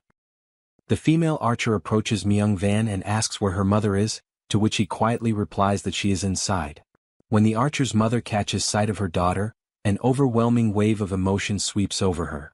She immediately reaches out, placing trembling hands upon her daughter's shoulders, while the archer struggles to contain her tears, her eyes glistening with emotion. The mother examines her in desperation, her gaze darting over every detail, asking anxiously if she is unharmed. Then, in a trembling voice, the archer mentions her father, and the entire atmosphere changes in an instant. The mother freezes, visibly shaken, as if trying to push away the painful truth, but the silence that follows already says everything that words cannot. The tears intensify, spilling freely as reality sinks in. Everyone around them slowly understands what has happened. The father did not survive. The grief spreads among them like a slow, suffocating wave. The three are overtaken by sorrow, their cries rising together, echoing through the quiet halls for long, agonizing minutes. From a distance, Jun watches the scene in silence, his expression unreadable but his eyes heavy with empathy. Within himself he reflects on what must be done next. He knows he must find the families of Han, Kang Daeksu, and Kim Jae-won. All three are located in Jangjin-dong, and Jun understands that he must act swiftly to prevent further loss and despair. Soon after transferring the female archer's family to a secure zone, he summons his followers and dispatches them from Seomyeon toward Jangjin-dong.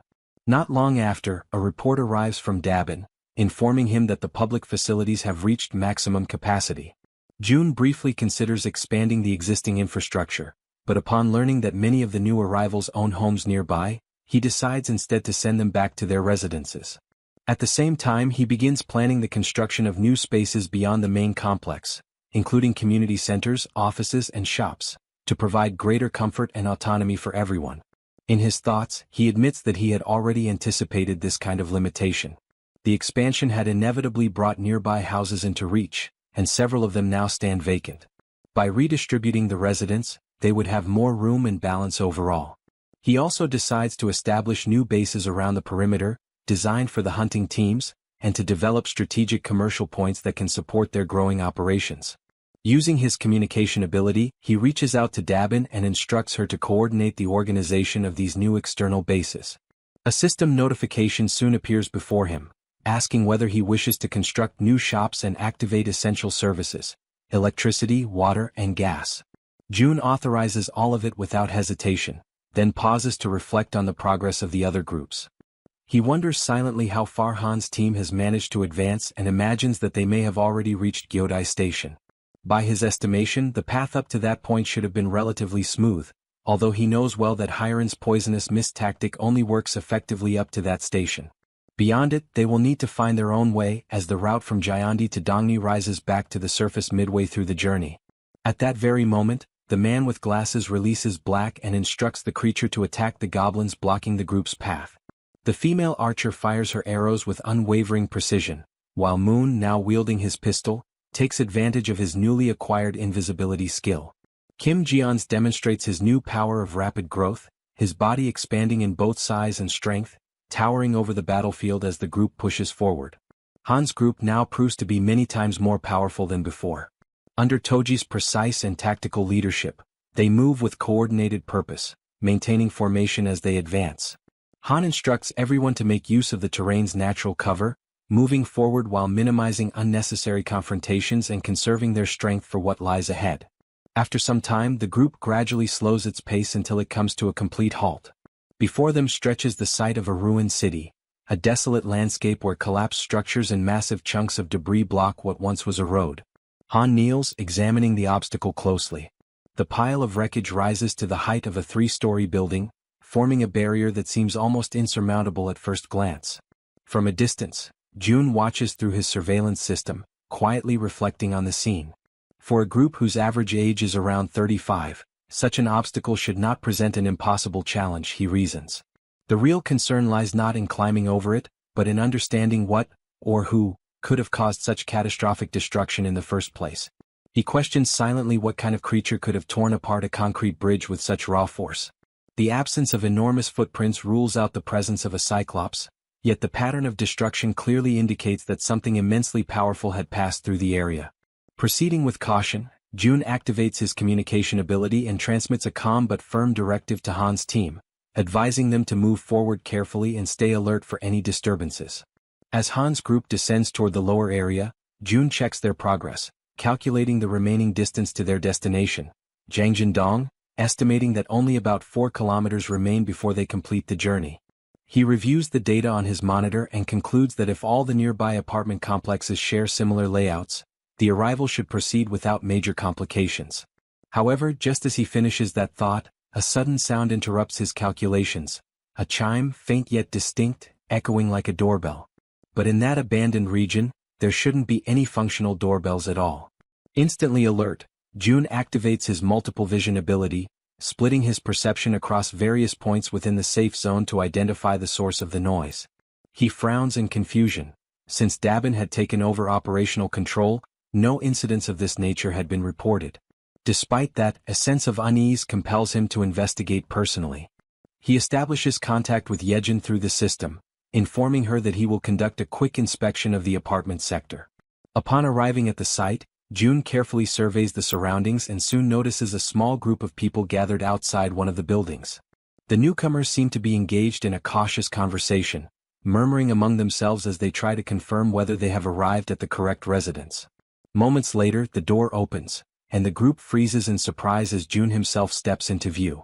At that instant, the system issues a notification. The trust levels of the citizens have increased. June's curiosity deepens at the sight of this unexpected message. The mere act of seeing him has somehow strengthened their confidence.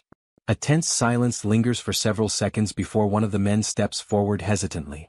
With a respectful yet urgent tone, he makes a request, one that, while simple, catches June completely off guard. The man asks if June could lend them weapons. Dressed in black, he explains that they do not intend to stay within the so-called safe zone. His group, he says, plans to leave soon and needs the armaments to defend themselves on their journey. The man tells June that the group intends to leave. June, uncertain, asks if they plan to hunt monsters, but the man denies it. He clarifies that their goal is different. They want to go out in order to try to rescue their families, and they ask if June can help them in any way. June pauses for a moment. Inside, he recognizes that these men are just like him.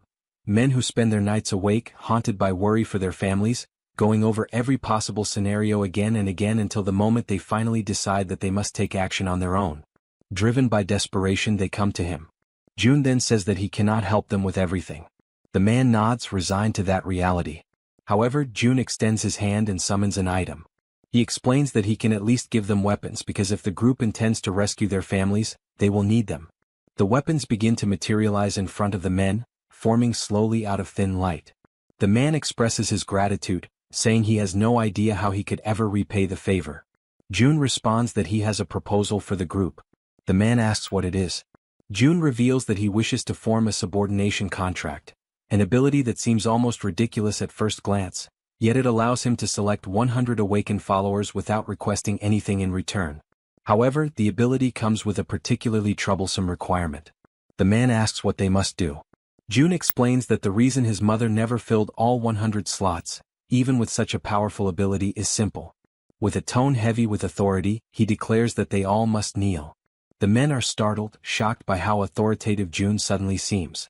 Even so, they obey, lowering themselves to the ground and asking if that position is correct. June confirms that it is. He asks for a moment, places his hand over the man's head, and states that from that moment on, the man must obey him. June explains that all the man needs to do is express his intention to submit clearly. The man does so, declaring his submission. The system immediately notifies that the man, named Jang Sungjun, possesses a trust level of 48 and awakens the ability of teleportation, a ranking-type teleportation that consumes mental strength in order to generate physical force. The man feels the energy coursing through his body and becomes unsettled by the light that begins to spread around him. June is also surprised by the phenomenon. The ability and the rank he receives are an extraordinary reward, far greater than anything June imagined could appear. The system then notifies that a tangerine has been purchased and it materializes instantly in June's hand.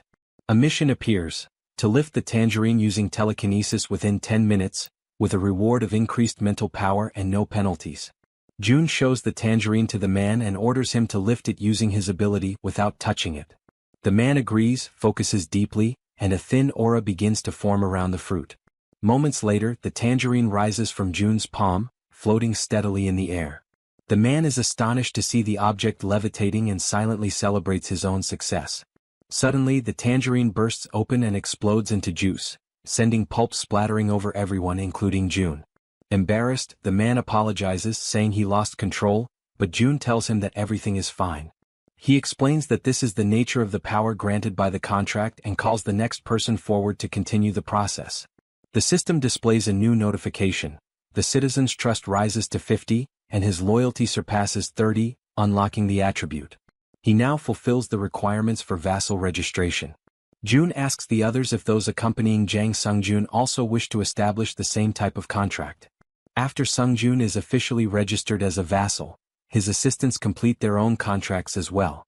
The remaining 5 awaken medium-level abilities, rank between D and C, and stumble over their answers while responding to the questionnaires, but June does not consider that important. For him, obtaining Sungjun alone is already more than enough. Now that the man is properly registered as a vassal, June can at last provide basic support. June then asks the man where his family is located. He confirms, it is the apartment complex in Yeongdong. June wishes the group good luck and watches as the men head off on their own path. Immediately afterward, he feels it is time to return as well, and he teleports back to the inside of the enormous tree, where the rat girl waits for him. He enters with a smile and announces that he has returned, but quickly notices the tense expression on her face. The girl tells him that the situation has turned bad. At the exact moment June comes back, she explains that at the location where Han currently is, a gigantic monster has just appeared, a two-headed ogre level 45, emerging right in front of the group. June immediately activates his long-range vision ability and sees the colossal creature. He recognizes instantly that this is the monster responsible for destroying the bridge, a mystery no one had been able to solve until now. Han's group attempts to resist. Black, the young man with glasses, launches direct attacks against the ogre.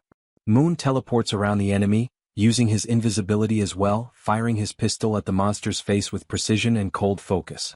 Toji summons his army of obedient marionettes, ordering them to strike the ogre at its feet without hesitation. However, the ogre responds with sheer brutality.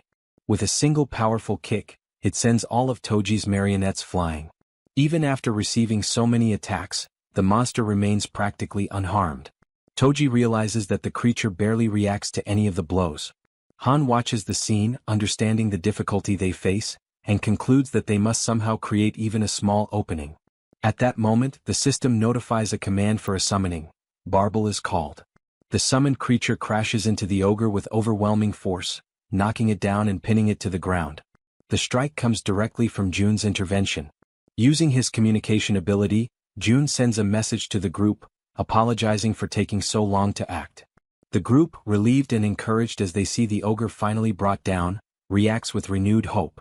June then declares, through the same ability, that from this moment on he will provide full support to all of them. Everyone watches the ogre kneeling on the ground, its massive frame trembling as dust settles around it. Togi remains frozen in disbelief, repeating inwardly the same question over and over, whether they truly managed to bring the creature down. Although their attack struck the monster directly and with overwhelming force, the system still has not displayed any notification confirming its defeat. That single missing message makes everything clear. The battle is far from finished. From a distance, June warns the entire group, urging everyone to remain fully alert, because the ogre is still alive and continues resisting with terrifying endurance. June then turns toward the werebear woman, asking if she has the ability to slow the creature's movements even for a moment. She hesitates, uncertain whether she can manage such a feat in her current state, but ultimately she decides to try. With determination, she rushes toward the ogre and activates the healer. A warm, golden aura immediately envelopes her entire body, reinforcing her strength and vitality. June observes every detail with sharp focus and summons another item. A barrage of bullets materializes and begins striking the ogre repeatedly. The continuous impacts batter the creature's senses, leaving it disoriented. Seizing that crucial opening, the werebear woman pushes forward with all her strength and manages to unbalance the monster, forcing it down to its knees once again. Recognizing the perfect opportunity, June signals to the archer. The archer raises his bow, aiming carefully, and channels all of his focus into a single attempt, concentrating intensely to achieve maximum accuracy. Sensing danger, the ogre reacts violently. It grabs a car with only one hand and lifts it as if it weighed nothing. In a sudden burst of motion, the monster hurls the vehicle toward the group with tremendous force. The abrupt attack catches the archer off guard for an instant, but his arrow is already in flight. Both the car and the projectile race forward, one propelled by brute strength, the other by precision. The arrow collides with the incoming vehicle, triggering a massive explosion that sends other nearby cars flying through the air in all directions. In that chaotic moment, June gives the command for the werebear to attack. She quickly positions herself behind the ogre, but the monster turns with startling speed, dodging the archer's second arrow. The sudden shift alters the arrow's path, sending it off course, straight toward the werebear woman. The archer watches in shock as the projectile strikes her directly, despair overwhelming him. From afar, June witnesses everything with horror, feeling the same cold dread he felt the last time he nearly lost someone important to him. He forces his mind to search frantically for any solution. He begs the system inwardly, pleading for any method, any possibility, to save the injured woman. The golden light surrounding the werebear intensifies, glowing brighter and brighter as everyone watches anxiously, especially the archer, who appears on the verge of breaking. Suddenly, a presence manifests behind the group. A hand emerges, engulfed in swirling black flames, Han's hand. He steps forward with unshakable determination, declaring that he will end the ogre himself. The sight strikes June so deeply that he collapses to the ground, unable to comprehend what is happening. The rat girl approaches him and gently asks whether he is all right. June insists that he is, explaining that he simply relaxed for a moment before reactivating his long-distance vision. However, he cannot shake the alarm in his mind. This is not supposed to be the time for Han's awakening. He asks himself what exactly could have triggered such a sudden surge of power. Meanwhile, the ogre faces Han. Han grips the metal rod, now entirely wrapped in dark, swirling flames that pulse with unnatural intensity. He focuses all of his strength and hurls the rod with immense precision. It pierces through the air like a spear and strikes the ogre with devastating force. At last, the system displays the long-awaited notification. A level 45 ogre has been eliminated. The group reacts with a mixture of relief and astonishment. The werebear signals that she is alright despite everything that happened. At that moment, Moon looks at Han, curiosity overtaking his surprise as he asks about the ability Han just used. Still shaken, Han admits he is not entirely certain how it happened and wonders aloud whether June might have somehow helped trigger it. June, still lying on the ground, contemplates the black flames. He reflects on the nature of that power, questioning whether the ability activates only under certain conditions and whether it truly belongs to Han, or perhaps to himself. Even so, this mystery is not the most urgent matter. A familiar and intense pain begins creeping over him. The system notifies an increase in skill level, and once again, it becomes time for June to endure the searing agony that seems to stretch on without end. After enduring the pain, which as always had been present in the same familiar way, he gradually regains his composure. His companion shows clear concern, asking whether he is alright, and he assures her that he is. Within the territory, the monsters are completely converted into experience, while the people who manage to survive are officially granted citizenship, marking the definitive conclusion of that cycle of conflict. This time, however, something is different. The system releases a new notification, informing him that a dungeon has been discovered. Because he is the first to find it, June receives 100 crystals as a reward. He is taken aback as he reads the message. If crystals are being awarded as a prize, then the location is very likely connected to that resource in some way. The indicated location lies behind the apartment complex, roughly halfway up the mountainside. June considers sending Lee Junhyuk's group, including himself and everyone currently under his leadership. He reasons that, by forming subordination contracts with them, the group will become strong enough to face whatever lies ahead. He wonders where Lee Junhyuk is at that moment and activates his ability, Ultimate Eyes. Through it, he sees that they are surrounded by dead orcs, and that Lee Junhyuk himself is staring at the scene in confusion, clearly questioning how the orcs died so suddenly.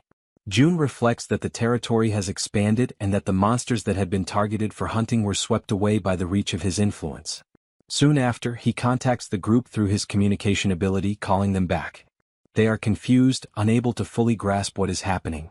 Even so, June asks them to bring their guests and return to his home, explaining that there is something important he needs to request. After issuing the call, Yejin and June also return to the apartment using the absolute gate. Since Han's group is close to reaching its destination, Yejin's role finally comes to an end. June acknowledges how hard she has worked and tells her that she can finally rest, as everything within her reach has already been accomplished. He assures her that if anything happens he will inform her immediately, but for now she should return home and rest with her family. Yejin thanks him and leaves happily, feeling truly appreciated. June reminds her once more to return safely. Watching her depart, he feels satisfied and begins to reflect on whether Han's mission is also nearing its conclusion. The last time he checked, there was little left to be done, and he reasons that his overall abilities have already been enhanced to the point where most obstacles can be overcome, especially now that the territory's chief threat, its greatest problem, has already been eliminated. Meanwhile, on the other side, Han's group stands before the apartment complex where the families of Han, Toji, and Kim Jian live. Joy spreads through the group as they realize that they have finally reached their destination. Han shows unwavering determination, thinking about rushing forward to rescue everyone and bring them out safely, while the man with glasses reinforces that he will do everything within his power to ensure that no one gets hurt. With that resolve, Toji encourages the group, and they begin running toward their objective. In their thoughts, the same words repeat over and over. Just a little more, only a little more, and they will finally be reunited with the people they are trying so desperately to protect. Toji imagines that after this, they will all head to the safe zone and be able to live in peace at last. However, suddenly the run comes to a halt. The group stops abruptly. Han senses that something is wrong and looks toward Toji, who freezes completely, his body stiffening in shock. Moments later, everyone begins to see the same thing he does. Toji starts to tremble, overtaken by raw nervousness. Filled with terror, he comes to the conclusion that perhaps they arrived too late. Inside the complex, several armed figures occupy the area. There are black orcs of level 3, and another of level 35, along with many others. All of them are large, powerful, and imposing. The group remains motionless, staring at that devastating scene unfolding before their eyes. At the same time, on the other side, June understands what this means. High-level monsters in the range of the 30s have appeared in the underground parking area, and the chance that anyone in that apartment complex has survived is practically non-existent. The exception only confirms a horrifying truth. The families of Han, Toji, and Kim Jian are the direct targets of this invasion. Overcome by rage and anguish, June reacts without hesitation. He issues a clear command for all enemies ahead to be eliminated. Toji responds immediately, sending his warriors clad in armor straight toward the orcs.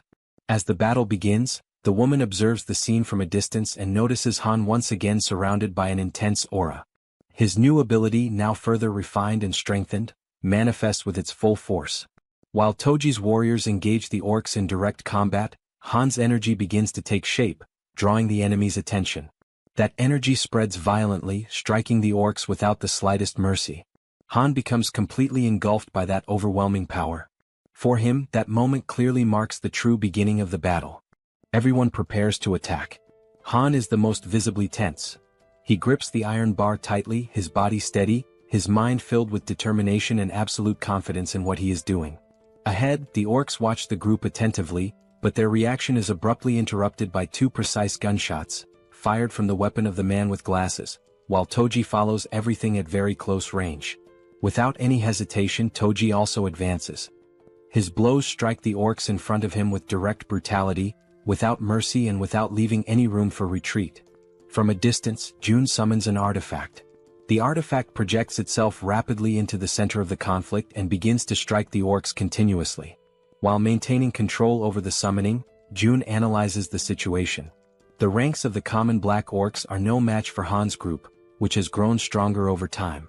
The real danger lies with the black orcs of the warrior class. They are different from the enemies of the plains, tougher, stronger, and more lethal. June communicates with the group, asking them to maintain formation and to be extra cautious with the armored orcs. At that same moment, one of the enemies raises an arrow and aims it toward someone in the rear line. Upon noticing this, June is struck with shock. The arrow flies straight toward the healer, who does not notice the attack approaching. June tries to warn her, but it is already too late. The arrow pierces straight through the center of the healer's body before she can react. The impact paralyzes her. The entire group turns to watch the scene, unable to look away from that sudden disaster. The arrow has deeply pierced the healer's body, causing such intense pain that it steals her breath. Han loses his concentration. The shock of seeing his companion in that state breaks his focus for an instant. Now June quickly analyzes the situation. The enemy has struck exactly at the team's weakest point. He understands the severity of the blow, knowing that even if healing is applied, its effect will be limited, and that from that moment on, the group can no longer fully rely on the support of Kim De-jong. He reflects that the werebear woman possesses high regeneration and can endure for a while, but if the fight drags on, the battle will soon turn against the group. The battle has already begun, and its outcome is starting to take shape. Escape is still a possibility, perhaps the last chance. However, June's thoughts are interrupted when he realizes that Han is completely unfocused and an orc is preparing to attack him. June tries to warn him, but at that exact moment, another arrow cuts through the air. What happens next surprises him. The healer reacts, stating that she is still fine, and the arrow is removed from her body. Witnessing that scene, Han's determination solidifies. He understands that they will only discover the ending if they continue fighting. Driven by this feeling, he advances once more. He grips the iron bar with all his strength and attacks without mercy. From a distance, June reflects that the correct procedure would be to order the group's immediate retreat. However, he decides to let himself be carried away by the moment. Overcome by rage, he demands that the status window be opened. He decides to act for everyone in the group, for Han, for Toji, and for the man with glasses. He demands from the system that all of them reach level 40. The notification appears immediately, informing him that to reach level 40, 1 billion is required for each level acquired. June accepts the cost without hesitation. The system confirms the elevation of everyone to level 40. At that same instant, a new energy runs through the bodies of the combatants. They are quickly informed by June that the group's level has been increased. From afar, June maintains control over everything within his reach, coordinating the situation. Without delay, everyone charges into the attack once more. More than 10 million are consumed just to strengthen them in that moment, but that does not matter. The orcs continue advancing with terrifying resilience, seeming almost unbeatable. The entities that obey Toji spring into action. One of them reaches an orc, and the blow is decisive, severing its head in a single motion. June quickly reflects that, up to that point, with the accumulated money, they have managed to reclaim the territories that had been expanded. The resources are sufficient to cover personal consumption of electricity, gas, and water, in addition to the construction of new facilities. At that same moment, June issues a new command to the system, demanding that everyone's level be raised to 45. The notification confirms that Han Yeonju and Kang Dae-Soo have reached level 45. June accepts the cost without remorse. For him, this amount is not a problem when it is used to strengthen Han's team in the face of an enemy that shows no sign of retreat. The battle continues for a long period of time. June causes the female archer, Moon and Kim Dae-jung to raise their levels. The system notifies that all three reach level 40. The remaining members of the group also have their levels adjusted to 40, ensuring that everyone remains at that threshold or above it. Among them all, three stand out for their combat efficiency. Han, Toji, and the werebear woman reach level 45. This is the same level as the two-headed twin ogre.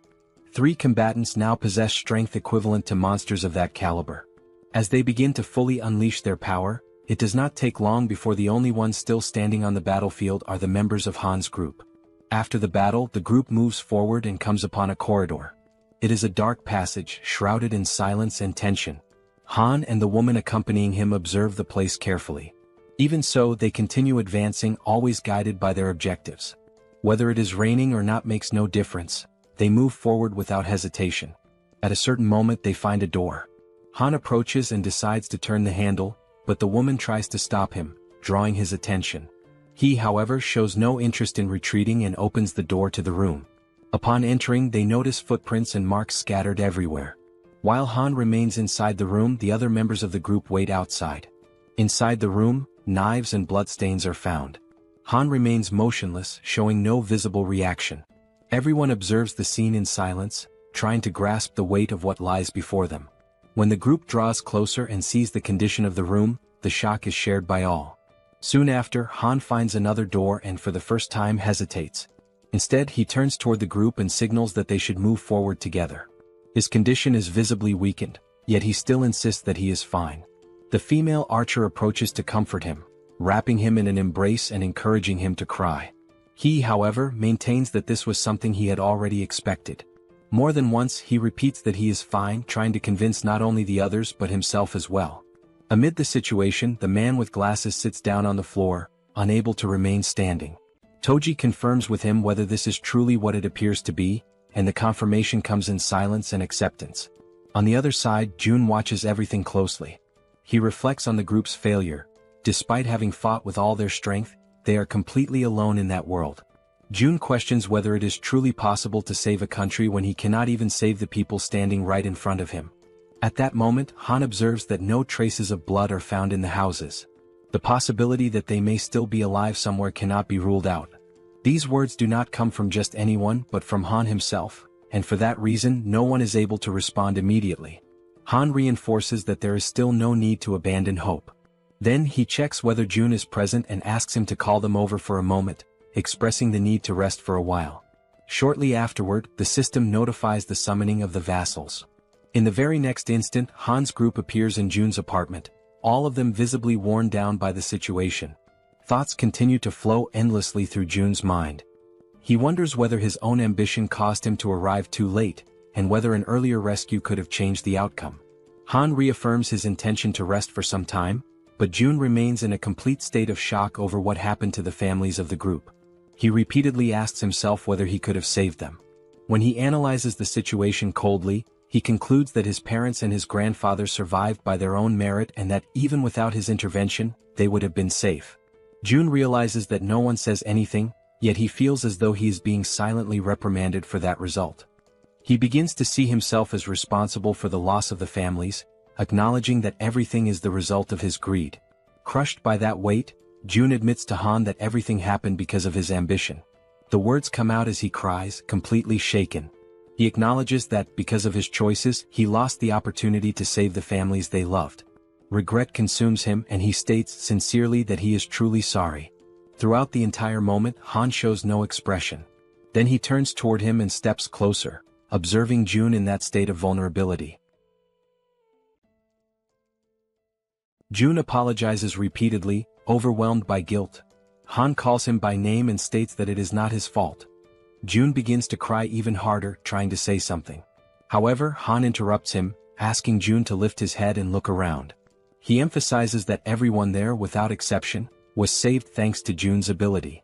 Han states that being able to live without worrying about food, clean water, or monsters is a direct consequence of what June did.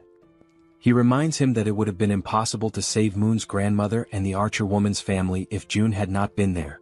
Without him, they would not even have been able to confirm whether their families were alive or dead, much less have the chance to take revenge on those responsible for so much pain.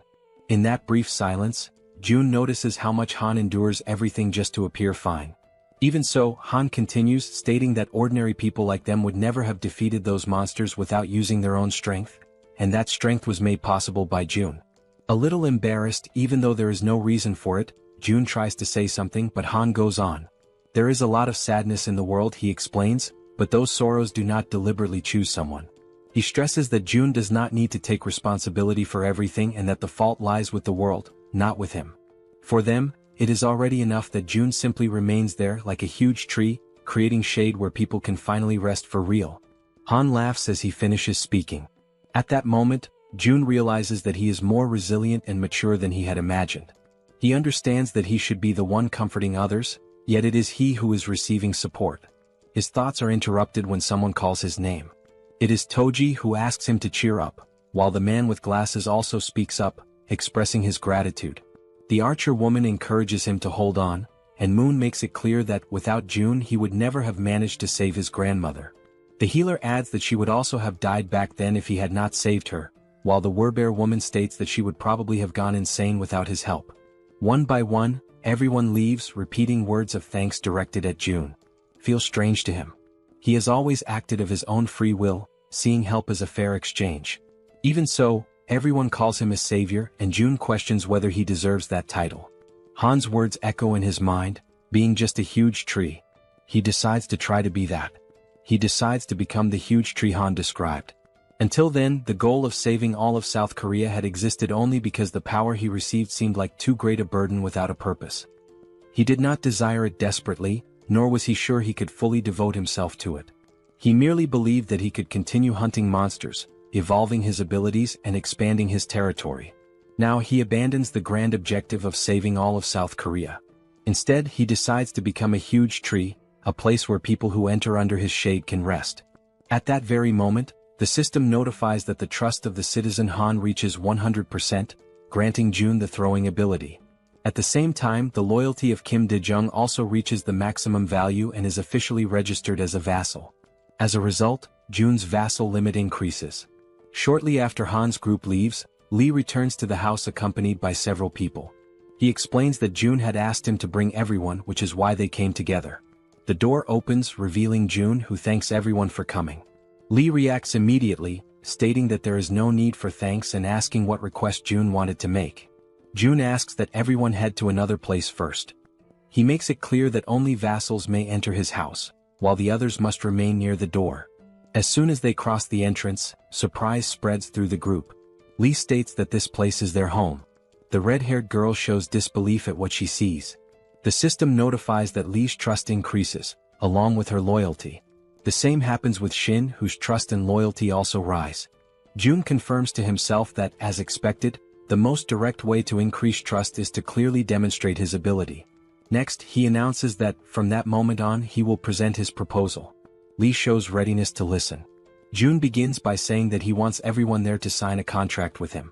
The group reacts with a certain amount of suspicion toward the idea of a contract, but even so, acceptance happens immediately. They kneel while June raises his hand over them. The girls ask whether, since they are the last ones, that means everything is finished. June confirms it and praises the work that was done. He reflects that negotiating with many people at the same time is exhausting, but acknowledges that, with this, the preparations are finally complete. Lee then asks him to get straight to the main point. June explains that, with the recent expansion of his territory, the entire Wangyang mountain has now become part of it. Lee shows surprise upon realizing that it is the mountain located right behind them. June confirms this and adds that, apparently, a dungeon has appeared in that location. He then asks Lee and the others to explore that dungeon, questioning whether they can accomplish this task. Lee accepts promptly, thanking him for the trust placed in the group. At that moment, through the communication ability, someone calls June by name. It is Dabin, informing him that everything that had been requested is already prepared and that he can go there. June heads toward the elevator. As the mechanism descends, he reflects in silence. With Lee agreeing to take part in the dungeon incursion, the matter enters a brief period of calm. Even so, something draws his attention. After the subordination contract, Lee's abilities do not change. According to the system, he remains at level 40, holding the title of 12th Servant, Viscount Mage. In the group led by Lee, the main members are Shin and Kim, who were classified as B, while most of the others fall between D and C.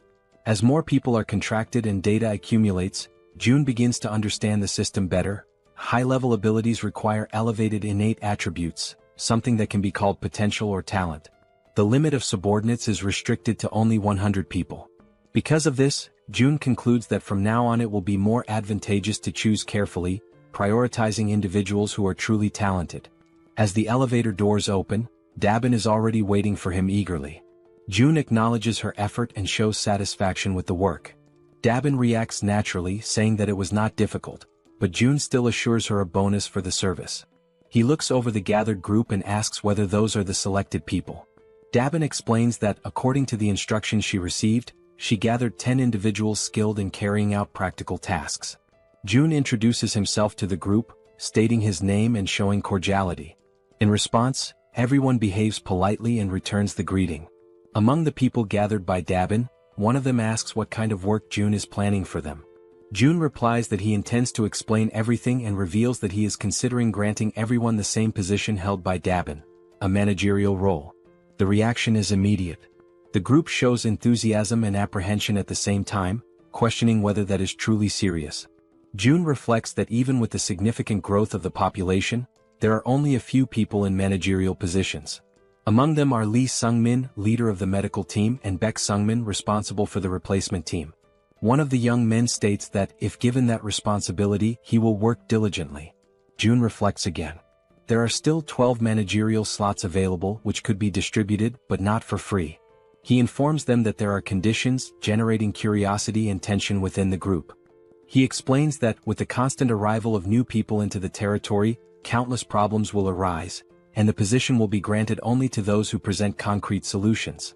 After asking whether everyone agrees, he extends his hand and invites those interested to speak up, one by one. For quite some time, the candidates for manager present proposals on topics such as waste disposal and road maintenance, most of them satisfactory. The ideas become increasingly solid, confirming Dabin's good judgment. At a certain moment, a blue-haired man raises his hand. Encouraged by June, he proposes the creation of an organization to maintain internal order, warning that without a stabilizing presence, incidents will be inevitable in the future. June understands the proposal and asks whether he is referring to the creation of a department similar to how the police operate. The man confirms. Another member of the group interrupts the conversation, adding that when he thinks of the police, something comes to mind. June allows him to speak. The man mentions that police station arsenals store firearms, including rifles. The information surprises June, who wonders whether rifles would not be equipment exclusive to the military. The man explains that technically South Korea is still under an armistice, and that in emergencies, properly established police stations maintain sufficient weapons in their arsenals. June reflects that if they manage to obtain these weapons, it could significantly help in creating a department responsible for maintaining order.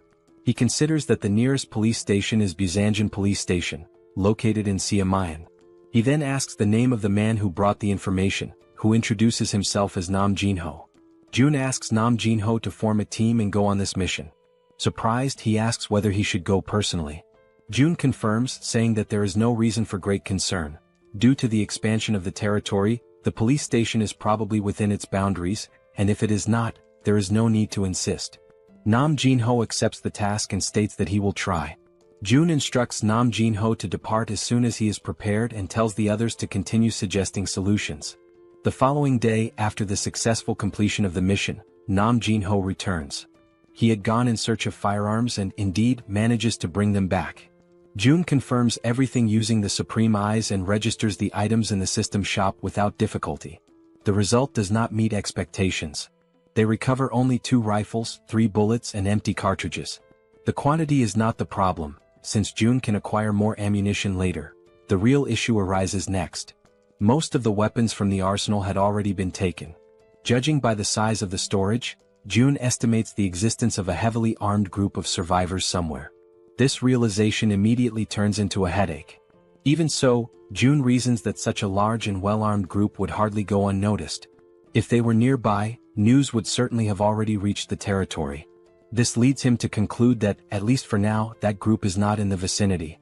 June decides to leave this problem for later and activates ultimate ears, expanding his perception. In another distant part of the territory, orcs advance amid destruction. They spread out in all directions, pressing a cornered group, the one led by Jang. A man asks what they should do, pointing out that the monsters seem to be emerging from all directions at the same time. Jang surveys the battlefield with difficulty and wonders how those creatures managed to advance so far. One of the group members draws attention to an even more urgent problem. Their ammunition is almost completely depleted. Jang feels the weight of reality settle in. Everyone is exhausted and their weapons are beginning to fail. He realizes that his abilities are not enough to withstand the enemy's constant pressure. At that exact moment, the communication skill is activated. June makes direct contact, drawing Jang's attention. Shortly after, a system window opens before them, and weapons begin to materialize in the space around them. June, even from a distance, acts at the perfect moment. The tension turns into relief as new equipment appears, raising the group's morale. Jang is the most emotional of all, certain that the intervention saved the battle and their lives.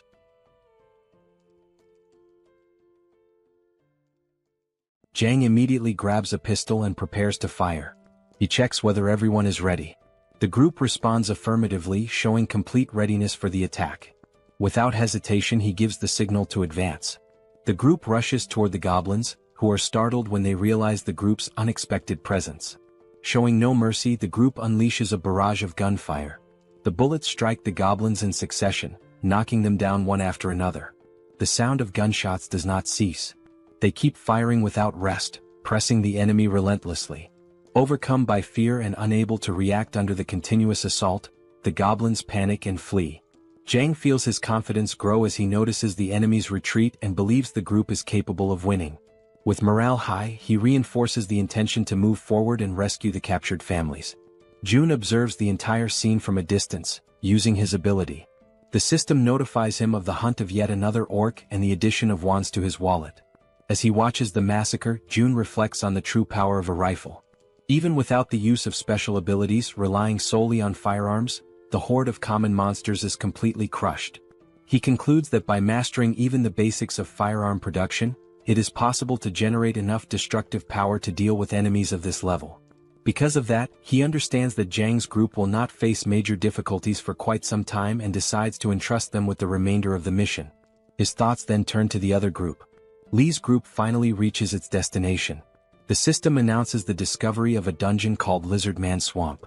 Lee positions himself at the entrance, while everyone notices that the interior is completely flooded. Heineken shows concern, judging that advancing in that state seems impossible. Lee, however, remains calm. Using his water control ability, he shapes the liquid ahead, creating a solid path resembling a bridge. With the passage opened, he checks whether everyone is ready and leads the group into the dungeon. The system then notifies that this is the group's first entry into that location, granting double experience and rewards, since it is an unknown dungeon filled with unpredictable dangers. June had provided rifles to both Jang's group and Lee's group. As a result, Lee's group also possesses considerable firepower, indicating that clearing the dungeon should not be impossible. Still, June is intrigued by an item of information displayed by the system alongside the dungeon's formation. 0 out of 10. At first, he assumes it refers to a capacity limit, but soon realizes that this hypothesis does not seem correct. He decides that the answer will only come after completing the dungeon. Inside, Heineken observes that the water stretches all the way down, giving the sensation of being inside a massive aquarium. The red-haired girl agrees with the impression, comparing the place to underwater tunnels. At that moment, something draws Heineken's attention. He notices movement ahead and identifies enemies approaching. Based on their position, he calculates the exact direction and alerts the group. 3 enemies emerge, advancing straight toward them. Everyone prepares, alert to the imminent danger, while doubt arises about how those creatures are able to move underwater. Soon, the enemies reveal themselves as high-level lizard men with long, sharp fangs. Lee reacts immediately, positioning himself to defend the group while attacking at the same time. In a swift motion, he eliminates one of the enemies. The group is informed that only 2 remain and begins an intense offensive, firing their rifles even underwater. The projectiles cut through the liquid and strike the creatures, but the difficulty is evident. The lizard men move with extreme ease in that environment, making the shots less accurate.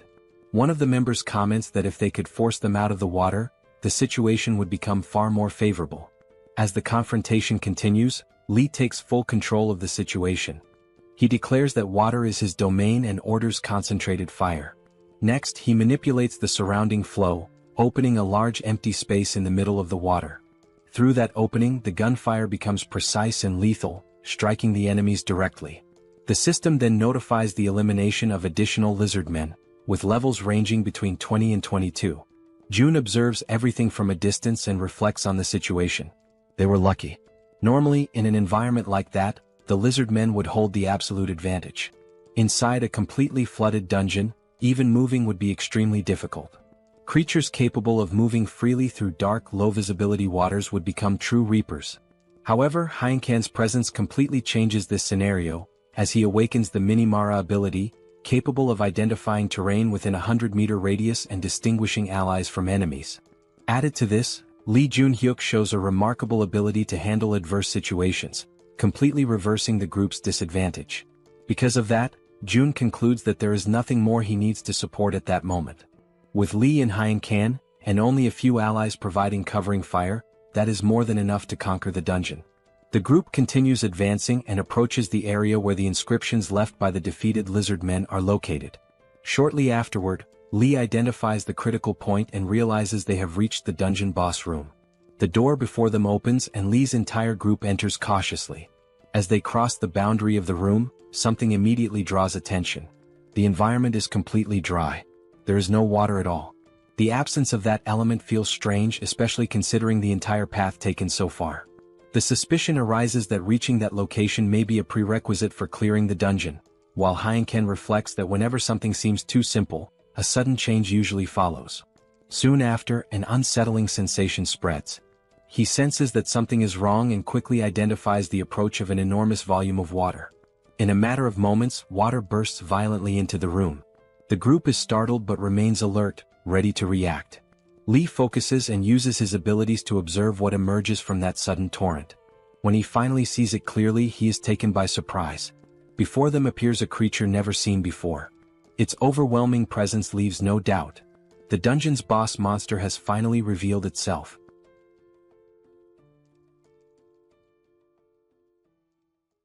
The group faces the creature that emerges before them. Almost immediately, everyone begins firing their rifles, unleashing bursts of gunfire in an attempt to hit it. However, the creature reacts by forming a shield of water in front of itself, completely blocking the attacks and preventing the shots from reaching it. The red-haired girl notices that the bullets are being stopped by the water, and Heineken realizes that their attacks are having no effect. In response, Lee shows that he understands the situation. If the enemy also uses water, then it is possible to counter its control with the same element. Heineken shows concern and tries to understand what Lee intends to do. Lee simply states that he will end this immediately and return shortly. Without wasting time, he lunges forward, moving at extreme speed. The water around him rises like a living current, lifting his body into the air. That mass of water surges forward with him, carrying him straight toward the opponent. As he closes the distance, Lee focuses deeply, gathering every bit of power possible into his hands and taking control of all the water within reach. He then releases his power, launching a water attack at the enemy. Even so, the dungeon boss defends calmly, raising its own water to block the strike. Observing the way the enemy reacts, Lee understands the limitation of that control, that if the boss is blocking the attack in a physical manner, that means it cannot move the water that Lee already controls. With this certainty, Lee begins controlling a sphere of water that forms around the dungeon boss's head. In a decisive instant, the compressed water explodes from the inside out. The dungeon boss's head is destroyed along with a violent water blast, leaving the group completely shocked and panicked by the sudden and brutal scene. After the attack, the water that had been supporting Lee in the air dissipates gently, returning him to the ground. Calmly, he states that the dungeon has been cleared. At that moment, the system issues notifications. The lizard man boss has been defeated, values are deposited into the wallet, and experience is added. Next, the system reports that Lee has eliminated the territorial leader of the lizardman's domain and that 10 crystals have been received as a reward. After the group leaves the dungeon, its description undergoes a slight change. The system announces that, from now on, the Lizardman Swamp Dungeon has a classification of 1 out of 10. This number represents the limit on how many times the dungeon can be cleared. June reflects on this and concludes that there are still 9 incursions remaining. If all of them are completed and the crystals are gathered, it will be possible to perform a mystical draw. In other words, this represents the chance to obtain another divine item, such as a communication ring. Using the communication skill, June contacts Lee and checks on his current condition. Lee responds that, although he is a bit tired, he is fine. Relieved, June makes a request, asking whether it would be possible to clear a dungeon once per day. The request surprises the group, leaving them momentarily stunned, yet at the same time pleased to be able to help. 10 days later, the system issues new notifications. Citizen Lee once again defeats the leader of the Lizardman Swamp, receives another 10 crystals as a reward, and fully clears the dungeon for the first time, earning an additional 100 crystals. After the defeat of the final boss, Lee confirms that this was the last stage. The system reports that all possible dungeon completions have been used. It also notifies that the mystical draw consumes the accumulated crystals and that the total available amount reaches 400 crystals. Next, June communicates with the group members, acknowledges their excellent work, and instructs everyone to return and rest properly. With the mission concluded, June reflects that there are sufficient resources to carry out the mystical draw, and that only this final step remains. When he points toward the ground, an intense light emerges, so bright that he must shield his eyes, unable to keep them fully open. Even so, he watches with difficulty and wonders if there is anything that can be done in the face of such overwhelming brightness. Suddenly, he is startled when he realizes what is beginning to form within the light. A crown slowly takes shape. The object floats into his hand, supported by an invisible force. The system then notifies him that it is a special crown which, when equipped, doubles all effects granted to citizens. June perceives that 6 benefits are active: resource increase, trust power, tax collection, base salary, economic subsidy, and professional effect. And by wearing the crown, all of them are doubled, amplifying their effects twofold. June finds it uncomfortable to wear, but acknowledges that the benefits make it worthwhile and decides to use the crown continuously within his territory. Since he rarely leaves home, he places the crown on his head and feels a refreshing energy flow through his mind, like a gentle current passing through his body. Upon opening the system window, June realizes that the tax collection downtime has ended and that, at level 2, he can fully activate the crown, doubling efficiency and increasing the tax rate from 10 to 20%. Shortly afterward, the system notifies him that an enormous amount of won has been deposited into his wallet through tax collection. He is shocked to find that the amount configuration reaches approximately 15 billion won, indicating that the citizens hold around 75 billion in total. June realizes that far more money is in circulation than he had imagined, which explains the increase in shop sales and indicates a significant rise in the citizens' purchasing power. To him, this is a positive development, as it shows that the citizens' wealth and stability are increasing. Now, with the crown in hand, June concludes that he must level up quickly and expand the number of item categories available in the shop. At that moment, his thoughts are interrupted when he hears voices in the distance, announcing that the group has returned. The person calling out to June, stating that they have come back, opens the door. Standing before him is Jang's group, who explain that they have come to return the items that had been borrowed. June shows gratitude for the effort of having come in person to return the belongings. Jang, in turn, emphasizes that they felt it was their obligation to do so. Upon noticing the object on June's head, he shows curiosity, and June quickly removes the crown, treating the situation as something of no importance. He then congratulates Jang on the recent victory, referring to the safe reunion with his family. Jang states that the rescue was only possible thanks to June and that, without the swift arrival, he might never have seen his family again, considering the immediate supply of weapons a true miracle. June, however, attributes the credit to the group itself, stating that he merely provided support and that it was they who saved their own families. Jang admits that they were desperate for that opportunity and takes the moment to once again express his gratitude. The members of the group follow the gesture, showing their recognition as well. June simply reinforces that he is satisfied to have been able to help them. Shortly afterward, the system issues a notification informing that the trust and loyalty of the citizen Jang have increased. After some time talking, Jang's group says their farewells and departs together with their families. Next, the returned items are organized once again in the shop. While checking whether everything has truly been returned, June is caught off guard by a system alarm. He finds it strange as he does not immediately notice the alert and recognizes that something like this has never happened before. The alarm intensifies, accompanied by countless successive notifications, which report, one after another, the deaths of several citizens. June stands frozen before the notifications, completely beside himself. He tries to understand what is happening and realizes that, in a single instant, more than 10 people have died, something unprecedented until then. With urgency, June begins navigating through the system in search of answers. Soon, a notification appears. A low-level vampire, level 18, has been hunted, and an amount of wands has been added to the resource wallet. On the ground, bodies lie scattered, people drowned in their own blood. At the center of the massacre, a girl pleads for help, but a zombie restrains her from behind while others slowly approach, closing in around her. The creature holding her opens its mouth, revealing sharp fangs, and bites her violently. The pain is so intense that it leaves her completely unresponsive. Moments later, the other zombies surge forward, attacking her together and tearing her body apart without the slightest hesitation. The red-haired vampire, who commands the group, allows everyone to feed freely. To him, that place is a true gold mine. He recalls finding the safe zone purely by chance, when a transparent wall blocked his path. At that moment he was surprised by an offer of something called citizenship, which he accepted without a second thought. Upon entering, he was shocked by what he found. Wherever he looked, there was food in abundance, not only in great quantity but also of exceptional quality. Compared to what he hunted outside, the efficiency of that place was incomparably greater. He realizes that if he devours everything and continues to grow, he could become a powerful vampire, perhaps even comparable to that bastard who discarded him as useless. Soon he will reach an intermediate level. Still, merely being equal is not enough.